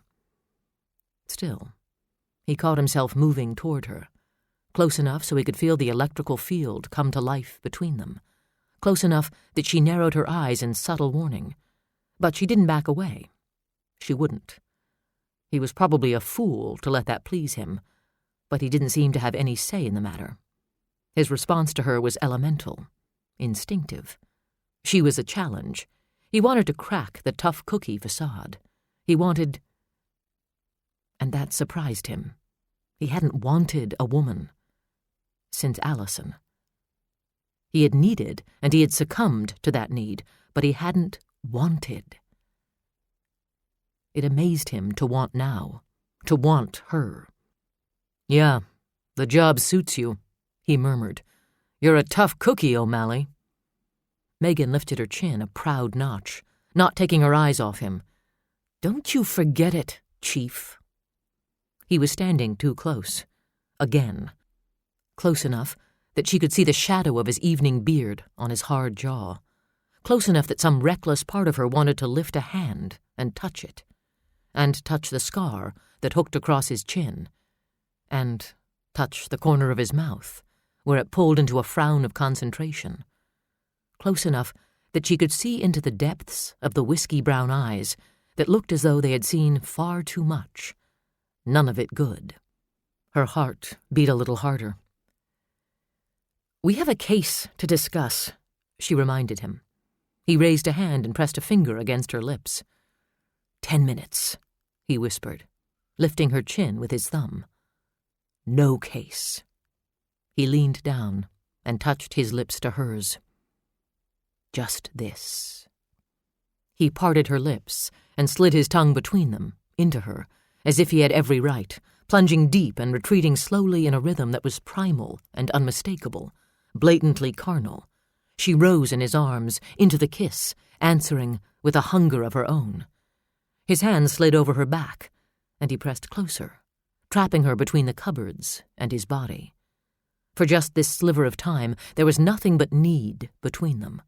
Simple, strong, burning. His body was hot and hard, muscle and desire, undeniably male, and she was melting against him, on fire. With his hands at her waist, Mitch lifted her easily and set her on the counter. She let her knees part, let her stocking feet hook around behind his thighs as he stepped in close. As he found her mouth again, she speared her fingers back through his thick hair and ran them down the muscles of his neck to his big, hard shoulders. He cradled her face in his hands as the kiss grew wilder, more urgent. Her barrette clattered into the sink, and her hair spilled around her shoulders. Mahogany silk he sifted through his fingers and combed back from her face. Even as the cool night air streamed in through the window, the heat around them and between them intensified. The back of his shirt was damp with it. It burned the breath from her lungs. A bead of perspiration pooled in the hollow at the base of her throat and trickled down. He chased it with his lips. Her head fell back. Her eyes drifted shut. She could feel his knuckles against her chest as he thumbed the buttons of her shirt free. Then the flannel dropped back off her shoulders and his mouth was on her breast. She gasped as he took her nipple between his lips and caressed it with his tongue. The need exploded, tore through her, shocked her back to sanity. Mitch knew the instant it happened. He heard her sharp intake of breath, felt the muscles of her back go rigid beneath his hands, and he thanked God she had a better warning system than he did, or in another 5 minutes he would have taken her right there, without benefit of a bed or any other consideration. He wanted her too badly, and for reasons he couldn't quite fathom. Need pounded through his body, throbbing relentlessly in his groin. Slowly he raised his head, raised his heavy-lidded gaze to meet hers. Just as slowly, he pulled the halves of her shirt together over her small, plump breasts and held them there. "You're sure you won't reconsider on the offer of the bed?" he asked, his voice a low, husky rasp. "I'm sure," she murmured. He let her slide down from the counter, but held her there, trapped her there with his legs on either side of hers. Leaning down, he feathered slow, soft kisses along her hairline and drew her up against him, pressing his erection against her belly, letting her know just what he wanted, just what she did to him. Megan trembled at the feel of him hard against her, at the mental image of the two of them together, naked in the bed in the next room. She trembled at the ache of desire and at the consequences that desire could bring. He could ruin her, ruin the career she had worked so hard to build, and even knowing that, She wanted him. The wind blew in through the open window behind her and chilled the sweat on her skin. "Not that it isn't tempting," she admitted, with as much cool as she could scrape together as a fist hammered against the apartment door and the smell of pizza crept in through the wood. "But our 10 minutes are up." 9:16 p.m. 15 degrees. Paul sat in the leather executive's chair behind his desk. Beyond the puddle of light from the brass gooseneck lamp, his office was dark. The accounting firm of Christensen and Kirkwood rented a suite in the Omni complex, an overnamed 2-story brick building that also housed a real estate agency, an insurance agency, and a brace of small law firms. Every other office in the building was empty at this time of night. All the lawyers and agents and secretaries had gone home. The idea cut into Paul like a dull blade. His family was broken, torn. Even before last night, it had been skewed, fractured. Because of Hannah, the great Dr. Garrison, savior of the unwashed masses, the town darling, the model of modern womanhood. Because she was selfish, because she valued her job more than her marriage. The whole structure of their family life had cracked and eroded. Because of her, he didn't want to go home. Because of her, he was having an affair. Because of her, Josh was gone. Hours after coming in from the search, his hands and feet were still cold. Adrenaline continued to race through him, pushing him up out of his chair to pace. Scenes ran through his mind on fast forward. The volunteers, hundreds of them, tramping through the knee-high snow. The air fogged with their breath, electric with their tension. The pounding of helicopter blades. The baying of bloodhounds and barks of police dogs. The motor drives of cameras and the whine of audio equipment. The glare of lights. The urgency of reporters' questions. "Mr. Kirkwood, do you have a comment? Mr. Kirkwood, would you like to make a statement?" "I just want my son back. I'll do anything. I'll give anything to get my son back." It seemed unreal. As if life had fallen out of sync. As if this existence were the mirror image of reality, cast in shadows and sharp relief. It made him uneasy, uncomfortable, made him feel as if his skin didn't fit. He was a man who needed order, craved order. Order had gone out the window. "Paul, sit down. You need to rest." The voice came from the shadows. He had almost forgotten her. She had followed him from the prayer vigil, careful not to come into the building right behind him. That was one of the things he liked most about her. Her sense of discretion, her sensitivity to his needs. She did part-time secretarial work in the State Farm office. Not a career, just a small job for pin money. Her husband taught at Harris College. He had lost interest in her, and in her desire for a family, totally immersing himself in his work in the psychology department. His work was important. His work was essential. Like Hannah's. Paul lowered himself on the upholstered couch and sat leaning forward, elbows braced on his thighs. She was beside him instantly, her legs curled beneath her, her hands on his shoulders, kneading the knotted muscles through his LL Bean wool shirt. "There were volunteers from all over in the command post," she said softly. She always spoke softly, the way he believed a woman should. He closed his eyes and thought of how feminine she was, what a fool her husband was to turn his back on her. "Just at my table, there was a woman from Pine City and 2 from Monticello. They came all that way just to help label flyers." "Can we not talk about it?" Paul said tersely. Images whirled in his brain faster and faster. The volunteers, the cops, the reporters, flyers, bulletins, police reports, lights, camera, action. Faster and faster, out of control. He pressed his thumbs against his eyes until colors burst behind the lids. He shrugged off her touch, standing once again. "Maybe you should just go. I need to be alone." "I only want to help, Paul." She lay her head against his hip. Sliding her arms around his legs, she stroked her hands lightly up and down the fronts of his thighs. "I only want to give you some kind of comfort." Her touch grew firmer, bolder, sliding upward. "Last night, I wanted so badly to come to you, to lie down with you and just hold you. While he had been lying naked with Hannah. He closed his eyes again and pictured her coming to him, pictured himself making love to her in his own bed, while Hannah watched from the corner. Shame and desire twisted inside him, a potent, bitter mix as he turned to face her and she undid his pants. As he always did, he began the petition of excuses. He deserved this. He deserved comfort. He was entitled to a few moments' release. Closing his eyes, he gave himself over to it. He tangled his hands in her silken hair and moved his hips in rhythm with her. He lost himself in the pleasure for a few brief moments. Then the end came in a rush, and it was over, and the feeling of vindication faded into something dirty. He didn't see her to the door. He didn't tell her he loved her. He let her assume the grief had swamped him again and went to stand at the narrow window behind his desk, looking down on the parking lot. He listened to his office door close, then the door to the hall. Automatically, he checked his watch, so he would know when 10 minutes had passed, and he would be free to go. Free. Somehow he didn't think he would feel free tonight. In a dim corner of his mind, where primitive fears stirred, he wondered if he would ever feel free again.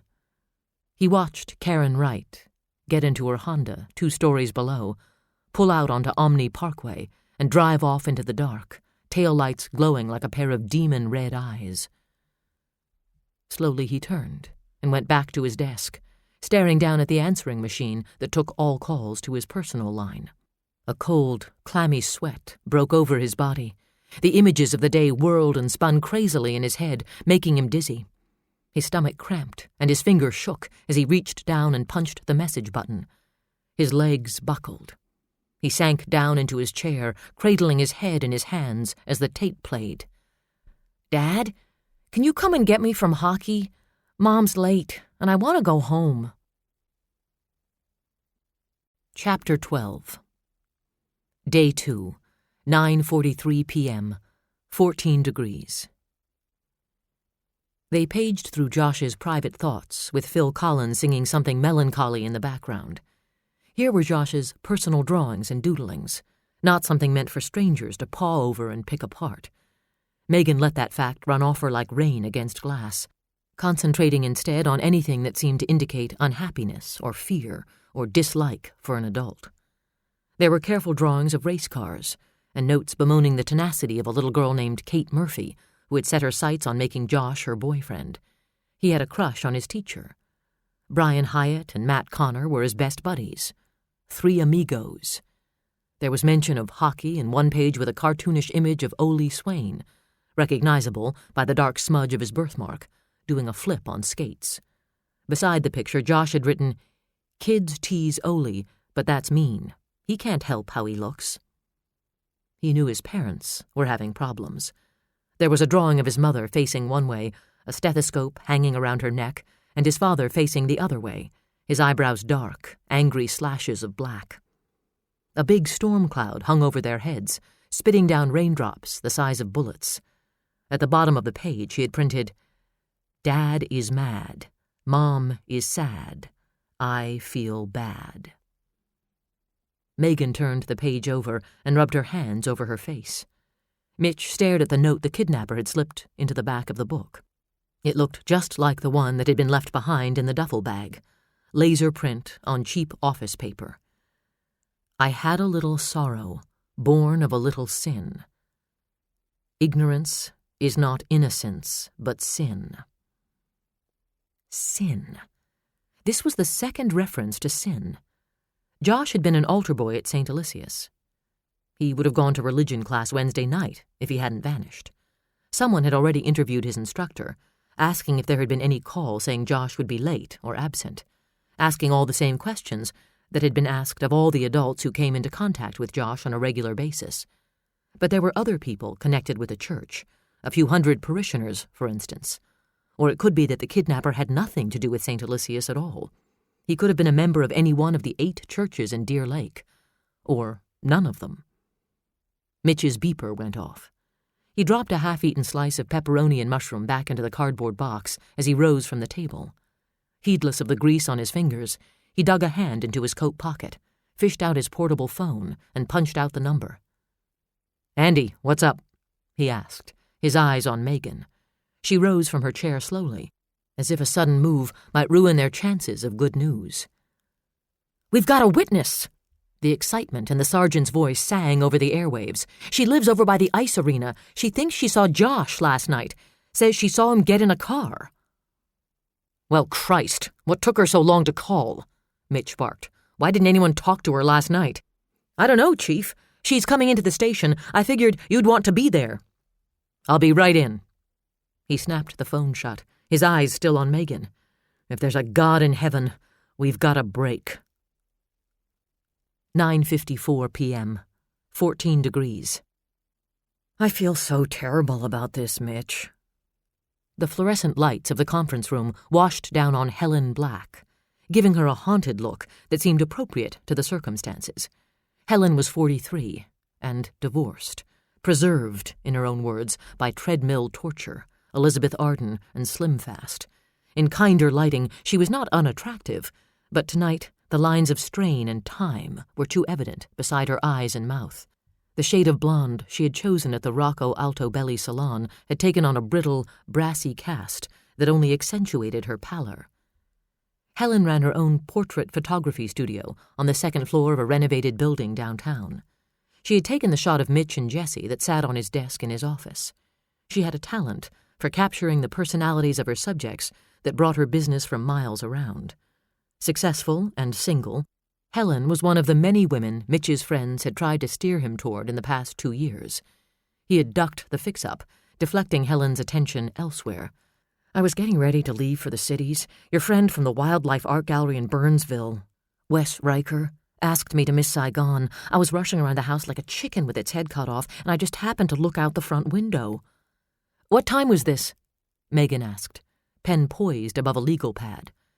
She sat across the imitation walnut table from Helen Black.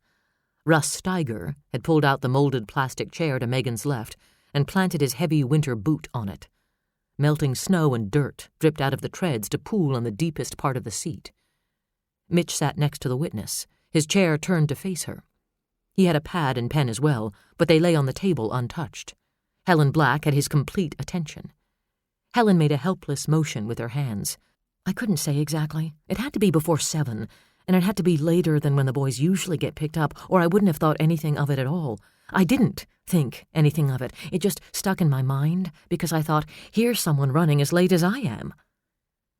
"Can you swear it was the Kirkwood kid?" Steiger asked. She looked even more distressed, her brows tugging together, digging a deep furrow into her forehead. "No, I wasn't paying that much attention. I know he had on a light-colored stocking cap. I know he was the only boy on the sidewalk." Tears welled up in her eyes. She gripped a tattered tissue in her fist, but made no move to use it. "If I'd known. If I'd had any idea. God, that poor kid. And Hannah, she must be going crazy." She pressed her fist against her mouth, and still the tears came. Mitch reached out and covered her other hand on the table. "Helen, it wasn't your fault." If I'd paid closer attention, if I could have called someone then." Unmoved, Steiger chewed a toothpick. He shot a glance at Megan, but only to check for cleavage. She glared at him, resisting the urge to button her shirt up to her throat. "It would have been nice to hear this 20-some hours ago," he muttered. "I'm so sorry," Helen cried, apologizing to Mitch. "I just didn't think. I went into Minneapolis for the play and stayed over to shop. I spent the whole day at the Mall of America. I never heard a word about Josh until I got home tonight. My God, if I'd known." As she dropped her head down into her hand and sobbed, Mitch sent the sheriff a scathing glare. "Helen," he said softly, patting her shoulder, "you had no reason to think anything was wrong. What do you remember about the car?" She sniffed and swiped at her dripping nose with the disintegrating tissue. "It was a van, that's all. You know me. I don't know one end of a car from the other." "Well, was it full size?" Steiger asked impatiently. He pulled his foot down off the chair and paced like a Doberman on a short leash. "Was it a panel van, a conversion van? What?" Helen shook her head. Megan bit down on a suggestion for the sheriff to go past the time, attempting the anatomically impossible and leave the interview to her and Mitch. She focused instead on the witness. "Let's try this another way, Ms. Black," she said evenly. "Do you remember if the van was light-colored or dark?" It was light. Tan or maybe light gray. It might have been dirty white. You know, the lighting around that parking lot has an amber cast to it. It distorts color." "All right," Megan said, jotting color, light, on her notepad. "Did it have windows, like a minivan or a shuttle-type van?" No big windows. There might have been small ones on the back doors. I'm not sure." "That's okay. A lot of people couldn't tell you if they had back windows on their own van, let alone the make and model of someone else's." Helen managed a wry smile. "My ex was a car nut," she confessed, with a woman-to-woman look. "He could remember the day the odometer in his 4x4 turned over on 100,000 miles. Couldn't remember our anniversary, but he knew to the minute how long it had been since his precious vet had its lube job. All I want to know is, can it get me where I want to go?" "And does it have a heater?" Megan said, winning another watery smile. Helen brushed her bangs back out of her eyes, relaxing visibly. "It wasn't the kind of van I'd want to run around town in. It was more the kind of thing a plumber would drive." Steiger scowled. "What the hell does that mean?" "I know exactly what you mean," Megan said, and noted panel van. "A scuzzy plumber or a good one?" "Scuzzy. It looked older, dirty, or maybe rusty in spots." She hesitated, considering. "Plumber," she murmured. "You know, I wasn't sure why I said that, but now that I think about it, the shape of it was the same as Dean Eberhardt's van. He came to fix my shower and tracked mud all over the house. I remember watching him drive away thinking, my God, I wonder what kind of pigsty that van is." "Are you saying Dean Eberhardt is the kidnapper?" Steiger said, incredulous. "No." Helen looked horrified at his conclusion. Megan gritted her teeth and looked to Mitch. "Ford Econoline, early 80s, he said, ignoring the sheriff. "Dean snaked out my kitchen sink. It took a whole bottle of Mr. Clean to do the floor." "Relative of yours, Sheriff?" Megan muttered, rising with notepad in hand. She gave Steiger a pointed look and directed his gaze to the muddy puddle his boot had left in the chair. "Did you notice anything else, Helen?" Mitch asked. "Anything that struck you as odd or stuck in your mind for any reason?" "The license plate, for instance," Steiger grumbled. Helen gave him a narrow look. "I would have needed binoculars. I don't know about you, Sheriff, but I don't keep them handy in my living room." "I'll get this on the wire right away," Megan told Mitch. "Thank you so much, Ms. Black. You've been an enormous help." Fresh tears glazed across Helen's eyes. "I just wish I could have helped sooner. I hope it's not too late." That was everyone's hope, Megan thought, as she went out into the hall and headed toward her office. The bulletin had to go over the teletype to BCA headquarters. From headquarters, the information would go out immediately to every agency in Minnesota and to surrounding states. "What are you going to put in the bulletin?" Steiger asked, striding up alongside her. "Someone saw a kid get into a van a plumber might drive?" "It's more than we had an hour ago." "It's shit." Megan bristled. "You think so? I've already got a printout of recent incidents involving possible and known child predators in a 100-mile area. If one of them was driving a light-colored, older, full-size van, we've got a suspect. What have you got, Sheriff?" Indigestion, if his expression was anything to go by. He scowled down at her, his face a weathered road map of lines, his nose so sharply aquiline it was nearly a vertical blade protruding from his lean face. He caught hold of Megan's shoulder and stopped her. The overhead lighting gleamed against the oil slick in his dark hair. "You think you're pretty smart, don't you?" he rasped. "Is that a rhetorical question, or would you care to see my diplomas?" "You can get by on that smart mouth in the cities, but it won't fly out here, honey. We have our own way of doing things." "Yes, I took note of your style in the conference room. Badgering a cooperative witness to tears.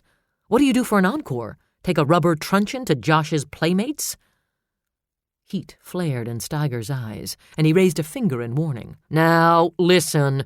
"No, you listen, Sheriff," Megan said, stabbing him in the chest with a forefinger, backing him off a step. "We've all been working around the clock, and tempers are wearing thin, but that's no excuse for the way you treated Helen Black. She gave us a lead.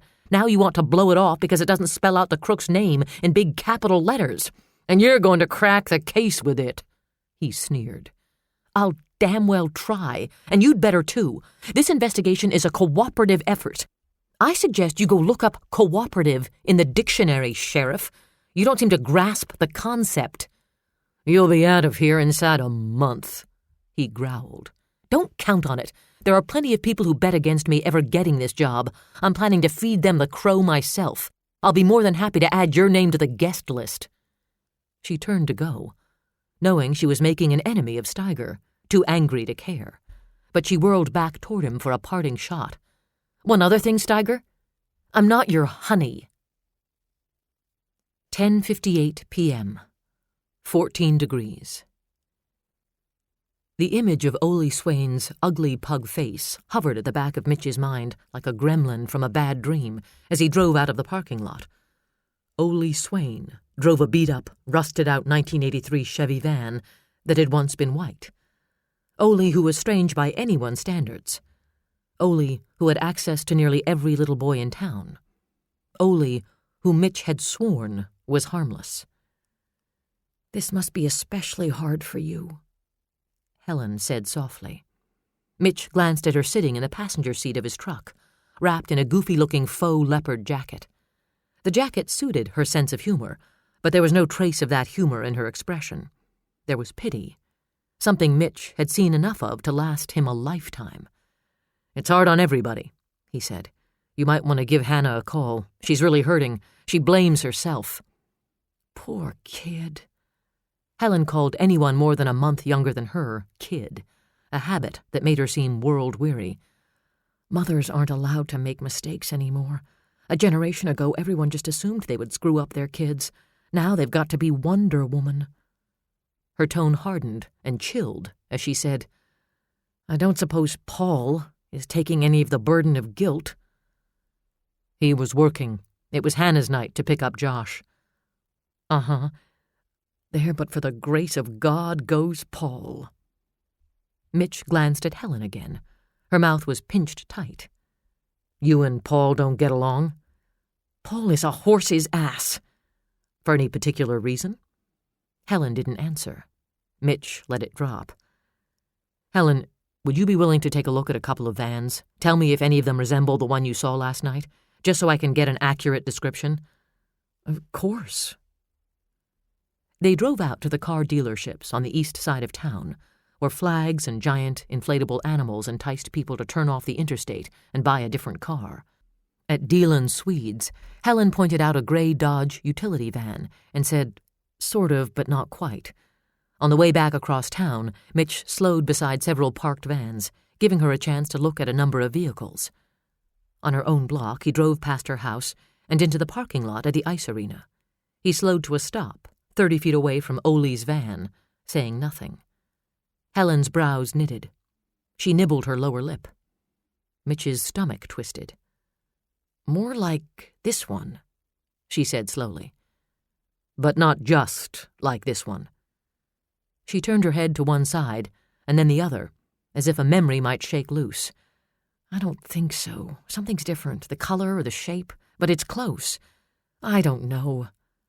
She faced him, shaking her head, her expression apologetic. "I'm sorry, Mitch. I saw it for only a few seconds. I just got an impression, is all. I wish I could say it looked exactly like this one, but I can't." "It's okay," he murmured, swinging the Explorer around and driving back to Helen's house. "Did you have a good time at the play?" he asked, as she picked her purse up off the floor. "Yeah," she said with a small smile. "Wes is nice. Thanks for the introduction. You're a good guy, Mitch." "That's me, the last of the good guys." The tag struck him as ironic. Yeah, he was a great guy, deflecting the interest of women onto his friends so he wouldn't have to deal with them. You weren't exactly dodging Megan tonight, were you, Holt? A memory of heat and softness and the cool breath of night air stole into his consciousness. The taste of sweetness. Odd how someone with a tongue as tart as hers could taste sweet. She had been the one to pull back. He would have taken them past the point of no return. Your timing stinks, Mitch, he muttered, turning south. At the next corner, he turned east and drove down the street that ran behind the ice arena. The case demanded all their energy, and he would be the one dodging when Megan found out Ole Swain drove a van, that he had been to Ole's house without her. She already had her suspicions about Ole. She would jump on this van connection like a she-wolf on a rabbit, and spook Ole in the process. Mitch knew even the most harmless of women made Ole uncomfortable. Mitch couldn't afford to have Ole bolt, if he did have something to do with Josh's disappearance. Ole's house was a converted single-car garage that sat on the last property on the block.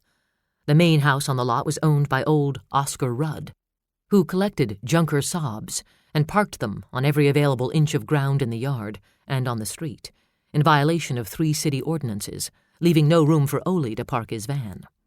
Ole left the van in the lot at the rink and walked back and forth, tramping through the snow, slush, mud, whatever the season left for him in the vacant lot between his home and the arena.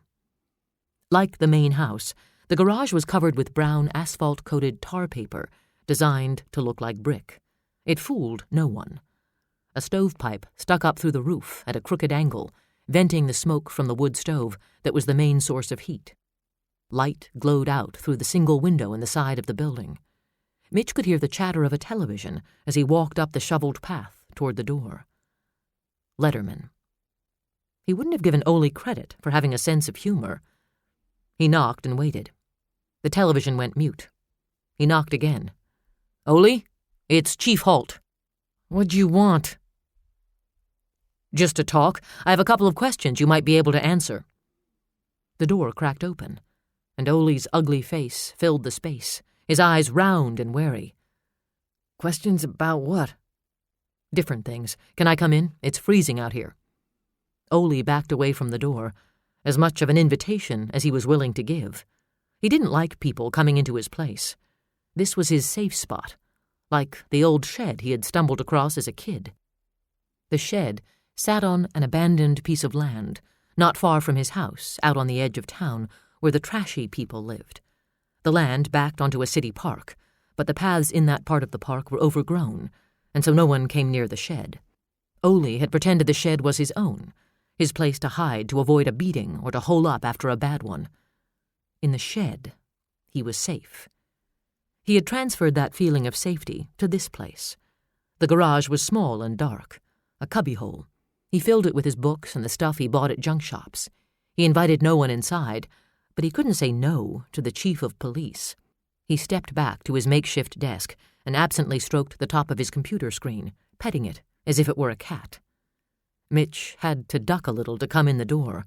He took in the state of Ole's domain with a seemingly casual glance. There was only one room, one dark, cold room, with dirty blue indoor-outdoor carpet covering the concrete floor. The kitchen consisted of an ancient refrigerator and a cast-off olive-green electric range. The bathroom was partitioned off by a pair of mismatched curtains hanging from a wire. The curtains gaped, offering a glimpse of a tin shower stall. "Cozy place you got here, Ole."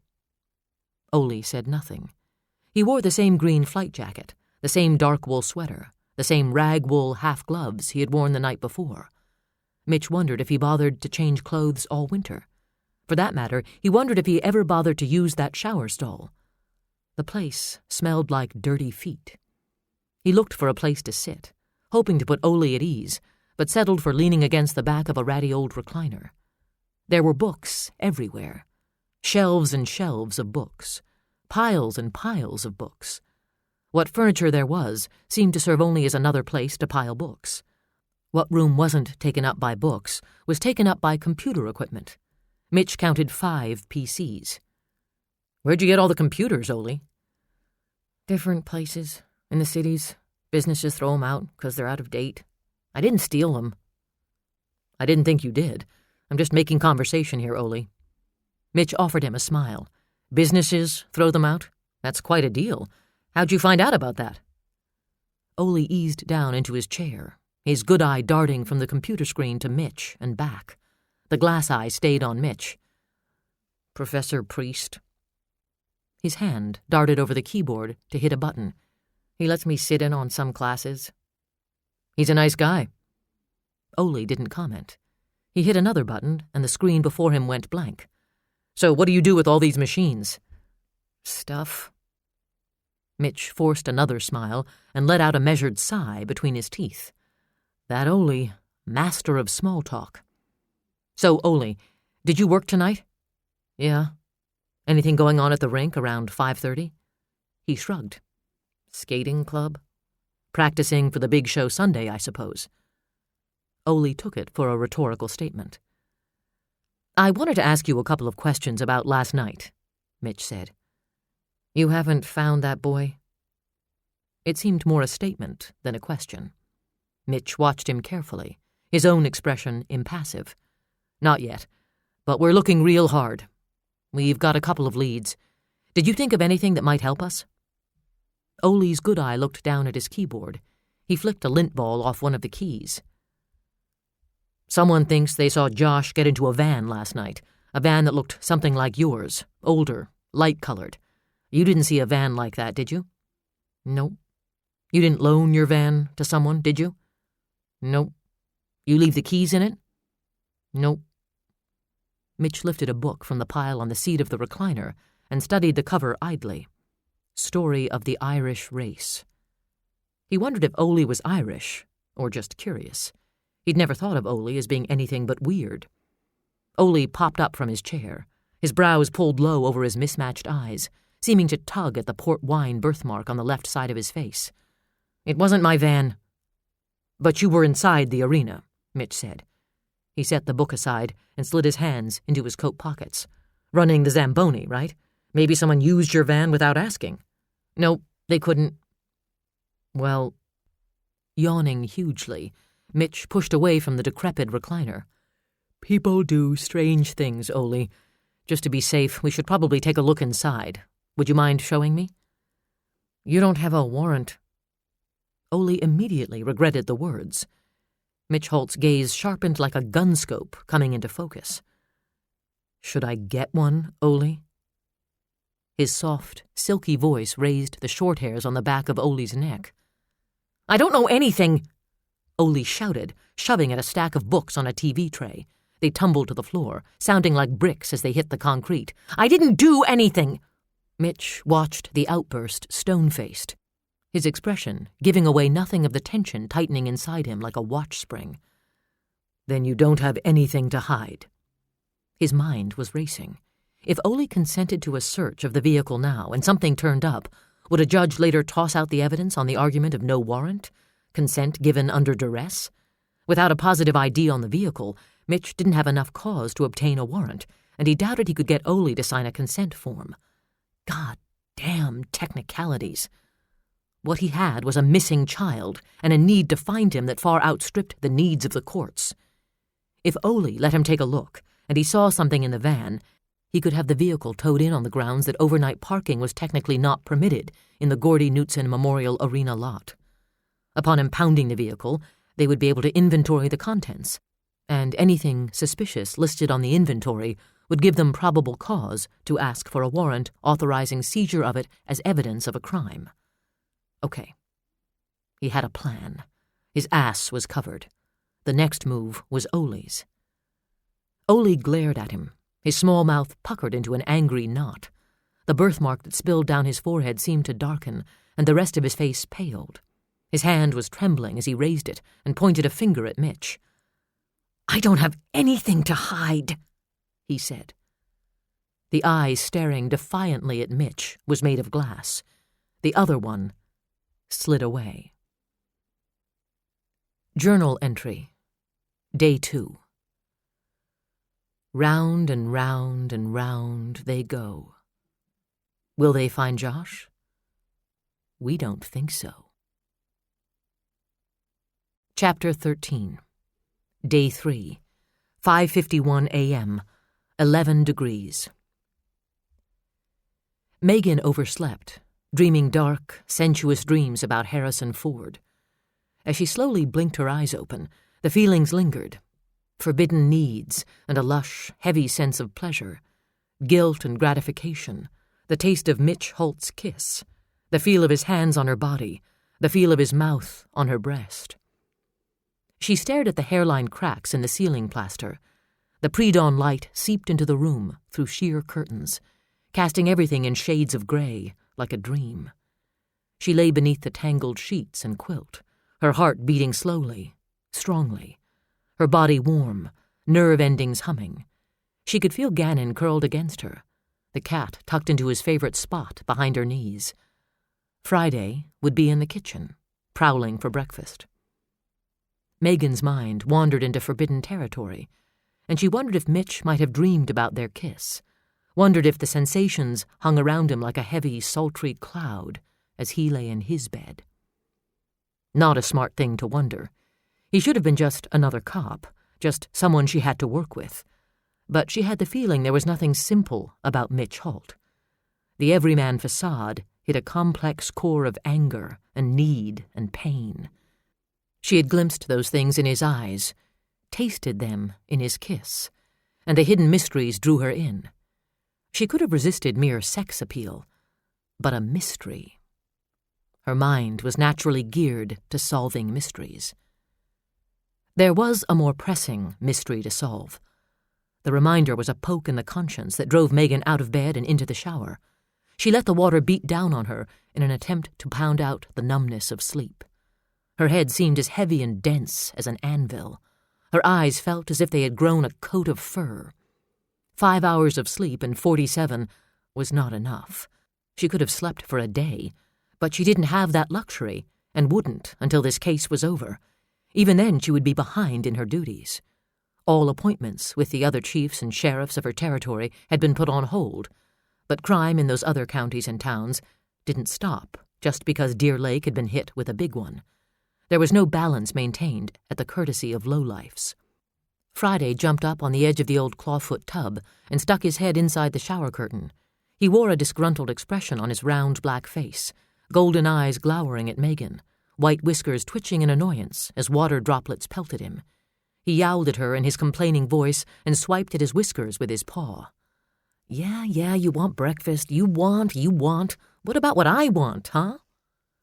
As he hopped down from the tub, he made a sound that indicated he was patently disinterested in her needs. A typical male attitude, Megan thought, cranking the faucet off and reaching for a towel. After pulling on sweats, she fed the cats, then fed herself an English muffin. Sitting at the table, she stared unseeing at the depressing mess in her living room, the unpacked and half-unpacked boxes.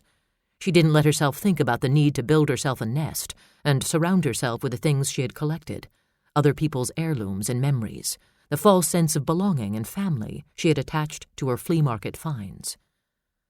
Her mind sorted tasks into a priority list and tumbled bits of information over and over in an attempt to sift out anything useful. Helen Black's statement played in the back of her mind like a videotape, and she strained to see something, hear something that might trigger an idea. She had found nothing encouraging in the reports she had gone through the night before, her share of the reports of recent incidents and known offenders. But then her eyes had given out before she could get through everything. One of her men may have had better luck. Licking strawberry jam off her fingers, she grabbed her portable phone and punched the speed dial button for the command post. Agent Geist, how may I help you? Jim, it's Megan. Any word? Nothing yet, but the news about the van is just hitting the airwaves. I expect the hotline phones to light up like Christmas trees in another hour or so. Every third person in the state probably knows someone with a junker van. What about those listings? Anything turn up? Close, but no stogie. We've got a couple of aborted attempts to pick up kids in Anoka County in a brown van, a convicted pedophile in New Prague who drives a yellow van. It's worth checking out. Did you call the chief in New Prague? He's not in yet, but he'll call back as soon as he gets there. Good, thanks. I'm going over to talk to the parents. Page me if anything goes down. She dried her hair and brushed it back into the usual ponytail. Makeup amounted to a touch of blusher and 2 swipes with a mascara wand. In the bedroom, she dug through her suitcase for a pair of burgundy stirrup pants and a bulky charcoal turtleneck. The cats found perches on the boxes in the living room and watched her shrug into her parka and struggle with her scarf. "You guys feel free to unpack and decorate while I'm out," she told them. Gannon curled his paws beneath him and closed his eyes. Friday gave her a look and said, "Yow." "Yeah, well, be that way. You don't have any sense of style anyway." The Lumina started grudgingly, growling and coughing. A belt somewhere in the inner workings squealed like a stuck pig when she cranked the knob for heat. The air that blasted out of the vents was like a breath from the Arctic. To distract herself from the fact that her fingertips were going numb and the hair inside her nose was frosting over, Megan studied the town as she cruised the tree-lined streets from the east side to the west side. The established, older part of Deer Lake was a beaver-cleaver kind of town. Comfortable family homes, dogs peeing on snowmen built by the children being trundled off to school in minivans. She saw no children walking to school. Was it the cold, or Josh Kirkwood, that kept them off the sidewalks? Downtown looked like a movie set for the all-American town. The city park square in the center, with its quaint old bandshell and statues to long-forgotten men, the old false-front brick shops, the courthouse built of native limestone, the Park Cinema Theater, with a vintage 1950s marquee jutting out, heralding the showing of Philadelphia at 7 and 9:20, and the grand old Fontaine Hotel, 5 stories of renovated Victorian splendor. North and west of downtown, the old neighborhoods gave way to 60s ramblers, then 70s split-level homes, then the latest upscale developments, expensive hybrid homes on lots of an acre or more. Pseudo-Tudors and pseudo-Georgians, salt boxes with attachments, and yuppie rustic homes like the Kirkwoods, sided in split cedar and landscaped with river birch and artfully arranged boulders. The builders had gone to great pains to make it seem as if the houses had been there for decades. Strategic sites, mature trees, and winding lanes gave the impression of seclusion. The Kirkwood house faced the lake, an expanse of snow-dusted ice dotted with ice fishing huts. In the early morning gray, it looked desolate. Beyond the western bank, the buildings of Harris College squatted like a crop of dark mushrooms among the leafless trees. South of the college lay what had once been a town called Harrisburg. In the last century, it had competed with Deer Lake for commerce and population, but Deer Lake had won the railroad and the title of county seat. Harrisburg had faded, had eventually been annexed, and now bore the indignity of the nickname Dinky Town. Megan parked, cringing as the Lumina's engine knocked and rattled before going silent. Maybe if she solved this case, the Bureau would give her a better car. Maybe if she solved this case, there would be a little boy playing in the half-finished snow fort on the Kirkwoods' front lawn. Hannah Garrison answered the front door herself, looking drawn and thin. She wore a faded Duke sweatshirt, navy leggings, and baggy wool socks, and still somehow managed to project an air of elegance. "Agent O'Malley," she said, her eyes widening at the possibilities Megan represented, standing there on her front stoop. She gripped the edge of the door so hard her knuckles turned white. "Have you found Josh?" "No, I'm sorry, but we may have a lead. Someone may have seen Josh getting into a van Wednesday night. May I come in? I'd like to talk to you and your husband."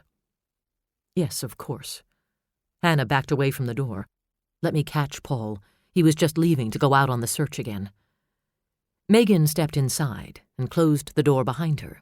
She drifted after Hannah, staying far enough behind to remain unobtrusive, to observe without seeming to take in anything at all.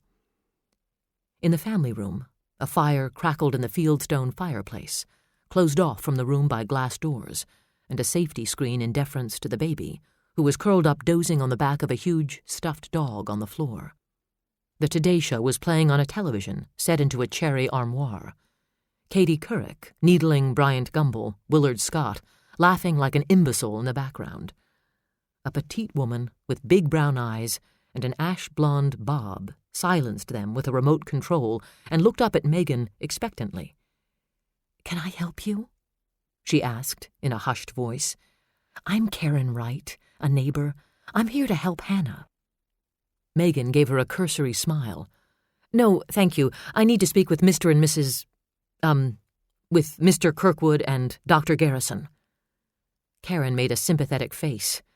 Awkward, isn't it? Life was simpler when we were all less liberated.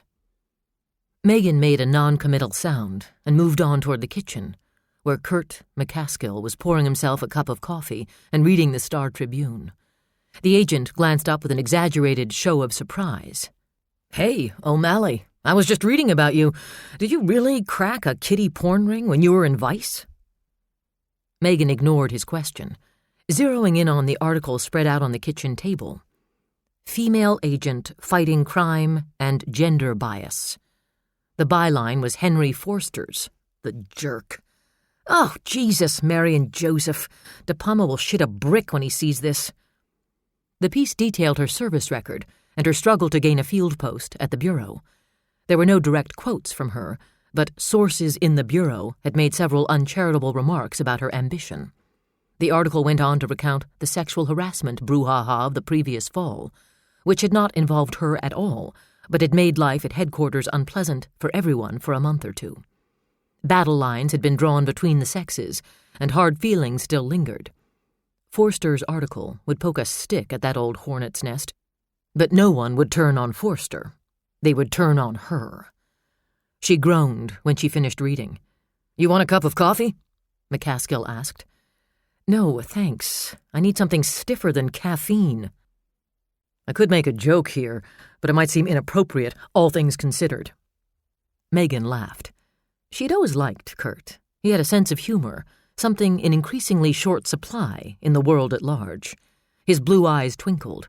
With his thick shock of ginger hair, he looked like a leprechaun on steroids. "What brings you to this neck of the woods?" "We have a witness who may have seen Josh getting into a van. I want to talk to the parents about it. Nothing happening on your end of things?" The smile faded. He shook his head and lowered his voice to a confidential murmur. "I gotta tell you, 39 hours and no word. If we haven't heard anything by now, we're not liable to. What we've got here is an abduction by a predator, not a kidnap for ransom."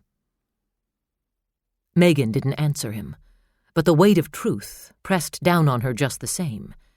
Just because she didn't give it voice didn't make it any less real. She pulled in a hard, deep breath, trying like hell to hang on to her determination.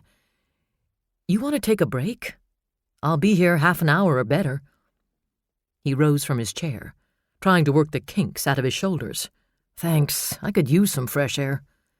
He made a fist and scuffed it against her upper arm. "You're okay. For a chick." She rolled her eyes at him, but the sound of sharp voices coming from the other side of the kitchen door drew her attention. The door swung open, and Hannah stomped in, hugging herself against the cold that drifted in from the garage beyond. Her wide mouth was drawn in a thin, angry line, and her eyes gleamed with tears or temper or both. Paul stalked in behind her, looking irritated. Megan had taken an instant dislike to Paul Kirkwood, and she chided herself for it. The poor man had lost his son.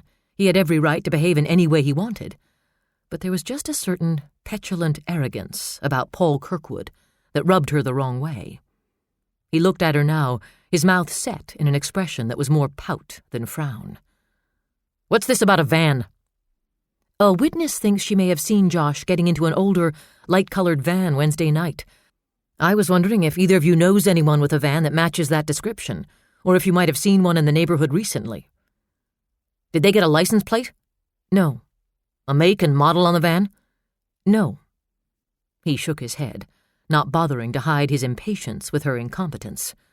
"I told Mitch Holt, neither of us is here enough to notice anyone hanging around, and if we knew anyone sick enough to steal our son, don't you think we would have said so?" Megan bit down on her temper.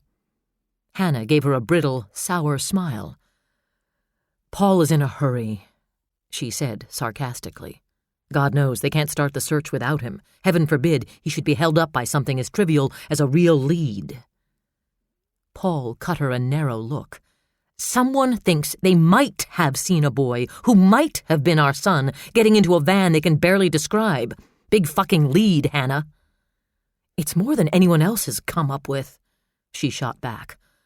What have you found out there tramping around in the snow? Have you found Josh? Have you found anything at all? At least I'm doing something.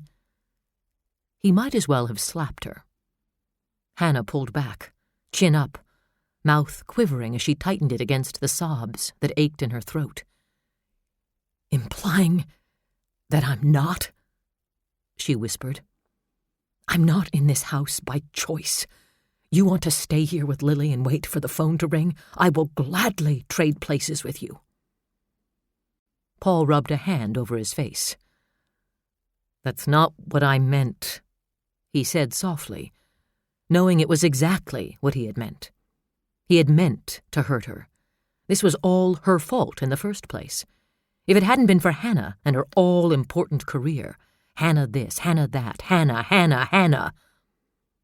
Megan watched the exchange, uncomfortable with being a spectator to something that should have been private.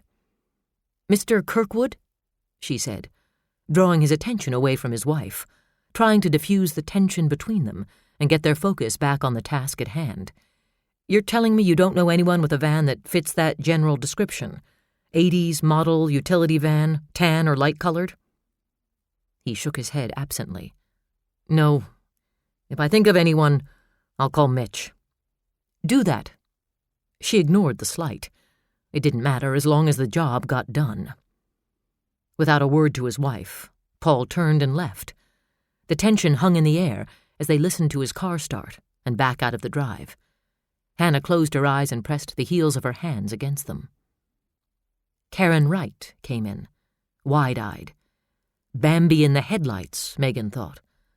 What an ugly little scene to play out in front of the neighbors. I know this is hard on both you and Paul, Megan said, her attention on Hannah. And this lead probably doesn't seem like much, as vague as it is. I can understand he feels more useful physically searching for Josh.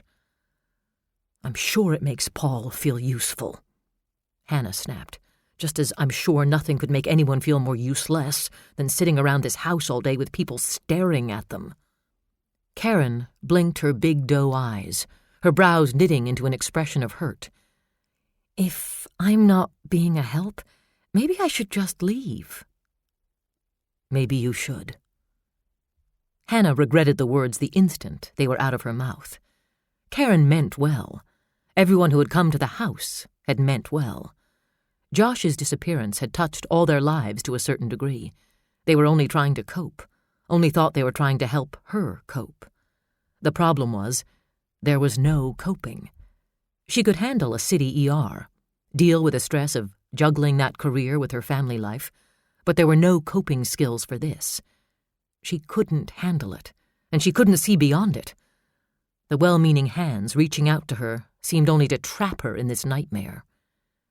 Karen had her coat in hand and was halfway to the hall. Hannah blew out a breath and rushed after her, the need to smooth over bad feelings overruling deeper needs. Megan watched her go, turning all these new puzzle pieces over in her head. The tension between Hannah and Paul, chief among them. The situation was acting like a pressure cooker. Megan supposed even a good relationship would be strained under the circumstances, but she would have expected the husband and wife to turn to each other for support. That wasn't happening here. The pressure was crushing down on Hannah and Paul, and their relationship seemed to be cracking like an eggshell. The page from Josh's notebook rose in her memory. Angry storm clouds and scowling people. Dad is mad. Mom is sad. I feel bad. Her instinct was to blame Paul Kirkwood entirely. He had an aura that left a bad taste in her mouth. Selfish, self-important. Like her brother Mick, she realized. But it wasn't just that similarity she disliked. She had come here to tell him they had their first real lead, and he hadn't wanted to take the time to listen. He wanted to be out in the field, where the television cameras could capture the grieving father in action. A tug on the leg of her slacks pulled Megan's mind back to the present. She looked down in surprise to see Lily Kirkwood staring up at her with huge, deep blue eyes and a shy smile. "Hi," Lily chirped. "Hi there." Megan smiled, at a complete loss what to do. She knew nothing about babies, or children, for that matter. She had once been a child, of course, but she hadn't been very good at it.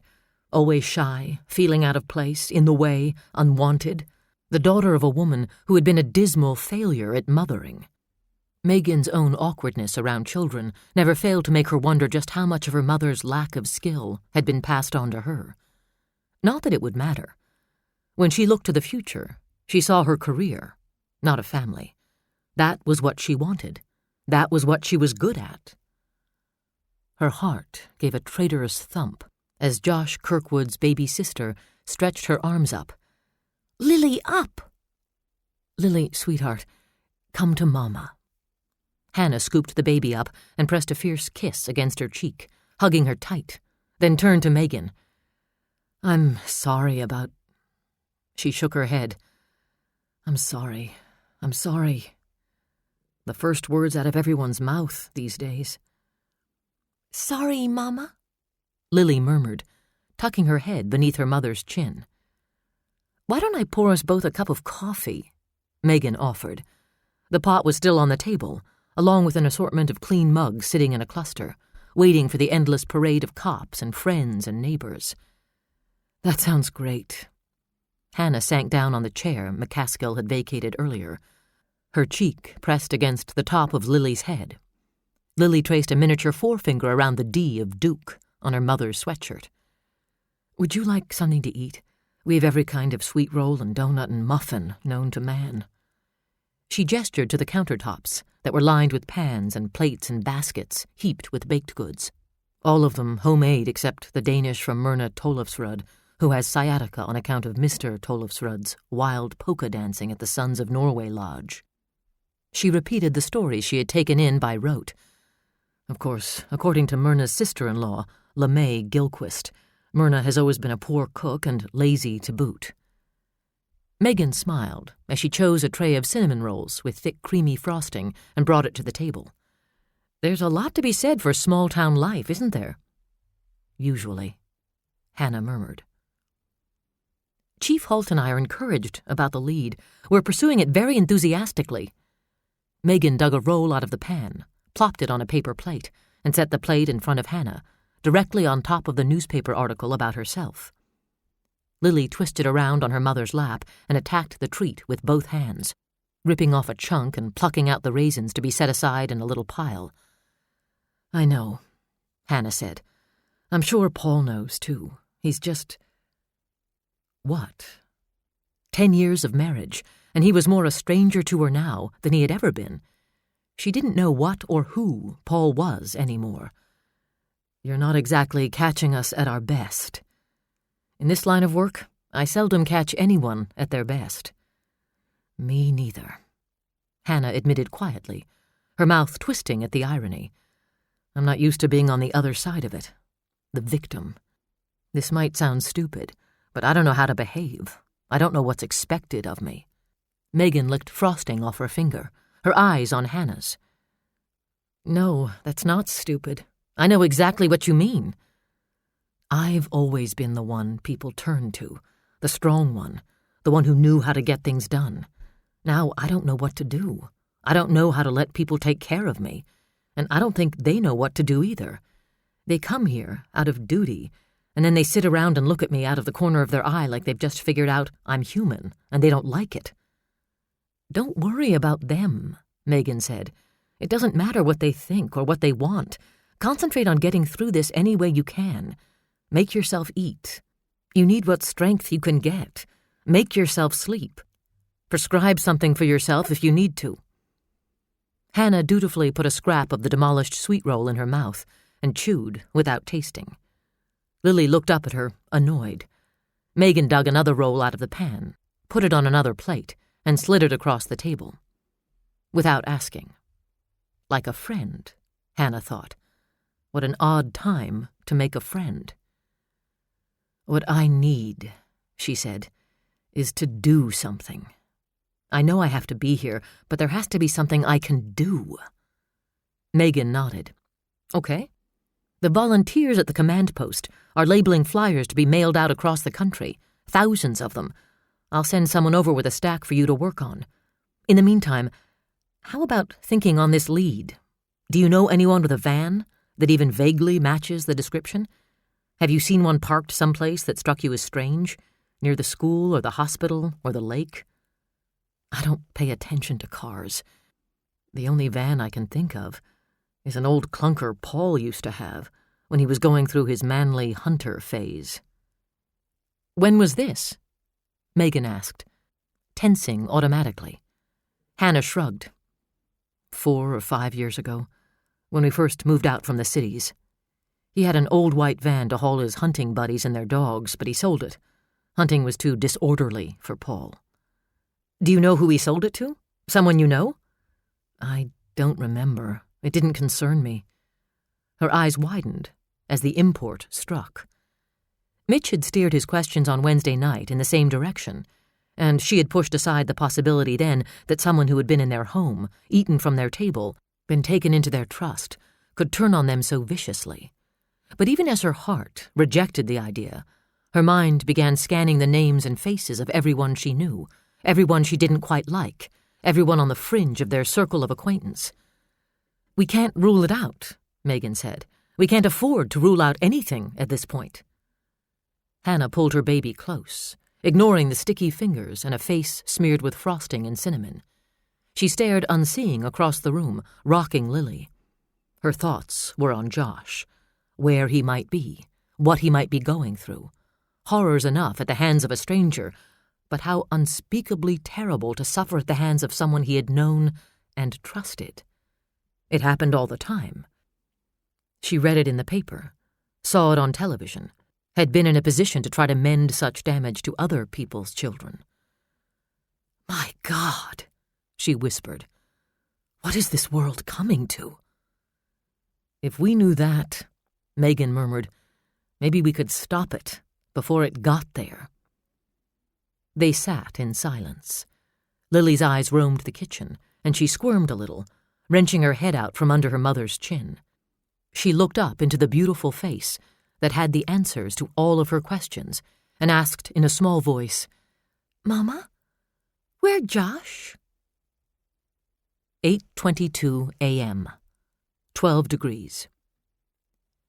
Megan tracked Paul Kirkwood down at a parking area on the edge of Lyon State Park, 7 miles west of town. The main search party was gathered. Officers from the Sheriff's Department, officers from the Minneapolis Police Department Canine Unit with a trio of barking German shepherds, volunteers from all walks of life. So many people that the lot was full, and cars were hanging off the shoulder a quarter-mile up and down the main road. 4 TV station vans had parked where they wanted, blocking in cars. Their satellite dishes telescoped up from their roofs, shooting signals to Minneapolis and St. Paul and Rochester. Megan parked behind the KTTC van and headed for the crowd. Russ Steiger shouted out instructions, posing for the cameras with his fists propped on his narrow hips and his feet spread wide, mirrored sunglasses hiding his squinty eyes.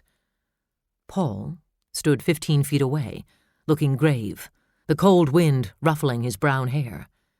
Megan slipped in beside him, hoping the news people would be too enraptured with the sheriff to notice her.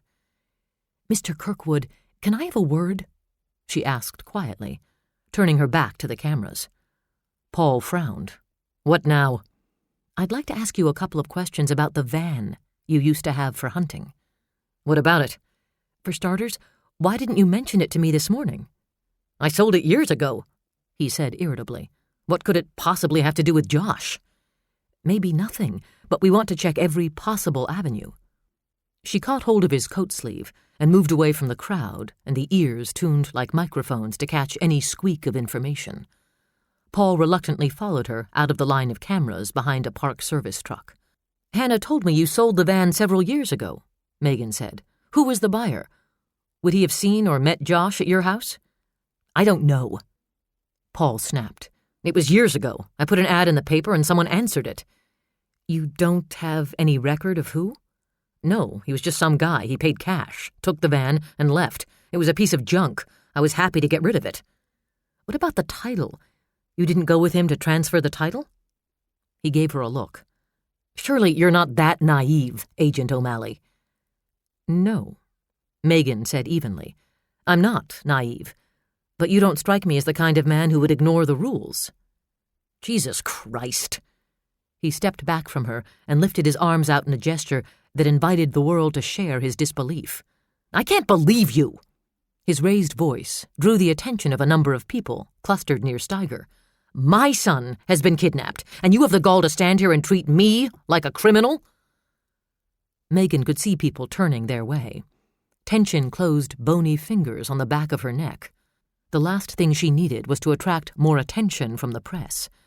De Palma would yank her off this assignment and bury her so deep in the bowels of headquarters she wouldn't be able to find her way out to University Avenue. "Mr. Kirkwood, I'm not accusing you of anything." She used the same low, even tone she would have used with a jumper on a ledge.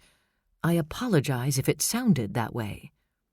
"I'll tell you how it sounds," Paul said, his temper humming in his voice. "It sounds to me like you don't know how to find my son, and you're doing whatever you can to cover your ass. That's how it sounds." He stormed away from her, away from the 100 or so people who had gathered to watch the show, away from the cameras and the reporters. They set their sights on Megan and zeroed in. "Agent O'Malley, do you have any comment on Mr. Kirkwood's accusations? Agent O'Malley, does the BCA consider Mr. Kirkwood a suspect? Agent O'Malley, do you have a comment on the article in the Tribune?" Megan ground her teeth on 100 nasty retorts. Diplomacy. Low-key, unobtrusive diplomacy. Those were her instructions from De Palma. That was bureau policy. She had sworn she could handle it. She had promised herself she could control her temper and take anything the press or anyone else dished out to her. She pulled in a deep breath and faced the cameras without flinching. "Mr. Kirkwood is understandably distraught. My only comment is that the BCA is doing all it can in cooperation with the Deer Lake Police Department and the Park County Sheriff's Office to find Josh Kirkwood and bring his abductor to justice." Ignoring the volley of questions, she moved through the crowd, headed back to her car. "Did I say you'd be here a month, O'Malley?" Steiger murmured with a nasty smile as she strode past him. "That might have been optimistic." Chapter 14. Day 3, 9:19 a.m., 15 degrees. "What the hell were you thinking?" Mitch slammed the door shut behind him, and Leo's 1993 Women of the Big Ten calendar jumped on its peg, sending Miss Michigan rocking back on her lovely haunches. Megan didn't bother to play dumb, and she refused to play meek. Temper snapping, she shot up out of the decrepit chair she had barely settled her fanny on. "I was thinking of doing my job." "By going after Paul Kirkwood. By following up on all possible leads," she qualified, rounding the desk. "Why the hell didn't you check with me first?" "I don't have to check with you. You're not my boss." "Jesus Christ, don't you think the man's going through enough?" He snapped, leaning over her, his dark eyes blazing with fury. Megan met his glare head on. "I think he's going through hell, and I'm doing everything I can to get him out of it. By grilling him in front of the press? That's bullshit. He's the one who made a big scene, not me. I was asking for information he should have given me an hour before. Information that could very well prove pertinent to his son's disappearance. Don't you find it just a little odd that he would be annoyed with me for that?" Mitch went still, pulling all his anger and energy inward, smoothing his face into a blank mask. He stared down at Megan. "Just what the hell is that supposed to mean?" he asked, his voice a razor-edged whisper. "Are you saying you think Paul Kirkwood kidnapped his own son?" "No." She blew out a breath and swept back the tendrils of hair that had escaped her ponytail. Control. If he could have it, she could too. Besides that, she was running low on adrenaline. As always happened on a big case, it would ebb and flow in an erratic tide, following the radical ups and downs of the investigation. She stepped back from him and leaned a hip against the desk. As she dug a prescription bottle of ergotamine out of her briefcase, fished out one tablet, and washed it down with Pepsi to ward off the headache that was sinking its talons into her forehead.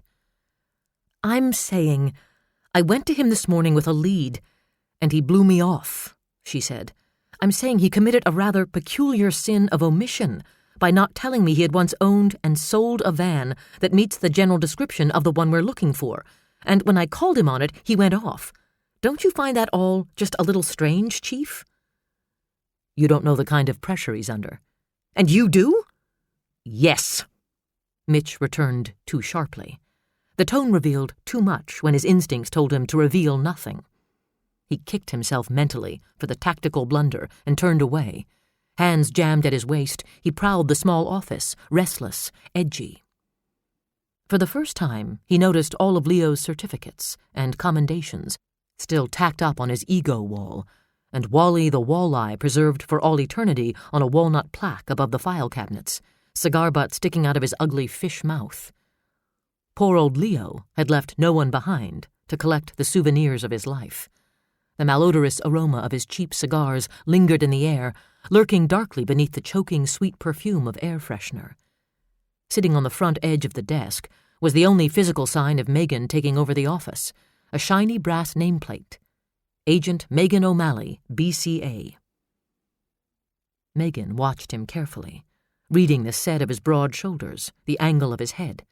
He wanted to dismiss her, but he was on her turf. He wanted to walk out, but he wouldn't. Even before she asked the question, she knew what his answer would be. "Would you care to enlighten me, Chief?"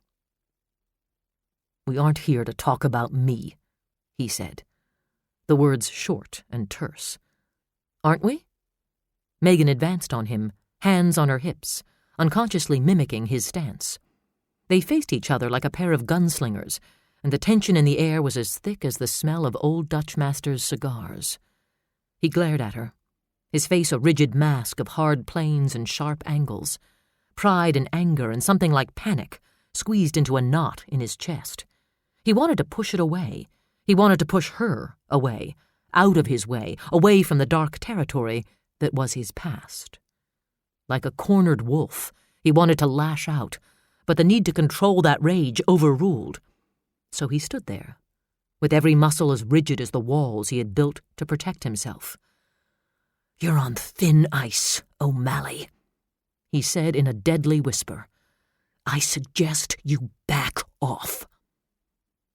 "Not if what's going on in here is you projecting your feelings onto Paul Kirkwood," Megan said, stubbornly taking another step out onto that proverbial thin ice, knowing that if it cracked, she would be sucked into the vortex of the rage whirling beneath his surface. "If that's what's going on, then we damn well better talk about it. An investigation is no place for that kind of involvement, and you know it." An investigation was no place for the kind of emotions that were stirring inside her now either. She wanted to break his iron fist of control. She wanted him to let go. She wanted him to confide in her, not for the good of the case, but because in a corner of her heart, she seldom acknowledged and never indulged, she wanted to get closer to him. Dangerous stuff all the way around. Dangerous and seductive. The heat between them intensified by 1 degree and then another.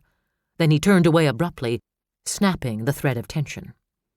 As he fought to regulate his breathing and his temper, Mitch found himself staring at a snapshot of Leo at the annual Park County Peace Officers Association barbecue. Red-faced, wearing a stained chef's apron over his considerable bulk and a cap with a plastic trout head sticking out one side and its tail sticking out the other. Beer in hand, cigar clamped between his teeth, he stood beside a pig roasting on a spit. Life had sure as hell been simpler with Leo around. Leo had been a grunt-work, old-fashioned cop, not interested in new theories of criminology or psychology or personnel dynamics. He had never wanted to spill his guts to Leo. He didn't want to unlock the door to the old pain, didn't want to show any sign of vulnerability, especially not here, on the job. Here, more than anywhere, he needed to keep the emotions closed up tight in their little box in his chest. "Look," he said in a low voice, "I think you could have been more diplomatic, that's all. If you want to track down Paul's van, fine. Do it through the DMV. I'll handle any questioning." "I've already called the DMV. They're checking," Megan said, the adrenaline receding sharply, leaving her feeling drained. Or, rather, they're trying to. Their computer is down. I just wanted an explanation from him, she confessed. I realize people react differently to this kind of stress, but I get the feeling he doesn't want to talk to me, or look me in the eye, for that matter. My gut feeling is he's holding something back, and I want it. It may have nothing to do with Josh, Mitch said irritably. Maybe he doesn't like women cops. Maybe he feels guilty because he wasn't there for Josh that night. That kind of guilt can tear a man up inside. Maybe you look just like the girl who turned him down for the senior prom way back when. Where was he that night? Megan demanded, unwilling to give in. Why wasn't he there? He was working. Hannah called him repeatedly and he didn't answer the phone. He was working in a conference room down the hall. She gave him a look of astounded disbelief. And he returns to his office and ignores the message light on his machine? Who does that? And while we're at it, who can corroborate it? I don't know, Mitch conceded. Those are valid questions, but I'll be the one to ask them. Because you're the boss? Megan said archly. The muscles in his jaw tightened. A sculpture in granite couldn't have looked more forbidding. I told you not to rock my boat, O'Malley, he said softly. This is my town, and my investigation. We'll do it my way. There's only one top dog around here, and it's me. Is that clear? And I'm supposed to come to heel and sit like a good little bitch? Your analogy, not mine, he said. This case is giving the press enough fodder as it is. I don't need Paul going off like a rocket in front of them. We're agreed on that much. I don't need any more airtime either, thanks anyway, she said dryly. De Palma has already left 3 messages for me to call him so he can chew me out over the Star Tribune article. And you ignored them? He mocked. Who does that? Megan narrowed her eyes. He isn't calling to tell me my child is missing. He's calling to sink his teeth into my throat and shake me like a dead rat. Something I'd like to see someone do to that hack Henry Forster, now that I think of it. Maybe we can set it up as a media event, Natalie suggested, letting herself into the office. Her face was screwed into an expression of supreme displeasure as she looked up at Mitch. I like that irony, don't you? We can add Paige Price and her inside informant to the list of headline acts. Someone gave her the scoop on the notes. No, Mitch said, as if that would make it so. The bottom dropped out of his stomach as Natalie refused to retract the information. TV7 just did a live report from the steps of the courthouse. Paige Price read the world the messages you've found. She said the notes came from a laser printer and were printed on common 20-pound bond paper. Shit. Mitch rubbed a hand over his face, imagining how Hannah would feel hearing those lines read aloud on television, imagining Paul's rage, imagining every nut in the state cranking up their laser printers, imagining wrapping his fingers around Paige Price's throat and squeezing. Jesus fucking Christ, he snarled, his temper sparking like a live wire. He turned to Natalie. Call Hannah and tell her I'm on the way and tell her why. Radio Steiger. Tell him I need Paul ASAP and to get him away from the search with as little hoopla as possible. He rattled off the orders like a field general, a man who was used to giving orders and having them obeyed without question. The top dog, Megan thought. The alpha wolf. His assistant nodded, sifting through the sheaf of pink message slips she carried, sorting them by priority. Just so you know, Professor Priest and his students are setting up in that vacant store next door to the command post. Used to be Big D Appliance. It looks like all the volunteers are going to move in there, too. There's too many of them to all fit into the fire hall. Go take a look at their setup, Mitch ordered Megan as her phone rang. She scowled at his back as he left the room. Bossy son of a bitch, she muttered. The answering machine spun out its request to leave a message, and Bruce De Palma growled out an order to return his call immediately. Megan winced and reached for her parka. 10:02 a.m., 16 degrees. With the scanner, we're able to create a high-grade computer image of Josh that can be transmitted electronically to computers all over the country and printed off from those computers onto more flyers, Christopher Priest explained. raising his voice to be heard above the din of voices and the clank of chairs and tables being set down and shoved into place. In the background, a radio was tuned to a local country station blasting out Winona Judd. The student at the terminal was one of 5 in down coats and stocking caps clacking away on keyboards. Megan watched as Josh's image came up on the screen in full color. The bright smile, the unruly hair, the Cub Scout uniform. Everything about the picture hit her like a fist in the solar plexus every time she saw it. He looked like such a happy little boy. He had so much life ahead of him. If they could find him. Soon. She felt the seconds ticking by one after another and resisted the urge to glance at her watch. She looked away from the screen, taking in the makeshift volunteer center. The room was being transformed before her eyes. Tables and chairs and office equipment were being hauled in through both the front and back doors, creating a wind tunnel of frigid air through the building. The volunteers took positions at the tables the instant the legs hit the floor, piling all available surfaces with flyers and envelopes, staplers and stamps, and boxes of rubber bands. They came from all walks of life, from all over the state. Some men, many women, middle-aged, elderly, college-aged. They had already papered over the big front windows of the store with bright yellow missing posters, and with posters that had been drawn by Josh's third-grade classmates, calling for Josh to come home, as if the power of their collective plea might be enough to bring him back. Nearly every storefront in town wore similar window dressing. We can also communicate with the National Center for Missing and Exploited Children and with Missing Children Minnesota, the professor went on. He was bundled into a black down parka that seemed to be swallowing him whole. It crept up around his ears, and he jammed his hands in his pockets and jerked it back down. We can connect with a number of missing children's networks and foundations around the country. It's amazing how many there are. Tragic is the word I ought to use, I suppose. It seems for every child that disappears, a foundation springs up in his name. Let's hope we don't need a Josh Kirkwood Foundation, Megan murmured. Yes, let's hope, he said on a sigh. He tore his eyes away from the computer screen and blinked at her, behind the lenses of his oversized glasses. Can I offer you a cup of coffee, Agent O'Malley? Hot cider, hot tea? We don't have a shortage of volunteers or food. Cider would be great, thanks. She followed him to a long table at the back of the main room, where all the edible donations had been laid out, and gratefully accepted the cup of steaming spiced cider. The heat radiated out through the cup and through her gloves to fingers that felt brittle with cold. She looked across the room, bustling with volunteers, people who were giving their time, their talents, their hearts, and their money to bring Josh home. A fund had already been established for reward money, and donations were pouring in from all over the upper Midwest, from individuals, civic groups, businesses. At last report, they had collected in excess of $50,000. One table of volunteers was dedicating their time to stamping the latest reward information on reams of flyers. Another table addressed and stuffed envelopes.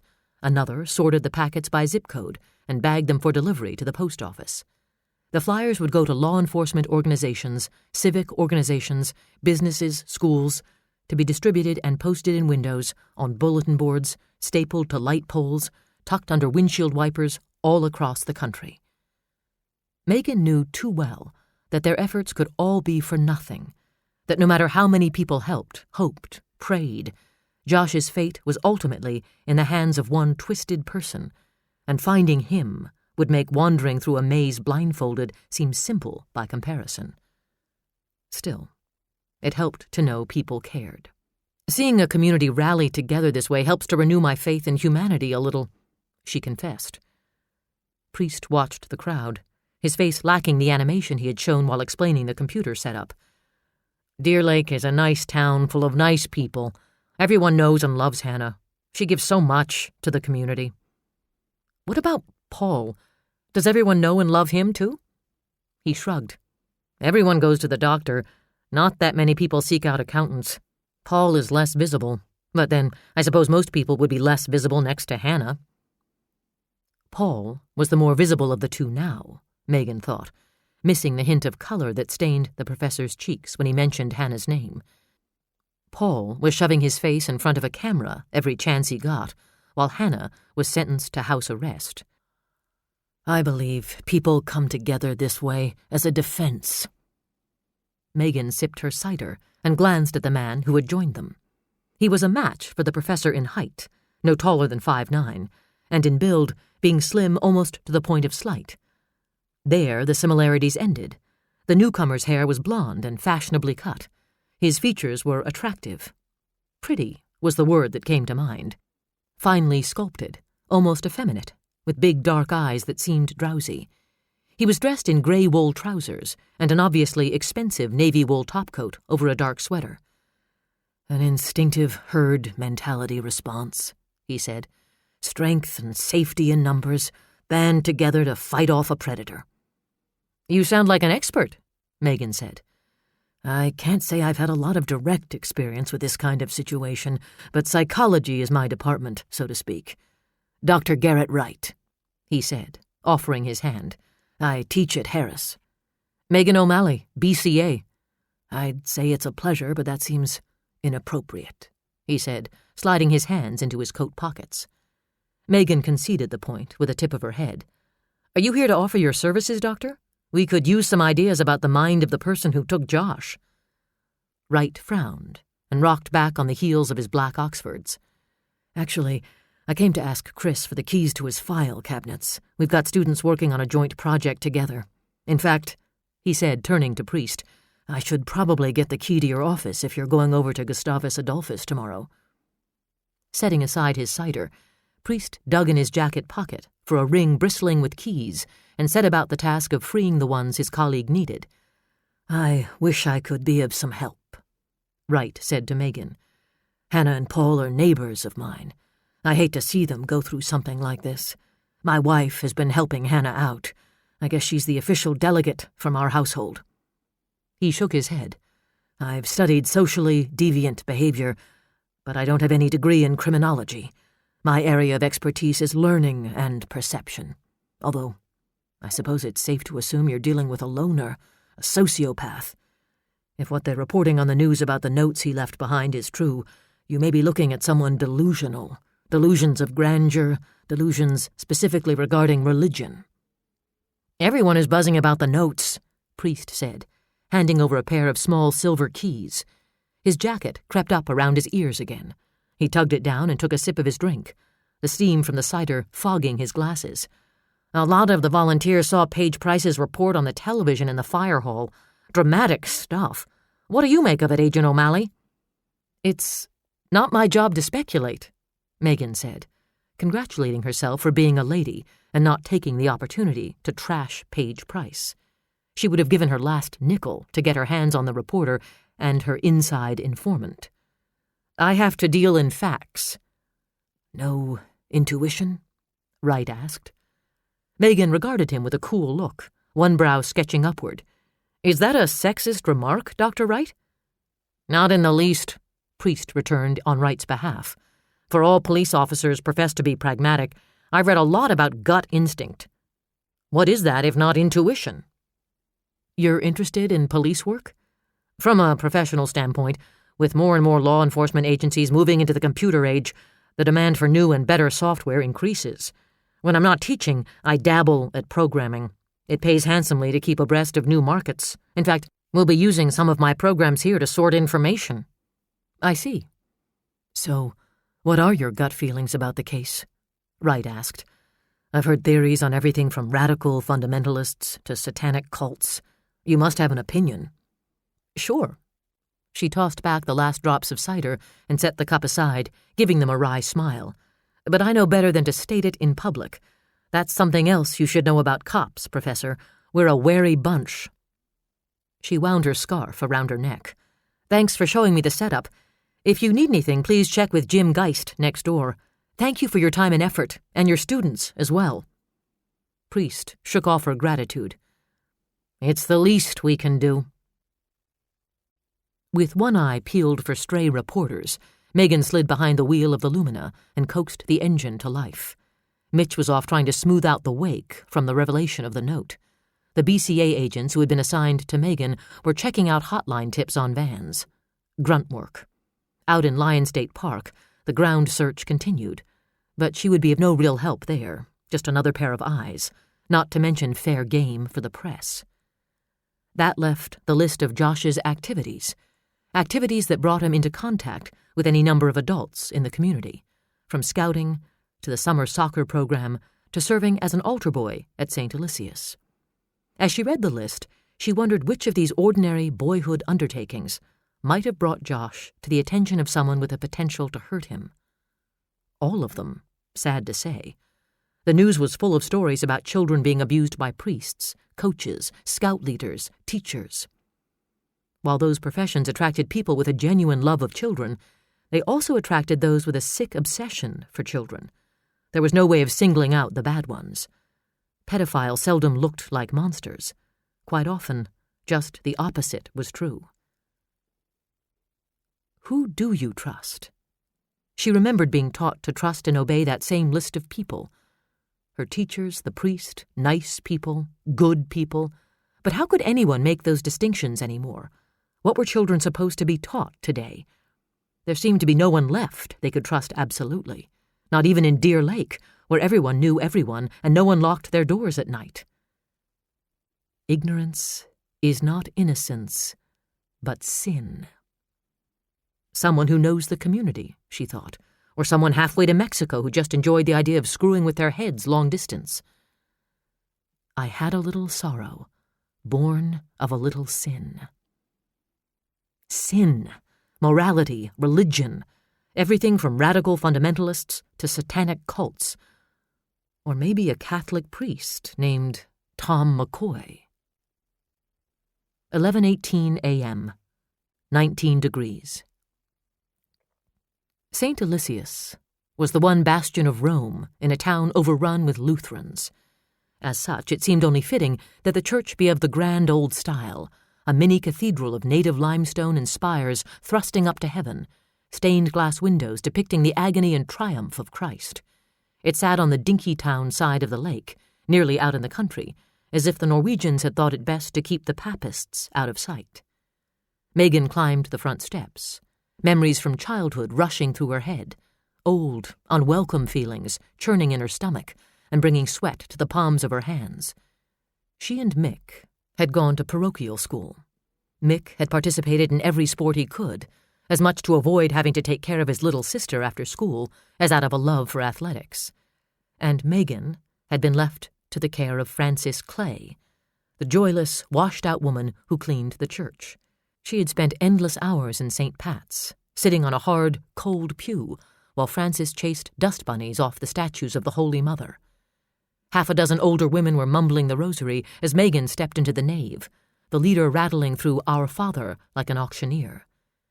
The interior of the church was every bit as lovely as the exterior. The walls were painted slate blue and decorated with intricate stencil and trimwork in gilt, white, and rose. The flames of dozens of votive candles flickered patterns of light and shadow against the walls. At the altar, a tall, rail-thin man dressed in black moved around, arranging cloths and candelabra. Megan set her sights on him and marched down the center aisle, fighting the urge to genuflect. She had found neither refuge nor solace in the church as a child, and so as an adult ignored it 363 days of the year, returning only on Christmas Eve and Easter, just in case. The priest stood motionless as she drew near, his stare as dark and somber as his clothing. He looked 60, silver flecked the temples of his thin brown hair. He stood with his hands braced wide apart on the table, his mouth unsmiling. His face was so thin, he appeared to be anorexic. Hair prickled on the back of Megan's neck, and she said a little prayer for the parishioners of St. Aloysius for having the courage to face this grim man every Sunday. He looked like the sort who thought self-flagellation was an acceptable penance for farting in church. She held up her identification as she mounted the steps. "Agent O'Malley, BCA, I'd like to have a word with you about Josh Kirkwood, Father." The man frowned at her. "The police have already been here." "I'm doing follow-up on initial interviews," Megan said smoothly. "I understand Josh had just been serving as an altar boy here at St. Aloysius. We're trying to get a feel for Josh's routines, speak with any adults who might have noticed a change in his behavior recently or made note of anything he might have said regarding someone he was frightened of." Suffer the little children to come unto me, and do not hinder them, for to such belongs the kingdom of heaven." The priest intoned the line from Matthew in a dramatic voice that made the rosary ladies falter in the middle of the Glory Be. The leader shot him a nasty look. "We've been praying for Josh," he said, lowering his volume to a hushed drone. "I don't remember you being at the service last night." His eyes narrowed just slightly. The perfect hint of censure tinted his words. Megan bit her tongue on the reflex to beg forgiveness. 400 people had crammed into the church for the prayer service. She couldn't imagine he had memorized every face. Still, she said, "No, I wasn't among the faithful in church. I was among the cops, out in the cold, searching." "His fate is in the hands of God. We must have faith that God will bring him home." "I've been a cop for 10 years, Father. I trust God about as far as I can throw him." He stepped back from her, looking as horrified as if her head had just spun around on her shoulders. Megan fully expected him to point a bony finger at her and scream, "Heretic!" He drew in a breath that rattled in his throat ominously. The rosary ladies went silent and stared. The merry mechanical music of a Game Boy cracked the tension. Heads turned in the direction of the sanctuary as a good-looking man in his 30s emerged, head bent over the game. Big shoulders tested the seams of a Notre Dame sweatshirt. His tan corduroy trousers were rumpled, and he was wearing cowboy boots. The game ended with a series of bleeps, and he made a fist and whispered, "Yes, 12:51. Megan thought it was probably the thick quality of the silence that made him bring his head up. He looked at the people assembled, blinking behind a pair of gold-rimmed spectacles. A blush rose in his lean cheeks, and he flicked the switch on the game. "Am I interrupting something?" he whispered, his mildly confused gaze landing on Megan. "Agent O'Malley, BCA," she said automatically. "I need a few minutes of Father McCoy's time." "Oh, well, fine. I'm Father Tom McCoy." "But—" Megan shot a look at the thin man. McCoy frowned. "Albert, thank you for entertaining Ms. O'Malley in my absence." He took hold of Megan's arm gently but firmly and escorted her back whence he had come, his head bent down toward hers. "Albert is very devout," he whispered. "In fact, he will gladly tell you he is more qualified for my job than I am." "I don't think he'll gladly tell me anything," Megan confessed. "I think he was about to douse me with holy water to see if I'd burn." McCoy directed her to a chair as he closed the door of his office. "In another time, Albert Fletcher would have been called a zealot. In the 90s, with a shortage of priests, we call him a deacon." "Is he all there?" she asked, tapping a finger to her temple. "Oh, yes. He has an MBA from Northwestern. A very intelligent man, Albert." Father Tom sank down into the high-backed chair behind his desk and swiveled it back and forth. Socially, he's not exactly the life of the party. He lost his wife 3 years ago, some kind of mysterious stomach ailment no one could ever quite pin down. After she was gone, he became increasingly involved with the church. Obsessed. McCoy gave her a look and shrugged. How do we draw the line between devotion and obsession? Albert functions well, keeps his house and yard immaculate, belongs to civic groups, he has a life. He just chooses to spend most of it here. He tossed his Game Boy onto the blotter and gave her a sheepish look. "This is what keeps me sane, when the world gets a little too heavy." The smile faded.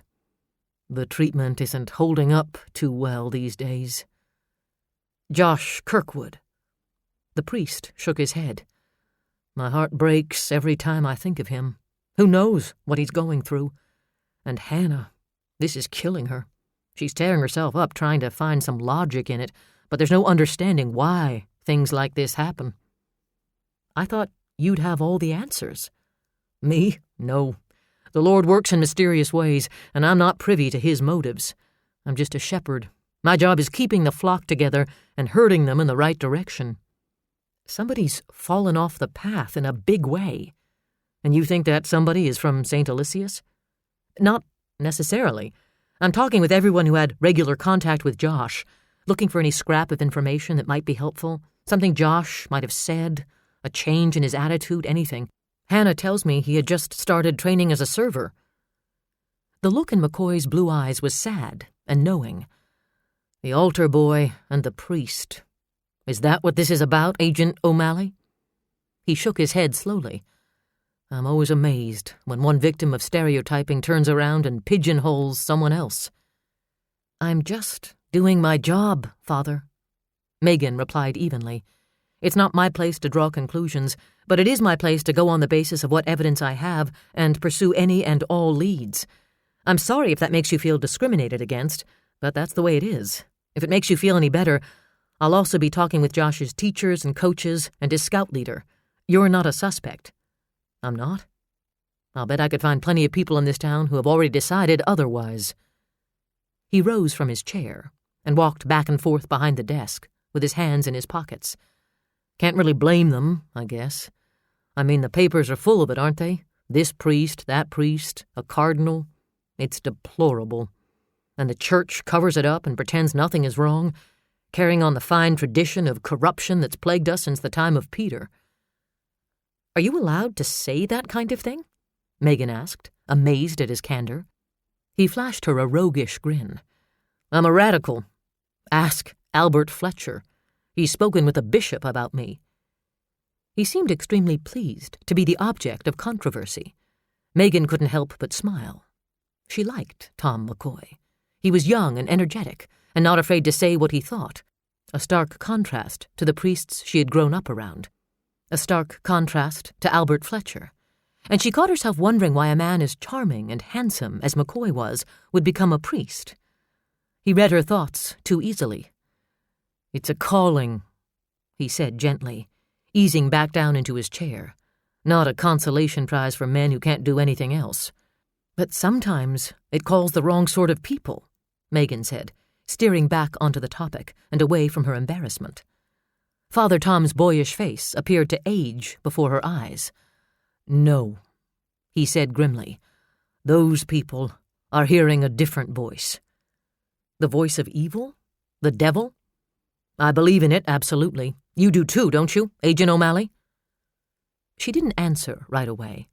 She sat for a minute, thinking about her Irish Catholic upbringing. Even with that stripped away, her answer would be the same. She had seen too much on the streets to believe anything else. Yes, I do, she said quietly. And as far as I'm concerned, child predators are about as evil as it gets. So is there anything you can think of that will help me nail this bastard's ass to a wall? He didn't bat an eye at her language.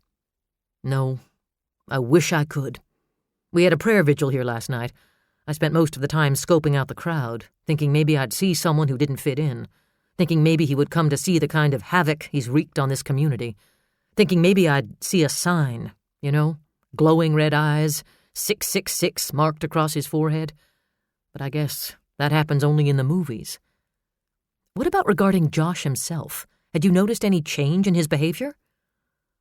Well, he took a moment to choose his words carefully. He'd been quieter lately. I think Hannah and Paul are having some trouble. Not that either of them has said anything. It's just a feeling I get. Josh is a sensitive boy. Kids pick up a lot more than adults realize.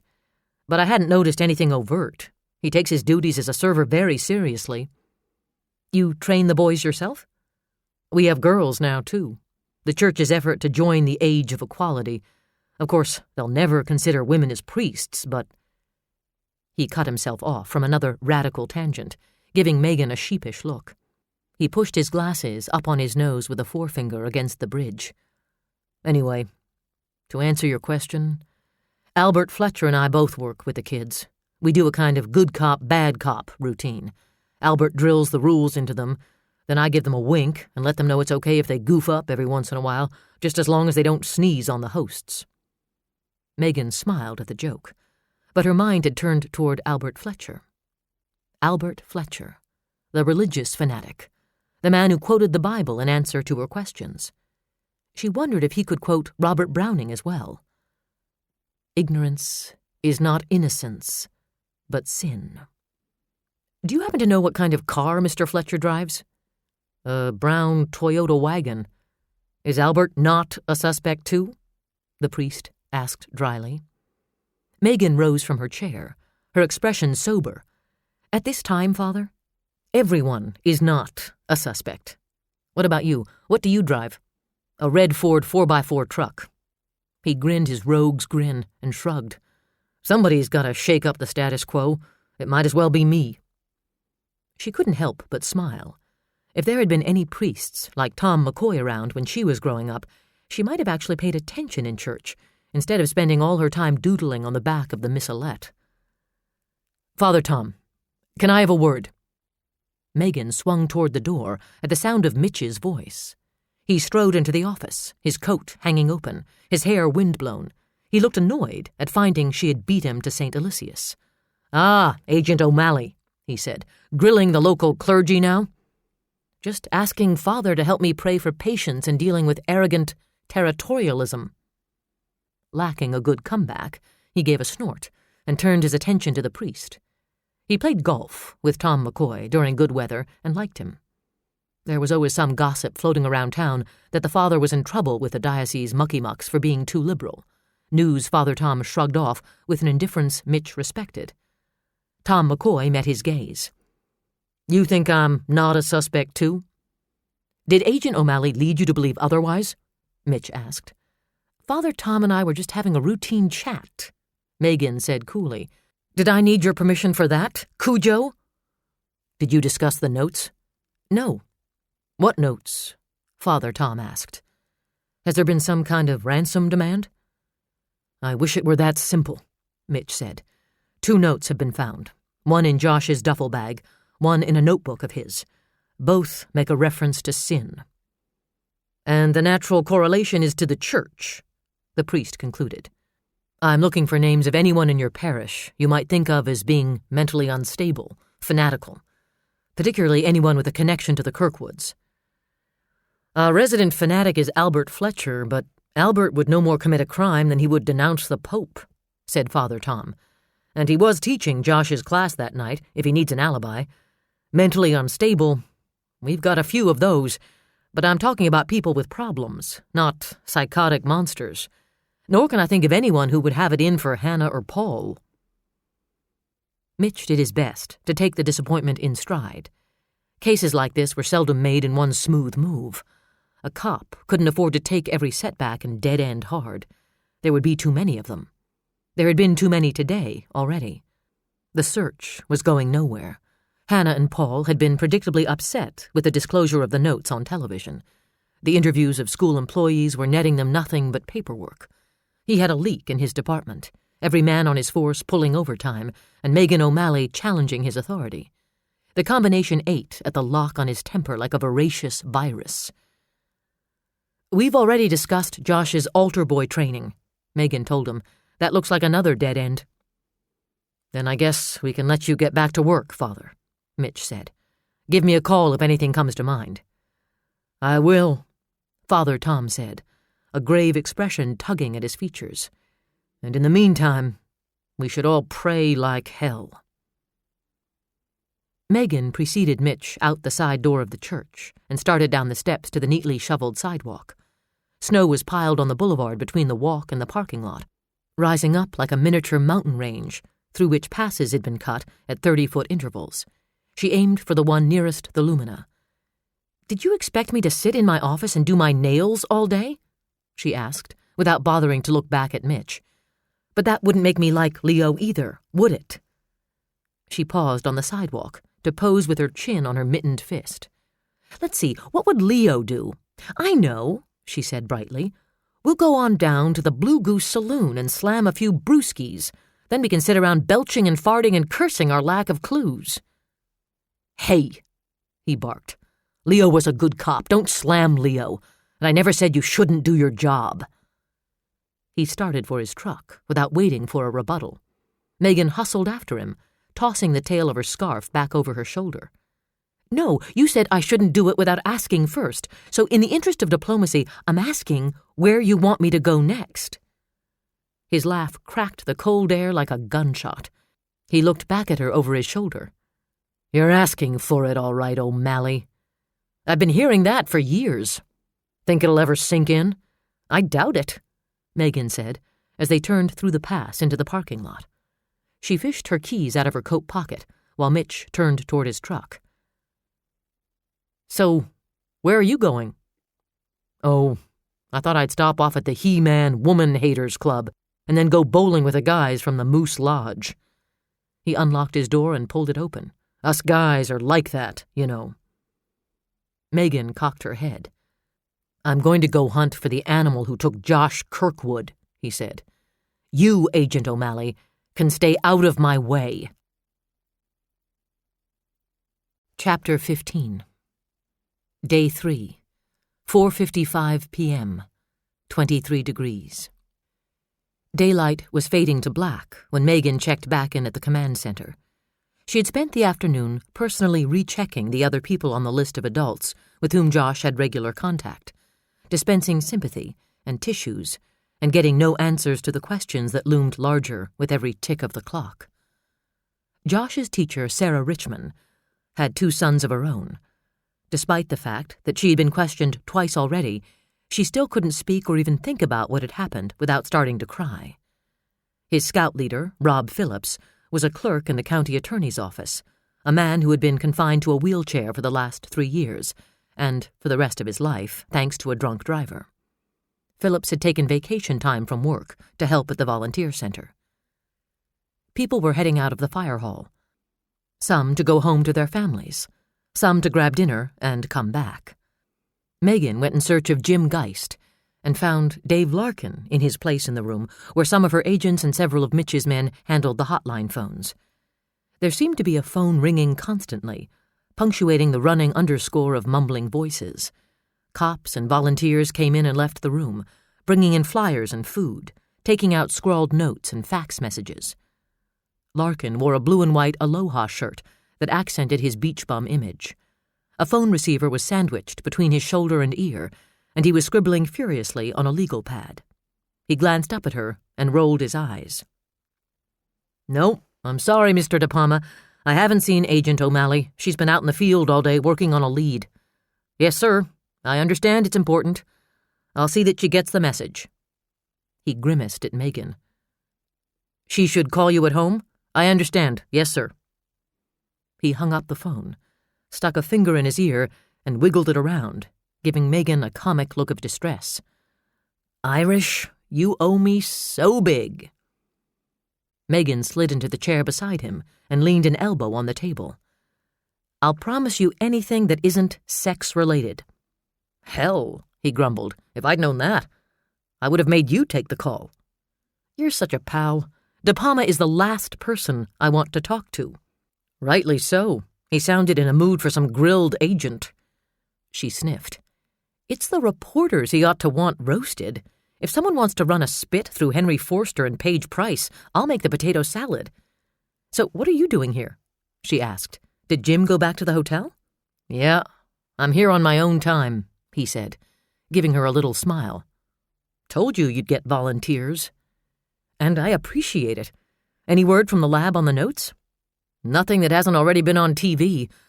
We accelerated the reaction on the ninhydrin test with heat and humidification and ran it under the ultraviolet. If there were prints on the paper, they would have gone purple and fluoresced under illumination. We got zip. Sorry, kiddo. Megan sighed. Yeah, well, I didn't think we'd get that lucky. We're not dealing with your garden variety idiot. This one would know enough to wear gloves. So what's the latest on the van? I'd say every third person in the state knows someone weird who drives a light-colored utility van. He pulled Geist's notes in front of him and flipped through the pages. First of all, the chief in New Prague checked the con with the yellow van. The van is now sporting an airbrushed mural of a desert sunset, and the con bowls Wednesday nights in a league. This week he scored a .220 high and won the beer frame twice. Lucky dog, she muttered without enthusiasm. Anything else turn up? Jim organized the tips geographically. He met with Chief Holt this afternoon. They went over the list of local calls together, sorted a few out, then Jim sent a guy with one of Holt's men to check the rest. Let me see the list. Larkin handed it over and leaned back in his chair, stretching his arms over his head. So after we nail this piece of dirt, You want to take a weekend and go skiing in Montana? I know a guy who has a friend who has a condo in Whitefish. Megan scanned the names and addresses of people in Park County whose neighbors had ratted on them. I don't ski. That's even better. We can spend our time in the hot tub. Maybe you should spend some time under a cold shower, she suggested. The name hit her with all the force of a line drive. She sat up straight in the chair as she took in the number of calls that had come in about this particular van, and the fat red line drawn through them. What the hell is this? Larkin leaned over and glanced at the list. Holt said he already checked it out. That son of a bitch, Megan growled, shooting to her feet. She could feel her blood pressure climbing into the red zone. It pounded in her ears as her temper boiled. She stepped away from the chair and shoved it hard against the table.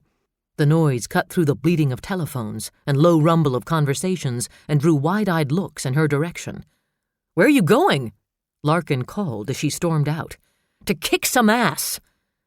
He cupped his chin in his hand.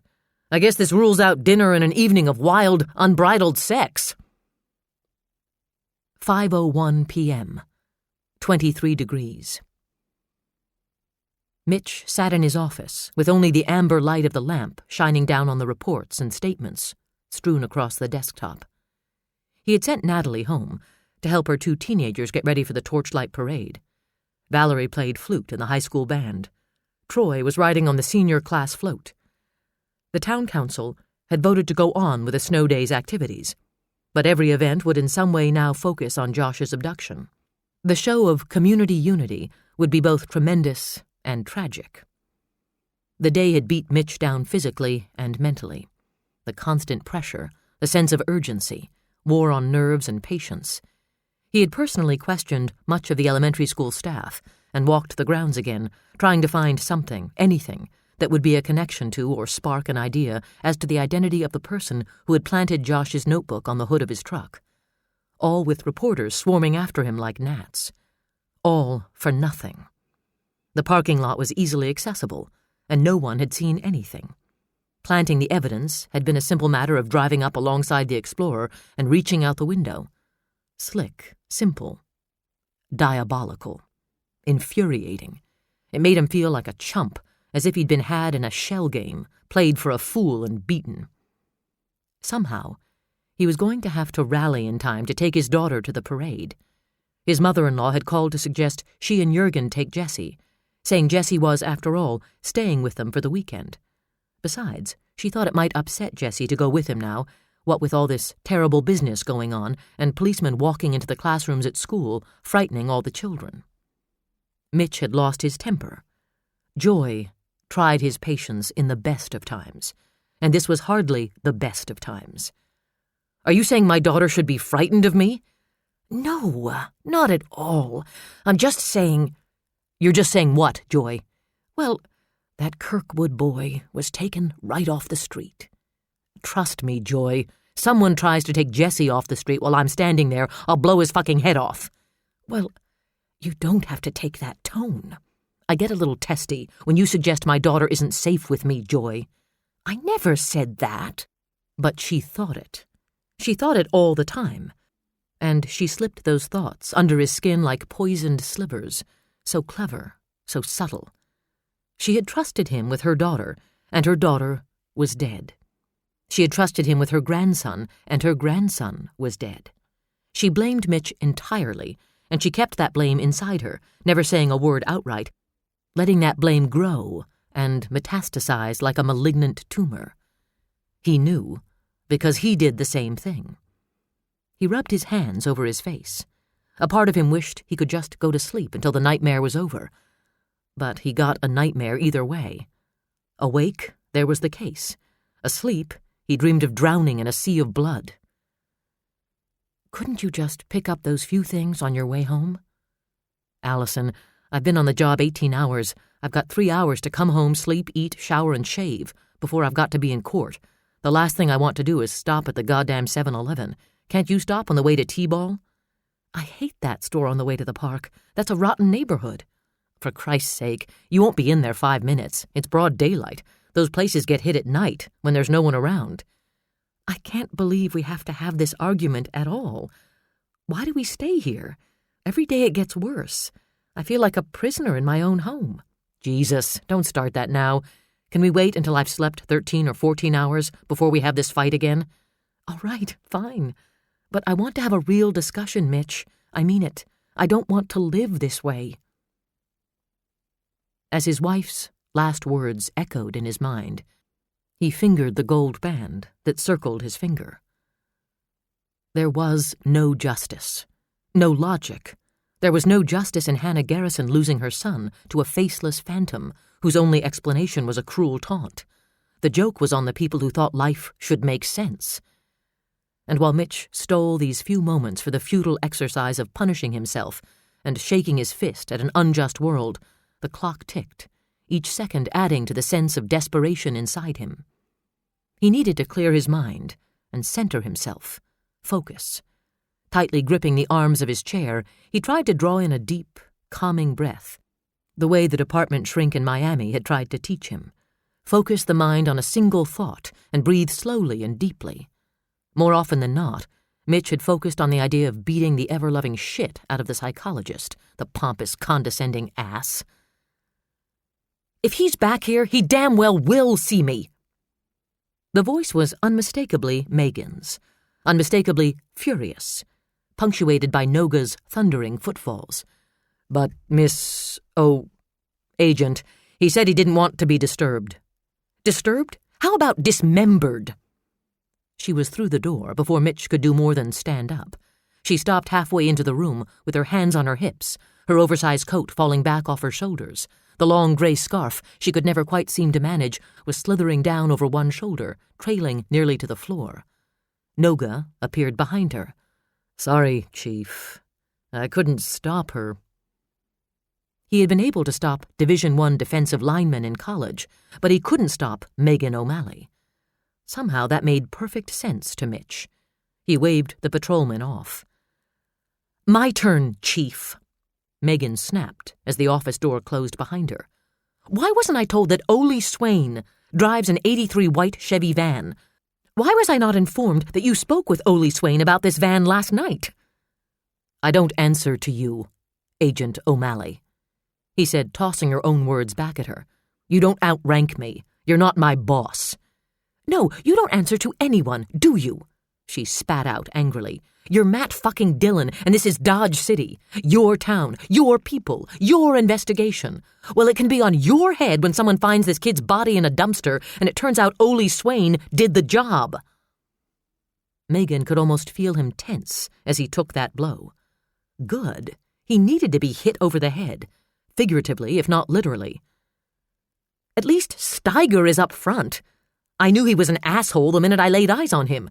You cooperate when it suits you, and when it doesn't, you pick up your toys and tell me to go home. All right, he said, in that cutting, deceptively soft tone. Go home. I'm operating on a real lean mix here, Agent O'Malley. I'm in no mood to listen to you whine that I don't play fair. In no mood? Megan broke off, choking on her fury. For an instant, she contemplated launching herself at him across the desk. She wanted to shake him until his teeth rattled. Instead, she glared at him. Your mood notwithstanding, she continued sharply, I think we had better get a few things straight here. This is an investigation, and I am a part of this investigation. Therefore, I am entitled to know when someone I consider a suspect turns out to have a van matching the witness's description. Nothing came of it, Mitch snapped.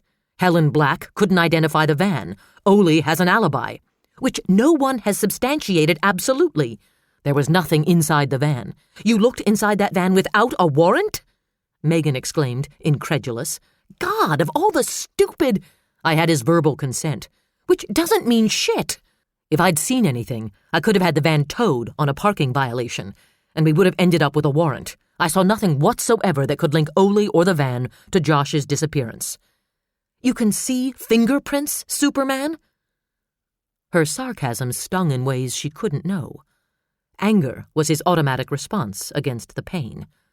You couldn't have gotten a warrant on the van, Agent O'Malley, he said, advancing on her. "There's no way in hell you could have dusted it for prints or vacuumed it for fibers or sprayed it down with luminol looking for traces of blood. We don't have anything on Ole Swain." "The fact remains," she said. "You know I consider the man a suspect. I should have been notified, if not last night, then at least this morning." "It didn't come up." Mitch knew damn well he should have told her.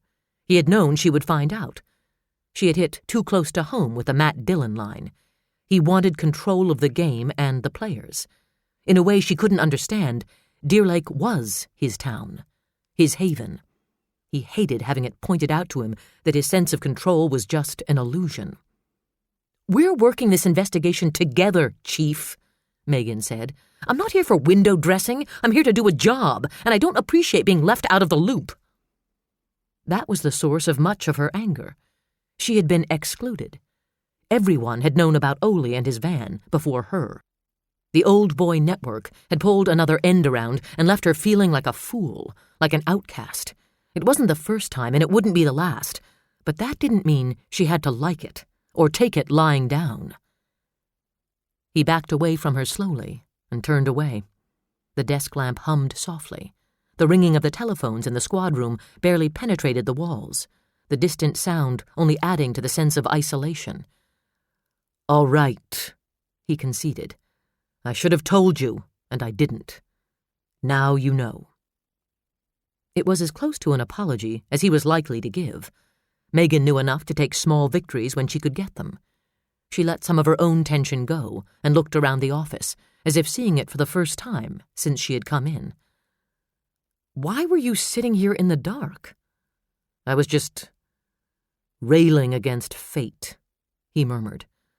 "I prefer to do that in private, if you don't mind." "It doesn't do much good, does it?" A statement of fact, a confession of sorts. Mitch heard the empathy. They were a lot alike, he supposed, as odd as that sounded. As cops, they had been through the same grind, seen too much, cared too deeply. She had his sense of justice. It just wasn't as tarnished as his. That truth made him feel old and battered. He stared out the window behind his desk, through the open slats of the vertical blinds. The night looked as black as ink, cold, unwelcoming. "You can't blame yourself, Mitch," Megan said, easing closer to him, without realizing they had shifted out of one quadrant of their relationship and into another. She hadn't called him Chief. "Sure I can. For a lot of things." She took the final step, closing the distance between them, and looked up at him.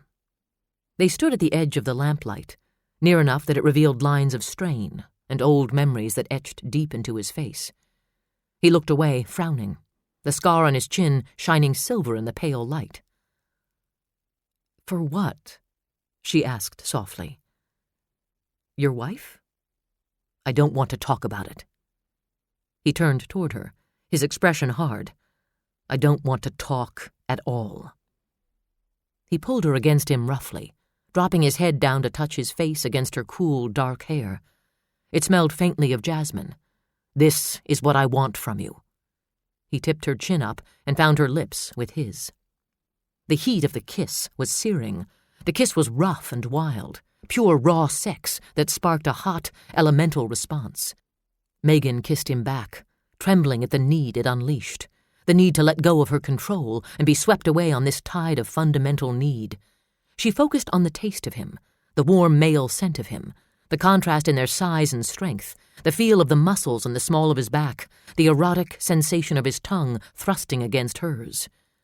A small sound of longing escaped her, and he responded to it instantly, hungrily. The arm he banded around her back tightened and lifted her against him. His other hand closed boldly over her breast, and Megan gasped at the feel of his fingers kneading the sensitive globe, his thumb brushing across her nipple, teasing it through the fabric of her sweater. "I want you," he growled, dragging his mouth from hers to plant kisses against her cheekbone, her brow. "I want to be inside you. Now." Megan shivered at the images his words evoked, at the sensations that rippled along her nerve endings. She could feel him against her belly, hard, ready to make good on his statement. And she wanted him. God, She ached with wanting him.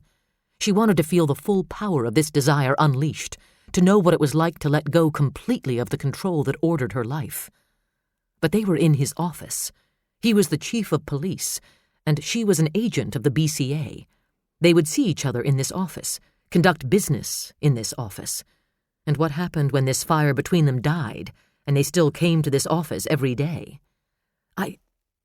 We can't, she murmured, breathless, her body humming with the need to say yes. The hell we can't. Mitch caught her chin in his hand and forced her to look at him. His gaze was hot, glittering with passion and the determination to lose himself in it. That was what he wanted, to sink into her, and into some kind of white-hot oblivion where there was no guilt and no burden. It's sex. He tightened his hand against her back, letting her feel him against her. We won't be wearing badges, or maybe that's what you're afraid of? Pushing against his chest, Megan tried without success to back away from him. I told you, I'm not afraid of you. But you are afraid to be a woman with me? She didn't answer him. She couldn't, Mitch thought. If she said yes, she admitted a vulnerability. If she said no, she committed herself to sleeping with him. She was too wary to box herself in that way, and not without good reason. He doubted he was the first cop to come on to her in 10 years on the job. He remembered the way it had been in Miami, the locker room bets on who would be the first to score with a new skirt on the squad, and he knew what it meant when it happened. The woman lost any respect she might have had from her fellow officers. Respect was everything to Megan. The job was everything to Megan. It would take more than simple lust to get her to cross that line. And Mitch reminded himself that he didn't want to give more. Slowly, reluctantly, he let her go. It's probably just as well, he muttered as he turned away to grab his parka off the coat tree. Megan stood back, incredulous, as she watched him shrug into the heavy coat. He could kiss her like that, then calmly turn away and dismiss it, as if it had been nothing. The idea made her want to kick him, but she didn't, and she swallowed back the scathing words that burned on the tip of her tongue. He had made an overture. She had declined. Simple. Where are you going? I promised Jessie I'd take her out to McDonald's and to the Torchlight Parade. Oh. Mitch glanced at her as he clipped his pager to his belt. Her dark hair had escaped its barrette altogether and fell like a wild horse's mane around her shoulders. Her eyes were wide and showing more than she would have allowed. She looked like the girl who never got asked to dance at the high school sock hop. You game for a Big Mac and some frozen Shriner clowns? He asked, surprising himself. Megan narrowed her eyes in suspicion. Why are you being nice to me? Geez, O'Malley, it's McDonald's, not Lutece. Come or don't. You're so gracious I can hardly resist, she said dryly, but I wouldn't want to intrude. He smiled a little at her rancor. Tell the truth, he said. You were on your way to Grace Lutheran Church for the annual Snow Days Lutefisk supper. Megan wrinkled her nose. Not in this lifetime. I make it a point never to eat anything that can take the finish off a table. Besides, I think lutefisk is one of those foods people used to have to eat because there wasn't anything else, and it somehow became a tradition by mistake. Yeah, no wonder Scandinavians are so morose. If I had to eat boiled cod soaked in lye solution, I'd look like Max von Sydow, too. They shared a laugh that eased them back into the friends division of their relationship again. Big Mac? Mitch asked, raising his brows. She wanted to, but she really should go back to the office. Call De Palma. A grim evening. Come on, he said. I'll spring for the fries. What do you say, O'Malley? Okay, let's go, Diamond Jim. She twisted her scarf around her neck. You get the fries, I'll get the Tums. Chapter 16. Day 3, 6:16 p.m., 23 degrees. Jessie was dubious about having an extra dinner partner. She gave Megan a long, hard look as they sat in their booth, waiting for Mitch to return with their supper. Megan said nothing, taking that time to size up Mitch's daughter. Jessie Holt was a darling little girl, with big brown eyes and a button nose. Her long brown hair had been carefully combed back and plaited into a single thick braid that fell halfway down her back. 2 Princess Jasmine barrettes had been added in odd places at odd angles that suggested they were Jessie's own touch. "Are you my daddy's girlfriend?" she asked baldly, looking none too pleased with the prospect. "Your dad and I work together," Megan replied, neatly sidestepping the issue. "Are you a cop, too?" "Yep, I sure am." Jessie mulled this over, sitting back in the seat and crossing her arms. She wore a white turtleneck, dotted with tiny colored hearts. Over that was a sweater knit in bright blocks of primary colors. On the front of the sweater was an applique of the face of a girl with freckles and braided yarn hair. She took hold of one of the braids and tickled the end of her nose with it. "I never saw a girl cop." "There aren't very many of us," Megan confessed, leaning her elbows on the table. "My dad was a cop, too. Do you think you might be a cop when you grow up?" Jessie shook her head. "I'm going to be a veterinarian and a princess." Megan contained the laugh that threatened. "That sounds like a plan. What does a veterinarian do?" "She helps animals when they get sick and makes them better." "That's a good job. I like animals, too. I have 2 cats. Jessie's eyes widened. "Really? I have a toy cat named Whiskers. My grandma says I can't get a real cat because Grandpa's allergic." "That's too bad." "I have a dog, though," she added, scooting ahead on her seat. She laid her arms on the table in an imitation of Megan's pose. "His name is Scotch, like butterscotch. He's older than me, but he's my dog. Daddy says so." "What Daddy says goes," Mitch said, setting the heavily laden tray down on the table. Jessie grinned. "Goes where?" She scrambled into his lap as he sat down. She tipped her head back and looked at him upside down. "Goes to Timbuktu." He made a goofy face, wrapped his arms around her, and pretended to tickle her. Jessie giggled and squirmed. They had obviously been through the routine many times before. Megan felt she didn't belong. Mitch wanted to spend time with his daughter, had asked Megan along only as a courtesy. She kicked herself for accepting, and she kicked herself again for letting old memories sneak up on her. She was a grown woman, and she had better things to do with her time than feel sorry for herself because she had a family that defined the word dysfunctional. "Hey, O'Malley, you okay?" "What?" She glanced back at Mitch, embarrassed to see concern in his eyes. "Yeah, sure," she mumbled, giving her attention over to the paper-wrapped burger in front of her. The smell of fried onions wafted up to tempt her. "I was just thinking about the case. I should have gone over the background checks the guys ran on the hospital staff today. Maybe I'll pass on the parade." "Cut yourself some slack," Mitch said. "I realize the clock's ticking, but you can't work 24 hours a day. You go at it that hard, you burn up physically and mentally. Then you're no good to anyone." Megan shrugged. "I've put in only 10 hours today. I can do a few more and still have a couple to spare." She gave him her best poker face. "I think better at night. There aren't so many distractions." Mitch frowned, but said nothing. Jessie took a gulp of her milk. "Daddy, do you think, in the parade, that there'll be those guys dressed up like pieces of cheese, like last time? They were funny." "Probably, sweetheart," he murmured, his eyes still on Megan. Jessie launched into a detailed account of last year's Torchlight Parade, and Megan, glad for the distraction from Mitch's probing, concentrated on the little girl, knowing that by the time the story ended, the meal would be over, and she would be able to escape. Mitch deserved some time alone with his daughter, and Megan wanted to retreat from this unfamiliar ground to the one thing she knew she could do well: her work. 8:19 p.m. 20 degrees. Megan drove the deserted streets of Deer Lake, cursing the car's heater. It seemed a ridiculous time of year for a parade, and yet that seemed to be where everyone was. Megan wondered how many of the brass players in the high school bands would get their lips frozen to the mouthpieces of their horns. Jessie's tale of last year's parade brought a smile to her lips. She could picture the floats she'd seen in the garage at the old fire hall. She could envision the clowns and the skiing wedges of cheddar from the Buckland cheese factory slipping and falling in the street, tangling up with one another, The crowds on the sidewalks doubled over laughing. How much laughing would there be tonight? Tonight, when a missing child was on everyone's mind, when every marcher wore a yellow ribbon and every float bore a banner that said, "Bring Josh home." Megan wished with all her heart they could bring Josh home. They had so little to go on.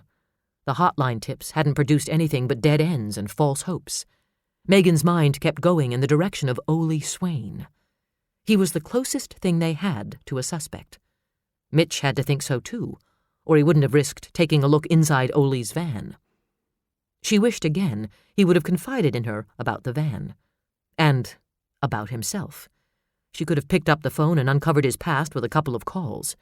If she had wanted, she could have called TV7 and gotten a copy of Paige Price's hatchet job on him. She could have reached out to someone on the force in Miami, or tracked down the story through the archives of the Miami Herald. But she would do none of those things. It had to come from Mitch himself, and the reason for that scared the hell out of her. Deep inside, where logic meant nothing, she wanted him to trust her. "You're too stupid for words, O'Malley." He wanted to take her to bed, not give her his heart. She wanted to go with him. Her third day on the job, and she wanted to have sex with the chief of police. "You're too stupid to live, O'Malley." Lust, chemistry, animal attraction, the heightened emotions of a volatile situation, physical needs too long ignored. The excuses bounced through her head, all of them true, none of them the truth. She wouldn't look for the heart of truth. She was too afraid of what she would find. A need that had never been fulfilled, a longing that had been with her forever. Foolish dreams. There was no place in her life for a relationship, especially one with Mitch Holt, with all the complications that would bring. She couldn't believe she was even toying with the idea. Fantasies of love and family and dark-haired little children had always been relegated to the deepest, darkest, most lonely hours of the night, where they could be dismissed as dreams when daylight and reality dawned. It confounded her that they would surface now, when she had neither the time nor the energy to deal with them. Her focus had to be on the case. With the single-minded determination that had gotten her through her career, she turned her mind in that direction and pointed the car toward the hockey rink. She sat in the parking lot for a long while, staring at Ole's battered van, what-ifing, something anxious stirring inside her. A hunch, just forming, just out of reach, teased her like an itch she couldn't quite scratch. And in the back of her mind, she could almost hear Josh's voice reading the line from his notebook. "Kids tease Ole, but that's mean. He can't help how he looks." Inside the arena, music sang out over the speaker system, Mariah Carey's Hero. The seats were empty and dark. Lights shone down on the ice, where a single skater was going through a routine, moving and jumping in harmony with the flowing, lovely song. Megan made her way to the team bench, where she took a ringside seat at the red line. The skater was a young woman, blonde, petite, but athletic in black leggings, a purple skating skirt, and a loose-fitting ivory sweater. She concentrated on the music, her footwork and arm movements. Every move was held out perfectly until it flowed into the next. Her jumps were graceful, powerful, with landings so smooth they seemed to defy physics. The music swelled and soared, then softened. The skater went into a final layback spin, looking like a ballerina on a music box. Megan applauded, drawing the young woman's attention her way for the first time. The skater smiled and waved to acknowledge her tribute, then skated over with her hands on her hips. "That was great," Megan said. She managed a shrug as she worked to even out her breathing. "It still needs work, but thanks. Could you hand me that bottle of water?" Megan picked a plastic bottle of mineral water up from the player's bench and handed it over. "I'm Megan O'Malley with the Bureau of Criminal Apprehension." "Siggy Swenson." She pulled a towel off the gate and blotted her lips and forehead, her dark blue eyes on Megan. "I read about you in the paper. Are you here about the kidnapping? I feel so bad for Dr. Garrison." "Do you know Josh?" "Sure. I know just about everybody in town who can lace on a pair of skates. I'm an instructor with the figure skating club. Working overtime tonight? Practice. The club does a little show every year for snow days. This is one of my pieces. I knew everyone would be at the parade tonight, so I thought I'd take advantage of having the ice all to myself. It's a special number. For Josh, you know. The club voted to give the profits from the show to the volunteer center. That's very generous. Yeah, well, we had to do something. It makes me sick to think some pervert picked Josh up right outside this rink. For all I know, I could have been standing right here when it happened. You were here that night? Sidgy nodded as she took another swig of water. I had a class at 7. A male voice called out from the darkness at the far end of the rink. You want that music again, Sidgy? No, thanks, Oli, she called back. I'm taking a break. Megan stared hard, just making out the shape of Oli Swain's head and shoulders as he moved in the shadows. Did you see Oli that night? Yeah, sure. She shrugged. Oli's always around here somewhere. He resurfaced the ice before your class? She nodded. He did the ice right after the squirts finished practice. What time was that? 5:15, 5:30? Sidgy's delicate brows pulled together in a look of concern. Look, I know there are people in town who are ready to blame Oli, but he's not a bad person. He's just odd. I mean, he's really kind of sweet, you know? I've never seen him behave inappropriately around the kids. Did you see him later that night? Sure. He did the ice again before seniors hockey at 8. Which left hours in which he could have done anything, including abduct Josh Kirkwood. Sidgy set her water on the ledge along the boards and wound the towel around her hands. You don't really think he did it, do you? We're just trying to establish a chronology of the events Wednesday night, Megan said smoothly, neither confirming nor denying. It's important that we know who was where, when. You were here until what time? 8:15. I always stay until the senior guys warm up. She smiled a little. They like to flirt. They're a bunch of sweeties.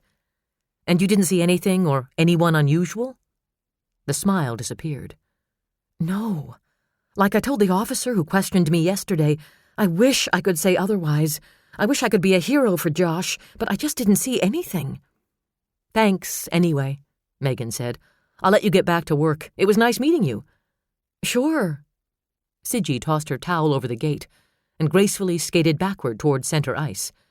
I hope you can make it to the show Sunday. I'll try, Megan called, already moving out of the box and toward the end of the arena. Oli saw her coming. That lady cop who looked right at him. He didn't want to talk to her. He didn't want to talk to anybody. He knew what people were saying, that his van was like the one the cops were looking for. Well, Mitch Holt had already looked inside his van and hadn't found anything. So they could all just go hang themselves, those people who stared at him sideways and said things about him behind his back. He didn't care what they thought anyway. All he wanted was to be left alone. He grabbed his plastic liter bottle of Coke and his book on chaos theories and started toward the door to the locker rooms. Mr. Swain, can I have a word with you? Talked to the chief, he grumbled. Nothing else to say.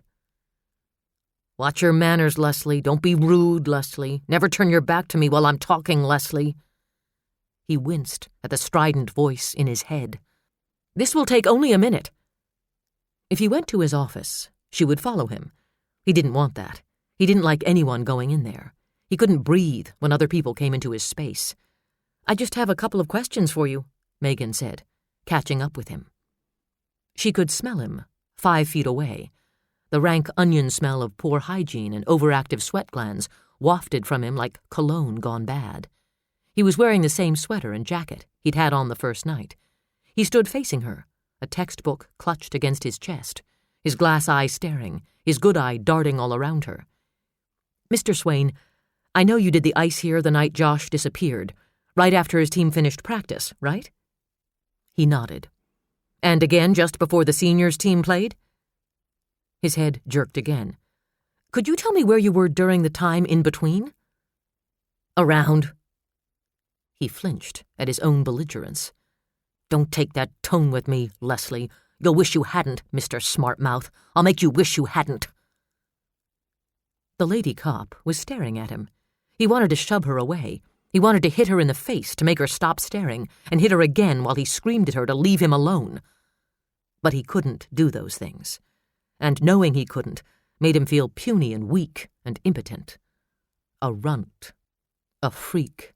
A mistake of nature. His hand tightened around the Coke bottle, and he scowled, frowning so hard his small mouth bent into the shape of a horseshoe. "Can anyone back you up on that?" Megan asked. Her gaze flicked down to Ole's right hand, covered by the same ragwool half-gloves. As he squeezed the bottle until it made a crackling sound, the fingerlets pulled back from his knuckles, revealing a glimpse of thin blue lines traced on each finger. Her heart kicked against her ribs. "I didn't do anything," Ole said angrily. "I didn't say you did, Mr. Swain," Megan countered calmly. "But you know, that van of yours looks a lot like the one our witness described. If you weren't driving it, who was? You have a buddy you might have loaned it to? You can tell me. You won't be in any trouble." "No," he snapped, rocking back and forth on the sides of his ratty Nikes, squeezing the Coke bottle rhythmically. "And you say you were here that whole evening, but you don't have anyone who can back you up on that?" "I didn't do anything," Ole shouted. "Just leave me alone." He hurled the Coke bottle into the trash barrel beside the door, then turned and ran down the dark hall. "I don't know if I'll be able to do that, Mr. Swain," Megan murmured. Holding her breath, she leaned down into the trash barrel and came up holding the Coke bottle gingerly by the throat. 8:43 p.m. 20 degrees. The torchlight parade included the usual snow days traditions. King Frost and the Queen of the Snows, with thermal underwear beneath her gown, the happy hookers ice fishermen drill team twirling their rods like parade rifles, the schnapps-soaked Shriners weaving precariously from curb to curb on their mini snowmobiles. There were horse-drawn sleighs and dog sleds and a herd of Rotarians dressed as abominable snowmen. But as Mitch had suspected, the atmosphere was anything but festive. The spectators that lined the streets were all too conscious of the banners and posters of Josh and of the television cameras that had come to capture the small town's despair on videotape. When the contingent from the volunteer center silently marched past with candles burning, he could hear people around him crying. Jessie clung to Mitch throughout, growing quieter and quieter, until she put her head on his shoulder and asked to go home. Mitch kissed the tip of her nose and hugged her. "Sure, honey. We'll go see if Grandma will make us some hot chocolate to warm up our noses and toesies, right?" The giggle he had hoped for didn't materialize. She merely nodded and tightened her stranglehold around his neck. "Mitch, can we have a word from you?" Mitch wheeled on Paige Price, then herded her away from the crowd. "Jesus Christ, Paige, do you never quit? Do you have any limits at all?" Paige gave him the wounded look, though knowing he didn't buy it. If Garcia got any good shots of her, they could always use them later on, splice them into another piece. The cameraman backpedaled with her, tape running. "This is hardly out of bounds, Chief Holt." "No. I guess this doesn't even begin to compare with giving away key evidence. My, you've had a busy day, Ms. Price." His voice sizzled with sarcasm. From the corner of his eye, he could see people looking at them, their attention drifting away from Debbie Dutton's little sprites baton twirlers going by in snowsuits, twirling to the tinny sound of Winter Wonderland blasting out of a boombox. "I fail to see how the information on the notes could compromise the case," Paige said. "I'll enlighten you tomorrow, when we get 150 laser-printed notes on 20-pound bond in the mail claiming responsibility for the kidnapping. Maybe you and your cameraman here could go out on 150 calls to check out the crackpots instead of spending time with the search and rescue squads or the few remaining officers who will be left to hunt for real clues." Jessie lifted her head, her lower lip trembling. "Daddy, don't be ornery," she whimpered, tears glittering in her eyes. "It's okay, honey," Mitch whispered. "I'm not mad at you. I'm mad at this lady." He tucked Jessie's head against his shoulder and backed Paige toward the renovated brick front of the Fine Line stationery store. "Who's your source, Paige?" "You know I can't divulge that information." "Oh, that's perfect," he sneered. "Your sources are sacrosanct, but confidential police information is fair game. There's something wrong with this picture page." Giving her no chance to refute the statement, he jerked to the right and nearly hit Jessie's head against the lens of the video camera. He swatted the thing aside and leaned into the face of the cameraman. "Get that fucking thing out of my face, or you'll be wearing it for a hat." Jessie began to cry. Mitch tried to comfort her and glare at Paige simultaneously. "I find out who leaked that information, I'll kick his ass into the middle of next week," he said through clenched teeth. "And then I'll get mean." Paige said nothing, feigning calm when everything inside her was trembling at the fury she saw in Mitch Holt's face. As Holt stalked away with his daughter in his arms, Garcia cradled his camera like a baby and leaned toward her conspiratorially. "Shit, that guy has a temper. Remind me never to resist arrest around here." 9:05 p.m. 19 degrees. Joy Strauss clucked her disapproval as she hung Jessie's coat in the hall closet. "This is just what I was afraid of," she muttered just loud enough for Mitch to hear. He glared at the back of his mother-in-law's head, in no mood for Joy's pecking. She was a slim, graceful woman who would have been attractive if not for the sour bend to her mouth. Her brown hair was threaded with silver and worn in a shoulder-length style that was ageless. She dressed in social matron wear and wore her pessimism like a strand of accent pearls. "This kidnapping has just terrified her," she continued. She shook her head as she closed the closet door. "It's a wonder she's been able to sleep.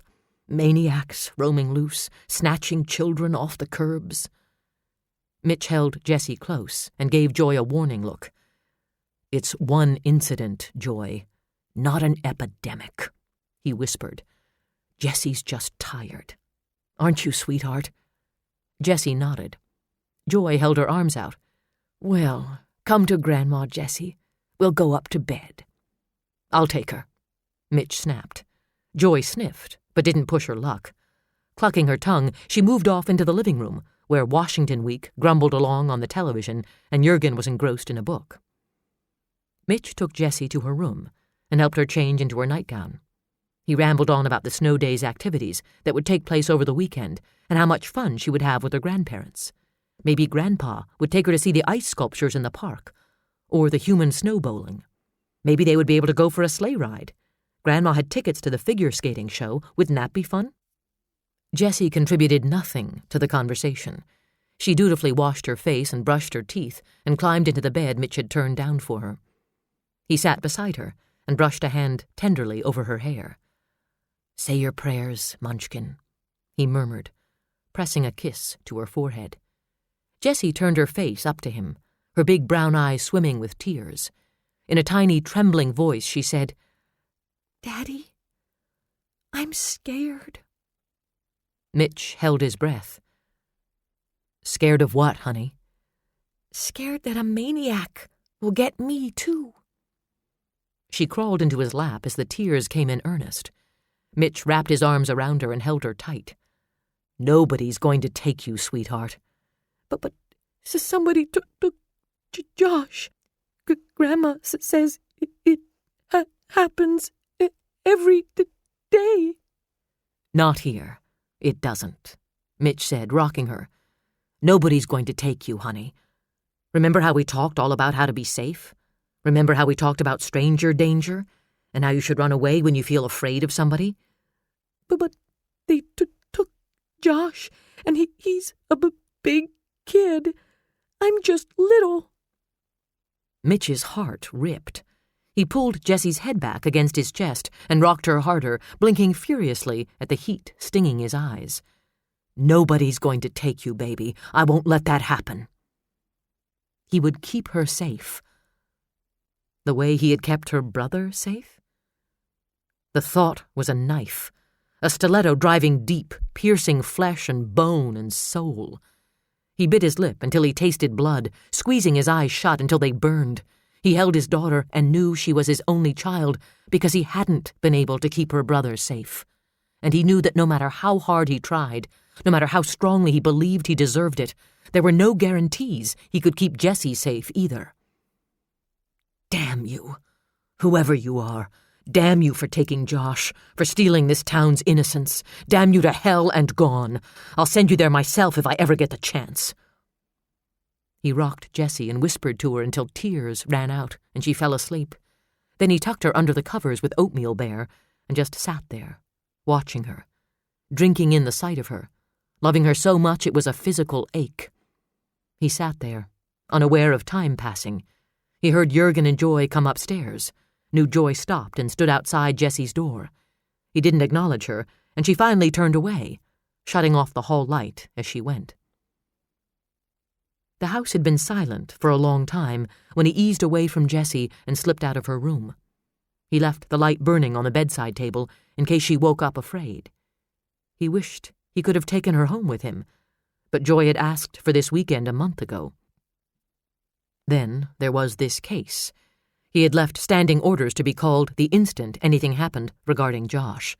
He didn't want to further upset Jessie by having his pager wake her. The clock on the dash of the Explorer read 12:13. Around him the neighborhood was quiet and dark. The bars downtown would still be open, but he didn't want the noise. The Big Steer truck stop out on the interstate was open all night, but he didn't want the questions or the talk that would come from the patrons and the help. Across the alley his house sat empty, but he couldn't stand the idea of being alone. He thought of Megan and almost laughed at himself. Of all the women. Since Allison's death, he had suffered an endless parade of eligible ladies. Nice women, gentle women, women who would have done anything to please him, and women who would have done anything to win his heart. He had turned them all away and sent them in search of worthier men. He had denied himself their company and their sympathy. When physical needs could no longer be ignored, he took himself to the cities and found release with no strings attached. The one-night stands had become just another part of the cycle into which his life had settled. It never occurred to him it was a pathetic excuse for a life. It was what he wanted, and all he was ready for. It was safe and painless, and empty, and lonely. And he didn't want to suffer it tonight. Without allowing himself to question the wisdom of it, he put the truck in gear and drove toward Ivy Street. Chapter 17. Day 4, 12:24 a.m., 16 degrees. Megan dreamed of a world coated in the fine black soot of fingerprinting powder. It hung in the air like smog, and her lungs ached as she tried to breathe, as if she had an elephant standing on her chest. Every surface was covered with fingerprints. They floated in space like cinders in the wind. She woke with a start to find Friday sitting on her chest, staring down at her, his eyes liquid gold in the dim lamplight. "God, you weigh a ton. Get off," Megan groused, struggling to sit up. The cat hopped onto a box of books and shot her a dirty look, then lifted his hind leg up behind his head in a yoga move and calmly began to groom his rear end. Megan dismissed him and tried to dismiss the disorientation she felt waking up in what was essentially a strange place. She had to unpack her junk soon and make this apartment into a home, she thought, tightening the belt on her old blue-plaid flannel robe. She couldn't stand the feeling of transience. Of course, she admitted, transient might well describe her state in Deer Lake if De Palma's fuse got any shorter. If she could get a lead on the case, it would take some of the heat off, direct the press to something more important than the state's first female field agent. More important, if she could get a lead, they might be able to find Josh and bring him home. Using her own ident kit, she had lifted Ole Swain's prints from the Coke bottle, transferred them to lift cards, and faxed them to records at headquarters to be run through the Mayfin network. The automated system would search through its database for a match. If they got a hit, she would be notified immediately. She had also faxed the prints to the National Crime Information Center at FBI headquarters in Washington, D.C., to be run through their automated fingerprint identification system. They would do a search, starting with the upper Midwest, and work their way out to the rest of the country. Someone somewhere knew Ole Swain. Someone somewhere had sent him to prison. In her mind's eye, she saw again the fine blue lines on the backs of his fingers, a crude tattoo job. the kind cons gave other cons in the joint. She hadn't gotten a good enough look to swear, but it felt right. He smelled like a con in more ways than one. The knock at the door was like another world crashing into her sphere of silence. Megan shot to her feet, automatically reaching for her gun on the end table. Out of habit, she skirted around the door and flattened herself against the wall beside it. The knock sounded again. She waited, breath held deep in her lungs. "Megan, it's Mitch." She blew out a breath, then undid the lock. "Did you drop in on Leo after midnight?" she asked, pulling the door open. "No," he said softly. He stepped inside, his hands stuffed into his jacket pockets, shoulders still hunched against the chill he had left outside. His gaze strayed to the slim black 9mm pistol she set aside on the kitchen table, but he made no comment about it. Maybe all the women he visited in the dead of the night answered their doors with a fistful of firepower.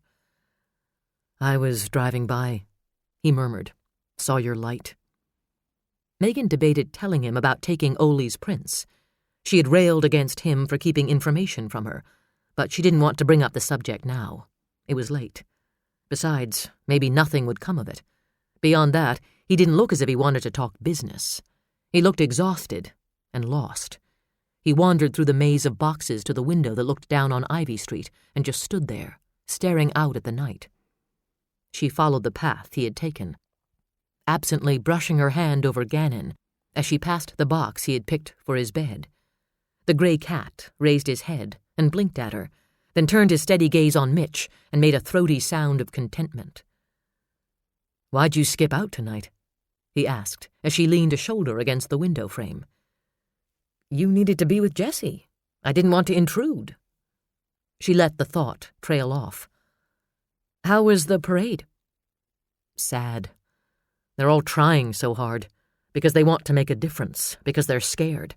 They look to me to save them, and they don't realize—" He looked at her, his whiskey-brown eyes bleary and bloodshot, the strain carved like knife lines into his face.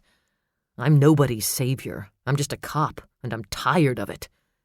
He turned back toward the window, but closed his eyes. "I'm tired of it." Tired of the pain. Tired of the responsibility. Tired of the panic in his gut. The fear that he had no special powers to right all the wrongs, that he wasn't Superman, just Clark Kent, with delusions of grandeur.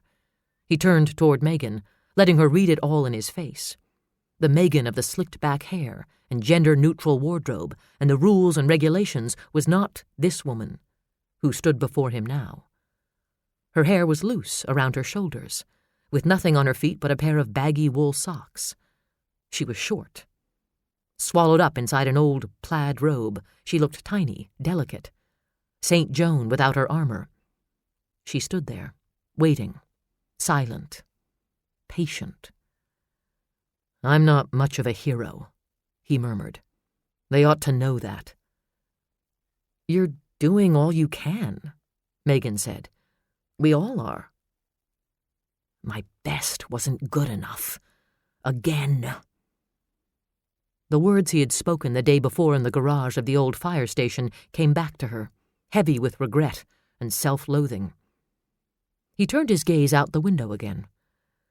"I keep thinking I should have been able to prevent this from happening, that I should have been able to see it coming, do something about it." His mouth twisted with bitter black humor. "A recurring theme in my life." Megan didn't ask. She wouldn't beg, and she wouldn't drag it out of him. He would tell her because he needed to, or wanted to, or they would stand there all night, saying nothing. "I had a son," he said at last. "Kyle.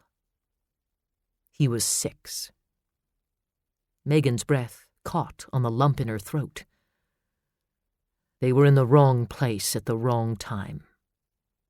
He shook his head at the irony. "Why do we always say that? They weren't in the wrong place. My wife and son went to the store for milk and bread. The doper with a sawed-off shotgun was in the wrong place. But I sent them there. So what does that make me?" A victim, Megan thought, though she knew his answer would be guilty. No court would ever convict him, but he had convicted himself, and for the rest of his life he would dole out the punishment. What a screwed-up world that a good man should have to pay again and again for something as small as a word or two, as simple as a decision of who should go to the store, while a killer would have no remorse, never feel a second's pain for the lives he had ruined. "He just blew them away," he whispered, "like they were nothing." He could still see them, bloody, lying on the dirty linoleum floor, their lives drained out of them, their bodies bent at odd angles, like dolls that had been cast aside, their eyes wide open, staring the bleak, hopeless stares of the dead. Allison with one arm outstretched toward their son. Kyle, just out of reach, his too big baseball uniform dyed maroon with his blood. A pack of baseball cards clutched in one hand. That bright, small life crushed, wasted, discarded as carelessly as an empty can. "I heard the call on the radio," he said. "Even before I saw Allison's car in the parking lot, I knew. I just knew." And the recriminations had started, as they started now. Relentless, brutal, inescapable. And the questions had started, as they started now. The rage building and building behind them. He worked so hard for right, for justice. He followed the rules. He had principles. He was a good man, a good cop, a straight arrow. He should have been rewarded, and instead, he had the most precious parts of his life torn out and blown apart. $169, he said, still staring out at the night. That's what the crook got out of the deal. That's what their lives were worth to him. He closed his eyes, and a single tear slid down his cheek. He was a proud man, a tough man, but the pain and the confusion undid him. He was a cop. He believed in right and wrong, black and white, but his world had turned into a hazy place of smoke and mirrors. Megan could hear it in his voice, the desperation of a man trying to make sense of the senseless. It must have been unbearable to have loved a partner, to have made a child and loved and hoped for that child, and lost them both. Better to have loved and lost, the saying went, but Megan didn't believe it. Better not to love at all than to have the heart torn out by the roots. "I think of Hannah and Paul," he murmured. "I wouldn't wish this pain on anyone." Needing to offer him comfort, Megan slipped her arms inside his open coat, around his lean waist, and pressed her cheek to his chest. "We'll find him. We will." Wishing he could absorb her certainty, he wrapped his arms around her and hugged her tight. He didn't think about her rule against cops. They weren't cops now. In his mind, he pared away all but the basic truth. He was a man, and she was a woman, and the electricity between them was hot and compelling, inviting them to shut out the rest of the world. He had no intention of resisting the temptation. Tonight, that was all he wanted. To be a man, with no past or tomorrow, with a woman he could hold, and a need he could lose himself in. He slid a hand through her hair, the glossy strands sifting through his fingers. He lowered his mouth to hers, his kiss smothering any protest she might have made. The taste of her was sweet. The feel of her body in his arms regenerated his strength. Desire burned away the fatigue, and the kiss burned hotter, wilder. Megan hung on, her fingers pressing hard into the small of his back. She couldn't find the words to tell him no. All she could find inside herself was need. He bent her back over his arm, his mouth trailing heat down the side of her neck to the V of flesh exposed by her robe. Then he was sweeping her up into his arms. He crossed the room in a matter of a few long strides, tumbling boxes en route, sending a cat scurrying for safer ground. His eyes never left hers. The expression he wore was fierce, determined, intense, as if he thought blinking or glancing away would snap the spell. In the bedroom, he deposited her in the middle of the unmade bed and stepped back to shrug off his coat, never looking away. He pulled his sweater and T-shirt off over his head and flung them aside. Megan sat up on her knees, drinking in the sight of him. His hair was tousled. The shadow of his beard darkened his jaw and accented the lean planes and angles of his face. He had the body of a warrior who had seen his share of battles, trim, lean, ridged with muscle, scarred in places. Dark hair swirled across the planes of his chest and flat belly, arrowing into a line that disappeared beneath the low-riding waist of his jeans. Her eyes on his, she undid the belt of her robe and let the garment fall open and fall back off her shoulders. There was no right. There was no wrong. There were no rules. There were no words. There was only this incredible sense of expectation and merging, aching souls. Mitch reached out and ran the fingertips of one hand along her shoulder and down her arm. He traced the angle of her waist, the graceful flare of her hip. Her skin was the color of cream, the texture of silk. He kissed her slowly, erotically, his tongue probing deep into the warm, wet recesses of her mouth as his hand explored her. He wanted to devour her, to absorb the comfort of her soft warmth into his body, or better yet, be taken into hers, lose himself, feel the hard knot of loneliness and pain break apart and melt in the heat of their union.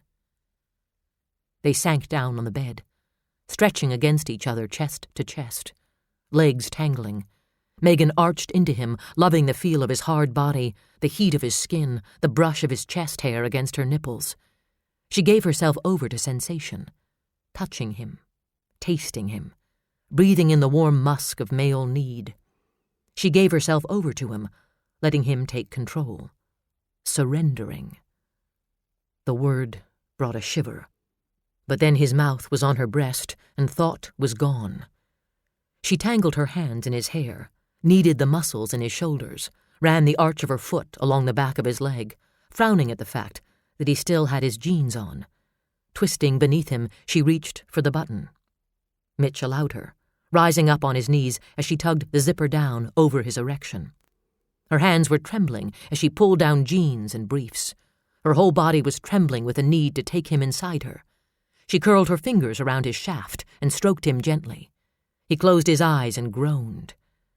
"Come here," he whispered, reaching for her. Megan went to him, welcoming his kiss, pressing her body into his. She put her arms around his neck and let her head fall back as he trailed his mouth down her throat. His big hand stroked down her back to her buttocks, and he lifted her and pulled her onto his lap as he sat back on his haunches. She reached between their bodies and guided him, held him steady as he lowered her. Her breath left her in a slow hiss as he entered her. Her body tightened around him on the brink of fulfillment. He lifted her again and slid her back down on him slowly, inch by inch. Anticipation wound like a spring inside her, tighter and tighter, pounding for release. She began to move on him at her own pace, hands gripping his big shoulders, her head flung back. Faster and faster, until she was breathless, until the heat condensed to a slick gloss of sweat on her skin, until the anticipation exploded into a firestorm of sensation. They held each other tight as they came back to earth, as their heartbeats slowed, as the real world took form around them. Mitch pulled the quilt up over them. The heat of passion had waned, and the January night chilled them. Gannon jumped up on the bed and curled into his spot behind Megan's knees, as if Mitch didn't exist at all. Megan could hardly remember the last time she'd had a man in her bed. Her relationships could be counted on one hand, all of them dismal failures. The rule of her love life was a catch-22. She didn't date cops, but no one understood cops except other cops, therefore. And beneath that excuse lay deeper reasons, intrinsic fears, demons that had followed her like shadows all her life.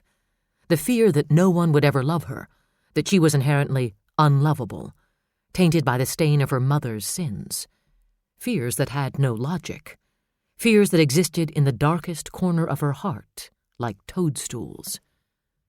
Stupid to even think of them now. Mitch Holt didn't love her. He had needed her. They had needed each other to escape a lonely night, to escape a horrible case. It wasn't love, more like a favor between friends. Cast in that light, the beauty of their lovemaking faded. The comfort of lying there together lost its warmth. He's not even single, she thought, staring at the ring on his left hand. She had just broken all her own rules for a man who was married to his past. You sure know how to pick 'em, kiddo. Still, she couldn't find it in her to regret what they had just shared. Just as she couldn't stop herself from wanting something more. Just as she couldn't stop that need from scaring the hell out of her. Mitch felt her shiver against him and pulled the covers up higher around her shoulders. She felt good in his arms. She fit against his side like a puzzle piece. Comfortable. Comforting. The sex had been incredible. Just thinking about it made him want her all over again. He waited for the stab of guilt, that jagged dagger that had plunged into his heart after every sexual encounter he'd had since Allison's death. But it didn't come. He'd found an oasis for a little while, for a night. Dawn would arrive soon enough, and they would be cops again, thrown back into the living nightmare of trying to find a kidnapper, but with no real leads and no real suspects, and no motive save a madman's. But until dawn, they had the night. He turned onto his side, bracing himself up on one arm so he could look down at Megan. She stared back at him, her expression slightly wary, slightly defiant. If this is where you make the speech about what a big mistake we just made, you can save your breath, she said. Because you already know it was a mistake? He asked carefully. Mistake was too small a word, too innocent. This was the kind of misstep that could end her career. Getting in too deep with Mitch Holt could leave her with nothing but a broken heart, and she'd had enough of those to last her. Are you saying you regret making love with me? He said. She stared up at him, at the lived-in, beat-up face and the eyes that looked as old as time. She thought of all the feelings he kept boxed inside, the rage, the pain, the self-doubt, that he allowed out only in small increments. She thought of his tenderness and his passion, and the unabashed love he gave to his daughter. It would have been smart to say yes. The best defense was a good offense. She couldn't see a future for them. There was no point in prolonging the inevitable. She could end it now and come away with her pride battered but intact. But no, she whispered. I just don't think we should make a habit of it. She swung her legs over the side of the bed and grabbed her robe. Mitch leaned across and caught hold of one sleeve before she could slip into it. She met his gaze over her shoulder, her expression wary. Why not? He challenged. Because. That's not an answer for anyone over the age of 7. The answer was implied, Megan said. You shouldn't have to ask the question. She tugged her sleeve free of his grasp and walked away, pulling the robe around her and tying the belt tight. She went to her dresser and fingered the few items she had unpacked and set on top of it. The small gray china cat statue that had been a graduation gift from Frances Clay. The church cleaning lady who had looked after her when she was small. The jewelry box she had bought in a second-hand shop with her own money on her 12th birthday. For a time, she had pretended that her mother had given it to her, when in fact, no one had given her anything. We're working together, she said tightly. We shouldn't be sleeping together. She watched him in the mirror as he threw the covers back and climbed out of her bed. The automatic flush of desire frightened her. It frightened her that her body could so quickly become so attuned to his, that she could want him this badly, need him this much. Need. God, she couldn't let herself need him. Their gazes met in the mirror. His expression was hard, predatory. This doesn't have anything to do with work, he said, his voice a low rumble in his throat. Slowly he turned her around to face him and tugged her belt loose. She sucked in a shallow breath as he slid his hands inside the robe and opened it, exposing her to his gaze, his touch. He cupped her breasts gently, brushing his thumbs across her nipples, and her breath caught again. Satisfaction and arousal flared in his gaze. His fingers skimmed down her sides, and his hands settled on her hips. He lowered his mouth toward hers. And who said anything about sleeping? Journal entry. Day 4. Take a perfect family. Tear it all apart. We hold the pieces. We hold the power. As simple as nothing. Like pulling the linchpin on this small, stupid place. Like ringing the bell for Pavlov's dogs. The police chase their tails. They search for evidence they won't find. They wait for signs from above. They bluster and threaten, but nothing will come of it. We watch and laugh. The volunteers pray and pin themselves with ribbons and pass out posters, thinking they can make a difference. Such fools.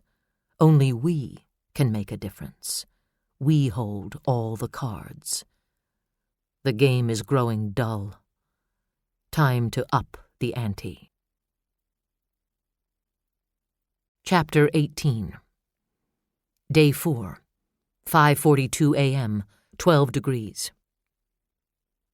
Hannah sat on the window ledge, staring out at the trees as they transformed from shadows to vague shapes. The black of night was fading, shade by subtle shade. Another night gone. The start of another day without Josh. She couldn't imagine how she would live through it. She took no comfort in the knowledge that she would. The line from the notes whispered through the back of her mind. The words crept over her skin like bony fingers. Ignorance is not innocence, but sin. I had a little sorrow, born of a little sin. Cold fear twisted inside her, and she trembled with a longing for someone to take it away. Paul lay sleeping, sprawled face down in the center of the bed, his arms flung wide, claiming the entire mattress as his own. She wondered if he would go through his same routine when he woke to face the day. She wondered what had happened to the two of them. She closed her eyes and saw them each in separate rowboats on a sea that tossed them farther apart with each pulsing wave. In her mind's eye, she reached out toward him mutely, but his back was to her, and he didn't turn around. Loneliness tightened like a fist in her chest, crushing her lungs, crushing her heart. God, I'm not strong enough to get through this alone.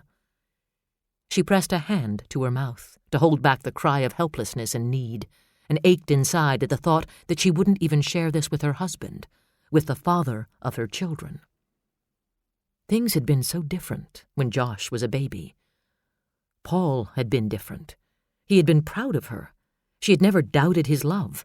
He had looked at life's opportunities with enthusiasm, eager to give his family the things he had missed out on growing up in a blue-collar neighborhood, where paychecks had to be stretched. He had looked at Josh and seen the chance to be the supportive, loving father he'd never had. He had looked at his wife and seen an equal, a partner, someone he could love and respect. Now Hannah looked at him and saw a selfish, bitter man, jealous of her successes, resentful of his own anonymity. A man consumed by the need to acquire things and baffled that the things didn't give him the happiness he expected. She wondered what had become of the man she had married, wondered if he was as lost to her as Josh. Oh, God, I didn't mean to think that. I don't believe he's gone. I won't believe it. Ignorance is not innocence, but sin. Loneliness, fear, guilt hurtled through her. Panic closed her throat. She forced herself to her feet and paced the rectangle of pale light that fell from the window onto the carpet, forcing herself to think, to plan, forcing the wheels of her mind to turn. She was trembling like a drunk in the throes of DTs. It took every molecule of strength she had to keep from crumpling to the floor. Gritting her teeth, she fought against the need to double over. One foot in front of the other, in front of the other, in front of the other. Step, step, step, turn, step, step, step, turn. She paced the floor in an oversized Vikings jersey and wool socks, her legs and forearms bare. The cold seemed to seep through skin and tissue into her bones. It seemed to spill in through the window like moonlight. So cold. Is Josh cold? Cold and alone. Ice cold. Stone cold. What are you doing? Hannah jerked around at the sound of Paul's voice. Her hands were like ice. She could see her palm prints on the window where her breath had steamed the glass around them. I couldn't sleep. Paul swung his legs over the edge of the bed and sat up with a comforter pulled across his lap. He looked thin and gray in the pale light of the room, older, harder, lines of anger and disappointment etched into his face beside his eyes and mouth. A sigh leaked out of his lungs as he flicked on the lamp and looked at the alarm clock on the nightstand. "I have to do something today," Hannah announced, surprising herself as much as him. The words echoed in her mind and hardened with resolve. She stood a little straighter. She needed to get back something of herself. She was accustomed to taking action in the face of a crisis. Action, at least, provided the illusion of control. "I have to get out of this house. If I have to sit here another day, I'll go crazy." "You can't leave," Paul said. He tossed the covers back and rose, hitching up a baggy pair of striped pajama bottoms. He grabbed his black terry robe from the foot of the bed and thrust his arms into the sleeves. "You have to be here in case they call." "You can answer a telephone as well as I can." "But I have to go out with a search party." "No, Paul. I'm going out." He gave a bitter laugh. "What do you think you're going to do? You think you're going to save the day? Dr. Garrison to the rescue. Her husband can't find their son, but she will?" "Oh, Jesus, Paul," she snapped, flinging her arms down to her sides. "Why does everything have to be about you? I'm so sick of this jealous act of yours I could scream. I'm sorry if you feel inadequate." "I never said I felt inadequate," he barked, his eyes glowing with temper. "I meant that you don't believe anyone can do anything as well as you." "That's absurd." She turned her back on him. She pulled clothes out of her dresser drawers and tossed them into a tangled pile on top of her jewelry box, heedless of the bottles of perfume she overturned in the process. "You've been out the last 2 days looking for Josh. Why can't you see that I need that chance too? Why can't you—" The rest of the question died as a wave of emotion surged through her. "We used to share everything," she whispered, her eyes on his reflection in the mirror. "We used to be partners. As horrible as this is, at least we would have shared the burden. God, Paul, what's happened to us?" She heard him sigh, but she didn't turn around, and she didn't meet his gaze in the mirror, afraid that what she would see on his face would be impatience instead of regret. "I'm sorry," he murmured, stepping up behind her. "I feel like I'm losing my mind. I feel helpless. You know what that does to me. I need to feel like I can make a difference." "So do I." She swung around to face him, her expression a plea for understanding. She looked into his eyes, trying to find the man she had married, the man she had loved. "I need that too. Why can't you see that?" Or don't you care? The question hung between them, unspoken, as the moment stretched taut. A dozen scenarios flashed through Hannah's mind, the rift between them healing, the Paul she used to know returning, the nightmare ending abruptly with her waking suddenly, the light going cold in his eyes as he told her he didn't care, the crevasse between them ripping as wide as a canyon. He looked away as Lily started to cry in her room down the hall. "Yeah, go ahead," he said softly. "I'll stay with Lily for a while."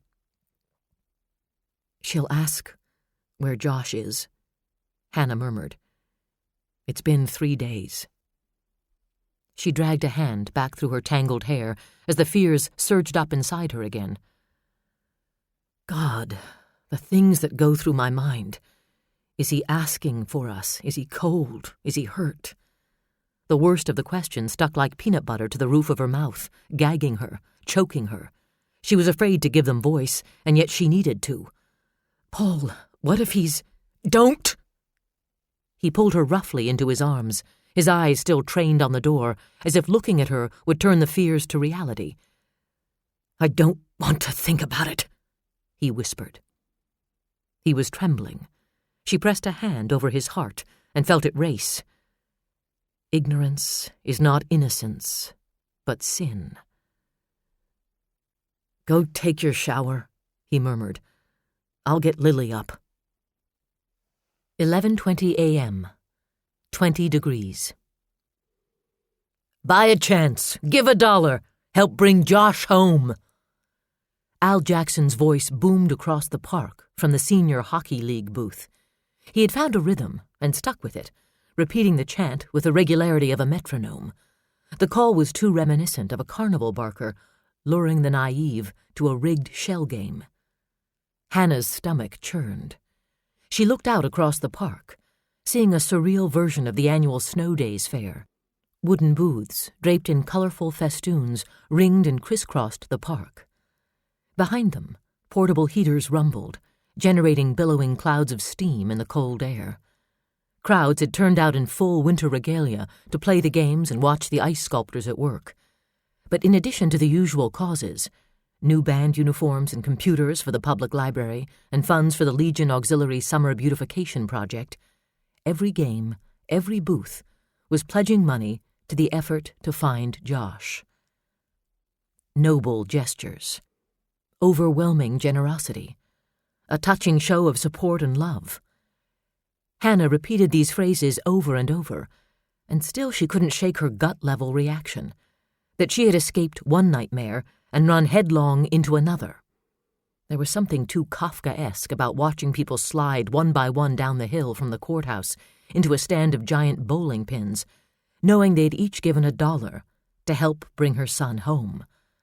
It made her feel sick to think this festival had been twisted into so many acts of desperation, and that she was queen for the day, the center of attention, the star attraction.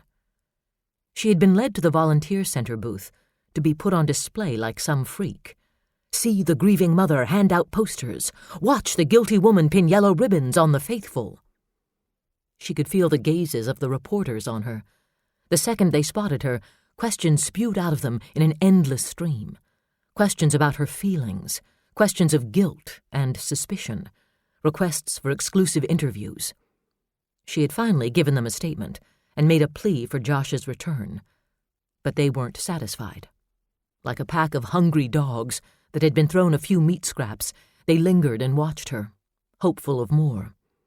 She couldn't move or speak or wipe her nose without feeling their camera lenses zoom in on her. The faces of some of the television people were familiar. She seldom had time to sit down and watch the news, but at 6 and 10 it was always on in the background regardless of where she was.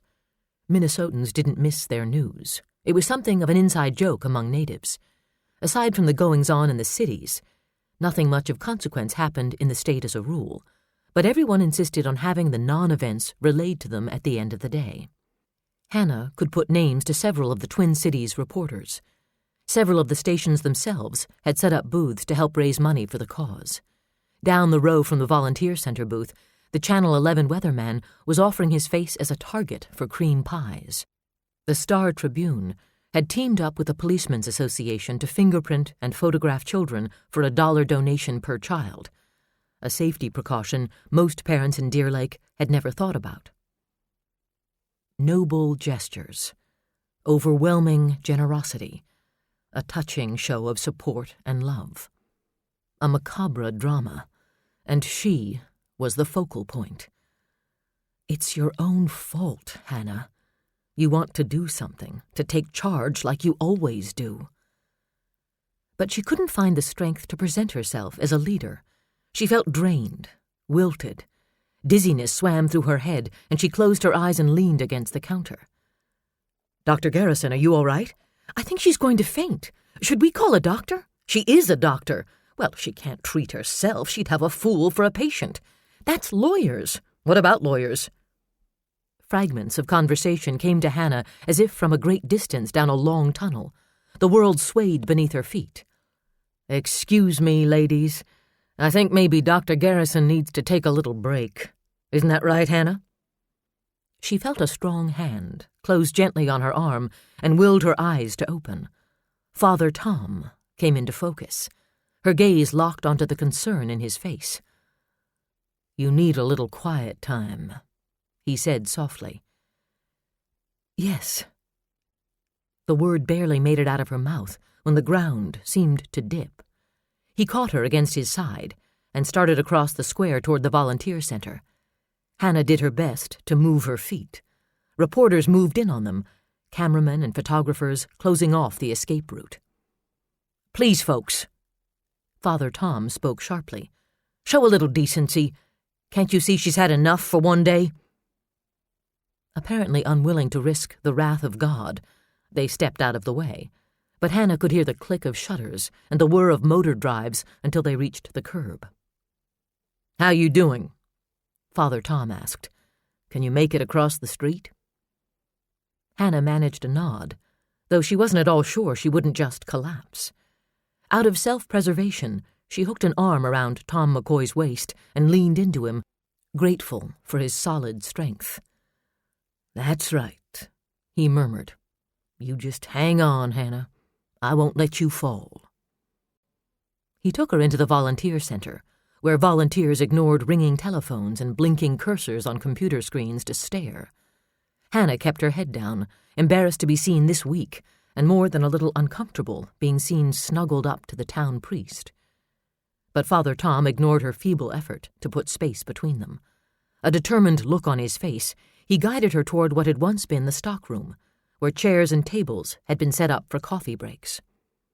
He eased her down onto a chair and shooed out the curious and concerned onlookers, with the exception of Christopher Priest, who came bearing gifts of caffeine and sugar. The professor set a paper plate of brownies down on the table. Tom accepted the cup of coffee and pressed it into Hannah's hands. "Drink up," he ordered. "You look like an ice sculpture. My truck is out back. I'll go warm it up. Then I'm taking you home." Hannah murmured her thanks, trying to smile bravely. The compassion in his eyes let her abandon the effort. Compassion, not pity. An offer of the strength of his friendship. He brushed the back of his knuckles along her cheek absently, as if he did such things every day. But Hannah felt a tingle of electricity. She sat back, beating herself up mentally for her reaction. He was Father Tom, priest, confessor, erstwhile cowboy, absent-minded shepherd of the flock of St. Aloysius. "You forgot your gloves again," she murmured. He pulled them out of his pockets and waved them at her, then headed for the back door. Hannah turned her attention to the coffee cup, warming her hands, to put her mind on something mundane. She sipped the steaming brew, surprised that it had been lightened to her preference. "I remember you take milk," the professor said, a twinkle of pride in his eyes. "You sat across the table from me at the Chamber of Commerce dinner last year." "And you remembered that I take milk?" Hannah offered him a small smile. He sat back against the edge of another table, his hands tucked into the pockets of a black down jacket that puffed out around him like an inflatable muscle suit. His head poked up above the collar on a skinny neck. "I have a head for trivia," he said. "I haven't had a chance to tell you how sorry I am about Josh." "Thank you," she murmured, glancing away. What an odd ritual. The manners dance of condolences. It seemed so useless for people to apologize over something in which they had no part. It seemed too civilized to thank them for it. This was just another aspect of her role of victim she couldn't reconcile herself to. She could feel the professor's gaze on her, steady, studying as he studied everything that lived and breathed and couldn't be plugged into an electrical socket, as if he understood machines far better. "I guess I'm not handling it very well," she confessed. "How do you think you should handle it?" "I don't know. Better. Differently."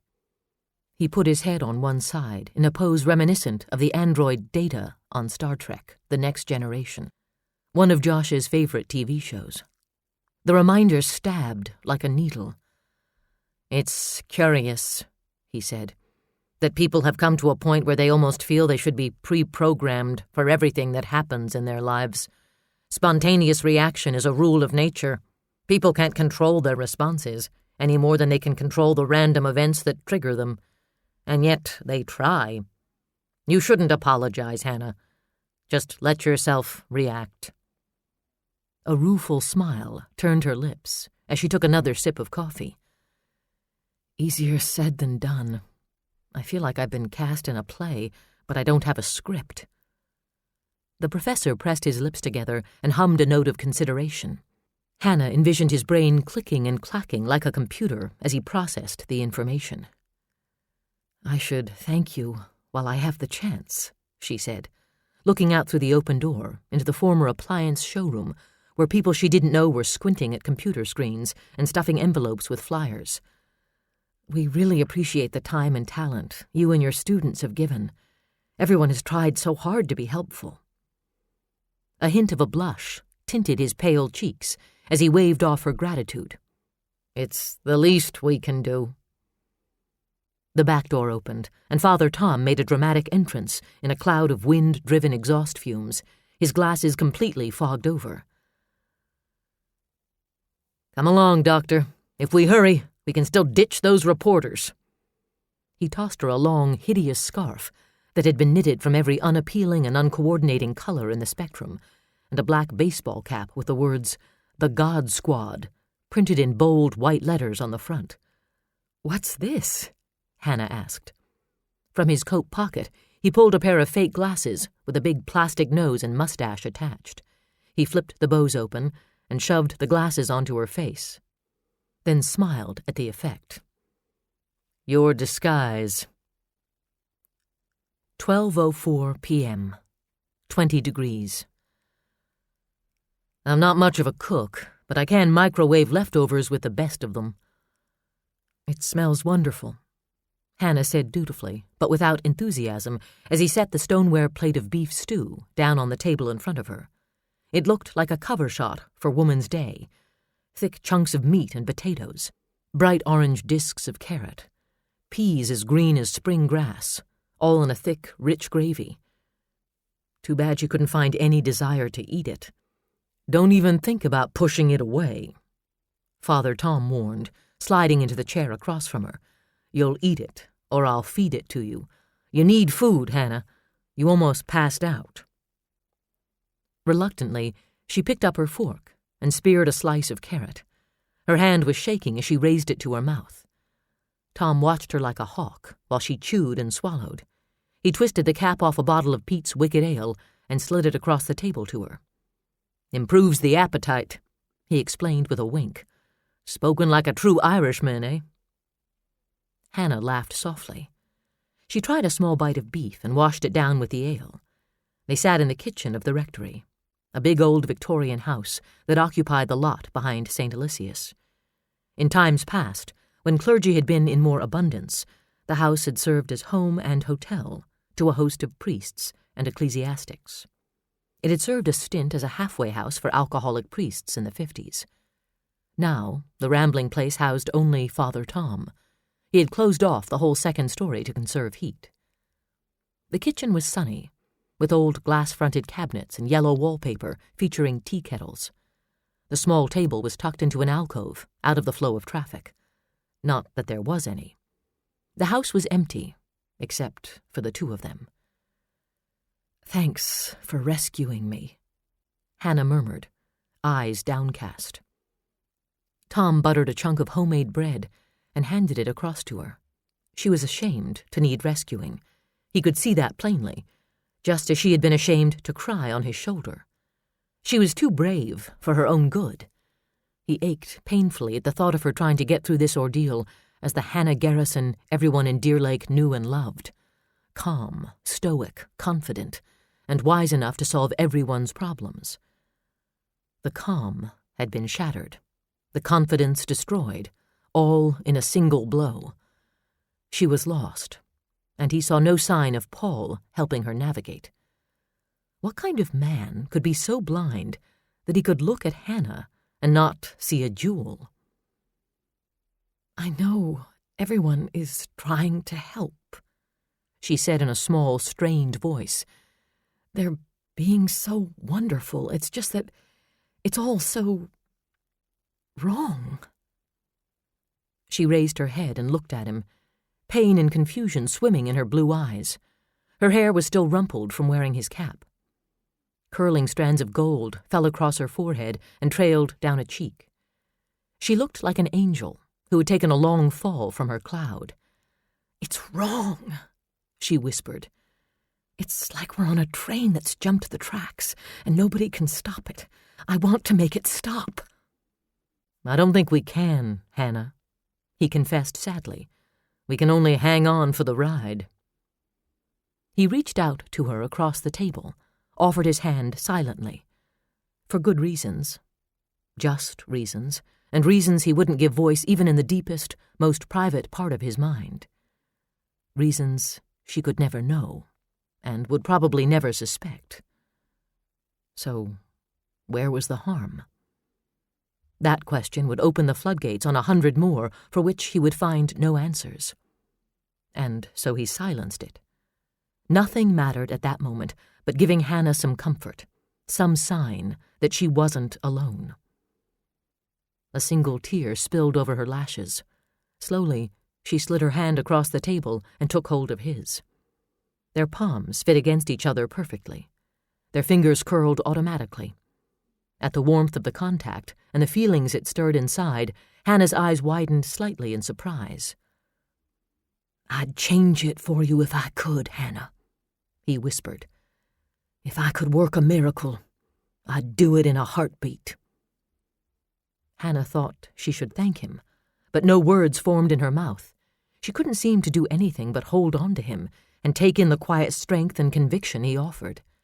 And she couldn't help but feel the sting of irony that the one man willing to share her burden and help her through this ordeal was not her husband, but her priest. She felt the intrusion seconds before Albert Fletcher cleared his throat. A sense of anger and disapproval tainted the moment like a layer of soot settling on her skin. She jerked her gaze to the basement door, cursing herself and Fletcher, as she pulled her hand out of Father Tom's grasp. How long had Fletcher been standing there? He had no business spying on them or frowning at them as if he'd caught them doing something wrong, and she had no business feeling guilty. But she did. "Geez, Albert," Tom said, pulling back the hand he had offered Hannah and pressing it against his chest. "Give us heart attacks, why don't you? What the devil were you doing in the basement?" The deacon regarded him with a somber look. He was dressed in his usual black garb. Slacks, turtleneck, old quilted jacket. A habit that might have grown out of mourning his dead wife, or out of his obsession with the church. He held a good-sized cardboard box in his arms, a box with water stains and the white film of mildew. Its musty smell slipped beneath the robust aroma of the stew. "I'm sorting through the storage room." "Back in the dungeon?" Tom shuddered in distaste. "That stuff's been back there since the resurrection. What would you want with any of that?" "It's history. It deserves preservation." The deacon shot a dark glance at Hannah. "I'm sorry if I interrupted something." Tom pushed his chair back from the table and rose, working at containing his temper. God alone would be his judge. For all of Fletcher's pious posturings, he was not God, or even a reasonable substitute. "Dr. Garrison needed a sanctuary. The last I heard, we were in the business of offering refuge and comfort." Fletcher looked through him. "Of course, Father," he murmured. "If you'll excuse me."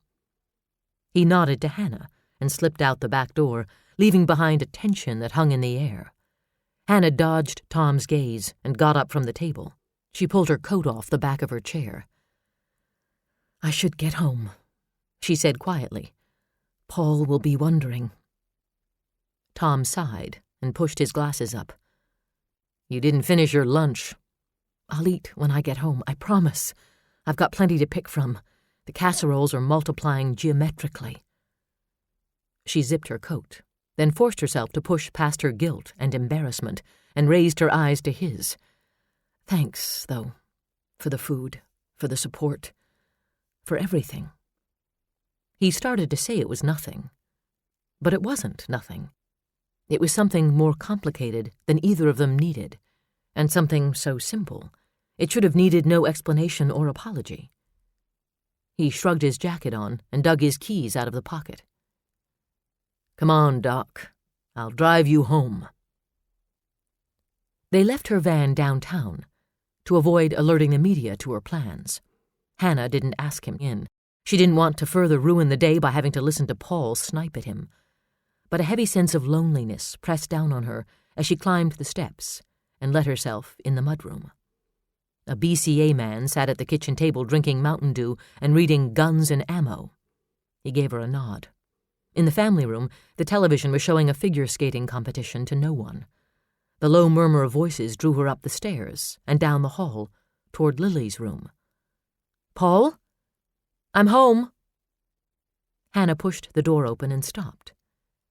Karen Wright stood next to the crib with Lily perched on one hip. Karen was smiling at the baby, tickling her chin and cuddling her close. Paul stood beside her. Raising his eyes to meet Hannah's, he took a half step back, his face carefully blank. Impervious to the sudden unease in the room, Lily beamed a smile and reached a hand out to Hannah. "Hi, Mama." "Hi, sweetie," she responded, her gaze skating past her daughter. "Karen, I didn't expect you to come over again today. Is the neighbor brigade running low on recruits?"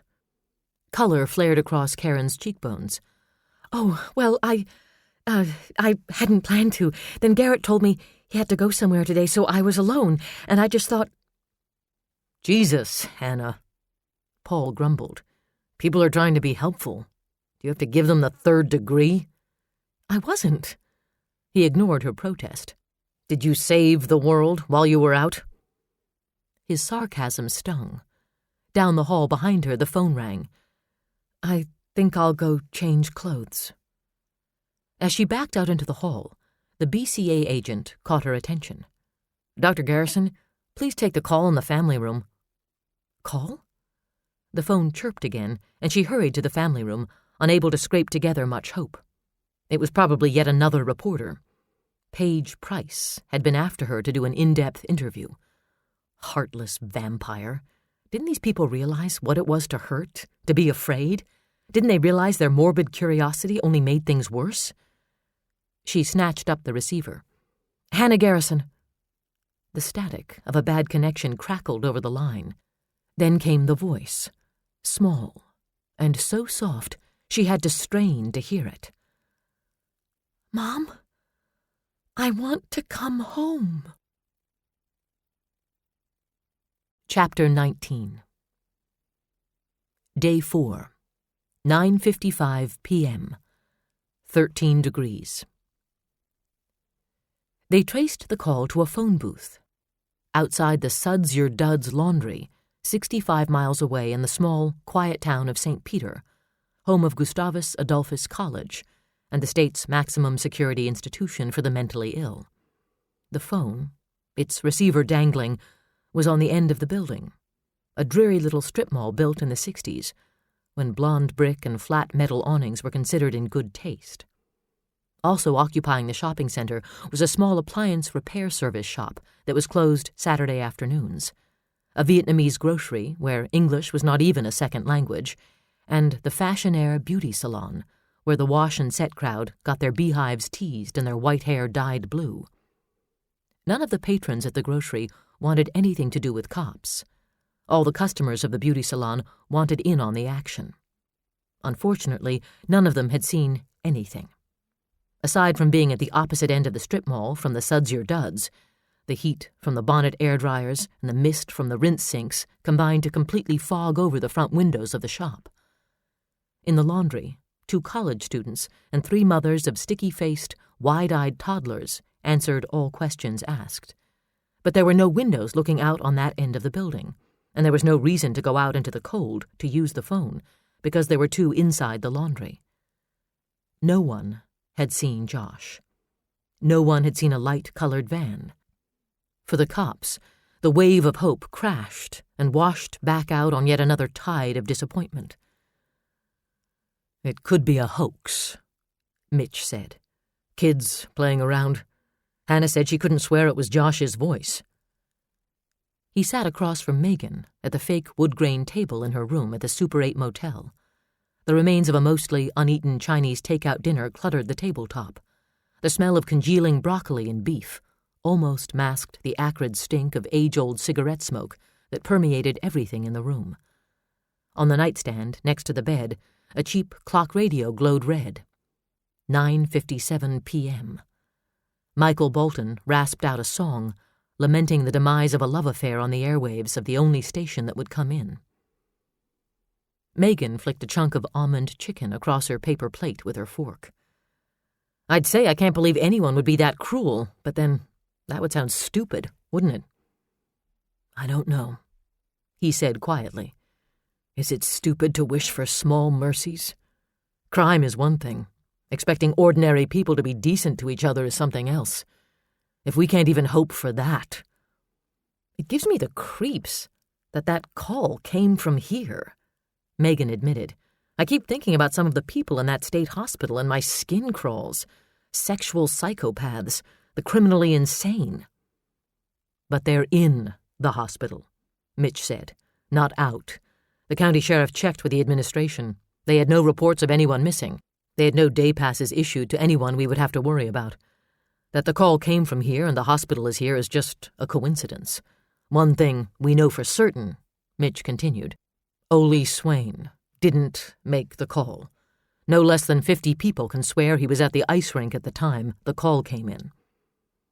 That doesn't mean he's not involved, Megan said stubbornly. It means he might not be in this thing alone. We've considered that option, that he was at the rink at the time of the kidnapping and someone else was driving his van. Helen didn't ID the van, he reminded her. Helen is confused and upset and couldn't tell a Ford from a Volkswagen if the fate of the nation depended upon it. The heater kicked in with an angry growl and blasted hot, dry air, recirculating the aroma of stale smoke. It could have been a tape recording, Megan offered. They had been over this ground enough to wear a trench into it, all afternoon and half the evening, while the St. Peter cops did a sweep of their city streets and the boys from the BCA mobile lab went over the phone booth with a fine-tooth comb. They had speculated and hoped and muttered threats they would never make good on. And still, there was a need to chew that same bone with the hope of getting something out of it. The choppers had been called out again. The original search area had been widened to include portions of Nicollet, Le Sueur, and Blue Earth counties. Search teams of county and municipal law enforcement agencies and local volunteers began a new ground search. Flyers with Josh's photo went up everywhere, in every store, on every light pole, on every bulletin board in every restaurant and bar. The press had been there to record it all for the evening news, the frantic rush to grab the new lead, the desperate hope that limned every face of every cop and edged every question asked. A fresh lead brought a fresh rush, like speed in the bloodstream. It sent expectations soaring up from the depths of despair. It deepened the cold. It amplified the ticking of the clock that marked the hours a child had been gone from his family. And, in the end, it left them lost, struggling, and wondering. Hannah said it was a bad connection. McCaskill told me it could have been a tape, Megan said. The boys in the sound lab will be able to tell. They're the best. And if it was a tape, Mitch mumbled, the question is, why? They both knew the answer. Neither of them would say it. If the perp used a tape of Josh's voice, it was likely because he couldn't use Josh himself. Mitch dug a roll of Maalox tablets out of his shirt pocket and thumbed off 3. Why call at all if not to make a ransom demand? Megan asked. The threat of a migraine had settled in behind her right eye like a hot coal, stubbornly defying the Caffergot she'd taken half an hour earlier. She needed something stronger, but anything stronger would knock her out, and she needed to think. She rubbed her forehead and stared down at the mess on her plate until it blurred into a mosaic of earth-toned colors. If this was the perp calling, and all he did was play a tape of Josh asking to come home, that's taunting. That's just pure cruelty, and it's personal. He's jerking Hannah and Paul around for kicks. That seems personal. Mitch shrugged. Or it's power. Part of his game, like leaving that notebook on the hood of my truck. He's the kind of guy who pulls the wings and legs off flies and thinks it's funny. A game, Megan whispered. She didn't want to think that was the mentality of the person they were dealing with, because if it was, things were likely to get worse. Why would anyone pick on Hannah and Paul? They don't seem to have an enemy in the world. What difference does that make? Mitch snapped, too tired to keep the bitterness from his voice. You think bad things don't happen to good people? Megan winced. That's not what I meant. She thought of reaching out to touch his hand, a simple gesture that was against her nature. She never reached out. If she did, she could be pushed away. It was smarter to keep feelings buried deeply. She had let her guard down last night, but last night was over. The new day brought a fresh vow. No cops. No chiefs of police. We should call it a night, she said, pushing to her feet. Mitch watched as she fluttered around the table like a hummingbird, gathering the dirty plates and plastic silverware. The woman who burned like fire in his arms last night had transformed at dawn. All the passion, all the softness, had been zipped back up inside this woman with the slicked-back hair and unsmiling mouth. This woman of the baggy corduroy slacks and baggier sweater who hid her femininity like a guilty secret. He watched her as she stuffed the garbage into a wastebasket the size of a shoebox, her movements jerky and quick, her body language snapping that she didn't want his scrutiny. She was the first woman he'd slept with in 2 years who hadn't wanted to cling to him when it was over. He almost smiled at the irony. He had spent the last 2 years ducking the attentions of women who wanted more from him than he had to give. Megan wanted nothing from him, and his strongest urge at the moment was to pull her into his arms and make love to her. A curious puzzle. But for once he had no desire to take it apart and figure out the mystery. And I thought if nothing goes down tonight, she rattled on, I'd go up to St. Paul tomorrow. I should look in on my dad and I could stop at headquarters and see if I can't grease some wheels with the sound guys. Ken Kutsatsu likes to work Sundays. If he's in, maybe I can talk him into listening to our tape. And I could see if they've turned anything up on the notebook, though I'm not too hopeful. I also thought I'd try to see Jane Millard. She does our suspect profiles. Maybe she can give us an edge somewhere. You talk about your father?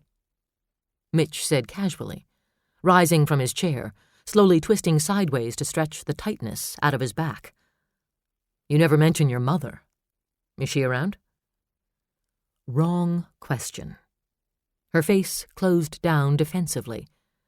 I wouldn't know. She left when I was 6. I never saw her again. She threw the pronouncement between them like a gauntlet, as if she dared him to make something of it. Mitch frowned. I didn't mean to pry. I just... Just what? Wanted to know more about you. Wanted to know what makes you tick. Wanted to get close to you on a level I have no business thinking about. Even as he told himself that, another part of his mind was busy fitting this new piece into the Megan O'Malley puzzle.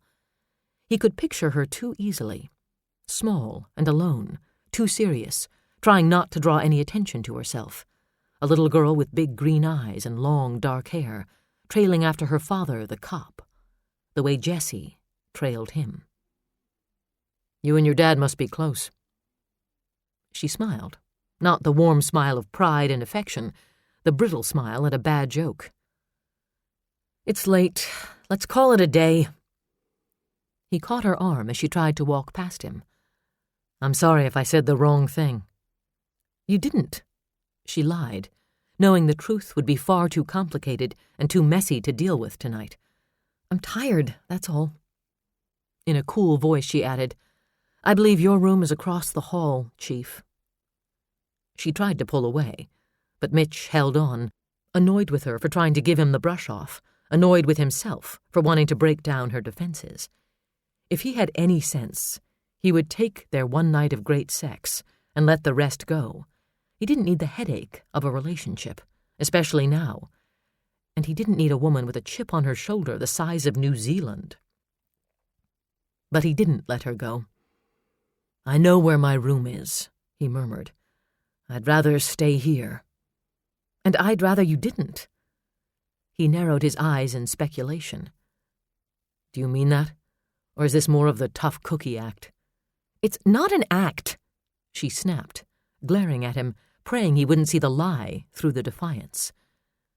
"You can't pretend we haven't already crossed the line, Megan," he said softly. "Maybe it would be best if we did." "Why? What are you so afraid of?" The answer came readily, but she refused to give it to him. She was too good at protecting herself to make that mistake. This time, he let her go when she stepped back from him, though she felt his narrow gaze on her as tangibly as his touch. "Look," glancing down at her sweater, she scraped at a spot of dried garlic sauce with her thumb. "It just complicates things, that's all. I mean, I can't be effective at my job if you don't respect me." "I respect your authority on the job." She strolled around behind the table with her hands on her hips, casually putting distance and furniture between them. "Really? You've had a funny way of showing it." "I don't treat you any differently than I treat any of my men," he said, stalking her. "You try to get Noogie to go to bed with you? That's an adventuresome lifestyle for a small-town cop." "God damn it, don't be flip," he growled, rounding the table. "You know what I mean." Megan stepped away from him. "Sure I do, just like I know that if I have an affair with you, when it's over, everything will be awkward, and there'll be resentment to deal with, and my reputation will be damaged." "You're making some pretty ugly assumptions about my character." She stopped and held her ground, looking him in the eye, jaded and tough, because that was how she had survived. "I can't afford not to." "And why is that?" he asked, his mouth twisting with derision. "Is the job that important to you, that you don't trust anyone, that you give your whole life to it? Jesus, what kind of life is that?" "It's all I have." The instant the words were out, she wanted them back. She bit her tongue, but it was too late. They were out there, hanging in the air to be absorbed and digested by Mitch Holt. She felt as if she had torn a chunk out of her soul and tossed it to him, and she knew she could never get it back. God, how stupid. How could you be so careless, O'Malley? Appalled at her blunder, she turned her back to him and hoped he would have the good grace to simply leave. She didn't want his pity or his ridicule. She wanted him gone.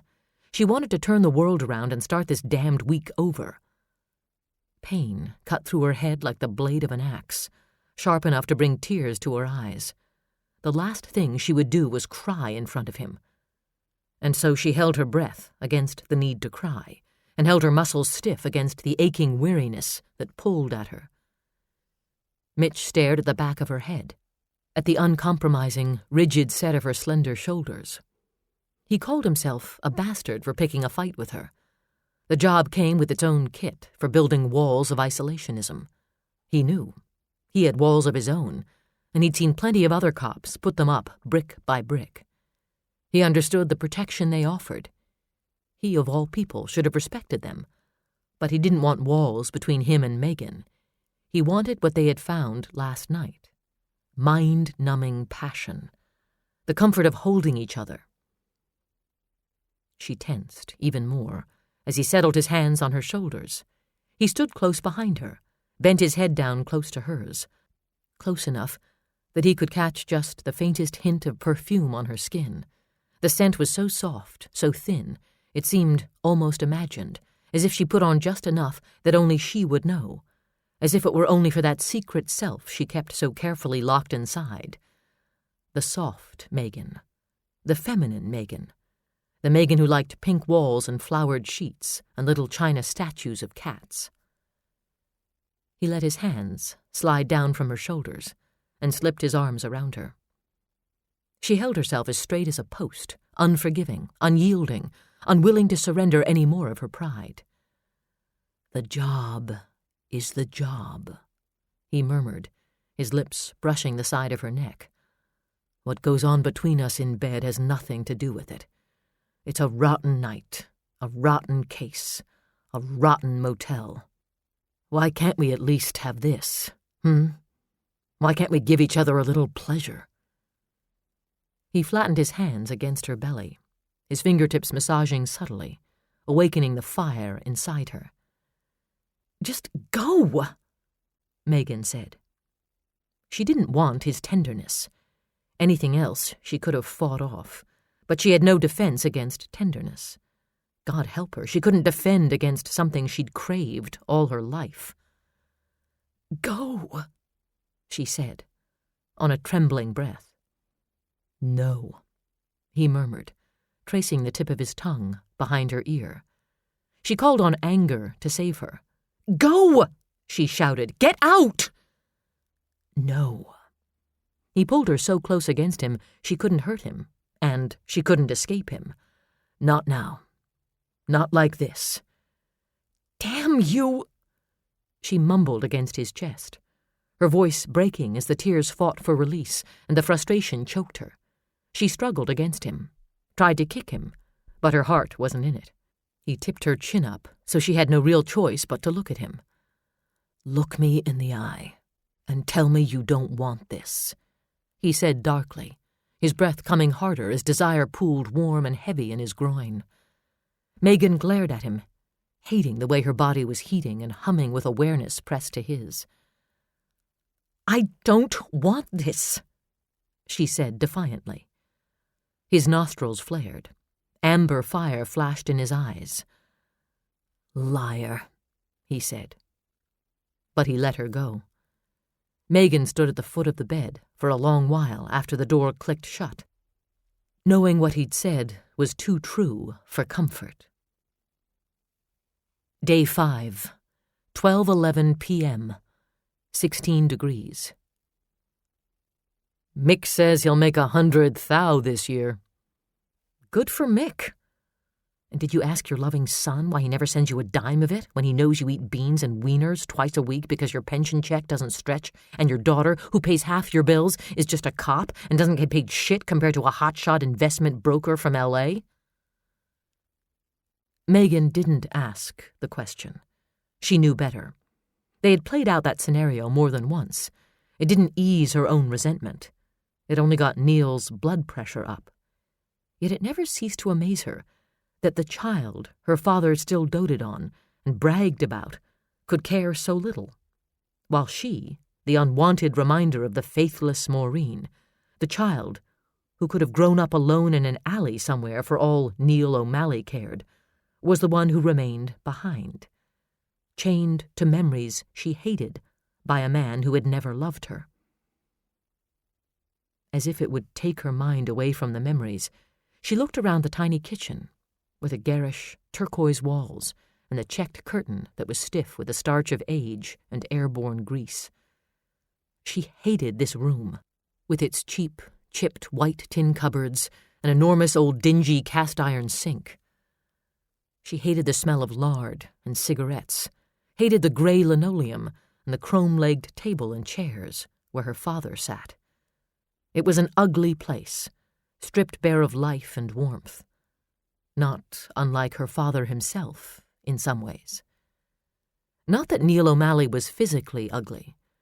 His features were sharp, had once been handsome, and his eyes were a brilliant blue.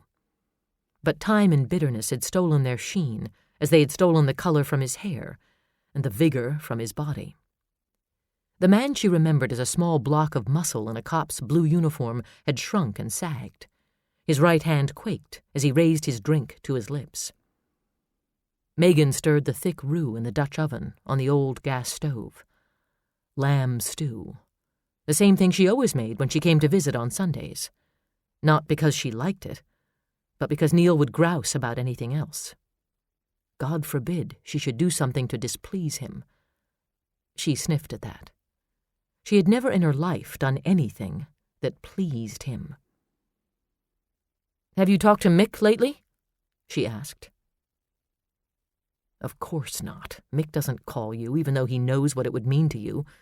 He hasn't visited since the year the NCAA basketball tournament finals were held in the Metrodome, and he managed to weasel a ticket out of a wealthy client from L.A. No.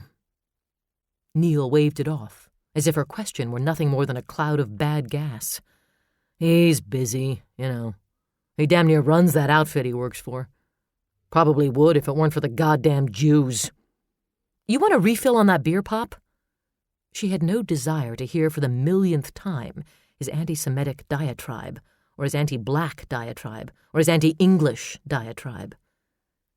He lifted the bottle of non-alcoholic brew and grimaced at it, while he hacked up a rattling glob of phlegm. Christ, no. This stuff tastes like shit. Why don't you bring me something decent to drink? Because your doctor doesn't want you drinking at all. Fuck him. He's a fucking fascist. He's not even American, you know. He pulled a cigarette from the pack of Kents on the table and shook it at her. That's half of what's wrong with this country. They let in too many goddamn foreigners. And where did your father come from? The sarcasm slipped out against her better judgment, but she couldn't help herself. If she held it all in, she figured she would die of something akin to uremic poisoning. Don't get smart with me, Neil warned. My Dow is Irish and proud of it. He'd have stayed in Connemara if it weren't for the goddamn Brits. He lit the cigarette, sucked in a lungful of smoke, and went through the ritual choking and hacking. Megan shook her head in disgust. His arteries were in worse shape than the 70-year-old water pipes in the house, clogged with a crud of 60-some years of fat, cholesterol, tar, and nicotine. It was a pure wonder a drop of blood made it to his brain, which, she supposed, could explain a lot. He had already suffered one small stroke, and his doctor warned that the big one was imminent if Neil didn't change his lifestyle. The doctor could have saved his breath on the anti-smoking speech as well. Despite the warning signs of lung disease, Neil went on with his habit as if he thought the congestion and shortness of breath were merely incidental to his smoking. You shouldn't smoke either, Megan grumbled, hefting the stew pot off the stove and carrying it to the table. And you, girlie, should mind your own goddamn business. She made a rude noise. Don't I wish? She stared down at the stew she had dished herself and pushed the plate away. She hated lamb. Her father chewed vigorously and sopped up a puddle of gravy with a chunk of butter-coated bread. So, have you heard about the big case I'm working, Pop? That child abduction down in Deer Lake? World's full of perverts. It's a tough one. Hardly any leads at all. We've been working practically around the clock. My guys from the Bureau, the Sheriff's Department, the Police Department. The chief is an ex-detective from the Miami PD. We've even got a team of computer experts from Harris College working on it. Worthless boxes of wires, he grumbled, forking up another cube of lamb. They can't match good old-fashioned police work, footwork. That's how cases get solved, and not by a bunch of college boy pricks-up-their-butts detectives either. I'm the agent in charge, you know, she went on doggedly. There was an article in the Tribune. You might have read it. Good for you, honey. I'm so proud of you. Yeah, right. Neil looked down at his plate, spit out a piece of gristle, gave a muffled snort, and shook his head. Worthless rag. I take the Pioneer Press. Always have. God, would it kill you to say something nice to me just once? She snapped, knowing it wasn't worth the effort. Would it be so hard? I'd settle for anything, you know. Congratulations, good stew, nice shoes. Even a noncommittal hum would do, she said sarcastically. Anything to keep me from wondering why in hell I bother to come here. Do you think you could manage that just once, Pop? Neil's face flushed, an unhealthy shade of maroon. He shook his fork at her, flinging little specks of gravy onto the table. You watch that smart mouth, girlie. You're just like... She cut him off with a violent wave of her hand. Don't you dare! Don't you dare! I'm nothing like her! She had the good sense to leave you 26 years ago. Her father's mouth tightened into a knot as he stared at his plate. With angry tears stinging her eyes, Megan shoved her chair back from the table and went to stare out the window at Mrs. Gristman's backyard, where her ancient poodle, Claude, had dotted the snow with little piles of shit. The neighborhood was drab and ugly, like everything about this house was drab and ugly. She wished she could stop coming back here, but she wouldn't, because he was her father, her responsibility. She wouldn't shirk her duty to him the way he had done to her. Unbidden, unwanted, an image of Mitch came to her, Mitch and Jessie teasing and tickling over a Happy Meal at McDonald's. She sniffed and wiped her nose on the back of her hand. She said nothing as she pulled her coat off the hook by the back door, giving Neil a chance to redeem himself. He didn't. He never would. "Don't forget to take your medication," she said tightly. "I'll get back when I can, for all you care." Chapter 20. Day 6, 7 a.m., minus 18 degrees. Wind chill factor, minus 55 degrees. Monday morning dawned rudely, with a blast of air sweeping down from the Arctic and bringing a temperature of 18 degrees below zero. A howling wind out of the northwest chased the wind chill factor to a brutal minus 55. Megan's spirits dropped in direct correlation. She lay in her bed at the Sheraton, dreading her meeting with De Palma, listening to the radio disc jockey's delight in telling Twin Cityans that exposed skin could freeze in as little as 60 seconds. Sunday had been a bust all the way around. Preliminary tests on the tape of the phone call had been inconclusive. No usable prints had been lifted from the notebook. Dinner with Jane Millard, the agent who worked up suspect profiles, had netted Megan nothing but commiseration for having so little to go on, and congratulations for breaking the glass ceiling that had heretofore kept women out of the field.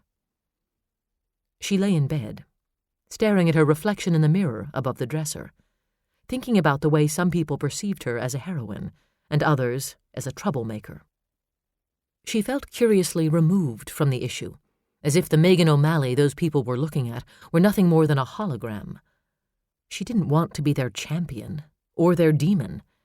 She wanted to do her job. She wanted to find Josh.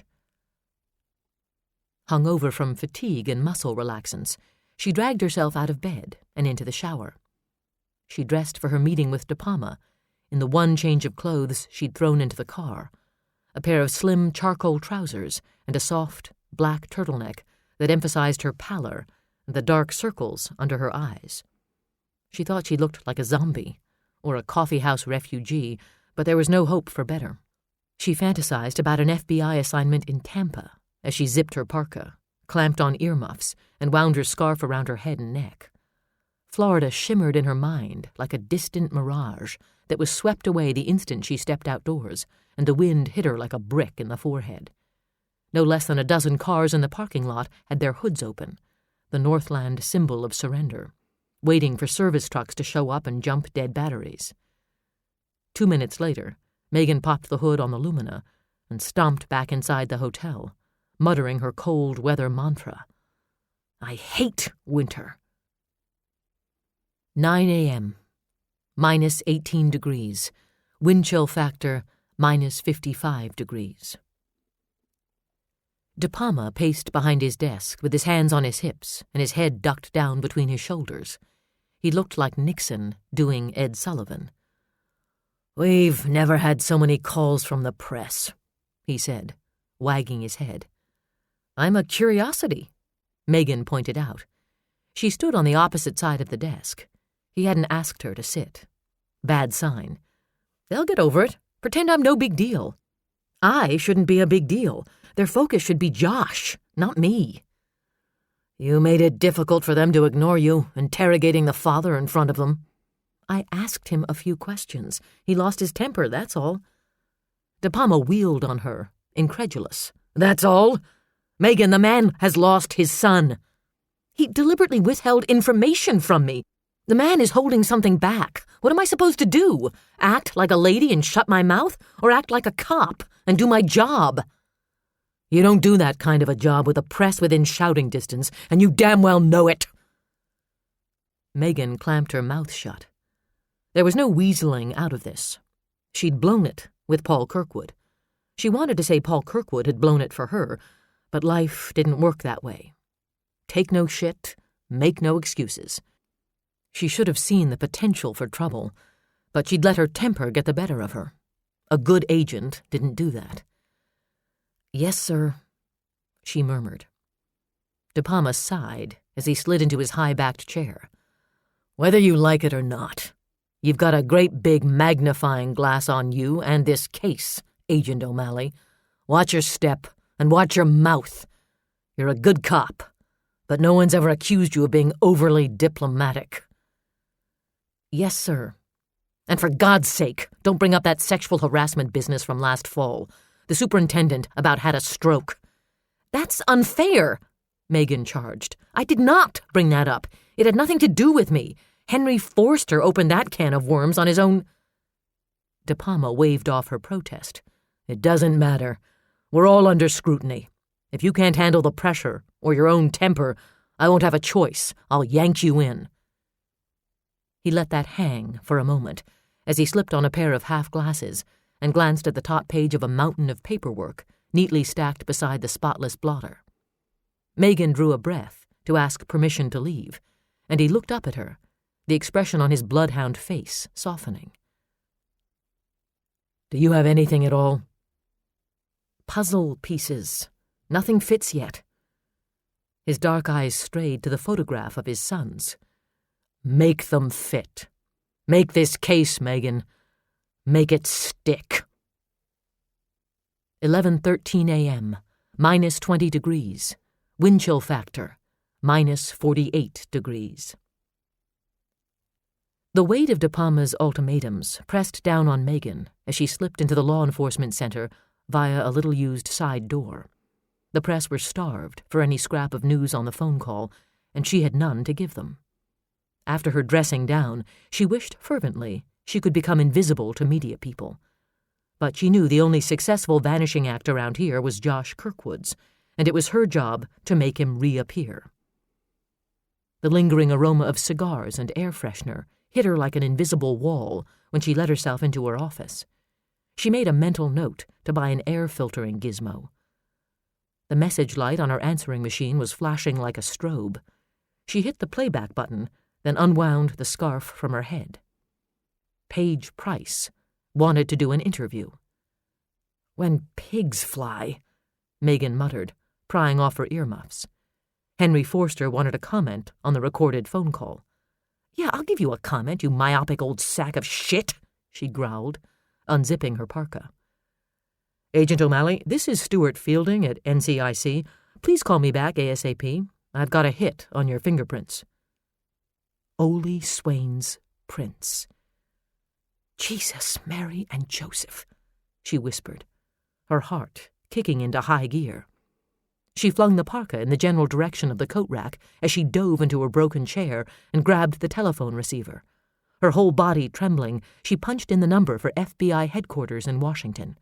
Even her voice shook as she went through the usual rigmarole with receptionists. Finally, Stuart Fielding himself came on the line. "Sorry it took so long for the search, but we couldn't get a match on the name or the prints in your geographical region. We had to enlarge the parameters of the search repeatedly. Finally, got a hit in Washington State. Are you ready?" "You can't know how ready. Shoot." "According to AFIS and the Criminal History Database, your guy is Leslie Olin Suick. Born October 31st, 1956. Served 5 years out of 10 in the state facility at Walla Walla and was paroled on his birthday in 1989. "What was he in for?" Megan held her breath. "He was convicted on 2 counts of child molestation. I'll fax you his rap sheet." Megan was vaguely aware of thanking Fielding and hanging up the phone. Her eyes burned as she stared at the notes she'd taken. Ole Swain, a.k.a. Leslie Olin Suick. 5 of 10. Walla Walla. Child molest. Ole Swain had a light-colored van. Ole Swain had access to Josh. Ole Swain was a convicted pedophile. "Gotcha, you son of a bitch." After receiving the fax, she bolted out of her office and charged down the hall, weaving around officers and secretaries and citizens who had come in for reasons unknown. Heads snapped her way as she cut through the squad room and down the hall to Mitch's office. Natalie whirled around from her file cabinets, clearly affronted that anyone would have the temerity to barge into her stronghold. "I have to see the chief." "He's with the sheriff." Megan didn't even slow down. She burst into the inner office, eyes bright, color high on her cheekbones. Not sparing Russ Steiger a glance, she marched up to Mitch's desk, tossed down the curled tube of thermal paper that was the faxed pages of Ole's rap sheet, and slammed a small hand down beside it.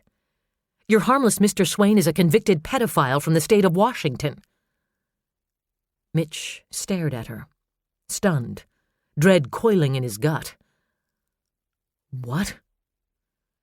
Leslie Olin Suick, a.k.a. Lonnie O. Swain, a.k.a. Ole Swain, was sentenced to a state penitentiary in 1984 for forced sex with a 9-year-old boy. Jesus, no. Mitch sat perfectly still in his chair. He'd had no way of knowing Ole Swain was anything other than a strange little man who worked at the ice rink.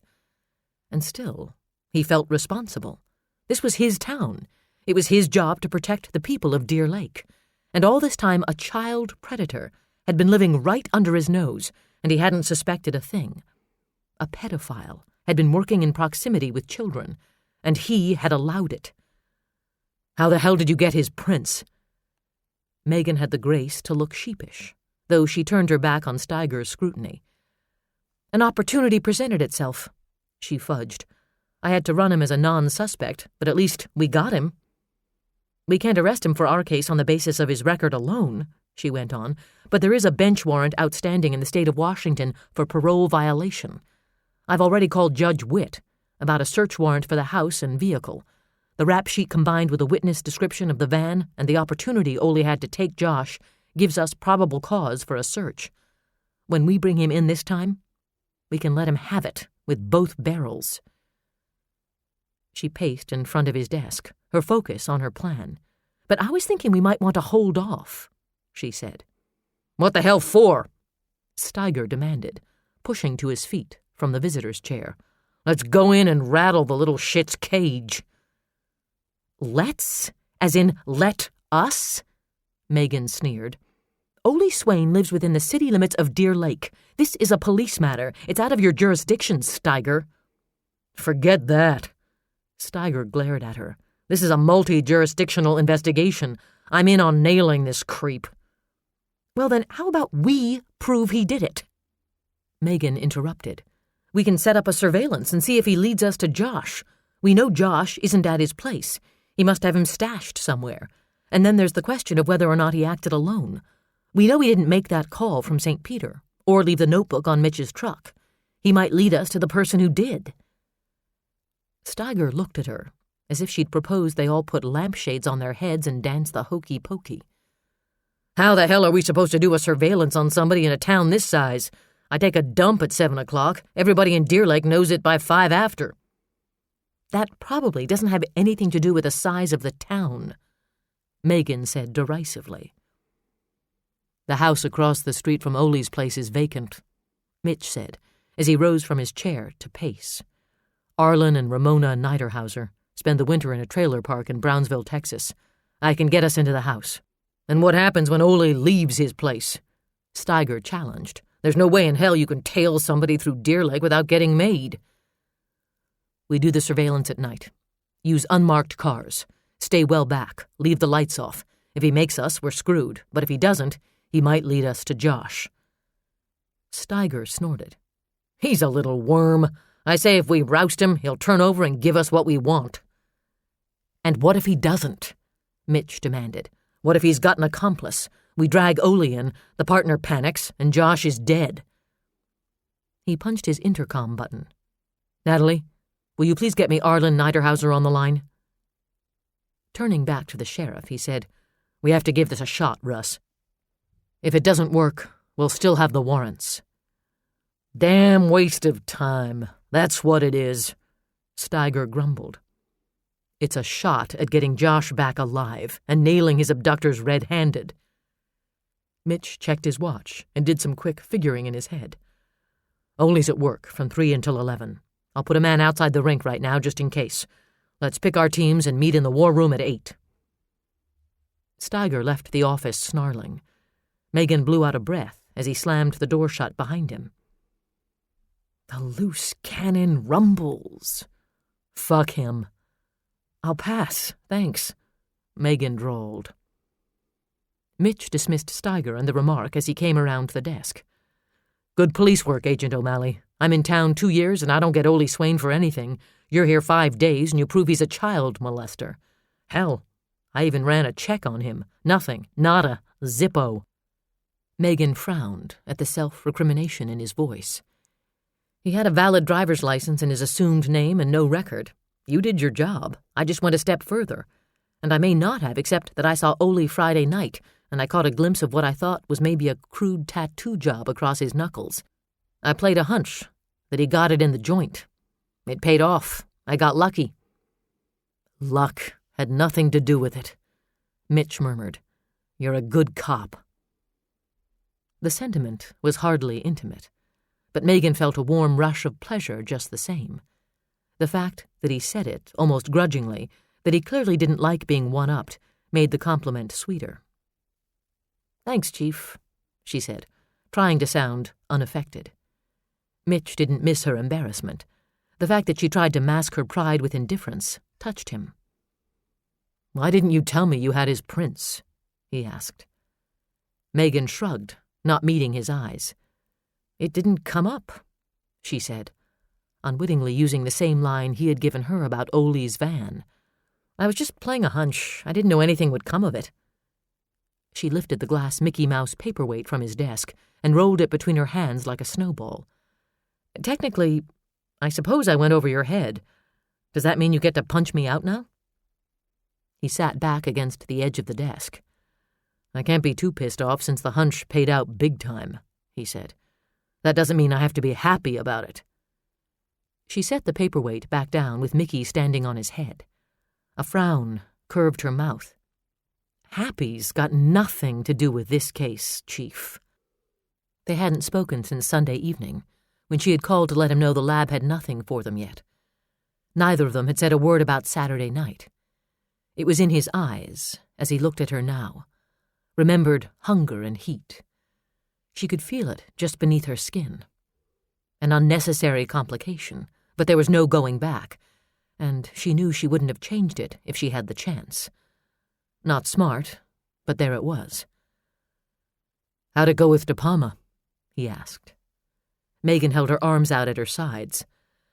I still have all my limbs. And your job? She gave him a wry smile. For the moment, let's just say if this stakeout pays off, Josh won't be the only one getting saved. So I'd better get back at it. I thought I'd run by the hospital and talk to the receptionist who called the rink the night Josh disappeared. See if she might be able to do a voice ID of the man she spoke with. If she could ID Ole's voice, then we'd know he took the call and that he knew Hannah would be late. Makes a stronger case for opportunity. Good. I'll reach out to the authorities in his old stomping grounds, see if they can give us anything to go on, and I'll call the county attorney and apprise him of the situation. Great. Megan. He said her name just to say it, then kicked himself for being a sap. The job was the job, he'd said. What went on between them in bed couldn't enter into it, nor should he have wanted it to. I'm glad De Palma didn't do any damage. Nothing wounded but my pride, she murmured. I'm out of here, Chief. Catch you later. 1:07 p.m., minus 21 degrees. Wind chill factor, minus 48 degrees. I'm sorry. I just couldn't chew. Carol Hyatt buried her nose in a handful of tissues and closed her eyes for a moment of weary surrender to the virus that was sweeping through the hospital staff. Bless you, Megan said. The receptionist blew her nose loudly and tossed the tissues into a brimming wastebasket. This bug is the worst, she confided in a raspy voice.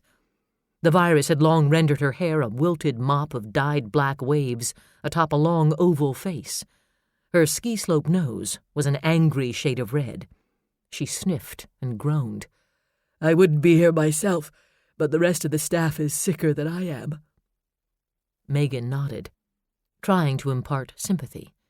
Behind her, in the waiting area, A baby and a toddler were crying a discordant duet, while a third child pounded out an atonal piece on a Fisher-Price xylophone. Geraldo was on the television. Adult children of cross-dressing clergymen. "I'm sorry," Carol said again. "I went through all this with that other officer on Friday. I know I made the call, but it was just nuts here that night. I can't tell you who answered the phone at the rink." He didn't identify himself? "I don't know any men who identify themselves over the phone. They all just start talking like they think you ought to know who they are, like they think you were just sitting around waiting for them to call," she said with weary disgust. She swiped a fresh tissue under her nose and crunched it into the shape of a carnation. Megan drew a fat black line through the word receptionist in her notebook. "You don't think it might come back to you if you heard his voice?" "I wish I could say yes," Carol said. She pulled another fistful of tissues out of the box beside the phone, as her eyes filled and emotional distress tightened her features. "I think the world of Hannah. She's the best person I know. And to think that anyone would just take a little boy and do God knows what to him." Carol Hyatt raised a face twisted with anguish. "I'm sorry. I have a little boy of my own, Brian. He's best friends with Josh. They play on the same hockey team. He was there that night at the rink. It could have been him. It's so hard." Megan reached across the counter and touched the woman's shoulder. "It's okay," she said softly. "I know you'd help if you could. This was a long shot. Don't worry about it." "Please find Josh," the woman whispered. Her plea struck Megan as the voice of every person in Deer Lake. They were all hurting, all stunned. They left their porch lights burning at night with signs on their front doors that said, "Lights on for Josh." Because it wasn't only Josh who had been stolen. It was a part of their small-town innocence and trust. Leslie Olin Suick had a hell of a lot to answer for. "We're doing all we can," Megan said. Walking away from the desk, she spotted the arrow on the wall pointing the way to the cafeteria. She followed it. Maybe caffeine would chase away her headache. The cafeteria proved to be nothing more than a room with tables and chairs and a row of vending machines. A couple of maintenance guys sat at a far corner table throwing dice and drinking coffee. They didn't even look up when she came in. Megan fed 2 quarters into the pop machine and punched the Mountain Dew button. Christopher Priest wandered in as the can rumbled down out of the belly of the machine. The black turtleneck clung to his narrow chest and crept up his forearms. His thin, bony hands looked a foot long, sticking out of the 2 short sleeves. "Agent O'Malley." His eyes brightened with surprise, behind the big lenses of his glasses. The corners of his wide, lipless mouth flicked upward. "What brings you here? Not that virus going around, I hope." "No, I'm fine. What about yourself, Professor?" "I have a student here." He fed change into the coffee machine and ordered himself a cup of sludge with cream and sugar. Megan popped the top of her Mountain Dew, fished a Kaffergot out of her purse, and washed it down with a long swallow, all the while absently watching Priest's attention to neatness and detail as he retrieved his cup and took it to a table. He gingerly wiped the overflow off the side of the cup with a paper napkin, which he folded neatly and placed squarely on the table just to the left of the cup. "Oh, yeah," she said, sliding down sideways onto the chair to the professor's left. "The kid who was in that car accident the same night Josh was abducted." "Yes." He sipped his coffee, his eyes straight ahead as the steam fogged over his glasses. "Precisely." "How's he doing?" "Not very well, actually. He seems to have developed some complications. They may have to transfer him to a larger hospital in the cities." "That's too bad." He stared off across the room at a particularly colorful poster for the Heimlich maneuver. "Mike was running an errand for me." He said so softly he might have been talking to himself. "For the project concerning perceptions and learning. The one Dr. Wright mentioned the other day." "Yes. Mike keeps saying the road was completely bare and then he hit that curve." He took another sip of coffee, blotted his lips with the napkin. Life is funny, isn't it? Yeah, it's a laugh riot from where I stand. He ignored her sarcasm. His curiosity seemed wholly analytical. The question he posed was posed to the world at large. Is it fate or is it random? What brought Mike Chamberlain to that corner at that moment? What put Josh Kirkwood on that curb alone that night? What put you and me here at the same time? Sounds like questions for the philosophy department. Not necessarily. Computer science deals in logic, cause and effect, patterns of thinking. Well, Professor, Megan announced as she finished her soda and tossed the can into the recycling bin. If you and your computer come up with a logical explanation for the shit that happens in this world, I'd like to be the first to know. Chapter 21. Day 6, 9 p.m., minus 28 degrees, wind chill factor, minus 61 degrees. Arlen and Ramona Niederhauser's home smelled strongly of mothballs. The smell wafted up Mitch's nostrils and burned his sinus linings. Sitting in a straight chair he had hauled up from the dining room, he stared through binoculars out the bedroom window at Ole's dark hovel across the street. Lights were on in Oscar Rudd's house, the illumination spilling out onto the Junker Saabs parked in his side yard. Megan stood beside the window, leaning a shoulder against the wall, peeking out from behind the curtain. They both wore their coats, to be ready to run out and to ward off the stale, cold air of the house. The Niederhausers left their thermostat turned up just enough to keep the pipes from freezing. Outside, the temperature was inching downward, threatening to shatter a record low that hadn't been broken in 30 years.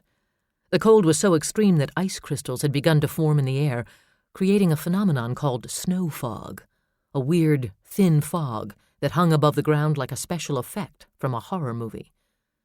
Despite the cold, Steiger had opted to remain on the street in an unmarked car. BCA, police, and sheriff's department personnel had been dispatched to strategic locations around town, so that no matter which way Ole went, he would be followed.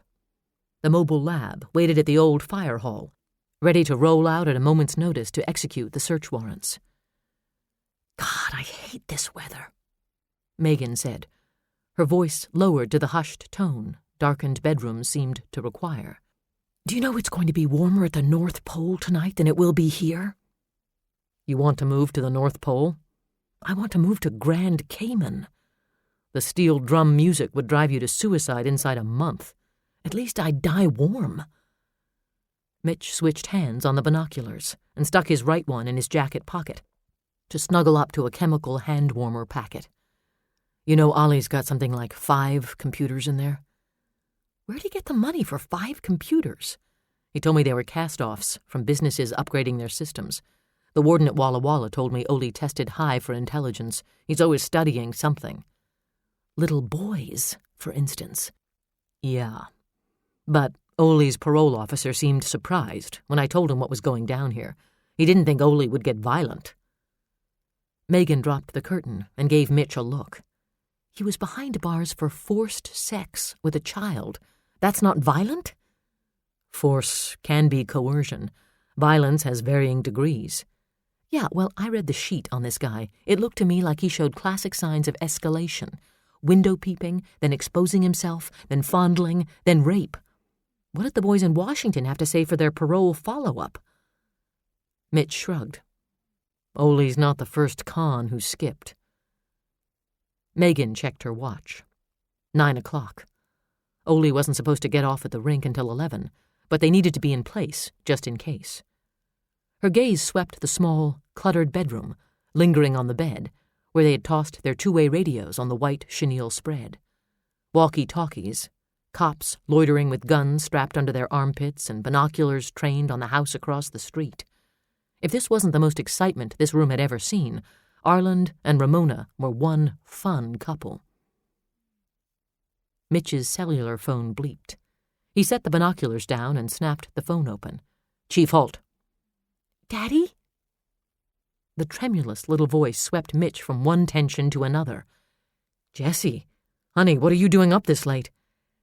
There was a sniffle and a hitched breath.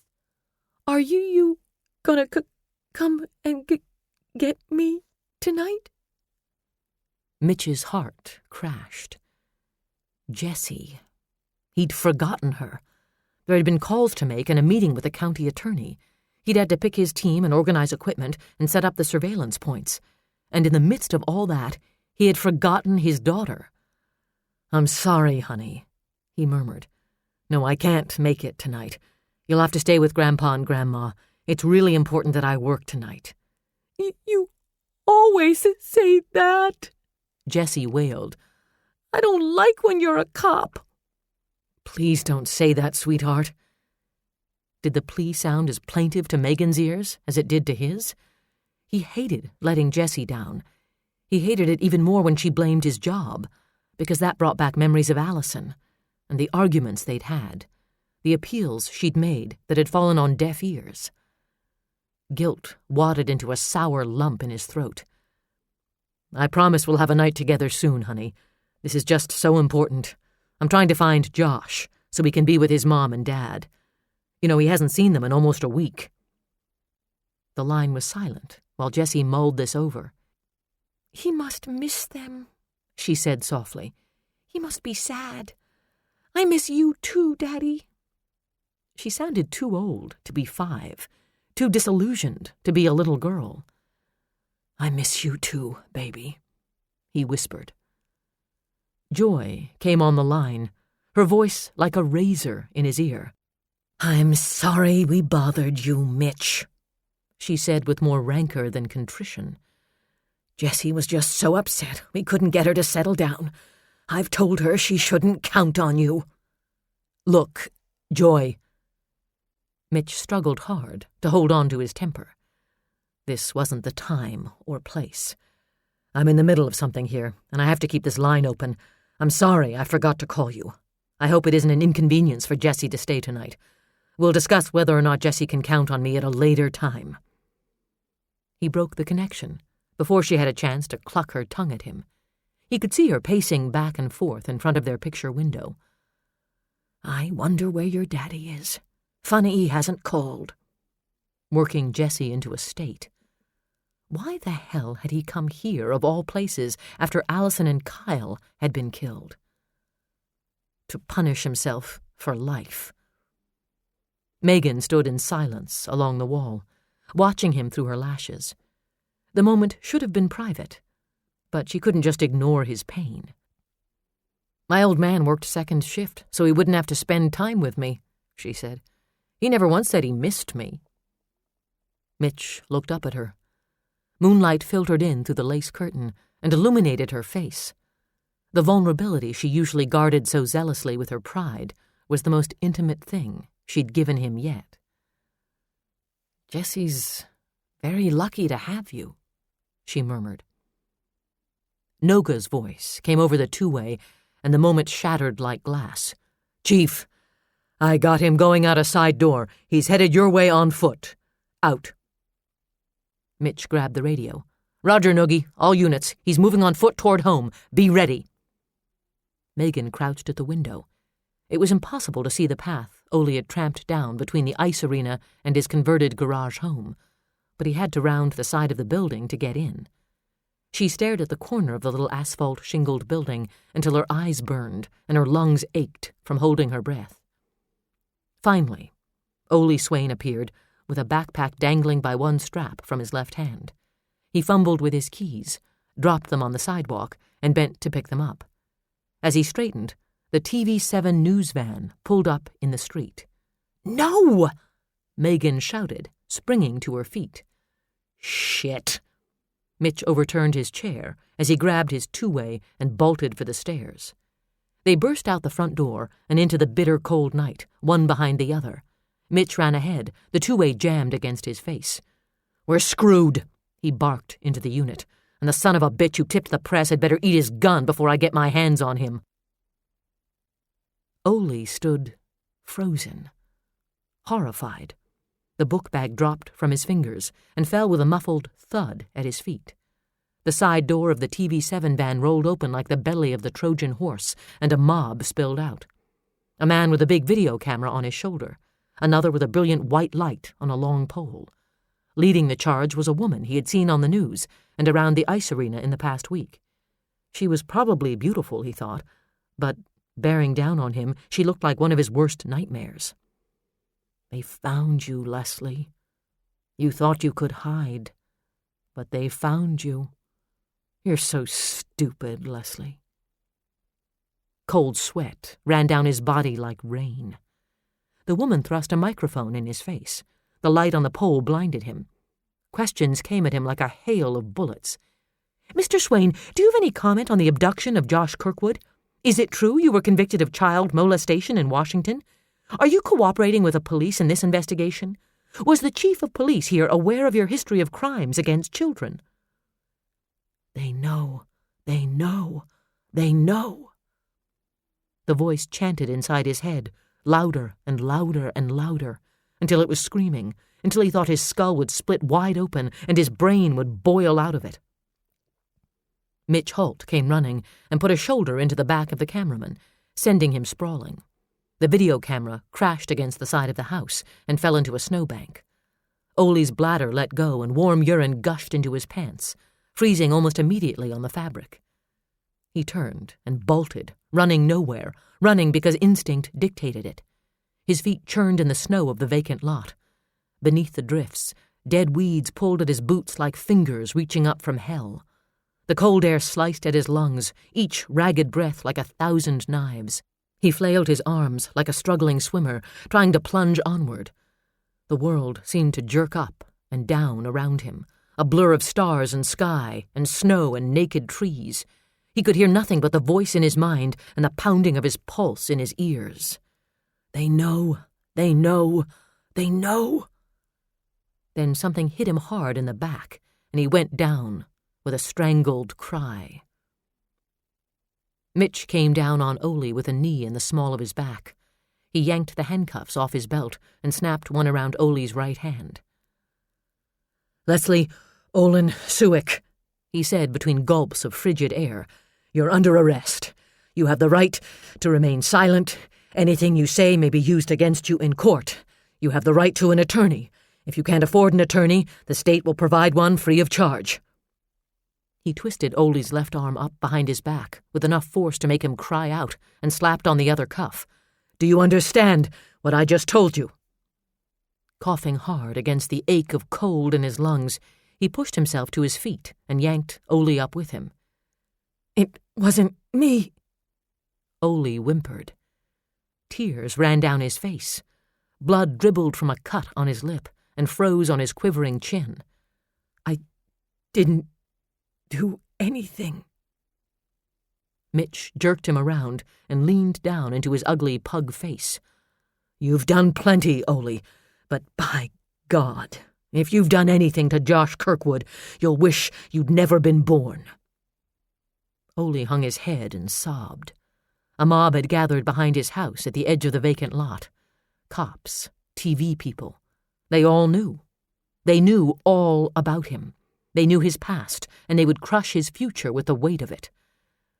"You'll wish you'd never been born, Leslie." What none of them knew was that he had wished that already. Every day of his life. Steiger pulled up in an unmarked Crown Victoria with a blue beacon held on the roof by a 17-pound magnet. Cops and TV7 personnel scattered as the car roared up the walk alongside Ole's house, narrowly missing the fenders of two of Oscar Rudd's decrepit Saabs.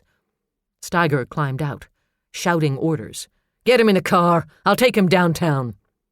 He flashed a stern look at the small crowd, unaware that the video camera had been dispensed with. "Move back, folks. This is police business." Page stepped forward, microphone in hand. If they got the audio, they could run it with still shots they had on file and claim technical difficulties on the video. She already had the scoop. That was all that really mattered. "Sheriff, do you believe this is the man who abducted Josh Kirkwood?" "We'll be questioning Mr. Swain in connection with this case as well as on charges pending in the state of Washington. That's all I can say at the moment." "How did you zero in on this suspect?" He looked at her down his aquiline nose. His hair gleamed like a fresh oil slick in the moonlight. "Good old-fashioned police work." Mitch steered Ole to the passenger side of the Crown Vic and handed him over to Noga. "Put him in your car." Noogie looked from his chief to Steiger and back. "But, Chief—" "Put him in the goddamn car and drive him to the station," Mitch ordered. "If Steiger gives you any lip, shoot him." Noga's brows rose. "Yes, sir." "I'll follow you downtown," Megan told the patrolman. She put a hand on Mitch's arm. "Nice collar, Chief. You nailed his ass." "Yeah," he muttered, cutting a glance at Paige on the other side of the car. "Well, you ain't seen nothin' yet." Megan refrained from comment and turned back to Noga. The patrolman clamped a huge gloved hand on the back of Ole's neck and ushered him past Steiger's car and toward the street where green and white cruisers sat in a haphazard cluster with lights flashing like carnival rides. Catching sight of Noga and Swain, Steiger abandoned Paige and hustled after his erstwhile prisoner. "Hey, Noga, load him into this car." "That's okay, Sheriff," Noogie called. "We can take him. Thanks anyway." Down the street, neighbors were peering out their front windows. Oscar Rudd came out of his kitchen door wearing trousers with red suspenders hanging down in big loops and dress shoes with no socks. Only a grungy thermal undershirt covered his chest and enormous belly. More white hair sprouted out of his ears than covered his head. "Hey!" he shouted at Steiger. "Get that car off the lawn! And don't you bag into my sobs! They're collector's items!" Mitch ignored the small circus and went straight for Paige. She held her microphone up in front of her like a cross to ward off vampires. "Chief Holt, do you have any comment?" He snatched the mic out of her hand and hurled it 20 feet into a snowdrift, then grabbed the zipper tab of her ski jacket and yanked it down. "Is that it, Ms. Price?" he snarled. "No body mic, no tape recorder stuck in your bra?" No, she stammered, stumbling back. He stayed in her face, matching her step for step. The cameraman attempted to come to her rescue. "Hey, pal, that was an expensive piece of equipment you trashed back there. You'll be lucky if the station doesn't sue." Mitch turned to him. His voice was eerily soft. "I'll be lucky. I'll be lucky." He leaned down toward the cameraman until they were nose to nose. "Let me tell you something, pal. I don't care about your fucking camera. You and the ice bitch here have interfered with a police investigation. That's a crime, Junior. And if Josh Kirkwood dies because you blew this for us, you're an accessory to murder in my book." He wheeled back around on Paige. "How would you like to report on that, Paige?" He swung an arm in her direction and bellowed out a cutting imitation of an MC. "Live from the Women's Correctional Facility in Shakopee, it's Paige Price." Paige was shaking with fear and anger. She hated him for scaring her, and she hated him for making her feel responsible. "I'm just doing my job," she said defensively. "I didn't make Leslie Suick into a child molester. I didn't abduct Josh Kirkwood, and I won't be responsible for anything that happens to him." Mitch shook his head in disgust and amazement. His lungs hurt from sucking in too much sub-zero oxygen during his sprint after Ole.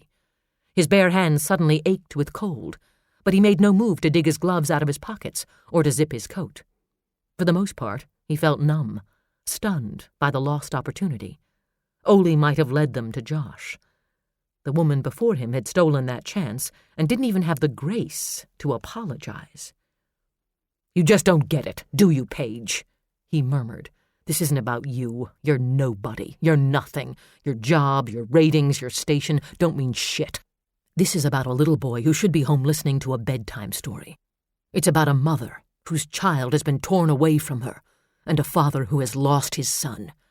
It's real life, and it could be real death, thanks to you." He turned and headed for the lone green and white that waited for him with a motor running, exhaust billowing in white clouds from the tailpipe. Paige watched him go, feeling a twinge of conscience for the first time in a long time. She thought she had eradicated it years before, removed it like an unsightly mole from her perfect chin. A conscience was excess weight. While she knew she had colleagues who carried it without complaint, she had always felt the run to the top would be easier without it. Now, she shook the sensation off as she turned to Garcia. "Did you get all that?" Paige asked. The cameraman pulled a micro-cassette recorder from the breast pocket of his parka and clicked it off. Paige glanced at the illuminated dial of her watch. "Let's go. If I hurry, I can still have a story ready by 10. 10:27 p.m. Minus 30 degrees. Wind chill factor minus 62 degrees. "Would you like to have a lawyer present at this questioning, Mr. Suick?" Ole flinched at the name, as if it were a hand reaching out of his past to slap him. The voice in his head shrieked, "Leslie! Leslie! Leslie!" like a record with a needle stuck in the groove. He didn't look up at the woman cop who sat across from him. He could feel her eyes on him burning with accusation. He could feel it pouring over his skin like acid. "Mr. Suick, are you aware of what I'm asking you?" "It wasn't me," he mumbled. His vision blurred as he stared at his hands on the table. He picked at the ratty edges of his fingerless gloves, keeping them carefully pulled over the reminder of his stay in Walla Walla. He could still remember the crushing weight of the biker who had sat on him while a man called Needles dug the letters into the backs of his fingers. He could still remember the harsh laughter as he begged them to stop. The tattoo was the least of what they'd done to him during his 5 years. Not once had his pleas been answered with mercy, only sadism. "There is a warrant outstanding for your arrest for violation of parole." They could send him back. The thought sent agony rushing through him like an arrow. "We know what you did to that boy back in Washington, Ole," Mitch Holt said. He paced back and forth behind the woman, his hands on his hips. "What we want to know is what you've done with Josh Kirkwood." "Nothing." "Come on, Ole, don't jerk us around. You've got the record, you had the opportunity, you have the van." "It wasn't me!" Ole shouted, raising his face to glare at Mitch Holt. Cops never believed him. They always looked at him like something they had to scrape off their shoe, a piece of dog shit, an ugly bug squashed and oozing. In Mitch Holt's face, Ole saw the same combination of disbelief and disgust he had seen so many times before. Even though he had seen it again and again over the course of his miserable life, he still felt a little piece of him break inside. He had never meant to hurt anyone. His lips curled back, quivering, and a strange whine crept up the back of his throat as he gritted his teeth against the urge to cry. He clamped a hand on top of his head and wiped it across his brush-bristle hair, down the port wine stain and over his glass eye. He felt as if his body were being steamed inside his heavy winter clothes. His pants and long underwear clung to him where he'd wet himself. The smell of urine burned his nose. "Did you have an accomplice? Is Josh all right? Cooperation will make all the difference when it comes to indictments. Is he safe? Did you molest him? Is he alive?" The questions came in a relentless barrage, and between each one the voice shrieked, "Answer me, Leslie! Answer me! Answer me!" "Stop it!" he cried, slapping his hands over his ears. "Stop it! Stop it!" Mitch banged his fists down on the table and leaned across it. "You think this is bad, Ole? You want us to stop asking you questions? How do you think Josh's parents are feeling? They haven't seen their little boy in a week. They don't know whether he's alive or dead. Can you even imagine how much they hurt? How bad do you think they want this to stop?" Ole didn't answer. He stared down at the imitation walnut grain of the table, his head and shoulders shaking. Mitch fought the impulse to grab him by the throat and shake him until his eyes popped out. "Mr. Suick," Megan said, in a voice like polished marble, "you are aware of the fact that even as we speak, a team of crime scene experts is conducting a thorough search of your house and vehicle." "You're going down for the kidnap, Ole," Mitch said tightly. "And if we don't find Josh alive, if we don't find Josh at all, you'll go down for murder. You'll never ever see the light of day again." "You can only help your situation by cooperating," Mr. Suick. Ole put his head in his hands. "I didn't hurt him!" There was a knock at the door, and Dave Larkin stuck his head in. His trademark beach bum smile was nowhere in sight. "Agent O'Malley?" The formality was almost as alarming as his bland expression. Megan rose and slipped out the door into a narrow hall, bleached by harsh fluorescent lights. Phones rang incessantly in the squad room down the hall, where the level of activity belied the hour. Paige Price might have scooped the competition, but everybody wanted a piece of the action before the end of the 10 o'clock reports. "Is he talking?" Larkin asked. "No. What's going on at the house? Geez, that place is unbelievable. You wouldn't believe the stuff he's got crammed in there. He must have 1,000 books and 5 or 6 computers. Laser printer? Dot matrix. But we came across something else I knew you'd want to see right away." He reached into an inside pocket of his thick down coat and pulled out a plastic bag of snapshots. Megan felt the color drain out of her face as she pulled the photographs from the bag and went through them one by one. There was no way of telling when or where they had been taken. She couldn't identify any of the subjects, all of them little boys in various stages of undress. Her hands were trembling as she slipped the evidence back into the bag. "They were in a manila envelope under his mattress," Larkin said. "Flash those and let's hear what tune he sings." Megan nodded and turned back toward the door. "Hey, Irish." She glanced at him over her shoulder. "Nail his ass good." Ole still had his head in his hands when she strode into the interview room. Mitch looked at her expectantly. Without a word, she tossed the bag of photographs down on the table. Ole peered down at them through his fingers and felt the bottom fall out of his stomach. "What the hell have you got to say for yourself now, Mr. Suick?" Ole squeezed his eyes shut. He whispered, "I want a lawyer." Steiger had a ringside seat of the interrogation. The trouble was, he wanted to be in the ring, not sitting on the other side of a two-way mirror. Holt and O'Malley had shut him out. It wasn't his case. It wasn't his collar. It was fine for him to spend the last week tramping around in the snow, freezing his balls off for the cause, but they didn't want him in the room for the questioning. Mr. Hotshot Miami Detective Holt would grab all the glory for himself. What he could wrest away from that pissy little BCA bitch. First female field agent, big fucking deal. She was nothing but a publicity stunt.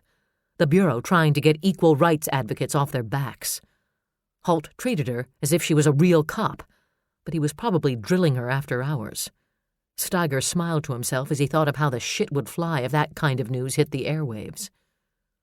Propping his boots up on the window ledge, he checked his watch and sighed. 12:15. The interrogation was fruitless. Swain, or Suick, or whatever the little turd's name was, didn't have anything to say without a lawyer, or with one. Ken Carey, the public defender, advised him unnecessarily to keep his mouth shut. Finally, Holt threw up his hands and called the thing to a halt. Ole would be held pending charges on the possession of child pornography, suspicion of the abduction, and on the Washington State warrant. Noga was called in to usher Ole to a cell. The room was vacated. The lights flipped off. End of show. Steiger stood and stretched, switching on the lights in his theater. He wondered if any reporters were left out in the cold, waiting for a word from someone important. The door swung open, and Holt stepped inside, closing it quietly behind him. "I thought he would have rolled," Steiger said. "I thought the pictures would have kicked him over. How bad were they? I couldn't see them from here. Were they just naked kids, or was there sex involved?"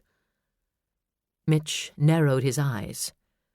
"Yeah, that would be a juicy little detail for Paige, wouldn't it? What would she give you for a tidbit like that, Russ?" "I don't know what the hell you're talking about." Steiger reached for the coat he had tossed over the back of a chair. "Leslie Olin Suick," Mitch said carefully. "Only 3 people knew that name. Only one of us gave it to Paige Price." "Well, it wasn't me." "Would you care to look me in the eye when you say that? Are you calling me a liar?" The sheriff didn't wait long enough for an answer. "I don't have to take this from you," he snapped, and started for the door. Mitch caught him by the shoulder. "You were against the surveillance, so you called Paige and gave it to her." He shook his head, his expression sour with disgust. "Jesus, you're worse than she is. You're sworn to uphold the law, not break it. You're supposed to protect and serve the people of this county, not sell them to the highest bidder." The rage pushed harder, squeezed into his veins. He hit Steiger in the chest with the heel of his hand. "You jeopardized the investigation. You jeopardized Josh." Steiger gave a hard laugh. "You don't believe he's alive any more than I do. The kid is dead, and—" The kid is dead. Instantly, Mitch saw the convenience store. The bodies, the blood, the baseball cards in his son's limp hand. He heard the voices of the paramedics. "Hey, Estefan, let's get him bagged in downtown." "What's the hurry? The kid is dead." In a heartbeat, the walls shattered. The rage poured out, blinding, wild, burning. His vision misting red, Mitch lowered a shoulder and slammed it into the sheriff's sternum, running him backward like a blocking dummy. Steiger's breath left him with a whoosh as his back hit the wall. "His name is Kyle!" Mitch yelled point blank into Steiger's face. The sound of his own voice rang in his ears, the fury, the volume, the name.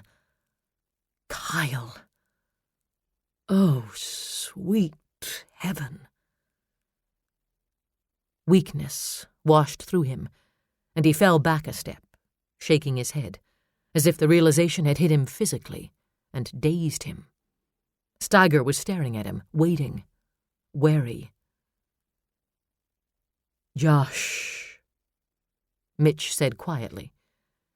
"His name is Josh, and you'd better believe he's alive, because we're all the hope he's got."